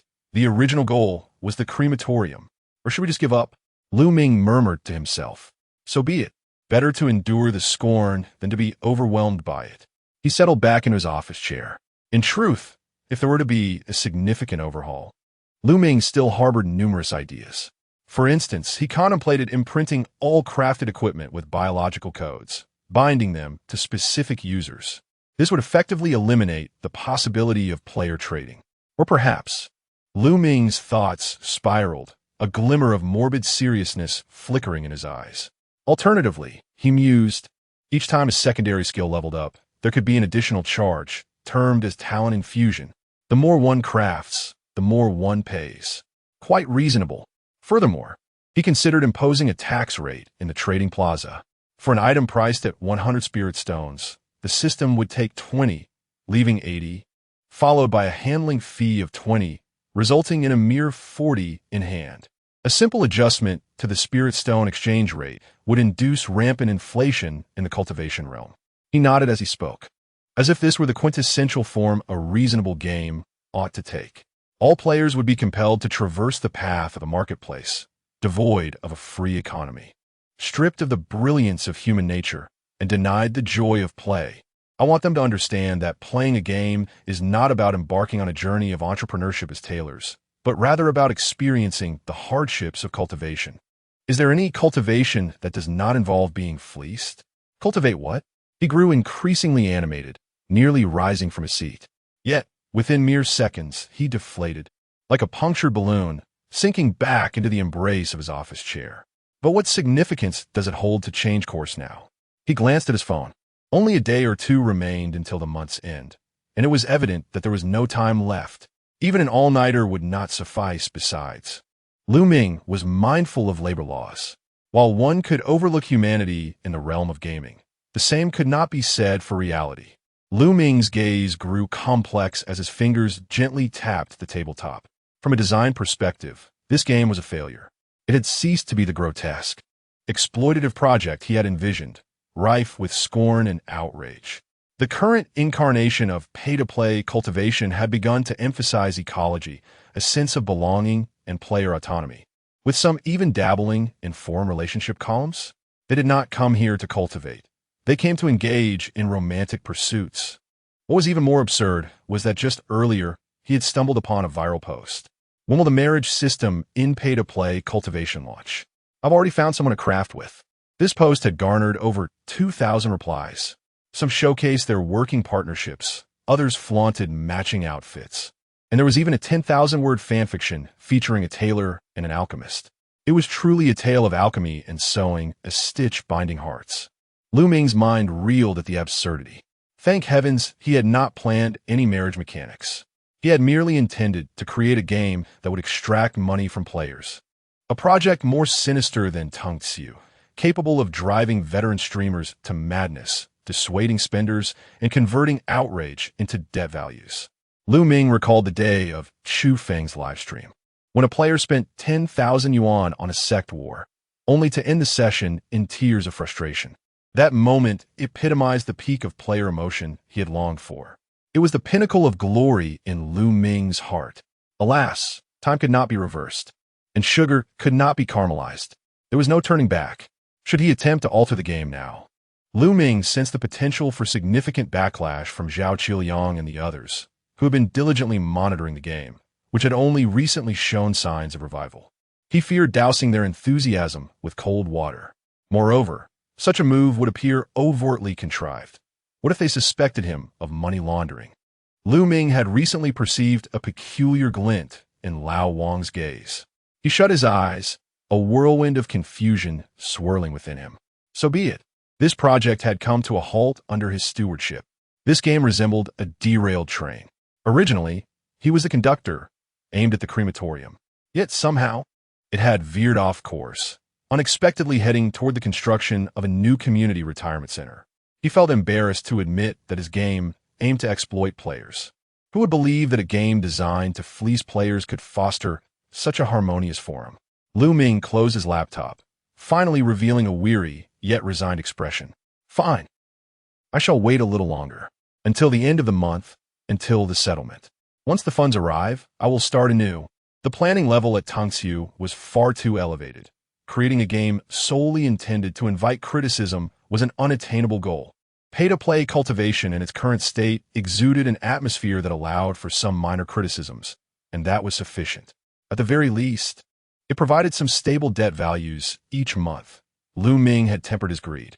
Relying solely on one game for continuous system rebates was unrealistic. And while debt values were undoubtedly important, it was already an impressive feat that the game had reached this point. With these thoughts in mind, Ming rose and approached the floor-to-ceiling window, gazing at the sprawling skyline of Magic City, his tone resolute. From now on, I shall create a game devoid of light.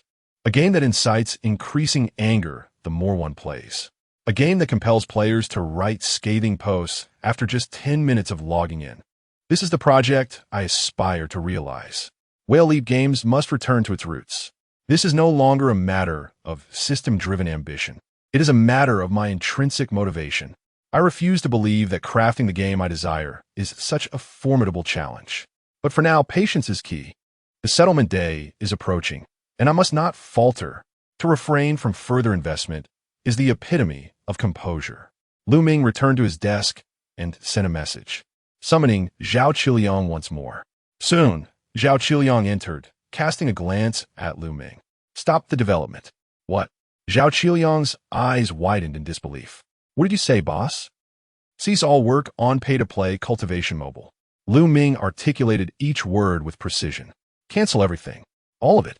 Zhao Qiliang trembled, nearly losing his balance. Wait, boss. Please calm down. Are you mistaken about some data? Do you realize that our mobile pre-registration has already surpassed 50,000 in just 2 days? Also, we've already invested over $1 million in UI adaptation and mobile system optimization. I am aware, Ming replied coolly. Then why say to stop? Qiliang, you misunderstand. Ming gazed at the ceiling, sighing. What is our purpose in developing a mobile game? Is it not to expand our reach in the mobile realm? Yet, now you propose we take this group of players who are passionate about labor, mutual aid, and fashion and transition them to the mobile platform? Do you want them to experience an even more convenient labor simulation on their phones? This is utterly inappropriate. As he spoke, Ming's face bore the weight of sorrow, akin to that of a parent bidding farewell to a beloved but ineffectual child. To persuade Zhao Qiliang, Ming feigned a demeanor of conviction.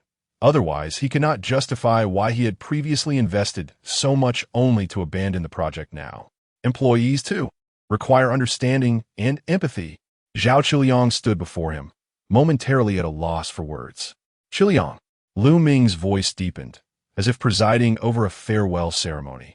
Have you considered whether mobile gaming is truly suitable for these players? Who are they?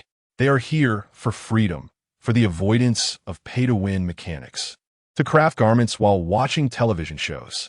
They're the very individuals who can sew clothing on the PC while simultaneously engaging in chat and binge-watching dramas. You expect them to tap away on a small screen, adapting to gesture controls, and one misstep would render their efforts futile. Wouldn't they then turn their ire upon us? The scale of our game is exceedingly vast, rendering it exceedingly challenging to fully cater to the user experience of players on mobile platforms. Previously, I was mistaken in my assumptions, Zhao Qiliang remarked. Furthermore, they are thriving on the PC version. Why must we compel them to transition to a mobile platform that is yet to be refined? Is this not dissuading them? Chapter 59, it's you, the talented player. Zhao Qiliang opened his mouth, intending to suggest that if players were dissatisfied, we could optimize their experience, but he swallowed his words. He realized that what General Manager Liu said was quite reasonable. He had never anticipated that Liu would be such a staunch advocate for user experience. How narrow-minded he had been. He had viewed Liu through a keyhole. Ming continued to gaze out the window, his eyes deep and profound, as if he were lamenting the state of the entire industry. Thus, I must take responsibility for this group of players. They have grown accustomed to gathering materials, crafting garments, setting up stalls, and climbing the rankings in this game. Once the mobile game launches, their rhythm will be disrupted. Can you guarantee that they will feel comfortable pulling fabric, sketching blueprints, and sewing on their phones? Can you assure that their hands won't tremble, causing them to mistakenly craft precious materials into inferior garments? Zhao Qiliang. So, for the sake of their gaming experience, we must abandon the mobile game. Upon finishing his statement, Ming slowly lifted his head to meet Zhao Qiliang's gaze, his eyes reflecting a mix of desolation and determination. Zhao Qiliang fell silent for a few seconds, finally letting out a heavy sigh. He had initially planned to contest the decision, but after hearing these words, he felt a stirring of emotion. This was not merely about cutting a project. It was about sacrificing profit to protect the ecosystem. It was a stand against internal competition, a voice for the players. He felt a profound respect for Ming, as if he were offering a solemn salute in his heart. I understand, General Manager Liu. I support your decision. If the money has been spent, so be it. Ming nodded in satisfaction. Qiliang, Yes, but you will still continue to oversee this project. While we shall not pursue the mobile game, you must ensure the stability of the PC version. Our spirit of monetization cannot waver. Minor adjustments are acceptable, but major changes must be avoided. We must ensure data stability. I do not require you to implement updates. I only ask one thing. Zhao Qiliang straightened his back. Please, go ahead. Do not let them be too pleased. Zhao Qiliang. This doesn't seem right. Didn't the boss just emphasize user experience? Ming looked at him. Maintain a delicate balance between mild satisfaction and criticism. They cannot be too content, yet they must not be in utter despair. We need players to craft garments while grumbling about how unfair the game is, cursing yet continuing to play. There must be complaints, but they cannot leave. Data must remain stable, yet the atmosphere cannot collapse. We shall tread the path of meticulous balance. Zhao Qiliang pondered for a long time, still somewhat perplexed. This was the first time he had encountered such performance expectations from his boss. I still do not fully comprehend, boss. Ming slowly returned to his seat. Have you ever seen an online game with only positive reviews? If there are only accolades, what expectations can users have? If there are solely praises, what room do we have for improvement? You must allow them to grumble, yet still wish to log into the game. Let them feel disappointed, but always have something to look forward to. Remember our company's ethos. Negative reviews are the most valuable feedback. After hearing Ming's words, Zhao Qiliang seemed to attain enlightenment, responding promptly as if he had rediscovered the purpose of his work. After watching Zhao Qiliang leave the office, Ming began to calculate this month's investment expenditures. Annual rent for the office building, 5 million UI art adaptation and mobile game engine debugging. 1. 38 million public relations expenses, meals, hotel stays, receptions, travel, etc. 330,000 marketing expenses. 5 million operational labor costs, including employee bonuses, streamer collaborations, part-time tasks too. 8 million adding in server costs and other operational expenses. Ming estimated that this month's total investment was around 16 million. Furthermore, he still had 30 million in his account, meaning there were still 7 million in funds unspent. Ming's heart sank. Damn it. He abruptly stood up from his chair, nearly knocking over the glass of water on his desk. I thought I had nearly exhausted the budget for this month. Yet, there's still 7 million left. How on earth are we supposed to continue like this? The investment in Zhao Qiliang's mobile game was far too meager. It's important to note that the system's rebate logic was based on the investment amount multiplied by the debt multiplier. If the investment was insufficient, the rebate would be practically meaningless. If this month's settlement had a base debt multiplier of 6, an investment of 10 million multiplied by 6 equals 60 million. An investment of 20 million multiplied by 6 equals 120 million. But there is still about 7 million left unspent. This was a significant loss. Ming's face turned pale. Had he known, he would have consolidated the funds. He had been so engrossed in the criticisms surrounding pay-to-win immortal cultivation that he had neglected to ensure the funds were appropriately allocated. The most unfortunate situation in the world was to reach the end of the month with money still unspent. Ming sat back heavily in his chair, his mind racing. With just over a day left until settlement, he needed to spend the money urgently. He must find a project that could absorb the funds. He had to spend it. It had to be spent thoroughly. As he leaned on the table, Ming frantically searched his mind for ways to burn through the money quickly. If he didn't spend the funds, how would he afford the property in the heart of Magic City next month? Moreover, he needed to explore new projects as well. Human desires are boundless. He had aimed to achieve a modest goal, but he couldn't settle for just a few million. There were no ads left to invest in. Bonuses had already been distributed. Hardware purchases had been utilized. He absolutely could not allow this 7 million to become a burden. Only by spending could he realize the maximum value. As he contemplated, Ming suddenly paused, a flash of inspiration striking him. Wait, why do I have to rely solely on my team to develop the game? If my attempts are subpar, wouldn't it be better to directly acquire a talented team? The first game designed by Whale Leap was spearheaded by Ming. The second game design emerged from survey results.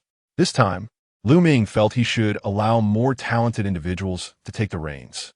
The more he considered it, the more feasible it seemed. He opened his computer, navigated to forums related to the gaming industry, and entered the keywords. Failing company player complaints on the verge of bankruptcy willing to sell. Soon, a company's details caught his eye.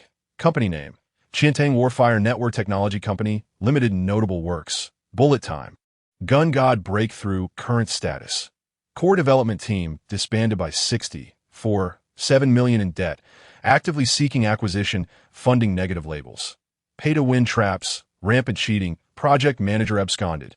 Server lags, company collapse. Popular forum posts: how is this shooting game so unbalanced? It's unplayable. You dare sell a plain shotgun for 888? Are you insane? Or am I just foolish? Finally shut down. I'm infuriated just thinking about the games I played from your company. The storyline was decent, but you're not suited for FPS games. Why delve into such profound narratives for a shooting game? Has the pretentiousness struck again? After perusing the information about this company, Ming's eyes sparkled with excitement. This company was exactly what he had been yearning for. The games were poor, the complaints abundant. It was on the brink of collapse, and most importantly, it was barely holding on. He slapped his thigh, his tone brimming with enthusiasm. This is the talented team I've been searching for. The players are on the verge of madness, and the market is unyielding. We must now rescue them from peril with exorbitant prices, thus bending them to our will. Is this not a means to invigorate the situation? Exceptional talents like Master Ma are rare and elusive. I shall settle for these second-tier options, which are rather commendable. It is you who shall be chosen. Chapter 60. I alone bear the weight of thousands. Ming swiftly grabbed his phone and called Lin Xiaoxiao into his office. Shortly, Lin Xiaoxiao entered with her notebook, visibly busy as the end of the month approached. Xiaoxiao, set aside your current tasks for a moment. I need you to contact a game company in Chiantang called Endless Flames of War immediately. Inform them that we, at Jingwei, are interested in acquiring them. The price is negotiable, and we aim to expedite the process. If possible, we shall sign today, without delay. Lin Xiaoxiao was momentarily taken aback. An acquisition? She was in human resources. She had only studied the procedures for company liquidation and dissolution, and had yet to familiarize herself with acquisitions, which clearly fell outside her expertise. Mr. Liu, have you perhaps mistaken me for someone else? Lin Xiaoxiao stammered, her mind momentarily in turmoil. I'm not questioning your authority, but I'm in HR, and I really don't understand matters of acquisition. Should this be handled by finance or legal? Xiaoxiao, don't be so quick to defer responsibility. Ming replied, seated confidently in his chair, tapping his fingers on the desk. Aren't you the one who studied human resources? Who in the company understands personnel arrangements best? Who knows how to handle payroll, manage social security, allocate seating, and coordinate interpersonal relations? That would be you. That would be me, Lin Xiaoxiao murmured softly. Exactly. For this acquisition, I intend to onboard all of their employees as well. Therefore, you are the key player. Me? What? Lin Xiaoxiao's eyes widened in disbelief. But I'm still an intern. Yes, precisely you, the pivotal individual.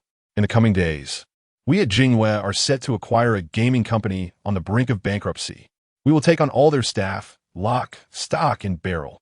Our only requirement is to sign today and commit the funds. Lin Xiaoxiao was utterly flabbergasted. Today? Yes. Today the funds must be transferred. Mr. Liu, this is an acquisition. The deals I've encountered before took months to finalize. They involved specialized audit and finance teams, and the processes were exceedingly intricate. Even ordering takeout requires me to scrutinize discount coupons for an eternity. How could an acquisition possibly happen so swiftly? Ming pressed his lips together, gazing intently at Lin Xiaoxiao. See? I told you understand acquisitions better than you think. You claim to be merely in human resources. Thus, Xiaoxiao, you must immediately contact the responsible party on the other side. Inform them that we, at Jingwei, have made our decision after 3 months of research and a sleepless board meeting. We are ready to reserve their entire company. As you mentioned, the acquisition process is complex, and there are specialized auditing firms, so we can start with a reservation. Reserve? That term feels rather foreign in this context. Besides, when do we have a board meeting? 3 months of research? Mr. Liu, you really speak without considering the facts. Precisely, Lu Ming stood up, his tone remarkably casual. Today, we will make a deposit to secure our interest. The detailed processes can follow later, with legal and auditing teams gradually catching up. What matters today is to transfer the funds to demonstrate our sincerity. You have experience with online shopping, right? Pay first, then receive the goods. It's the same logic. Lin Xiaoxiao was left utterly speechless by the rapid succession of incomprehensible actions. Mr. Liu, we haven't even prepared a draft contract. We are still unclear about the other company's situation. Xiaoxiao, listen to me. Lu Ming lowered his tone, adopting a serious demeanor. Jingwei is at a crucial juncture. This acquisition isn't about perfection in negotiations. It's about taking decisive action. As for the condition of the other company, I have conducted my due diligence and found it to be highly promising, perfectly aligned with Jingwei's future development direction. You will later liaise with a third-party acquisition team to gradually fill in the procedural gaps. But for now, I need you to secure their contact information and arrange a video conference. Communicate our intent to take over. I will handle the financial aspects. Lin Xiaoxiao's face portrayed her confusion. Yet, seeing Lu Ming's unwavering determination to shoulder the burden alone, she quickly acquiesced. All right, I'll contact them right away. Half an hour later, Lin Xiaoxiao, still looking dazed, reported, Mr. Liu, they answered the call. I added their legal representative's contact information and sent over my business card. I also found a specialized acquisition team that expressed eagerness to take on our project. Excellent. Lu Ming promptly opened his banking app and transferred a substantial amount from his personal account to the company. The other company was in debt to the tune of 4 million, and acquiring them would certainly require 5 to 6 million. Moreover, they possessed equipment, personnel, assets, and crucially, 2 undervalued game IPs, assets that were invaluable. With this realization, Lu Ming felt reassured. This company had considerable experience, and even an acquisition at a premium price would be worthwhile. Communicate clearly with Old Wang. The 7 million in the company account must be transferred within the next couple of days. They're not a publicly listed company, so the process isn't that complicated. Ensure that the auditing and evaluation teams expedite their efforts. Lin Xiaoxiao felt her scalp tingle at the pace of her boss's decisions. This is faster than my grocery shopping. I still need to haggle when I buy vegetables. Yet she remained apprehensive. Mr. Liu, isn't this a bit hasty? They haven't provided any formal documentation, and we're just going to transfer funds? We haven't even assessed their company yet. They might not even be worth that price. Lin Xiaoxiao expressed her concerns. The price is negotiable. I believe in their potential, and offering a high price reflects our recognition of their value. Don't focus solely on the process. Lu Ming continued typing away, not lifting his gaze. I trust in the potential of this project. Haven't they've been calling out for funding? We at Jingwei happen to have the capital. Besides, we have a video call scheduled. Do you think they suspect us of being fraudsters? In business, lending a helping hand is also a form of goodwill. Lin Xiaoxiao's lips twitched. But what if they abscond? Abscond? That won't happen. We live in a society governed by law. We are engaging in a legitimate transaction. Why would they run away? And it's just 7 million. Not personal funds, but a company account. There's South oversight in place. You need not worry. Expedite the arrangement of the professional team. Lin Xiaoxiao opened her mouth, but ultimately refrained from further questioning. She truly could not comprehend this whirlwind of actions. Yet, with Lu Ming's orders, she had no choice but to proceed. All right, I'll contact the acquisition firm and arrange the subsequent processes. I'll also draft a plan for employee coordination. Thank you, Xiaoxiao, Lu Ming expressed sincerely. We're determined to succeed in this acquisition, and we will follow through on the process. Remember, you need to focus on 2 words, reliability. Understood. Chapter 61. A comparison of monetized games. Lin Xiaoxiao left with her notebook, her mind a chaotic swirl. She had just researched the game War Blazing, a title that had launched 2 years prior, featuring a TPS shooting mobile game called Gun God Breakthrough. This game, which emphasized realistic military equipment, firearm collection, and real-time combat, had garnered significant attention on forums for 3 consecutive days. However, due to poor server stability imbalanced gameplay, and rampant cheating, its reputation plummeted overnight. Negative reviews flooded in, labeling it a representative work of discouragement, a PvP disaster, and other derogatory tags. The most outrageous aspect was the game's exposure for its abysmally low weapon drop rates and a random loot box mechanism that drew public ire, landing it on trending topics. Today, the company's official website was long inaccessible, and the only contact information available was that of the legal representative on social media. Lin Xiaoxiao couldn't help but feel bewildered. This company. Is President Liu truly considering an acquisition? Meanwhile, in the office, Ming gazed at the successful transfer notification. A hint of relief gracing his expression. 7 million was about to be spent.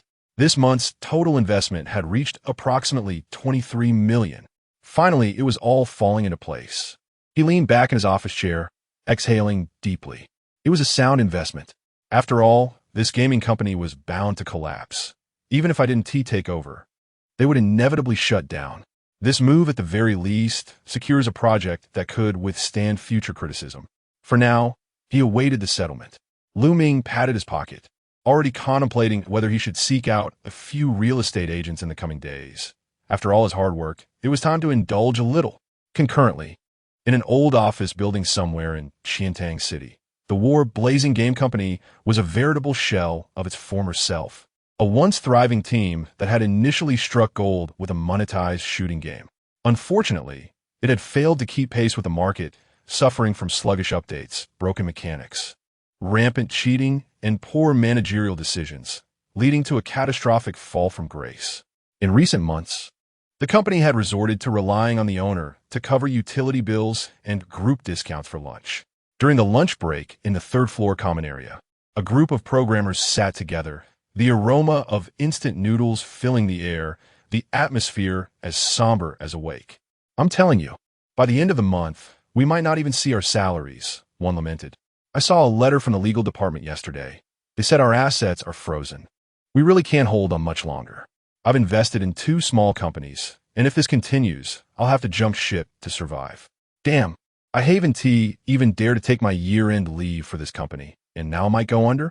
As the conversation continued, the finance officer suddenly rushed in, pale-faced and speaking rapidly. Quick, quick, quick! You all need to see this. The boss just sent a message to the group.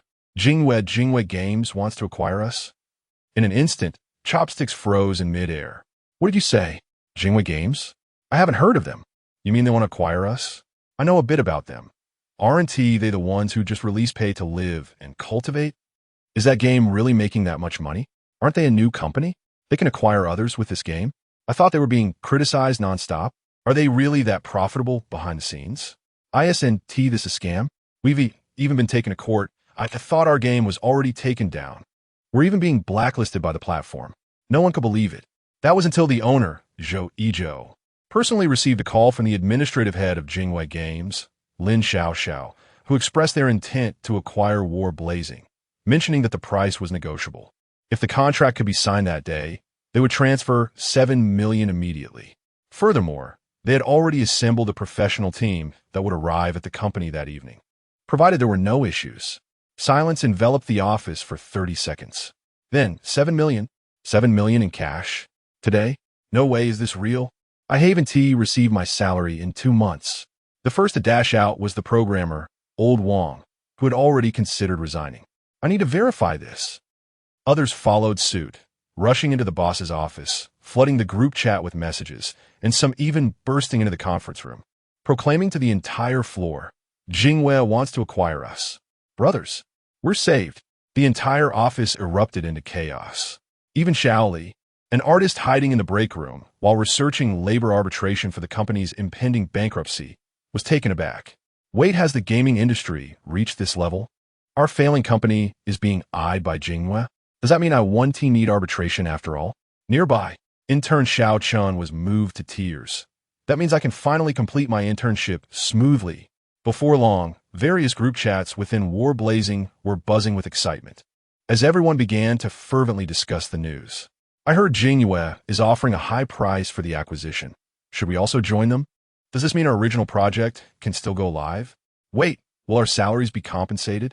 I heard their boss, President Liu, is even more adept at monetizing games than our President Joe. That's fantastic.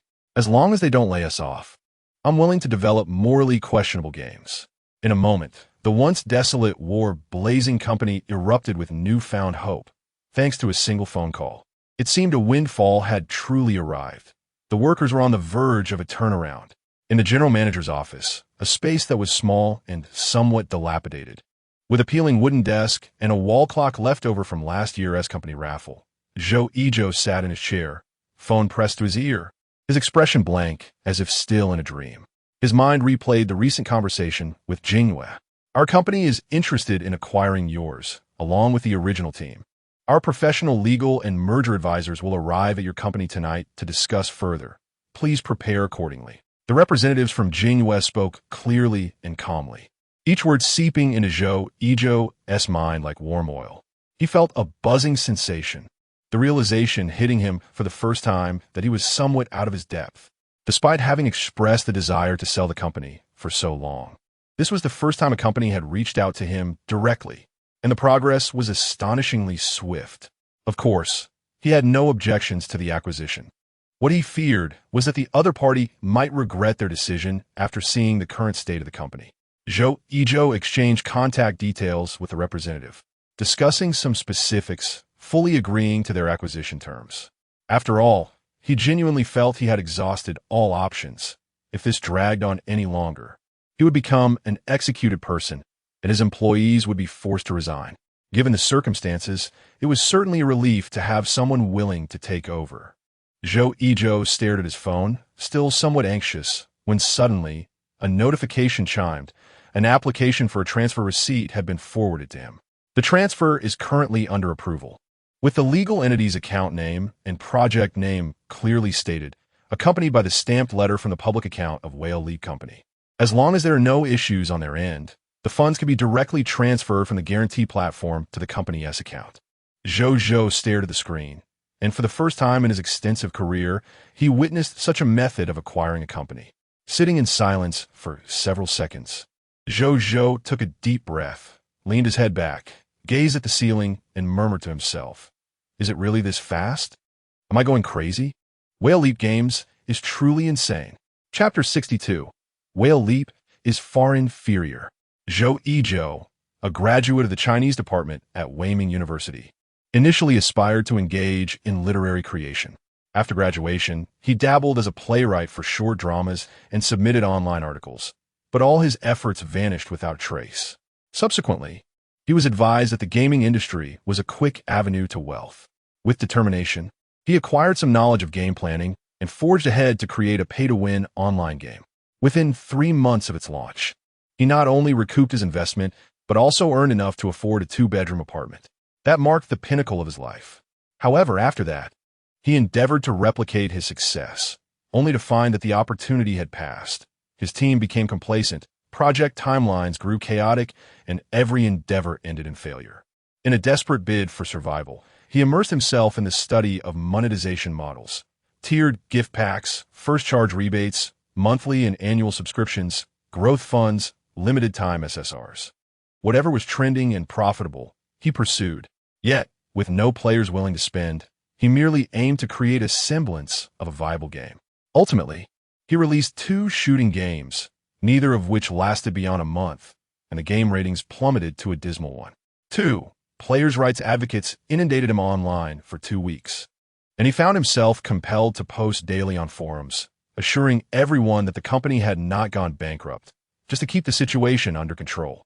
In a bid to keep the games afloat, he invested all his prior earnings into the company. Present-day gamers are indeed a difficult crowd to engage. Joe Ejo lamented the complexities of game development. Despite employing the same strategies, he could not turn a profit. Yet at this moment, a company was willing to acquire their disarray for $7 million. Moreover, it was Whale Leap, the very company that had been vilified online for their game Pay-to-Win Immortal Cultivation. Was this firm genuinely so capable? After a prolonged silence, Joe Ejo suddenly straightened, took a sip of bitter buckwheat tea from his thermos, realizing that the bitterness of entrepreneurship far surpassed that of the tea. Suppressing the tumult of emotions within, he opened his contacts and sent a message to Lin Xiaoxiao. "Hello. May I request to see the draft of the contract? He watched the message go through and glanced once more at the conference room, where a group of programmers had descended into chaos, akin to the frenzy of the spring festival. It was evident to him that hope had reignited among them. Indeed, emotions are not universally shared. While he mourned the company's fate, his employees had already begun to celebrate. Sighing softly, Zhou Yizhou reflected on his own lost dreams, clouded by the fleeting allure of profit. As a Chinese major, he had invested considerable effort into the narrative and scripting of his games. What a pity that it had been misplaced. Before long, the draft contract arrived. Lin Xiaoxiao's efficiency was remarkable. The documents were both professional and clear, complete with an attachment containing Whale Leap-esque credentials, official seals, and acquisition process details. Zhou Yizhou sat in his chair, perusing the contract while sipping tea, his eyelids twitching nervously. Though he lacked a deep understanding of capital, he was not naive. 7 million might be pocket change for Whale Leap, but for a company like his, it was akin to a lifeline. What was he afraid of? Being deceived? Not quite. What truly terrified him was the possibility of the deal falling through. To him, the company felt like a sinking ship, and now a life buoy had been tossed his way. But what if that buoy was made of solid iron? After some contemplation, he decided to send a voice message to Lin Xiaoxiao. Miss Lin, I have no issues with the contract and genuinely wish to transfer War of Flames to your esteemed company. However, I have one small request. I hope that Mr. Liu can personally visit our company to assess our situation, even if he can only stay for 10 minutes, as long as he deems it worthwhile. I can assure you that I, Zhou Yizhou, will draft the contract faster than anyone else. Lin Xiaoxiao responded promptly. No problem, we will set off immediately. We will arrive in Qiantang tonight. Upon hearing this, Zhou Yizhou's heart skipped a beat. They were actually coming? He sat in his chair, stunned for a few seconds. Their sincerity was indeed commendable. Yet, he found himself torn between the fear of their visit and the potential chaos it might unleash. What if they were unimpressed by his company? Shaking his head, he pushed those thoughts away and abruptly stood up, bursting out his office. Kicking open the conference room door, his voice trembling with excitement. Everyone, clean up. The entire company is on cleaning duty. We have esteemed guests tonight. Xiao Luo, quickly bring out the plants we bought during the last team building event. Hide those broken monitors in the pantry. Don't turn off the air conditioning. Maintain the temperature. Clear off your desks. Everyone, present yourselves properly.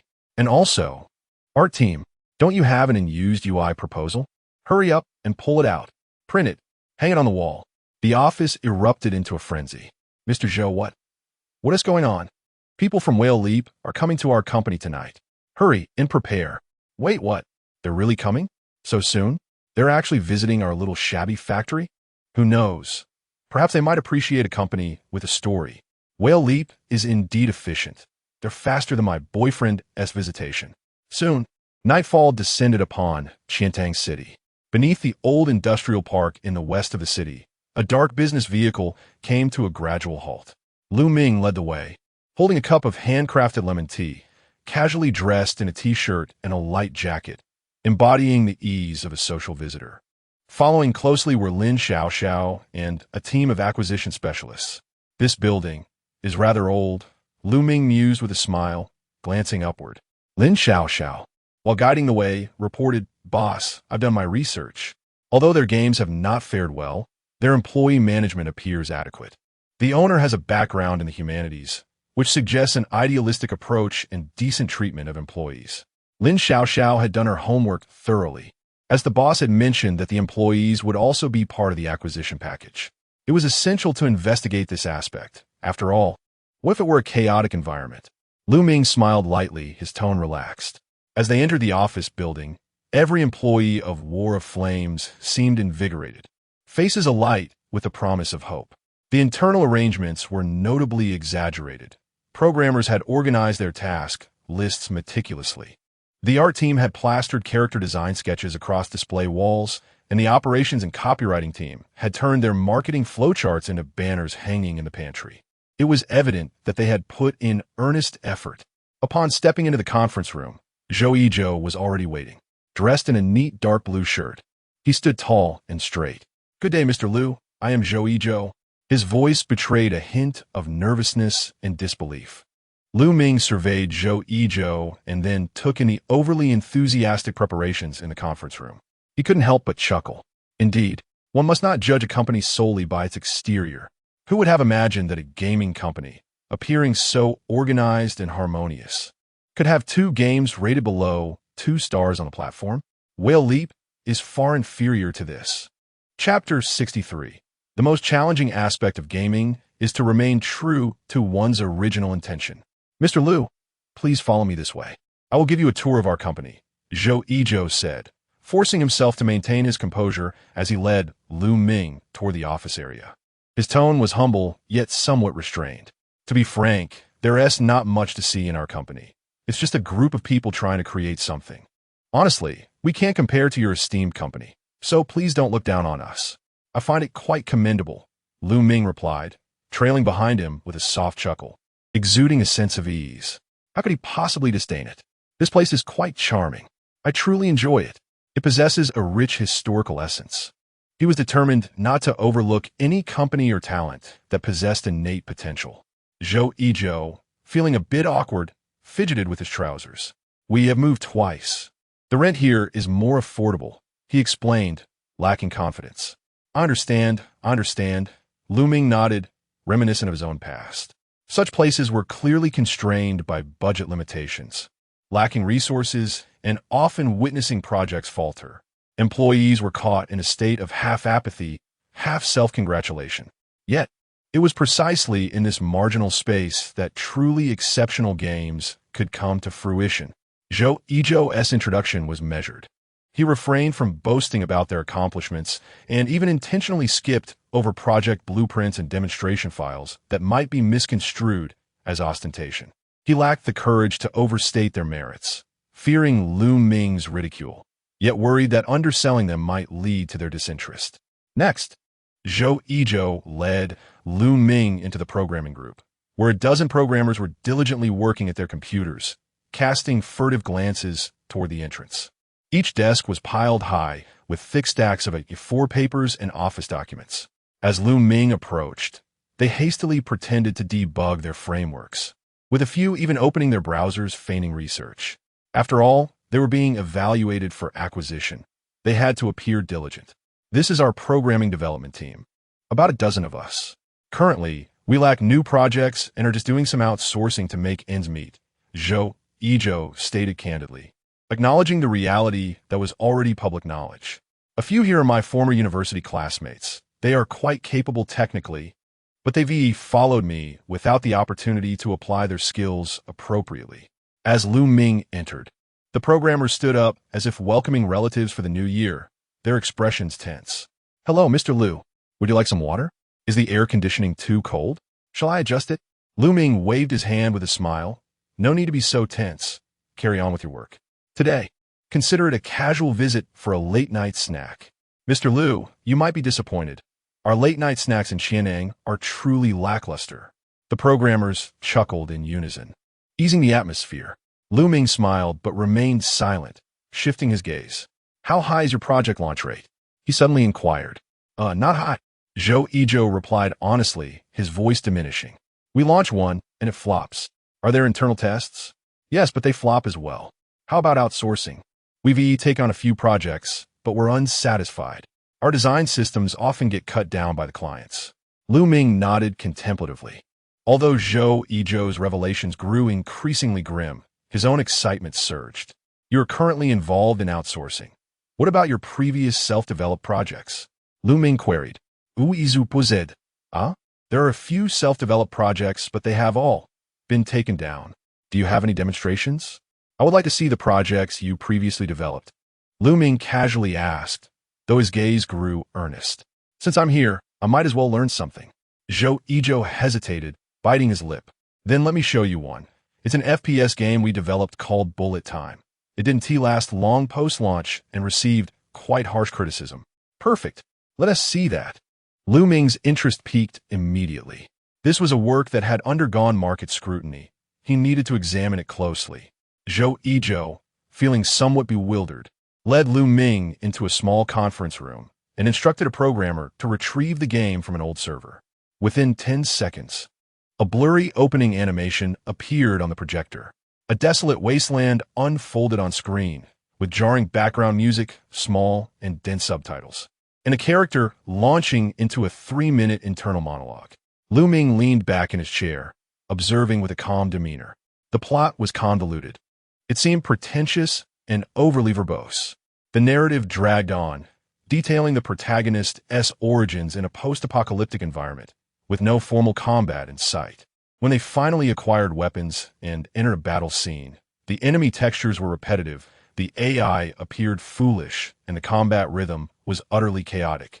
The impact of kills lacked intensity, and the firearm mechanics felt insubstantial. Bullets that clearly hit required a delay before inflicting damage. Most critically, this was an online game. The marketplace system was brutally designed. Upon opening, 3 gift packages popped up, automatically checking options for double rewards on first purchases and activating monthly cards, leaving players unable to close the pop-up without selecting a package to continue. The more Ming observed, the brighter his eyes became. While other games employed subtle methods to entice spending, this game outright forced players into making choices. He had never considered such a tactic before. Indeed, venturing out had its benefits. Otherwise, how could he acquire such valuable insights? This place was truly remarkable. It must be some sort of auspicious location. Ming gradually straightened his posture. Did you receive negative reviews during the online testing? He suddenly asked. Yes. How many? Approximately 100 comments, with 95 being negative. Ming slammed the table, his eyebrows nearly shooting up. I knew it. I haven't come to the wrong place. Seeing Ming's expression, Zhou's heart raced, struggling to maintain composure. Mr. Liu, we actually understand where the issues lie. We rushed the work, the plot collapsed, and we couldn't regain control of the pacing, leading to player attrition. You must understand. Ming spoke earnestly. Please, continue to uphold your own style. The most challenging aspect of game development is to stay true to your original intention. Were it not for your persistence and skill, do you think I would consider acquiring you? Ming continued, gesturing toward the projection. Whale Leap should have learned from you. Do you know how many games claim to offer high quality, but are criticized for lacking soul? You're different. Though your game has low ratings, it possesses character. This is a style you must steadfastly maintain. There are few game companies with character left in this industry. As he spoke, Zhou's countenance grew increasingly grim. His head bowed in silence. Ming's words became increasingly incomprehensible to him. Was he disparaging them, or did he genuinely see potential? He found himself unable to discern whether Ming was serious or attempting to negotiate in a peculiar manner. Mr. Liu, if you believe our capabilities are lacking or if the budget is tight, Zhou hesitated before mustering the courage to speak. We could consider a lower price. Our company's situation is indeed dire. To be honest, we are quite grateful to be considered by Whale Leap. If someone is willing to take us on, I could even work for you for free. As he continued, his heart ached, mentally preparing for Ming to slice the price down to rock bottom. However, Ming's expression remained unchanged. Price? I am stating 7 million. It is precisely 7 million. Ming spoke with unwavering certainty, his tone so resolute that it left no room for doubt. Do you think I am haggling? Do I need to make a special trip just to confirm the price? Your team, your style, the essence of this game. I am thoroughly impressed. Ming glanced at the demonstration of bullet time, which had been playing on a loop, his eyes ablaze with enthusiasm. Chapter 64. Old Wong was perplexed, rendered utterly speechless. What I desire is not your transformation, but rather your steadfastness. The essence of your style must remain unchanged. Not a single one of you, including yourself, shall be altered. This model is far too precious. Zhou stood agape, utterly at a loss for words. In his 30-plus years of existence, he had never encountered an acquirer who operated in such a manner. So, Mr. Liu, are you truly willing to invest 7 million to purchase our venture? Absolutely. Ming nodded earnestly. Furthermore, post-acquisition, our initial step is not to modify the project or switch engines. Instead, we shall resurrect bullet time in its original form, merely revamping its appearance before relaunching it. Of course, that is a discussion for another day. Let us not delve into that now. From here on, you need only focus on game development, ensuring that you maintain the same style as before. The rest, leave to me." Upon uttering these words, he extended his hand. "The 7 million will be transferred tomorrow. Should you wish to sign, we can finalize the contract today." "Mr. Zhou, I'm not a patient man." Zhou Yizhou stared at him blankly, momentarily hesitant to shake hands. His first instinct was that conducting business could be this straightforward. Had all previous dealings been with individuals like Mr. Liu, his company would not have faced ruin. "You are truly a good person." Lu Ming, however, smiled, his eyes sparkling brightly. "It is not my goodness, but rather your immense potential. To be frank, acquiring your company is a lucrative endeavor for me." "Profitable? In what way?" Zhou Yizhou felt the disparity of the world. He stood in stunned silence for a while before finally extending his hand to gently grasp Lu Ming's. "Then, let's sign." They signed. A crisp sound of their palms meeting echoed as the contract was swiftly executed, printed, signed, and sealed with such efficiency that it seemed both parties feared the other might reconsider. "Mr. Zhou, congratulations. You are now officially a member of Whale Jump Games." Lu Ming patted him on the shoulder. "You will continue operating in Qiantang, and you need not worry about finances. Simply report your progress to me each month. Warfire will be transformed into a specialized studio under Whale Jump, on par with the project team from Pay to Win Immortal. We will also provide dedicated financial and HR support for your work. Rest assured, we will never interfere with your creative process. Your only priority is to ensure that everyone maintains the style you had before. Do not attempt to change. Change can be quite disastrous. Do you understand?" "Yes, I understand." Zhou Yizhou's lips twitched as he struggled to shift his mindset from despair to optimism. After signing, the hour was late. Lu Ming proposed treating Zhou Yizhou and several core employees to a late-night meal. Everyone collectively declined. "No, really, it's unnecessary." Ultimately, Lu Ming insisted. "Let's go. A farewell dinner." "Oh no, rather, a working meal."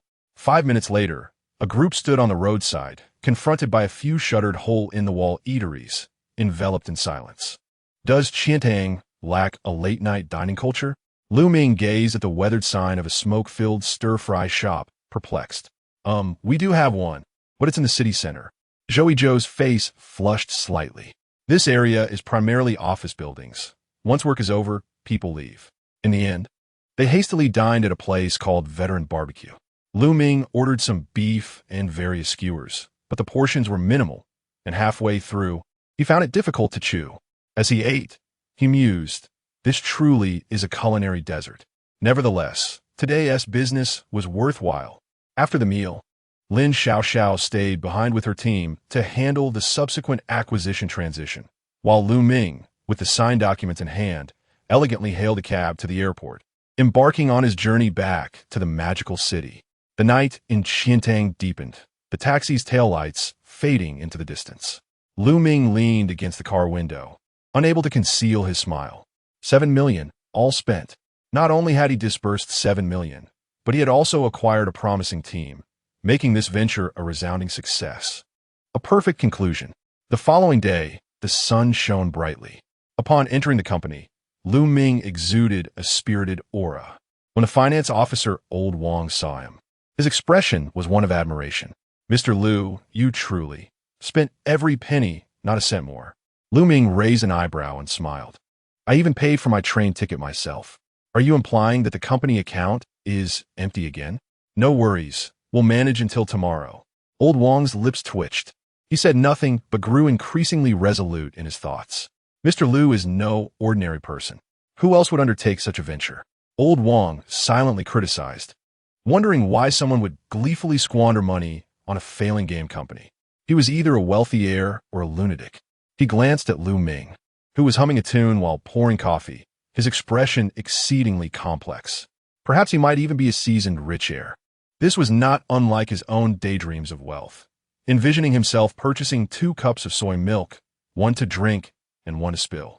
Yet, here was Lu Ming, managing 2 companies, one thriving, the other failing.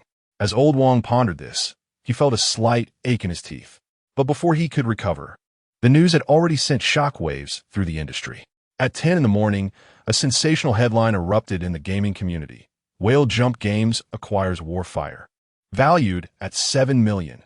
Acquisition funds have been transferred. As soon as this news broke, the entire gaming world erupted in chaos. Many were initially taken aback. Warfire? What company is that? The second reaction was to search for information, leading to the realization, oh, that's the one that created Bullet Time, which was taken down shortly after its launch. The third reaction was disbelief. Are they out of their minds? Why would anyone acquire such a company? If you have that kind of money, why not consider me? The comments section quickly devolved into a vast forum of mockery. What? Whale Jump acquired whom? Warfire? Their Bullet Time? I uninstalled it after less than 10 minutes. I swear, when I opened the game, I felt like I had been transported back to 2000. 7 million? 700,000? I suspect their brains were waterlogged during the acquisition, and the water quality might be dubious. In this day and age, if someone is acquiring Warfire, could I also establish a company to swindle investors? Other companies face torrents of criticism. Yet Warfire is a company that seems to thrive on negativity. What could they possibly gain from acquiring it? Some kind of pet project? To be fair, is Whale Jump truly that powerful? Currently, they only have 2 games. Their pay-to-win Immortal has such a heavy monetization model. Whale Jump has been making quite a stir lately. Could it be that they hold some leverage over the other party? I find that highly plausible. Regardless of the mockery from others, this acquisition maneuver propelled Whale Jump to the forefront of gaming headlines. Meanwhile, Ming was leisurely sipping coffee in his office, a smile gracing his lips. He was not the least bit upset. Instead, he called Old Wong over to share the news. Old Wong, look, this group of ignorant gamers has begun their tirades again. Old Wong, lacking understanding, remained mute, though deep down, he harbored a certain envy towards the wealthy. Chapter 65. The return is too intense, a bit overwhelming. The next morning, as sunlight streamed through the windowsill, Ming awoke at 6, resembling an eager child ready for an autumn outing. Standing on the balcony, he stretched lazily while brushing his teeth, counting the days. August 1st. It's here. The system should be settling accounts now. Sure enough, as soon as he thought this, a notification chimed. Ding. The monthly moral debt system settlement begins. Company name, Whale Leap Gaming Company. Company funds, 3,124 yuan, based on current moral level. The host can withdraw 4 to personal account during this period. Personal assets, 1,211 yuan. Moral debt value, 60,152. Moral level, notorious. Reward mechanism triggered this period. Return multiplier, 6 times. Cashback for this period, 142,046,000 yuan, credited to the host's bound account. Next settlement period, not selected, note. After this settlement, the moral debt value resets to 0, recalculated every period. The cashback multiplier for the next period will be calculated according to the moral debt system plus version. A series of notifications rang out, and Ming nearly dropped his toothbrush. 140 million. Goodness, I truly am a genius. He plopped onto the bed, confirming the transaction message 3 times. Indeed, the amount credited was 140 million. The benefits of having a system are delightful. Such a substantial sum arrives in an instant. Ming burst into laughter. One moment his account balance was nearly depleted, and the next, it surged with a new goal. He chuckled heartily while brushing his teeth. Ha ha, I am orchestrating a masterstroke. Although it wasn't the previous 8-fold return, Ming felt immensely satisfied. Last month, he had managed to spend roughly 24 million, and fortunately, the moral debt value hadn't diminished too rapidly. Killing for immortality was indeed a blessing. Everyone involved in this project deserved a reward. Ming's spirits soared to new heights, almost prompting him to create a banner in his honor. He approached the mirror, observing his still unwashed face, and nodded earnestly, "Brother, you truly deserve it." The more he contemplated, the more exhilarated he became. After tidying himself up, he headed downstairs to the soy milk stand, purchasing 3 cups. One for himself, 1 spilled, and 1. "Boss, this cup is for you. Please close up early today and take a stroll." He patted the vendor's shoulder, leaving with flair. The vendor was left bewildered. Huh? 1 cup is enough for what? It's early morning, and he's filming a video. After breakfast, his spirits remained high. With his hands tucked in his pockets, Lu Ming strolled down the road, gazing at the bustling skyline of the magical city. What am I working so hard for? Of course, to buy a house. Having traversed this world for so long, still living in a rental is unacceptable. It's time to enjoy life. Without hesitation, he dialed the real estate agent he had prepared earlier, speaking cheerfully. Please recommend a few spacious apartments in the city center, preferably with a nice view and a terrace. The agent perked up instantly. Mr. Liu, what is your budget? Lu Ming replied, about 50 million. He intended to spend a small fraction first. He was well aware that in such a prime location as this city, purchasing a decent villa could easily exceed $1 billion, while for Lu Ming, a spacious apartment would suffice. Spending all the money earned is impractical. How would life continue? Would the company still thrive? He had just acquired another company. After a brief silence, the agent's tone shifted to one of respect. Understood, Mr. Liu. We can arrange viewings for this afternoon. Once he hung up, Lu Ming settled onto a stool, resting his chin on his hand, pondering. Wealth should not only benefit him. It is time to reward the employees. They had certainly endured their share of criticism last month. He quickly typed. To all members, the employee benefits for August are as follows. This month, we will distribute summer cash red envelopes, each person receiving a 20,000 yuan heat subsidy, with additional performance bonuses based on project earnings to be discussed. We are also considering organizing a team-building trip. Please leave suggestions for destinations. Additionally, all future game projects will implement a profit-sharing system, with employees entitled to 40. Lastly, let us maintain our previous style and continue to strive forward. Thank you. As soon as the message was sent, the group chat exploded. Wow. Is this the heat subsidy? Boss, I love you. I knew the boss truly cares for us. Can we go to Hokkaido for the trip? The boss didn't come to the company today. He must be distributing benefits. Lu Ming watched as the chat flooded with messages, feeling a sense of joy. When the hearts of the employees are stable, the company is stable. Lu Ming believed in a united front. User complaints equate to massive traffic.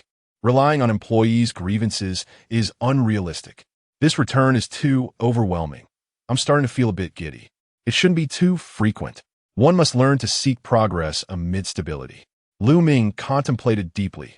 The next settlement period had yet to be determined. If he waited until next month for the next settlement, he feared he might not be able to spend this money. Moreover, the results would undoubtedly not be optimal. Time was too tight. Yet, delaying too long was also unwise. After careful consideration, he decisively selected a custom period setting. Next settlement time. 3 months later, November 1st. Confirm? Confirmed. In the next instant, the system confirmation sound echoed. Ding. The next settlement period has been set. The system will conduct the settlement 3 months later. Lu Ming closed the system panel, leaning back in his chair, exhaling slowly. All right. 3 months is ample time for me to accomplish many significant tasks. At 3 o'clock in the afternoon, the agent arrived at the designated property as arranged. Hello, Mr. Liu. We have prepared 3 properties that meet your requirements. All luxurious, spacious apartments in the city center. Please follow me. Let us go. Lu Ming waved his hand, exuding confidence. The first property offered a broad view, but had inadequate lighting. The second had a decent layout, but was too close to the road and noisy. Upon reaching the third property, the agent stood at the door, excitement evident in their tone. This one is newly listed, approximately 300 square meters, with a terrace and a private tea room, ready for immediate occupancy. The owner, an executive from an overseas company, is in urgent need of a sale.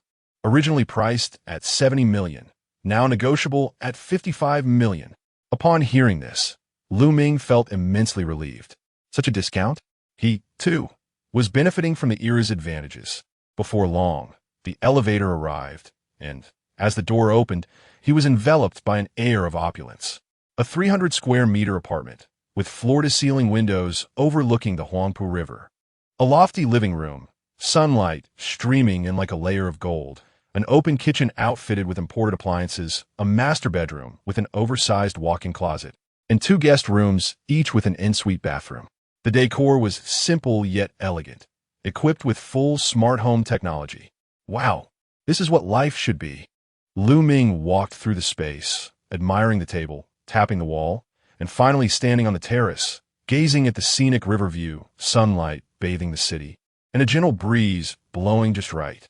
Located less than 3 kilometers from the company, a 10-minute taxi ride or a 20-minute walk. The feng shui is excellent. Abundant sunlight, spacious and bright, with a tea room, gym, media room, and study all thoughtfully arranged. Ming turned around as if he had discovered a treasure, exclaiming, "I'll buy it." The agent's eyes brightened. "Then we will arrange the signing process right away. By the way, when can the transfer be completed?" The agent was deeply moved. Clients this generous were indeed a rarity. "Rest assured, Mr. Liu, we will handle everything for you. We'll also send someone to clean up, and you can move in as soon as 3 days." An hour later, the contract was finalized. 2 hours after that, the funds were transferred. 57 million. Ming didn't even blink. Instead, he felt exhilarated, savoring the thrill that came with the system's rewards. The agent was left astounded. This client was extraordinarily efficient.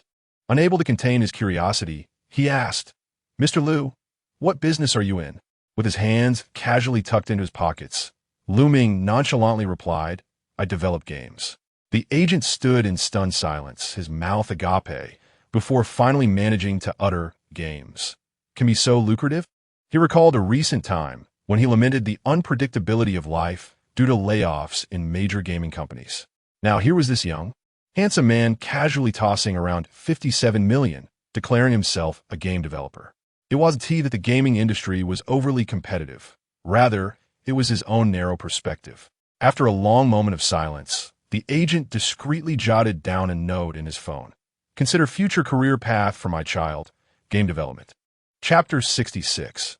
Team building. The following day, as Ming entered the office, he was greeted by a cacophony of voices from the direction of the workstations, where employees were evidently still basking in the euphoria of receiving their bonuses.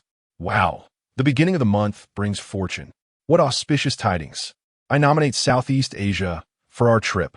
I want to see the sea. Even a magic city has a view of the sea. Is the project revenue split really 40? Did the boss get drunk or possessed?" Ming couldn't help but chuckle at their exuberance. This was indeed the transition from simplicity to opulence.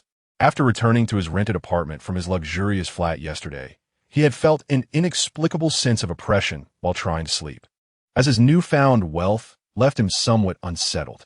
He then made his way directly to the finance office, where old Wang was engrossed in manipulating spreadsheets. The budget had exceeded expectations again this month, and at this rate, the company would soon be left with only a few thousand in the account. It was truly a struggle. "We need to inject some funds," Ming said casually as he appeared at the door. Old Wang looked up, his expression bewildered. "Inject what?" "Investment," Ming replied, tossing him a bank card. "Transfer 80 million to the company account as an investment." He added, "Make sure to declare and pay any taxes due, and coordinate with the bank to expedite the process." Ming felt entirely at ease. The funds provided by the system were undoubtedly legal and legitimate, leaving him with no concerns. Old Wang was momentarily speechless, thinking he had misheard. "Boss, did you say how much?" 80 million, Ming repeated. "It's just a temporary advance. If we need more later, I'll transfer additional funds." After purchasing his home and deducting the 80 million, Ming would only have a few million left in his account, which he intended to keep for personal expenses. "Why you?" Old Wang stammered, utterly stunned. The boss was exceptionally confident. In total, he had contributed over 100 million to the company, especially impressive considering the company was still not profitable. The boss truly was a substantial financial lifeline. Old Wang sat in his chair, dazed and unresponsive for a long moment. 80 million. Just a temporary advance. More funds could be transferred later. He took a deep breath. Indeed, the hallmark of the Magic City was its wealthy inhabitants. Upon entering the office, Ming clapped his hands and addressed everyone earnestly. "I know you have all been working hard lately, especially the development department, which has been debugging late into the night. The marketing department has faced harsh criticism from players, and the art department has also endured a fair share of complaints to meet deadlines. You all have done exceptionally well, and I have taken notice. Any product that truly breaks through is not created effortlessly. We are a small company, and we value a flat organizational structure. Currently, the company has no financial concerns, and subsequent benefits, bonuses, and revenue sharing will be implemented in due course. Focus on your projects and work with confidence. At this point, Ming smiled slightly. By the way, weren't we discussing arranging a team-building event? You all can decide where to go. A cheer erupted from the crowd. Is this for real, boss? We can choose. Absolutely, you must choose. Ming nodded. The finance department has allocated the budget. Enjoy your meals and activities, and don't shortchange yourselves. Avoid suggestions for nearby rural homestays in the Magic City. Any insincere proposals will be discarded. Old Wong joined in the excitement, exclaiming yes. The boss is quite capable. We shouldn't settle for anything less. The employees erupted in enthusiasm. The marketing department promptly presented a pre-prepared voting procedure in the group chat. 5 minutes later, after Old Wong tallied the votes, he raised his hand and shouted, "The final result is South Australia Island. The island wins. Sunshine, beaches, coconut juice, seafood." The departure date was set for 1 week later, and everyone was instructed to prepare their luggage in advance for a timely departure. That day, the atmosphere in the office was vibrant and energetic. Amidst the lively ambience, Ming suddenly recalled something and interjected, "Old Wong. The team from Chianang's War of Fire studio is now part of our Whale Leap family. For this team-building event, they will join us. It's a great opportunity for us to get acquainted. So, make sure they see the locations you voted for." Soon after, at the War of Fire studio in Chiantang, the boss Zhou Yizhou and Lin Xiaoxiao were in the midst of coordinating the acquisition process when a new message popped up in their company's group chat. Whale Leap Ming. All members of War of Fire, greetings to all new colleagues. Welcome to the Whale Leap family. Next week, the company will organize a week-long team-building event with all expenses covered, including food, accommodation, and transportation.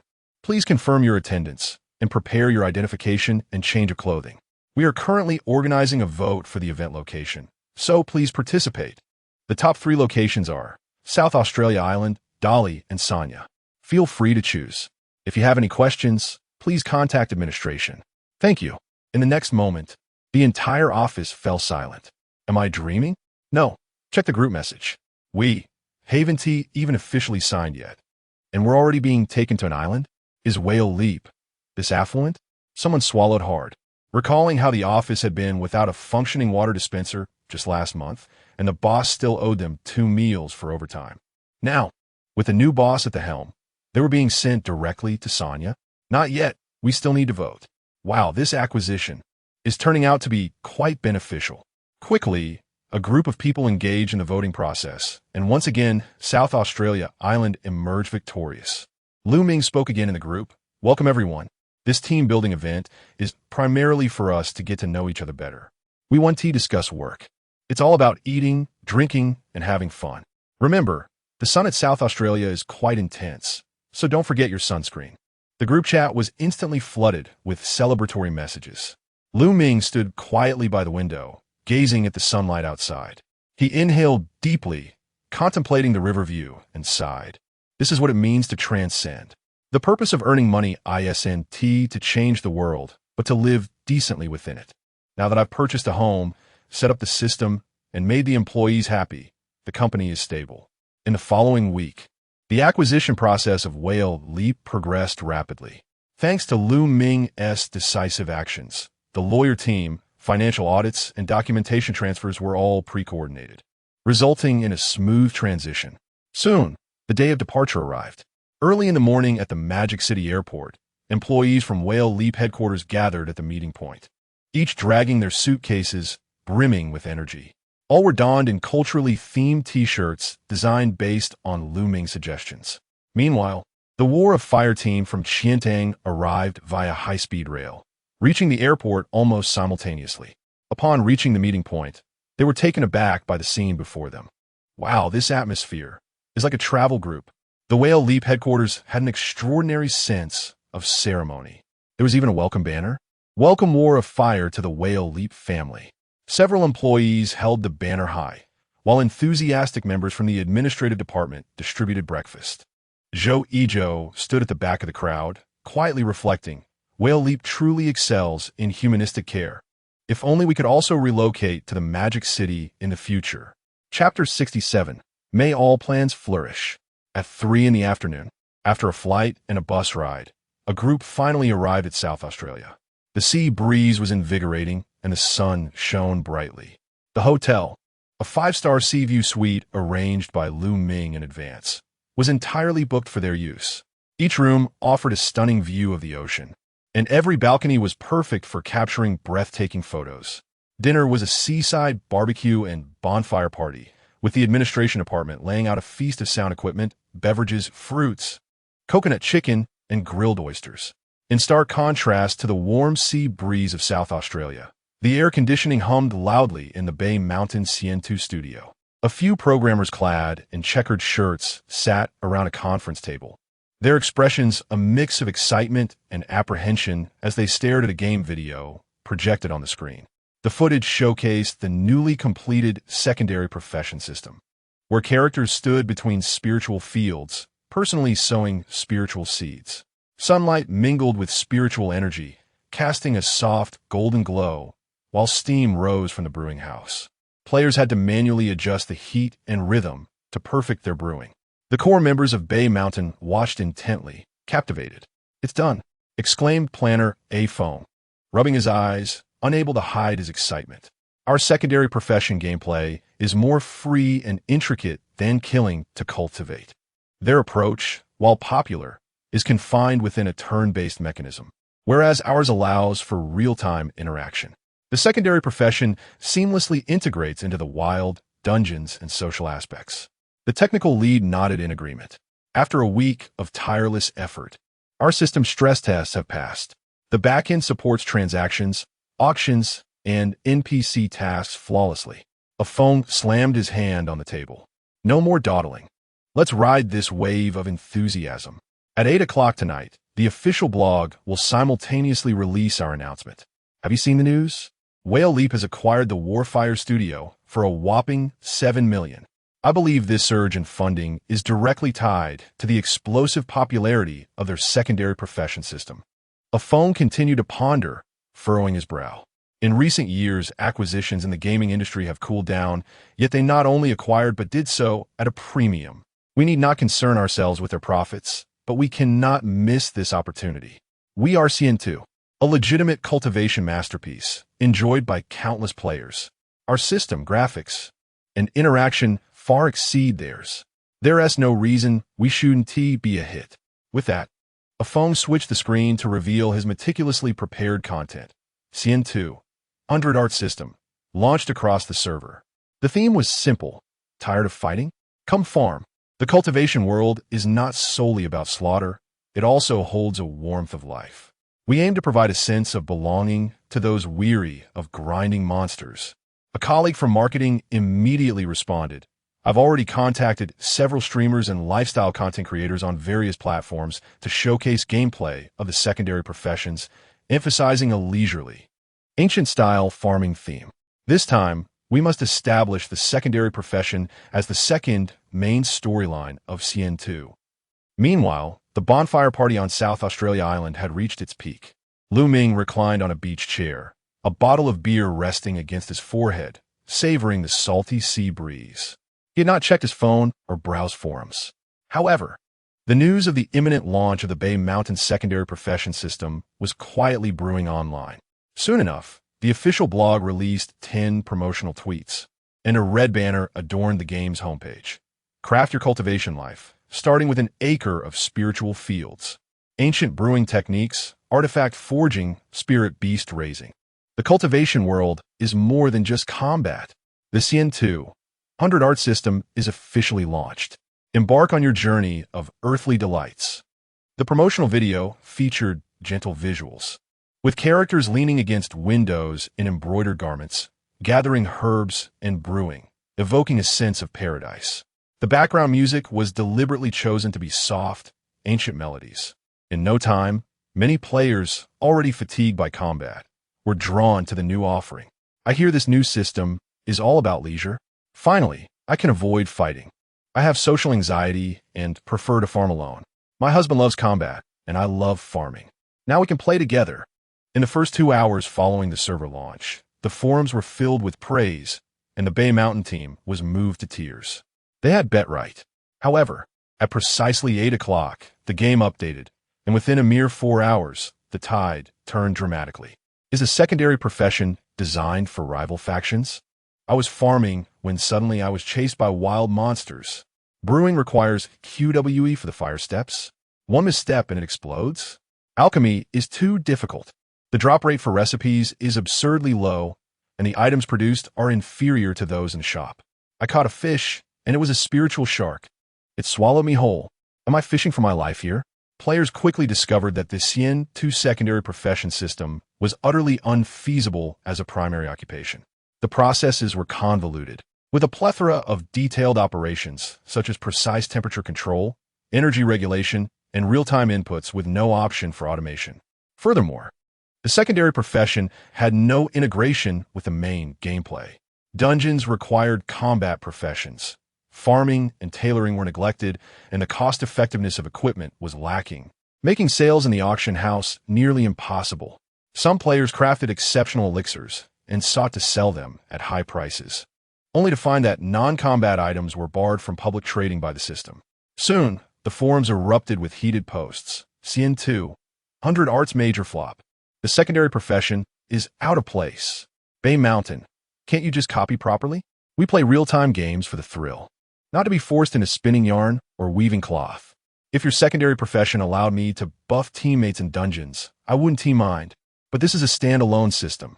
Who would engage with that in an online game? Bay Mountain planners, you can't even copy properly.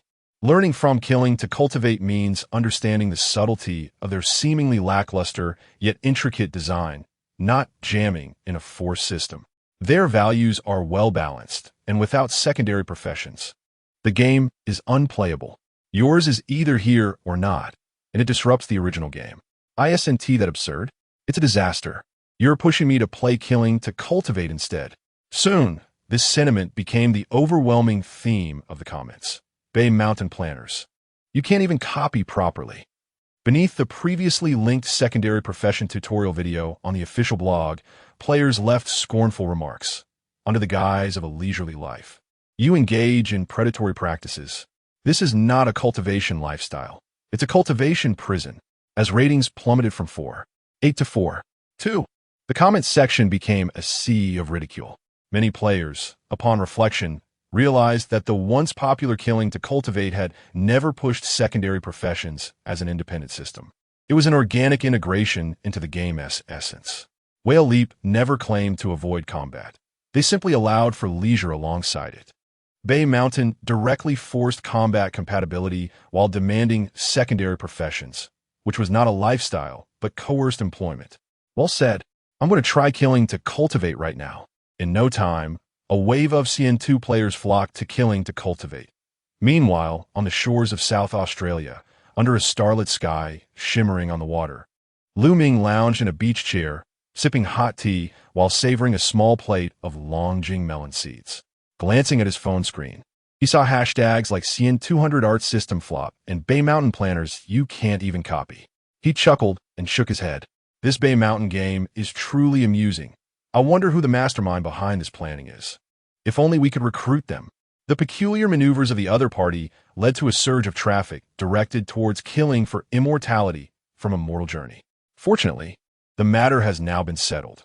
Otherwise, Ming would have certainly found himself in a predicament with Beishan Games. Such delays are quite troublesome.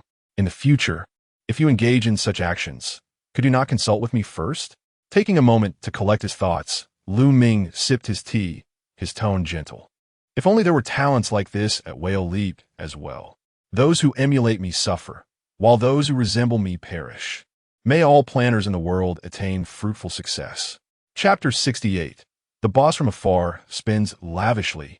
Ming set his phone aside and casually checked the system panel. Soon, the player emotion dashboard gradually appeared. Anger, 29 caution, 18 excitement, 35 contentment, 13 withdrawal, 1 pleasant surprise, for the previously soaring anger levels were now visibly receding. Remarkably, a new emotion value for pleasant surprise had emerged. What commotion! It was all the fault of this Beishan game. Why imitate us when things were going well? Gazing at this emotional panel, Ming felt that the difficulty of this settlement cycle had increased. Previously, the negativity was organic, stemming from genuine shortcomings. However, as the game's reputation gradually improved, player acceptance rose, and popular memes proliferated, the intensity of criticism diluted, and the accumulation of negative value slowed. With this influx of traffic, the backlash against pay-to-win cultivation had diminished significantly. A small profit was still a profit. After all, the money earned from the game was still money. It merely resided in the company account. Yet, as time passed, finding criticism became increasingly challenging. Relying solely on pay-to-win cultivation was no longer feasible. It was time to prepare for the next project. A few days later, the inaugural team-building event for Whale Leap came to a close. Everyone, loaded with luggage, boarded the high-speed train heading back to the bustling metropolis. The battle-hardened employees were also in tow, engaging in lively discussions throughout the journey. This team-building event had truly been extravagant. Previously, we merely visited the barbecue stalls downstairs. It was the first time staying in a seaside view room, and that bonfire night was absolutely unforgettable. I took over 500 pictures. I'll edit a montage to share online later. The company should have been acquired long ago. I was a bit reluctant before. The entire Whale Leap team, totaling over 100 individuals, gathered at the headquarters in the metropolis. Observing the crowded office, Ming once again felt the pressing need for a larger workspace. It simply wasn't sufficient. If only they could construct a building like Tungxiu. Money always seemed to vanish quickly. After arranging accommodations for everyone, they engaged in a brief exchange of ideas at Whale Leap. Subsequently, a few key members remained behind. In the meeting room, sunlight streamed through the blinds, casting a warm glow on the projection screen. Ming pulled out a chair and sat down, with Zhou Yizhou following suit. As Ming flipped through the PPT slides, the top page boldly displayed the words, "Bullet time." Actually, you all laid a solid foundation previously. Ming began casually, though there was a glimmer of seriousness in his eyes. For your new project, simply change the name and the shell, and resurrect it as it was. Reapply this framework of time bullets. He paused, leaning back with a smile. What do you think? Zhou Yizhou was momentarily taken aback. Resurrect it? But boss, that game has already been taken down. Players are lining up to criticize it. Reviving it might garner no attention. I know, Ming replied, taking a sip from his teacup.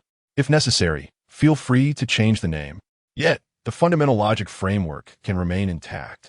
As I've mentioned before, it's crucial to stay true to your original intent. After all, attracting players is essential for a game.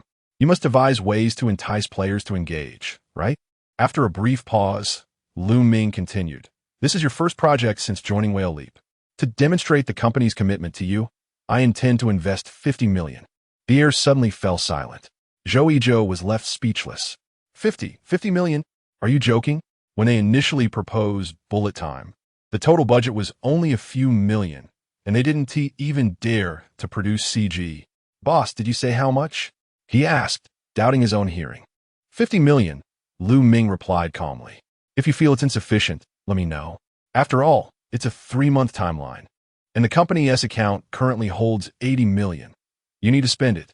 Zhou Yizhou's lips twitched, suddenly unsure whether to express gratitude or acknowledgement. He never anticipated that Ming would place such trust in him, willing to invest so much in a newly established company.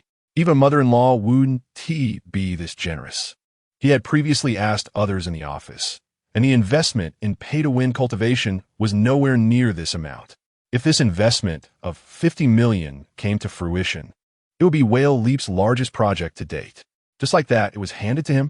This was a pearl of wisdom. If he had a coat nearby, Zhou Yizhou would have unhesitatingly draped it over Ming's shoulders. Feeling invigorated, Zhou Yizhou's loyalty to Ming intensified. Working under Ming was far more comfortable than being a boss himself. With such a substantial investment, he could create a more elaborate game. Zhou Yizhou felt a renewed surge of inspiration. With this amount, it would be unwise to pursue an online game. He bit his lip, his voice trembling slightly. The online game model is unsuitable. If we're going to do this, let us create a single-player game. Moreover, it would be, he paused, lowering his voice, a true single-player shooting game. We can eliminate in-game purchases and shops, completing the process in one go, focusing on rich storytelling, intricate mechanics, and profound depth in a large-scale role-playing game. Perhaps, it could genuinely be regarded as a true AAA single-player FPS. Ming, witnessing this moment, felt a quiet smile touch his lips, his eyes shimmering with deep satisfaction. Yes, that's the spirit. Whale Leap's first game was criticized for reflecting reality, and yet became a hit.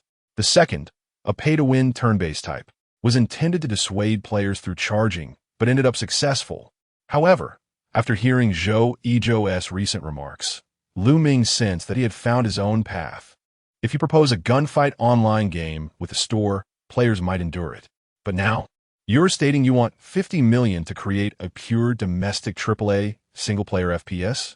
That's disastrous. It's akin to spending 50 million on an art film.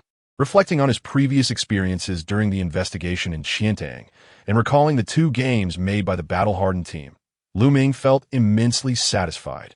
Bosses from afar certainly know how to spend. First and foremost, planning a AAA game project far exceeds the budget of 50 million. It seems they need to continuously release DLCs in the future. Spending money is good. Spending it continuously is even better. Moreover, once this idea is made public, during the project's promotional phase, it will inevitably attract ridicule. 50 million for a domestic single-player game? Where will that money go? Would you dare sell something produced like this? Why not just rob a bank? Another scammer waving the AAA flag to swindle money. Ming could already envision how rapidly the anger level on the emotion dashboard would surge to 100. Perfect. This was a masterpiece tailor-made for the moral debt system. Excellent. Ming exclaimed, slapping the table. You're absolutely right. This approach is brilliant. Since we're doing it, let us go all out. He opened his phone and directly sent a voice message to Old Wang. Old Wang, let us add another investment to the new project for battle-hardened, 100 million. Upon witnessing Ming's actions, Zhou Yizhou was utterly dumbfounded. You're adding more? Indeed, Ming replied earnestly. I admire you. I truly admire your dedication to creating authentic games without regard for market trends or commercial returns. As long as you pursue your vision as you did with Bullet Time, rest assured, I am your unwavering support. Chapter 69. When the bullets halt, time commences. Observing Zhou Yizhou, who was momentarily rendered speechless, Ming shifted his tone to one of earnestness. However, my dear Zhou, I must emphasize this. Although the project has adopted a new name and positioning, the core mechanics must remain akin to your original Bullet Time. Do not be swayed by notions of more mature systems, market-driven optimizations, or the cacophony of disjointed advice from within the industry. Adhere to your initial vision. The closer you stay to its essence, the more I shall support you. I mean no disrespect. I merely wish for you to remain true to yourself and to your original aspirations, lest you be misled by the so-called market dynamics. With a paternal pat on his shoulder, Ming spoke with sincerity, maintained that original fervor, and I shall recognize you as a true talent. Zhou Yizhou was taken aback, nearly moved to tears by this heartfelt sentiment, a wave of relief washing over him as if he had finally found a kindred spirit. Rising abruptly, he clenched his fist in excitement, declaring, Rest assured, Mr. Liu, I will craft this game to mirror our initial vision. I shall not pander to the market. There shall be no embedded store, no online connectivity, nor collaborations. Ming nodded approvingly, a smile of paternal pride illuminating his face. Excellent, excellent. Little did Zhou Yizhou know that at this moment, Ming was already envisioning the scathing reviews that would follow the project's potential failure. Whale Leap, 60 million invested into the most disastrous domestic single-player game. For Zhou Yizhou, this was a pursuit of ideals, while for Ming, it was a test of patience. They exchanged knowing smiles, neither willing to shatter the unspoken understanding between them. One striving for brilliance, the other teetering on the brink of despair. The project was set. After the meeting, Zhou Yizhou returned to Qiantang with his fervent team, feeling as though he were floating, his backpack slung over his shoulder. 50 million, plus an additional 10 million. He was so exhilarated that he hesitated to check the company account on the subway, fearful of inadvertently revealing the balance. This was no longer merely funding. It was a dream. Who could have imagined that in this day and age, one could secure investment for a single-player game? Moreover, his boss encouraged him to pursue the original vision. Zhou Yizhou murmured to himself, his emotions swelling. Out of respect for this trust, he was determined to execute the project with utmost diligence. With a surge of inspiration, he retrieved his notebook. Opening the folder containing his earlier work on bullet time, the screen filled with dense documentation. A smile graced his lips as a spark of revitalized ambition flickered in his eyes. Excerpt from the initial concept of bullet time. Worldview. Following a catastrophic nuclear war, human civilization has crumbled, leaving the surface cities in ruins. The remnants of civilization now reside in underground shelters, while the protagonist is a discarded soldier exiled to the surface. Artistic direction. A palette dominated by shades of gray, black, and rust, forever shrouded in darkness. Narrative pace. A rejection of fast-paced storytelling devoid of dialogue, featuring protagonist narration, black screen subtitles, and interlude CG. I was far too radical back then. Zhou Yizhou mused, flipping through his old concepts with a bittersweet smile. So much of what he intended to convey had been inadequately expressed. Yet now, perhaps he could do better. The post-apocalyptic setting lacked immersive experiences. Could he incorporate familiar historical events to enhance player engagement? With this thought, Zhou Yizhou immediately opened a blank document. Typing out a few words. New game title, bullet time, tentative keywords, soul-like shooting, war documentary, psychological narrative. He quickly outlined a fresh story. In 1917, amidst the throes of World War I, players assumed the role of an unnamed soldier in the Battle of Verdun. The more he wrote, the more exhilarated he became, his eyes alight with fervor. This is the direction. Let them witness what true anti-commercial storytelling looks like. Now that we have the funding, the team, and the platform, I will surely succeed.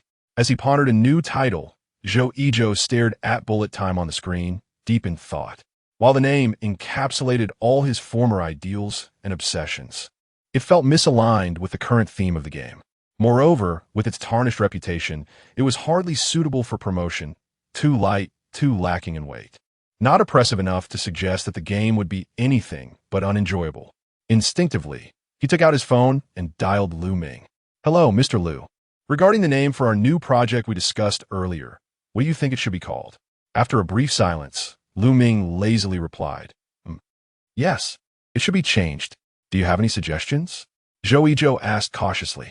After a moment's contemplation, Ming continued, If we change bullet time, users will lose the historical connection to the predecessor. Perhaps we should just alter a couple of words.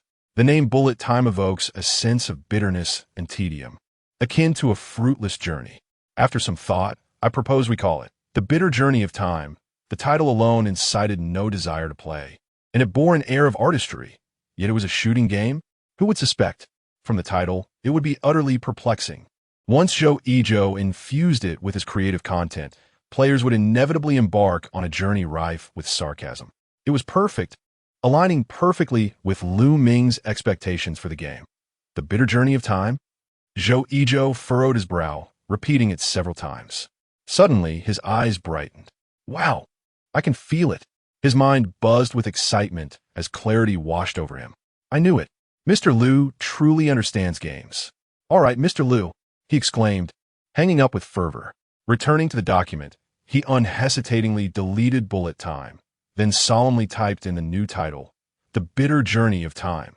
Gazing at the 4 characters, Zhou Yizhou felt an unwavering conviction rise within him.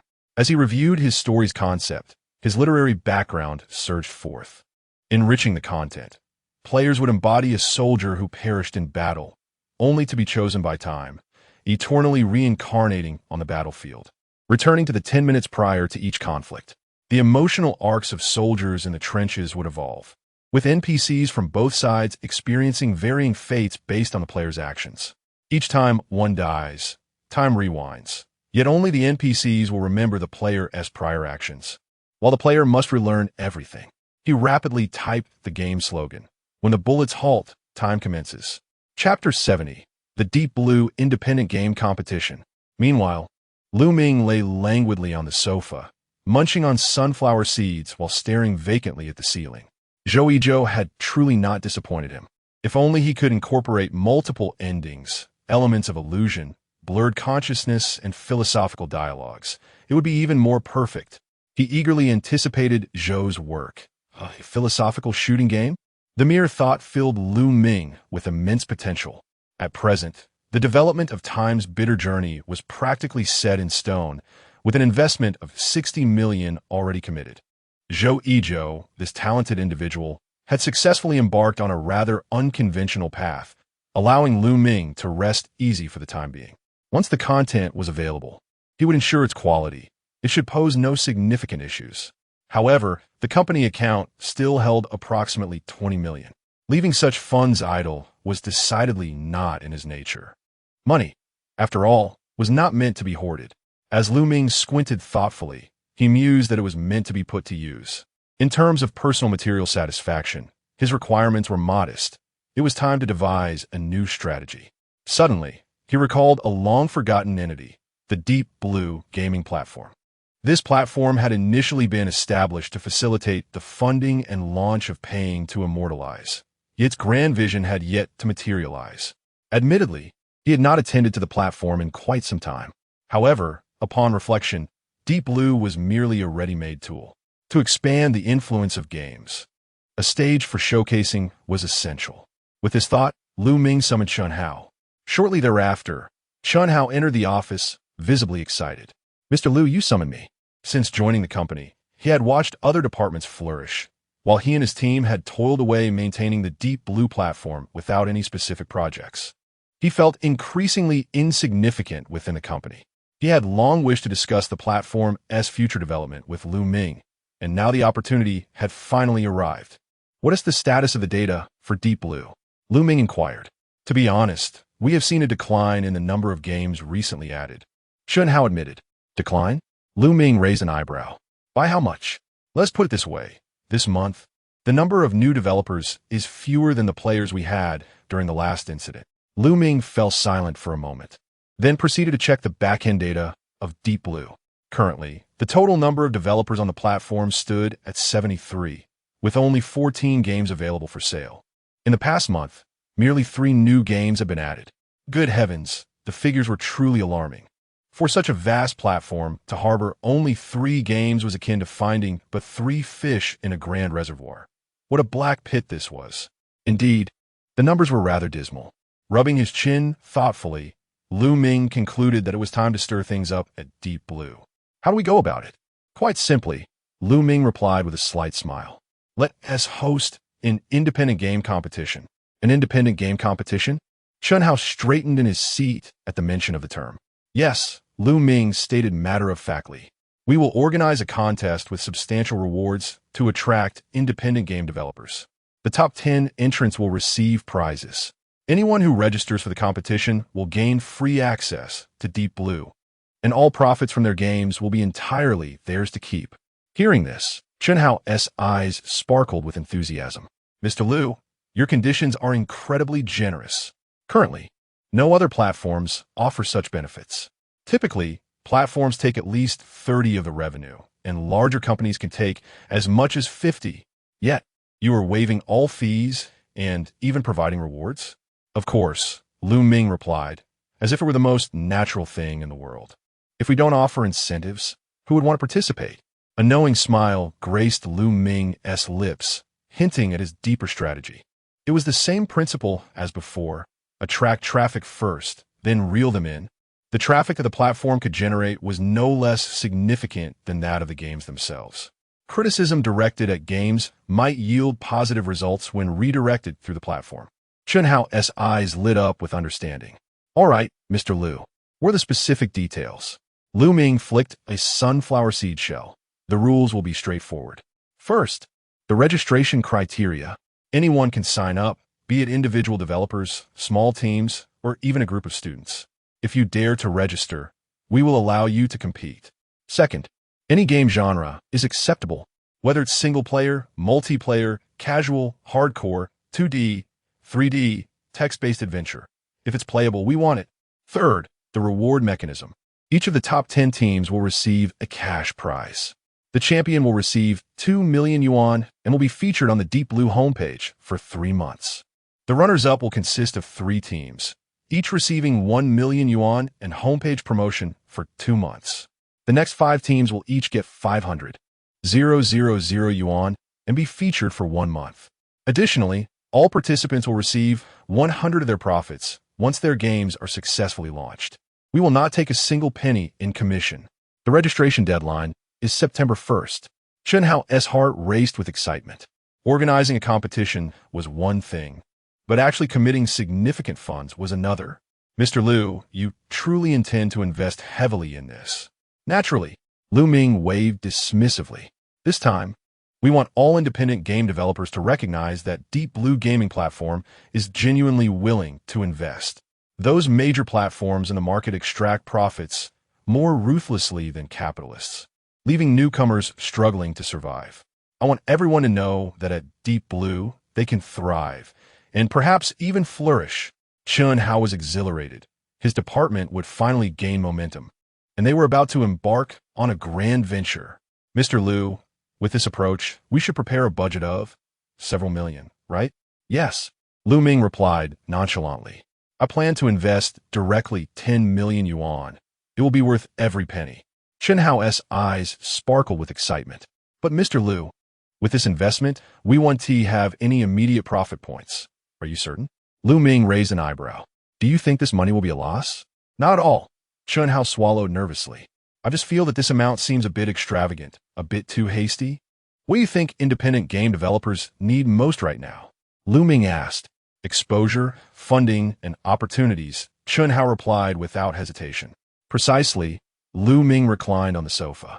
Speaking leisurely, this 10 million is not merely an expenditure, it is an investment.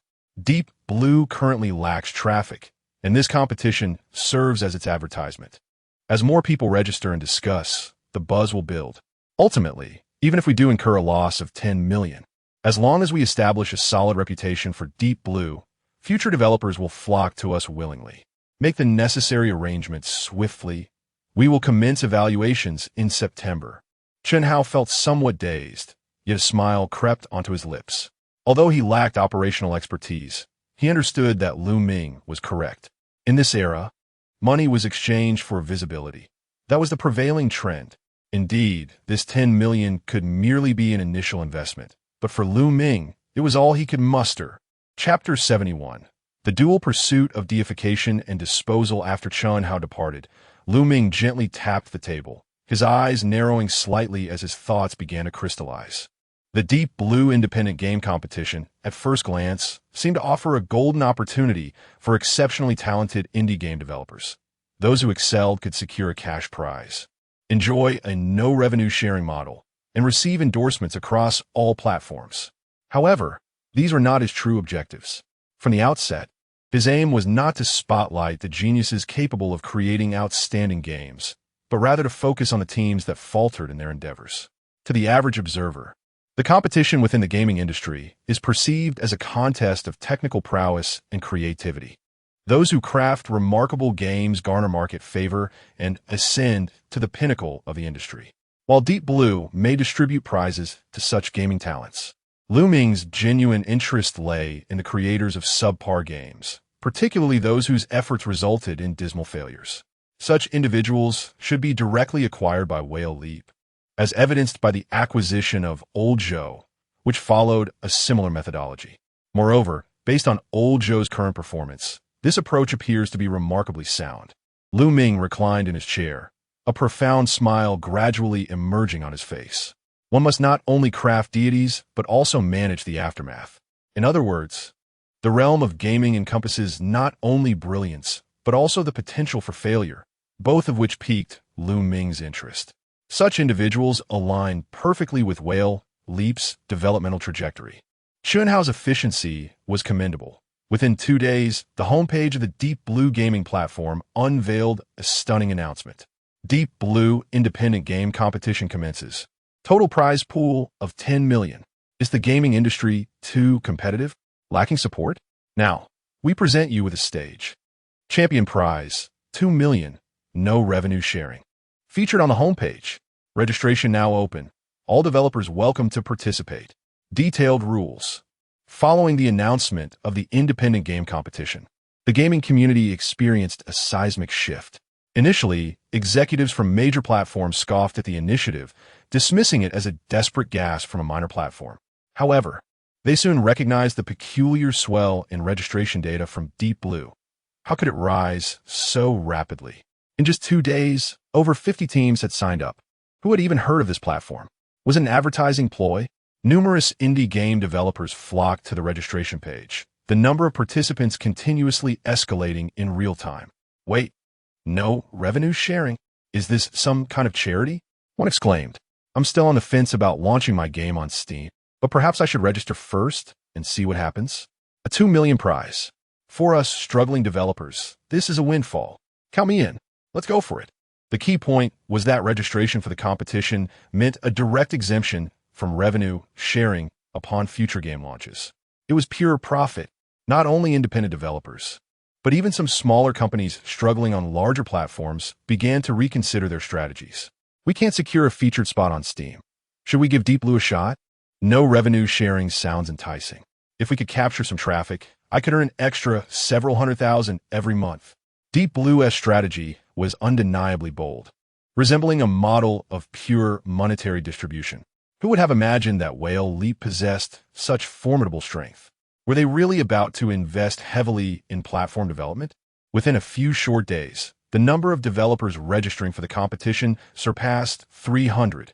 The official announcement section of the Deep Blue gaming platform, various independent game forums, and even social media platforms were abuzz with discussions about this unprecedented competition. No revenue sharing? $1 million prizes?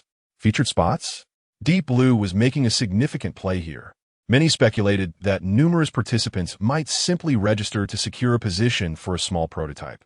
What if the platform gained traction in the future? Had Deep Blue gone mad? This was clearly a direct challenge to Steam. Was this all a ruse? But what could be their motive? Initially, many questioned whether Deep Blue was orchestrating some grand publicity stunt, with some even speculating it was a blatant marketing scam.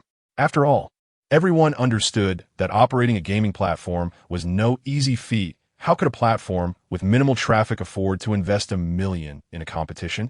Yet, upon discovering that Deep Blue was backed by Whale Leap Games, a revelation dawned. Wait a moment, Whale Leap Games, the very same company that had recently faced considerable criticism, yet seemed to thrive? Their game Runaway Simulator had gone viral shortly after its launch. Indeed, they had previously released pay-to-win Cultivation, which, despite its seemingly unserious premise, had proven to be a lucrative venture. Thus, Whale Leap Games not only produced popular games, but also had the financial means to invest in platform development. Many who had initially doubted the legitimacy of Deep Blue's platform found solace in the knowledge that Whale Leap was the driving force behind it. After all, despite the controversy surrounding Whale Leap, their financial prowess was undeniable. Just recently, they had acquired another gaming company. Consequently, those who had previously hesitated began to shift their perspectives. As time progressed, more teams began to register. In a suburban office building in the bustling metropolis, a group of young individuals gathered, their eyes fixed on the competition announcement displayed on the computer screen, radiating excitement. $1 million prize, registration with no revenue sharing, and featured spots. Sun Chinley, the young man sitting at the forefront, murmured eagerly, his face alight with anticipation. Isn't this a serendipitous opportunity? Even if we secure just 300,000, I would be satisfied. The initial benefits of a new platform are often the most generous. This is indeed a chance. Beside him, the young woman Gong Min's eyes widened. If we create a simple game and register, wouldn't we enjoy zero revenue sharing in the future? Absolutely. Even if the game isn't exceptional, we could whip up a pixel-style RPG or a Reskin minigame to claim a spot. What if this platform becomes popular later on? On the other side, Planner Wong how excitedly tapped his fingers on the table, his voice lowered but still revealing his hesitation. But we lack experience. Who says that? Sun, Chanley retorted. We've been outsourcing for Tungtsu for years, assisting project teams with bug fixes and code optimizations. While our practical experience may be limited, if we were to create a simple game, we would be more than capable. Moreover, our company specializes in game outsourcing. What type of game haven't we encountered? By piecing together existing resources and modifying projects we've previously worked on, it wouldn't be difficult at all. As aspiring game developers, we cannot be limited to perpetual outsourcing. All four were employees of Tunxiu, primarily engaged in various game outsourcing tasks, including modeling, UI design, and basic code development, although they had yet to produce original works. Their extensive exposure to diverse game types had equipped them with a wealth of developmental experience. Sun Qianli excelled in programming, fully adept in various engines, while Gongmin possessed solid artistic skills, specializing in chibi and anime styles. Wang Hao leaned towards planning, brimming with innovative ideas for game mechanics. Together, they were more than capable of crafting a mini-game for the competition, even if it did not ascend to the heights of a monumental masterpiece. Chapter 72, The Dark Box Studio? But how do we propose this to the company? Gongmin whispered. Using the company's resources to develop a game. They surely will not agree, right? Tunxiu is inherently tied to the Steam platform. If we shift to the Deep Blue platform, wouldn't that be tantamount to betrayal? We are merely employees. What does betrayal matter when the company pays us so little? What are you all whispering about?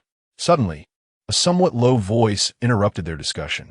The group was taken aback, quickly looking up to see manager Lu Peng standing beside them, arms crossed, frowning at their screens. Team leader, Sun Qianli chuckled awkwardly, hastily switching off the page, pretending to write code. Deep Blue platform? Lu Peng's gaze sharpened, instantly discerning their intentions. Are you all interested in signing up? The group exchanged glances, not denying it. Lu Peng scoffed, shaking his head. Forget it. Just focus on your work. The company aims to create original games and can directly publish on Steam at any time. There's no way you'll get to Deep Blue. If you perform well, the year-end bonus from Tunxiu could still reach you. With more effort, leveraging our relationship with Tunxiu could also secure you recommendations on the Steam platform. But Steam's revenue share is too high, Wang Hao murmured. What of it? They have traffic, users, and sales. Lu Peng replied impatiently. Do you truly think that a zero-revenue sharing platform like Deep Blue will guarantee profits? Ridiculous. The platform is just starting. Who would even play there? But Sun Qianli attempted to argue, only to be cut off by Lu Peng. If you possess the time and energy for this, you might as well complete the project at hand. The company pays you to work, not to scheme for wealth on other platforms. Do you understand? Faced with Lu Peng's firm stance, the group fell silent, harboring a sense of unyielding frustration. Once Lu Peng departed, Sun Qianli muttered a curse. Damn. Not even a chance to try? Wang Hao clenched his teeth. We cannot give up. Let's simply do it secretly. After all, no one is watching us closely on our current project, Sun Qianli suggested, lowering his voice. We can utilize our after-work hours to hustle and create a small game. No one will know. Agreed. Wang Hao's eyes sparkled. We can each have a role. Let's produce a playable game within a month and quietly sign up for the Deep Blue competition. Once they reached a consensus, the trio swiftly got to work. During their lunch break, they huddled at their workstations, whispering about their upcoming plans. If we're going to do this, we should come up with a team name. Wang Hao whispered. That would make our registration appear more formal. What should we name it? Gongmin pondered, resting his chin on his hand.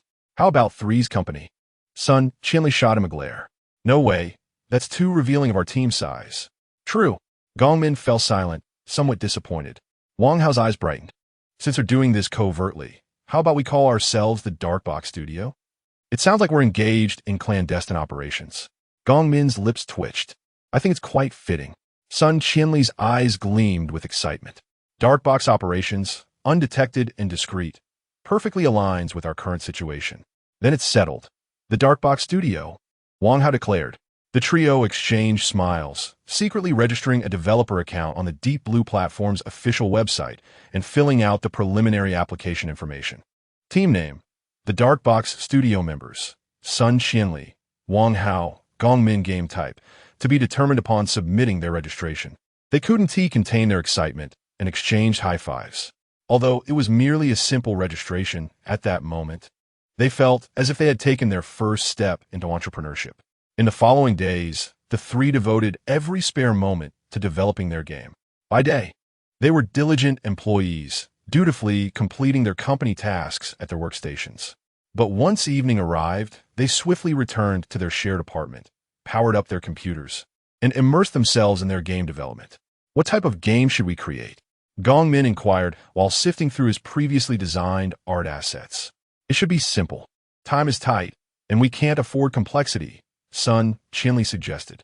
How about a hand-drawn style minigame? Sounds good. Our previous outsourced project was hand-drawn, so we have experience. Wang Han nodded. But what about gameplay? We can't make it open-ended. There's not enough time. How about? Sun Chinley squinted thoughtfully. We create a 2D side-scrolling adventure game with an anime style? Wang Hao paused, frowning. Anime? Are you sure we have resources for that style? Sun Chinley grinned. Of course. Don't you remember that abandoned project we worked on? Gongmin immediately caught on, slapping his thigh. Are you referring to that magical girl adventure concept? Exactly, Sun Chinley affirmed. The 2D project we outsourced was scrapped, but we still have a wealth of character designs, art materials, and foundational code from it. Though the project was abandoned, we retained the assets. Wang Hao's eyes lit up. Are you suggesting we repurpose that project? Sun Chinley beamed with pride. Absolutely. Given the tight timeline, we can't recreate the art from scratch, but if we build upon the existing framework, adjusting the gameplay, we could expedite the development process tenfold. Gongmin pondered, stroking his chin. And what about the gameplay? What kind of side-scrolling adventure? The trio opened their voice chat and swiftly began discussing design directions. We can't implement overly complex systems. We need to maintain a brisk pace, limiting the number of levels while ensuring sufficient challenge. Wang Hao proposed. Let us use a small level and boss battle format. Each major level could feature 4 or 5 small levels followed by a boss. Wang Hao contemplated that could work, but if we do that, the combat system needs to possess some depth. Otherwise, players might lose interest. Sun Chinley's eyes sparkled with inspiration. What if we set the protagonist as a musician, allowing them to switch weapons based on different musical influences, like saxophones, trumpets, or recorders? Gongmin chimed in immediately. That's brilliant. This way, each weapon can be paired with unique skills, preventing monotony for players. Moreover, we would be considered a rather unique rhythm game. But what about music copyright? It seems we don't have anyone specifically handling that aspect. We can make do with free resources, as long as it sounds decent. We can't afford to purchase original sound effects. That works. Wang Hao mused, excitement gleaming in his eyes. Let us get started. Chapter 73. The Uncontrolled Accompaniment. The Prelude of Bellflower. A week later, the Deep Blue gaming platform once again announced the rules for the competition. Official evaluation. 30 judged by the Deep Blue panel. Criteria include innovation, visual presentation, gameplay, and anticipated interest. Public voting. 70 players are bound to their identities, with 1 vote per person, allowing direct participation in the voting process. Rankings are displayed in real time. Registration ends on September 1st, allowing all participants to sign up and submit their works. In September, players can directly engage with the games on the Deep Blue platform while casting their votes for their preferred titles. The final results of the competition will be announced on October 10th. The timeline is evidently tight, but there is little choice. The producer's schedule is demanding. Ming's situation is even more pressing. With November approaching, he must ensure that he identifies the hidden talent for Whale Leap before the month concludes. Meanwhile, the trio at the Dark Box studio is frantically working against the clock. Ever since their little game barely established a direction, they have been engulfed in anxiety. It's over. It's over. Why has our game crashed again? Sun Chinley stared at the multitude of error messages on the screen, slumping hopelessly in his chair. What is happening? After just 2 minutes of gameplay, the character is either teleported off-screen or stuck in the rocks. Gongmin wore a look of despair. Brother, that must be due to your errors in calculating the coordinates. I told you yesterday not to make the modeling so large. You insisted on adding an unrealistic lighting system, and now players are being blinded. Plus, your gameplay design is so convoluted. The framework is piling up. We need to simplify. Wang Hao clutched the game design document, murmuring, this game was originally just a 2-dimensional hand-drawn adventure. What do we need a lighting system for? Multiple shadows, 1T necessarily increase our score. This has surpassed our capabilities. Gongmin buried his head in his hands, tugging at his hair, in frustration. This isn't my fault. It was Qinli's idea to make the game more distinctive. Wang Hao took a deep breath, attempting to remain calm. Distinctiveness is one thing, but the issue is we haven't even perfected the most basic interactions. The office fell into a profound silence. 5 minutes later, Sun Qinli abruptly stood up. Forget it. Let us fix the bugs first. It just needs to run. Yes. We need to make it playable first. They echoed. Time was of the essence. Others had already released game demos on Deep Blue, and they needed to hurry. Who told us to take on so many outsourced tasks? I almost mixed up the game with the client's requirements. There's no helping it.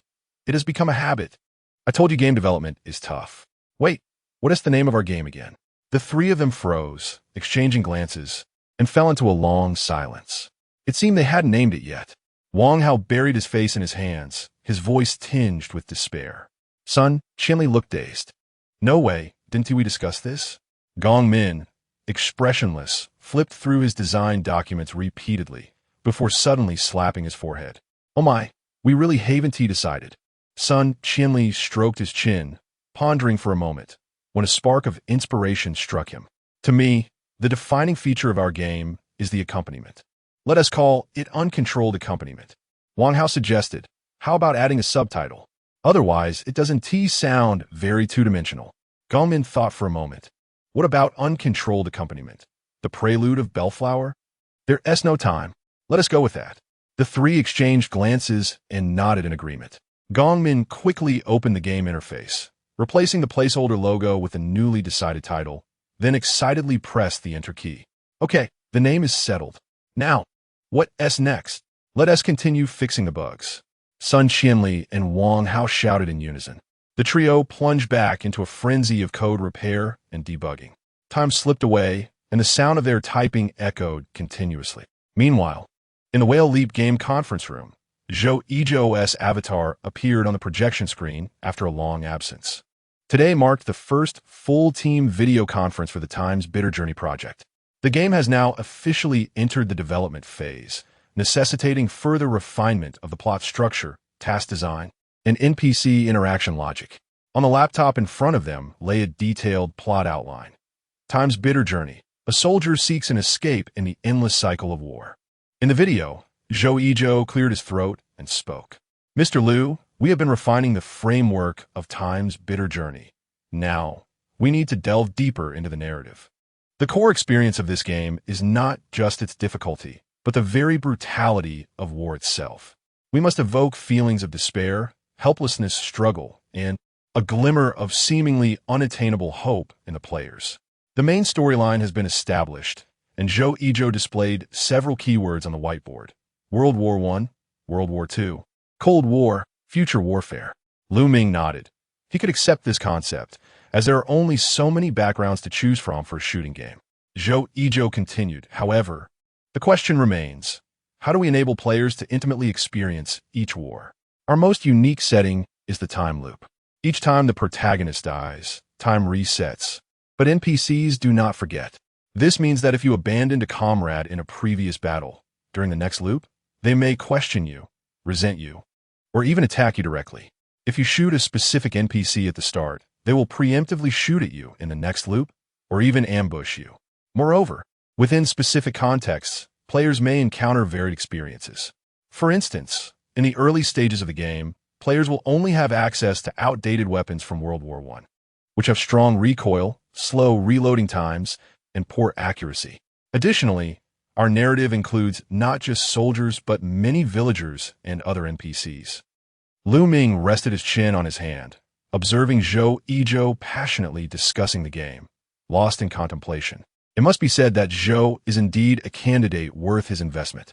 He started off with poetic musings about the cruelty of war, the struggles of helplessness, and the hope that seems far away. While it sounds profound, games are not meant to be understood through the lens of war, let alone endure suffering. Anti-war themes? The cycle of war? This game is bound to face criticism. This is typical of a liberal arts student making a game. Ming was internally elated. This aligns perfectly with his goal. Who enjoys a shooting game that feels like a philosophical reflection? With such strong recoil, wouldn't it be better to use a slingshot? Who would want to play a game filled with philosophical reflections that are mentally taxing? After listening to Zhou Yizhou's analysis, Lu Ming had no intention of intervening. This time, he wanted Zhou Yizhou to unleash his full creative potential. This is Lu Ming's trust in him. This reflects the judgment of a seasoned game planner. Soon, the meeting concluded, and Lu Ming offered no suggestions, only encouraging Zhou Yizhou to proceed with his vision. Subsequently, Whale Leap Games' official blog and various social media platforms began to update synchronously.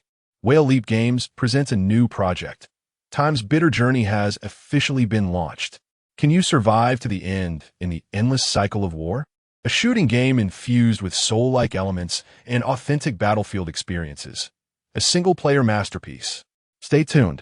As soon as this news was released, the gaming forums and social media platforms erupted within hours. Whale Leap is back again. A new game is set to be released. It appears to be quite an impressive title. My favorite genre has always been war-themed games, so I shall anticipate it with great enthusiasm. Is this a single-player experience? Finally, it seems we can enjoy it without the need for microtransactions. Chapter 74. Let the bullets fly for a while upon returning to his office. Lu Ming held a cup of coffee, his gaze unwavering as it fixated on the computer screen. His fingers danced across the keyboard, typing out the bold title on the document. A Journey Through Time, the Cursing Guidance Plan. The official announcement for A Journey Through Time had been made. And as for his moral debt value, it certainly couldn't wait until the game's release to rise. That would be far too tardy. Preparations needed to commence immediately. Old Joe was in charge of the game, but when it came to the promotional work, Lu Ming was unequivocally at the helm. Furthermore, the initial marketing for this game could neither be too hasty nor too aggressive. It had to be akin to boiling frogs in warm water, gradually guiding the player's emotions towards an explosive climax. Prior to the game's launch, a segment of players would need to start the cursing, and post-launch, everyone would join in the chorus of complaints. Ultimately, they would curse while simultaneously becoming engrossed in the game. Taking a deep breath, Lu Ming sipped his coffee and continued to ponder. For the game to be criticized, it first needed to be widely recognized. A promotional video was an excellent avenue for this. To induce a complete emotional collapse among players, their expectations must soar sky-high before crashing down hard. Thus, the promotional video for A Journey Through Time had to be nothing short of spectacular. Authentic war experiences, the chaos of gunfire, and profound camaraderie had to be woven into it. Perhaps a touch of tactical competition and teamwork would further enhance the impression that this was a thrilling and exhilarating tactical shooting game. As for the actual game content, naturally, it would involve the agony of surviving, the torment of dying, the suffering of respawning, and the pain of being doubted by teammates. After all, this game was set in the backdrop of World War I, where merely wielding a makeshift weapon was a privilege. This stark contrast between the game and the promotional video was essential. With anticipation, there would be greater disappointment. With these thoughts swirling in his mind, Lu Ming felt an inspiration flow forth regarding the filming of the promotional video. 2 days later, Lu Ming approached a video production team. After negotiating a price, he surveyed the room, his gaze landing on the team leader, who brightened at his presence and promptly opened a notebook. "Mr. Lu, what style do you envision for this promotional video?" Lu Ming replied slowly, "It must be extreme, profoundly stirring, a style that makes everyone feel like a warrior. Let us consider it from a player's perspective. What do they desire? They relish the role of elite special forces, relishing headshots, single-handedly taking on 100 foes. Divine intervention to rescue comrades. They wish to navigate the battlefield with finesse, engaged in bloody battles, earning loud accolades from their teammates." Putting down his water cup, Lu Ming's smile became radiant. "Thus, let us evoke this very feeling in the players who watched the promotional video." The team leader nodded. Having encountered all manner of requests in his extensive experience, they had filmed everything from special forces to superhero sagas and even whimsical animations. Soon, under the leader's guidance, the video team swiftly entered production mode, with a whiteboard already filled with outlines. This had all been meticulously curated by Lu Ming. Scene 1. A gripping gunfight opening background. In a darkened forest, a soldier lies in wait amidst the underbrush, gasping for breath as the tactical sight displays shifting trajectories. The voice of a comrade echoes in his ear, "They're coming." Instantly, bullets rain down. He rolls away, deploying a smoke grenade, charging into the enemy ranks. And with precise shots, 3 foes fall at once. It is he, the one who walks away from the battlefield. In slow motion, the protagonist kicks aside a machine gun lying in ruins, seizing a sniper rifle. Bullets pierce through enemy helmets, blood splattering everywhere. Here, Ming envisions the player's psychological expectation. Wow, this is the gunfight game I crave. Absolutely exhilarating. Scene 2. Deep bonds of brotherhood background. Amidst the wreckage of a bombing, the protagonist is assisted by a comrade, bloodied and gasping as he gazes at the advancing enemy. "Get up. You cannot fall. We must survive together." A stirring score accompanies as the comrade thrusts the last magazine into the protagonist's hands, and the two fight back to back. A helicopter swoops in for fire support. Divine intervention, tactical cooperation, culminating in an extreme counterattack. Here, the player's psychological expectation should be, "Oh my, now this is what I call camaraderie." Absolutely thrilling. Scene 3. A heart-wrenching monologue background. The screen fades to darkness, with the protagonist standing alone amidst the battlefield's ruins, the sunset casting shadows over fallen comrades. A somber voiceover resonates. "War is a nightmare without an end. We fall time and again, yet rise once more. Can you walk out alive?" The final shot reveals the protagonist's back to the audience as he slowly crouches to pick up a fallen comrade's badge before walking into the endless smoky battlefield, disappearing into the mist. Then the game logo appears, a journey through time. Watching the frenetic filming in the studio, Ming sat in the lounge, nodding in satisfaction. This was indeed the video production team he had meticulously selected. He had heard that this leader once worked as an assistant director for Shao Gang. Their aesthetic sense was undoubtedly commendable. Ming glanced at the monitor, sipping his now lukewarm tea, murmuring, "Perfect." This promotional video was the first psychological stage he had prepared for the players. Now, with the stage set, the next step was to let the players ascend and then watch them tumble down. Once the players viewed the promotional video, they would believe they could become kings of the battlefield, landing headshots, rescuing comrades, and conquering foes with glory. However, upon entering the game, they would discover that comrades would grow increasingly distrustful, initially equipping them, only to later send them into battle wielding mere sticks. Every weapon would recoil absurdly. Bullets would scatter chaotically, and mid to long-range combat would be utterly ineffective. Moreover, these processes could not be skipped. The experience would be intensely oppressive and repetitive. The camaraderie they anticipated would transform into a crumbling relationship, with teammates doubting, distancing, and ultimately abandoning them. Ming closed his eyes, already envisioning the players' reactions. Damn. The promotional video was so exhilarating. I thought I could be a divine warrior, but instead, I'm nothing more than cannon fodder without even a proper weapon. Whereas the promised camaraderie? Why are all these NPCs neurotically suspicious of me? The packaging and content are drastically mismatched. What is the difference between this and the beef-flavored instant noodles I consumed? This game is more torturous than the Soul series. It's not tactical shooting, but psychological torment. Whale jump games, playing tricks, are they? With these thoughts, Ming's smile deepened. Excellent, expectations had reached their zenith.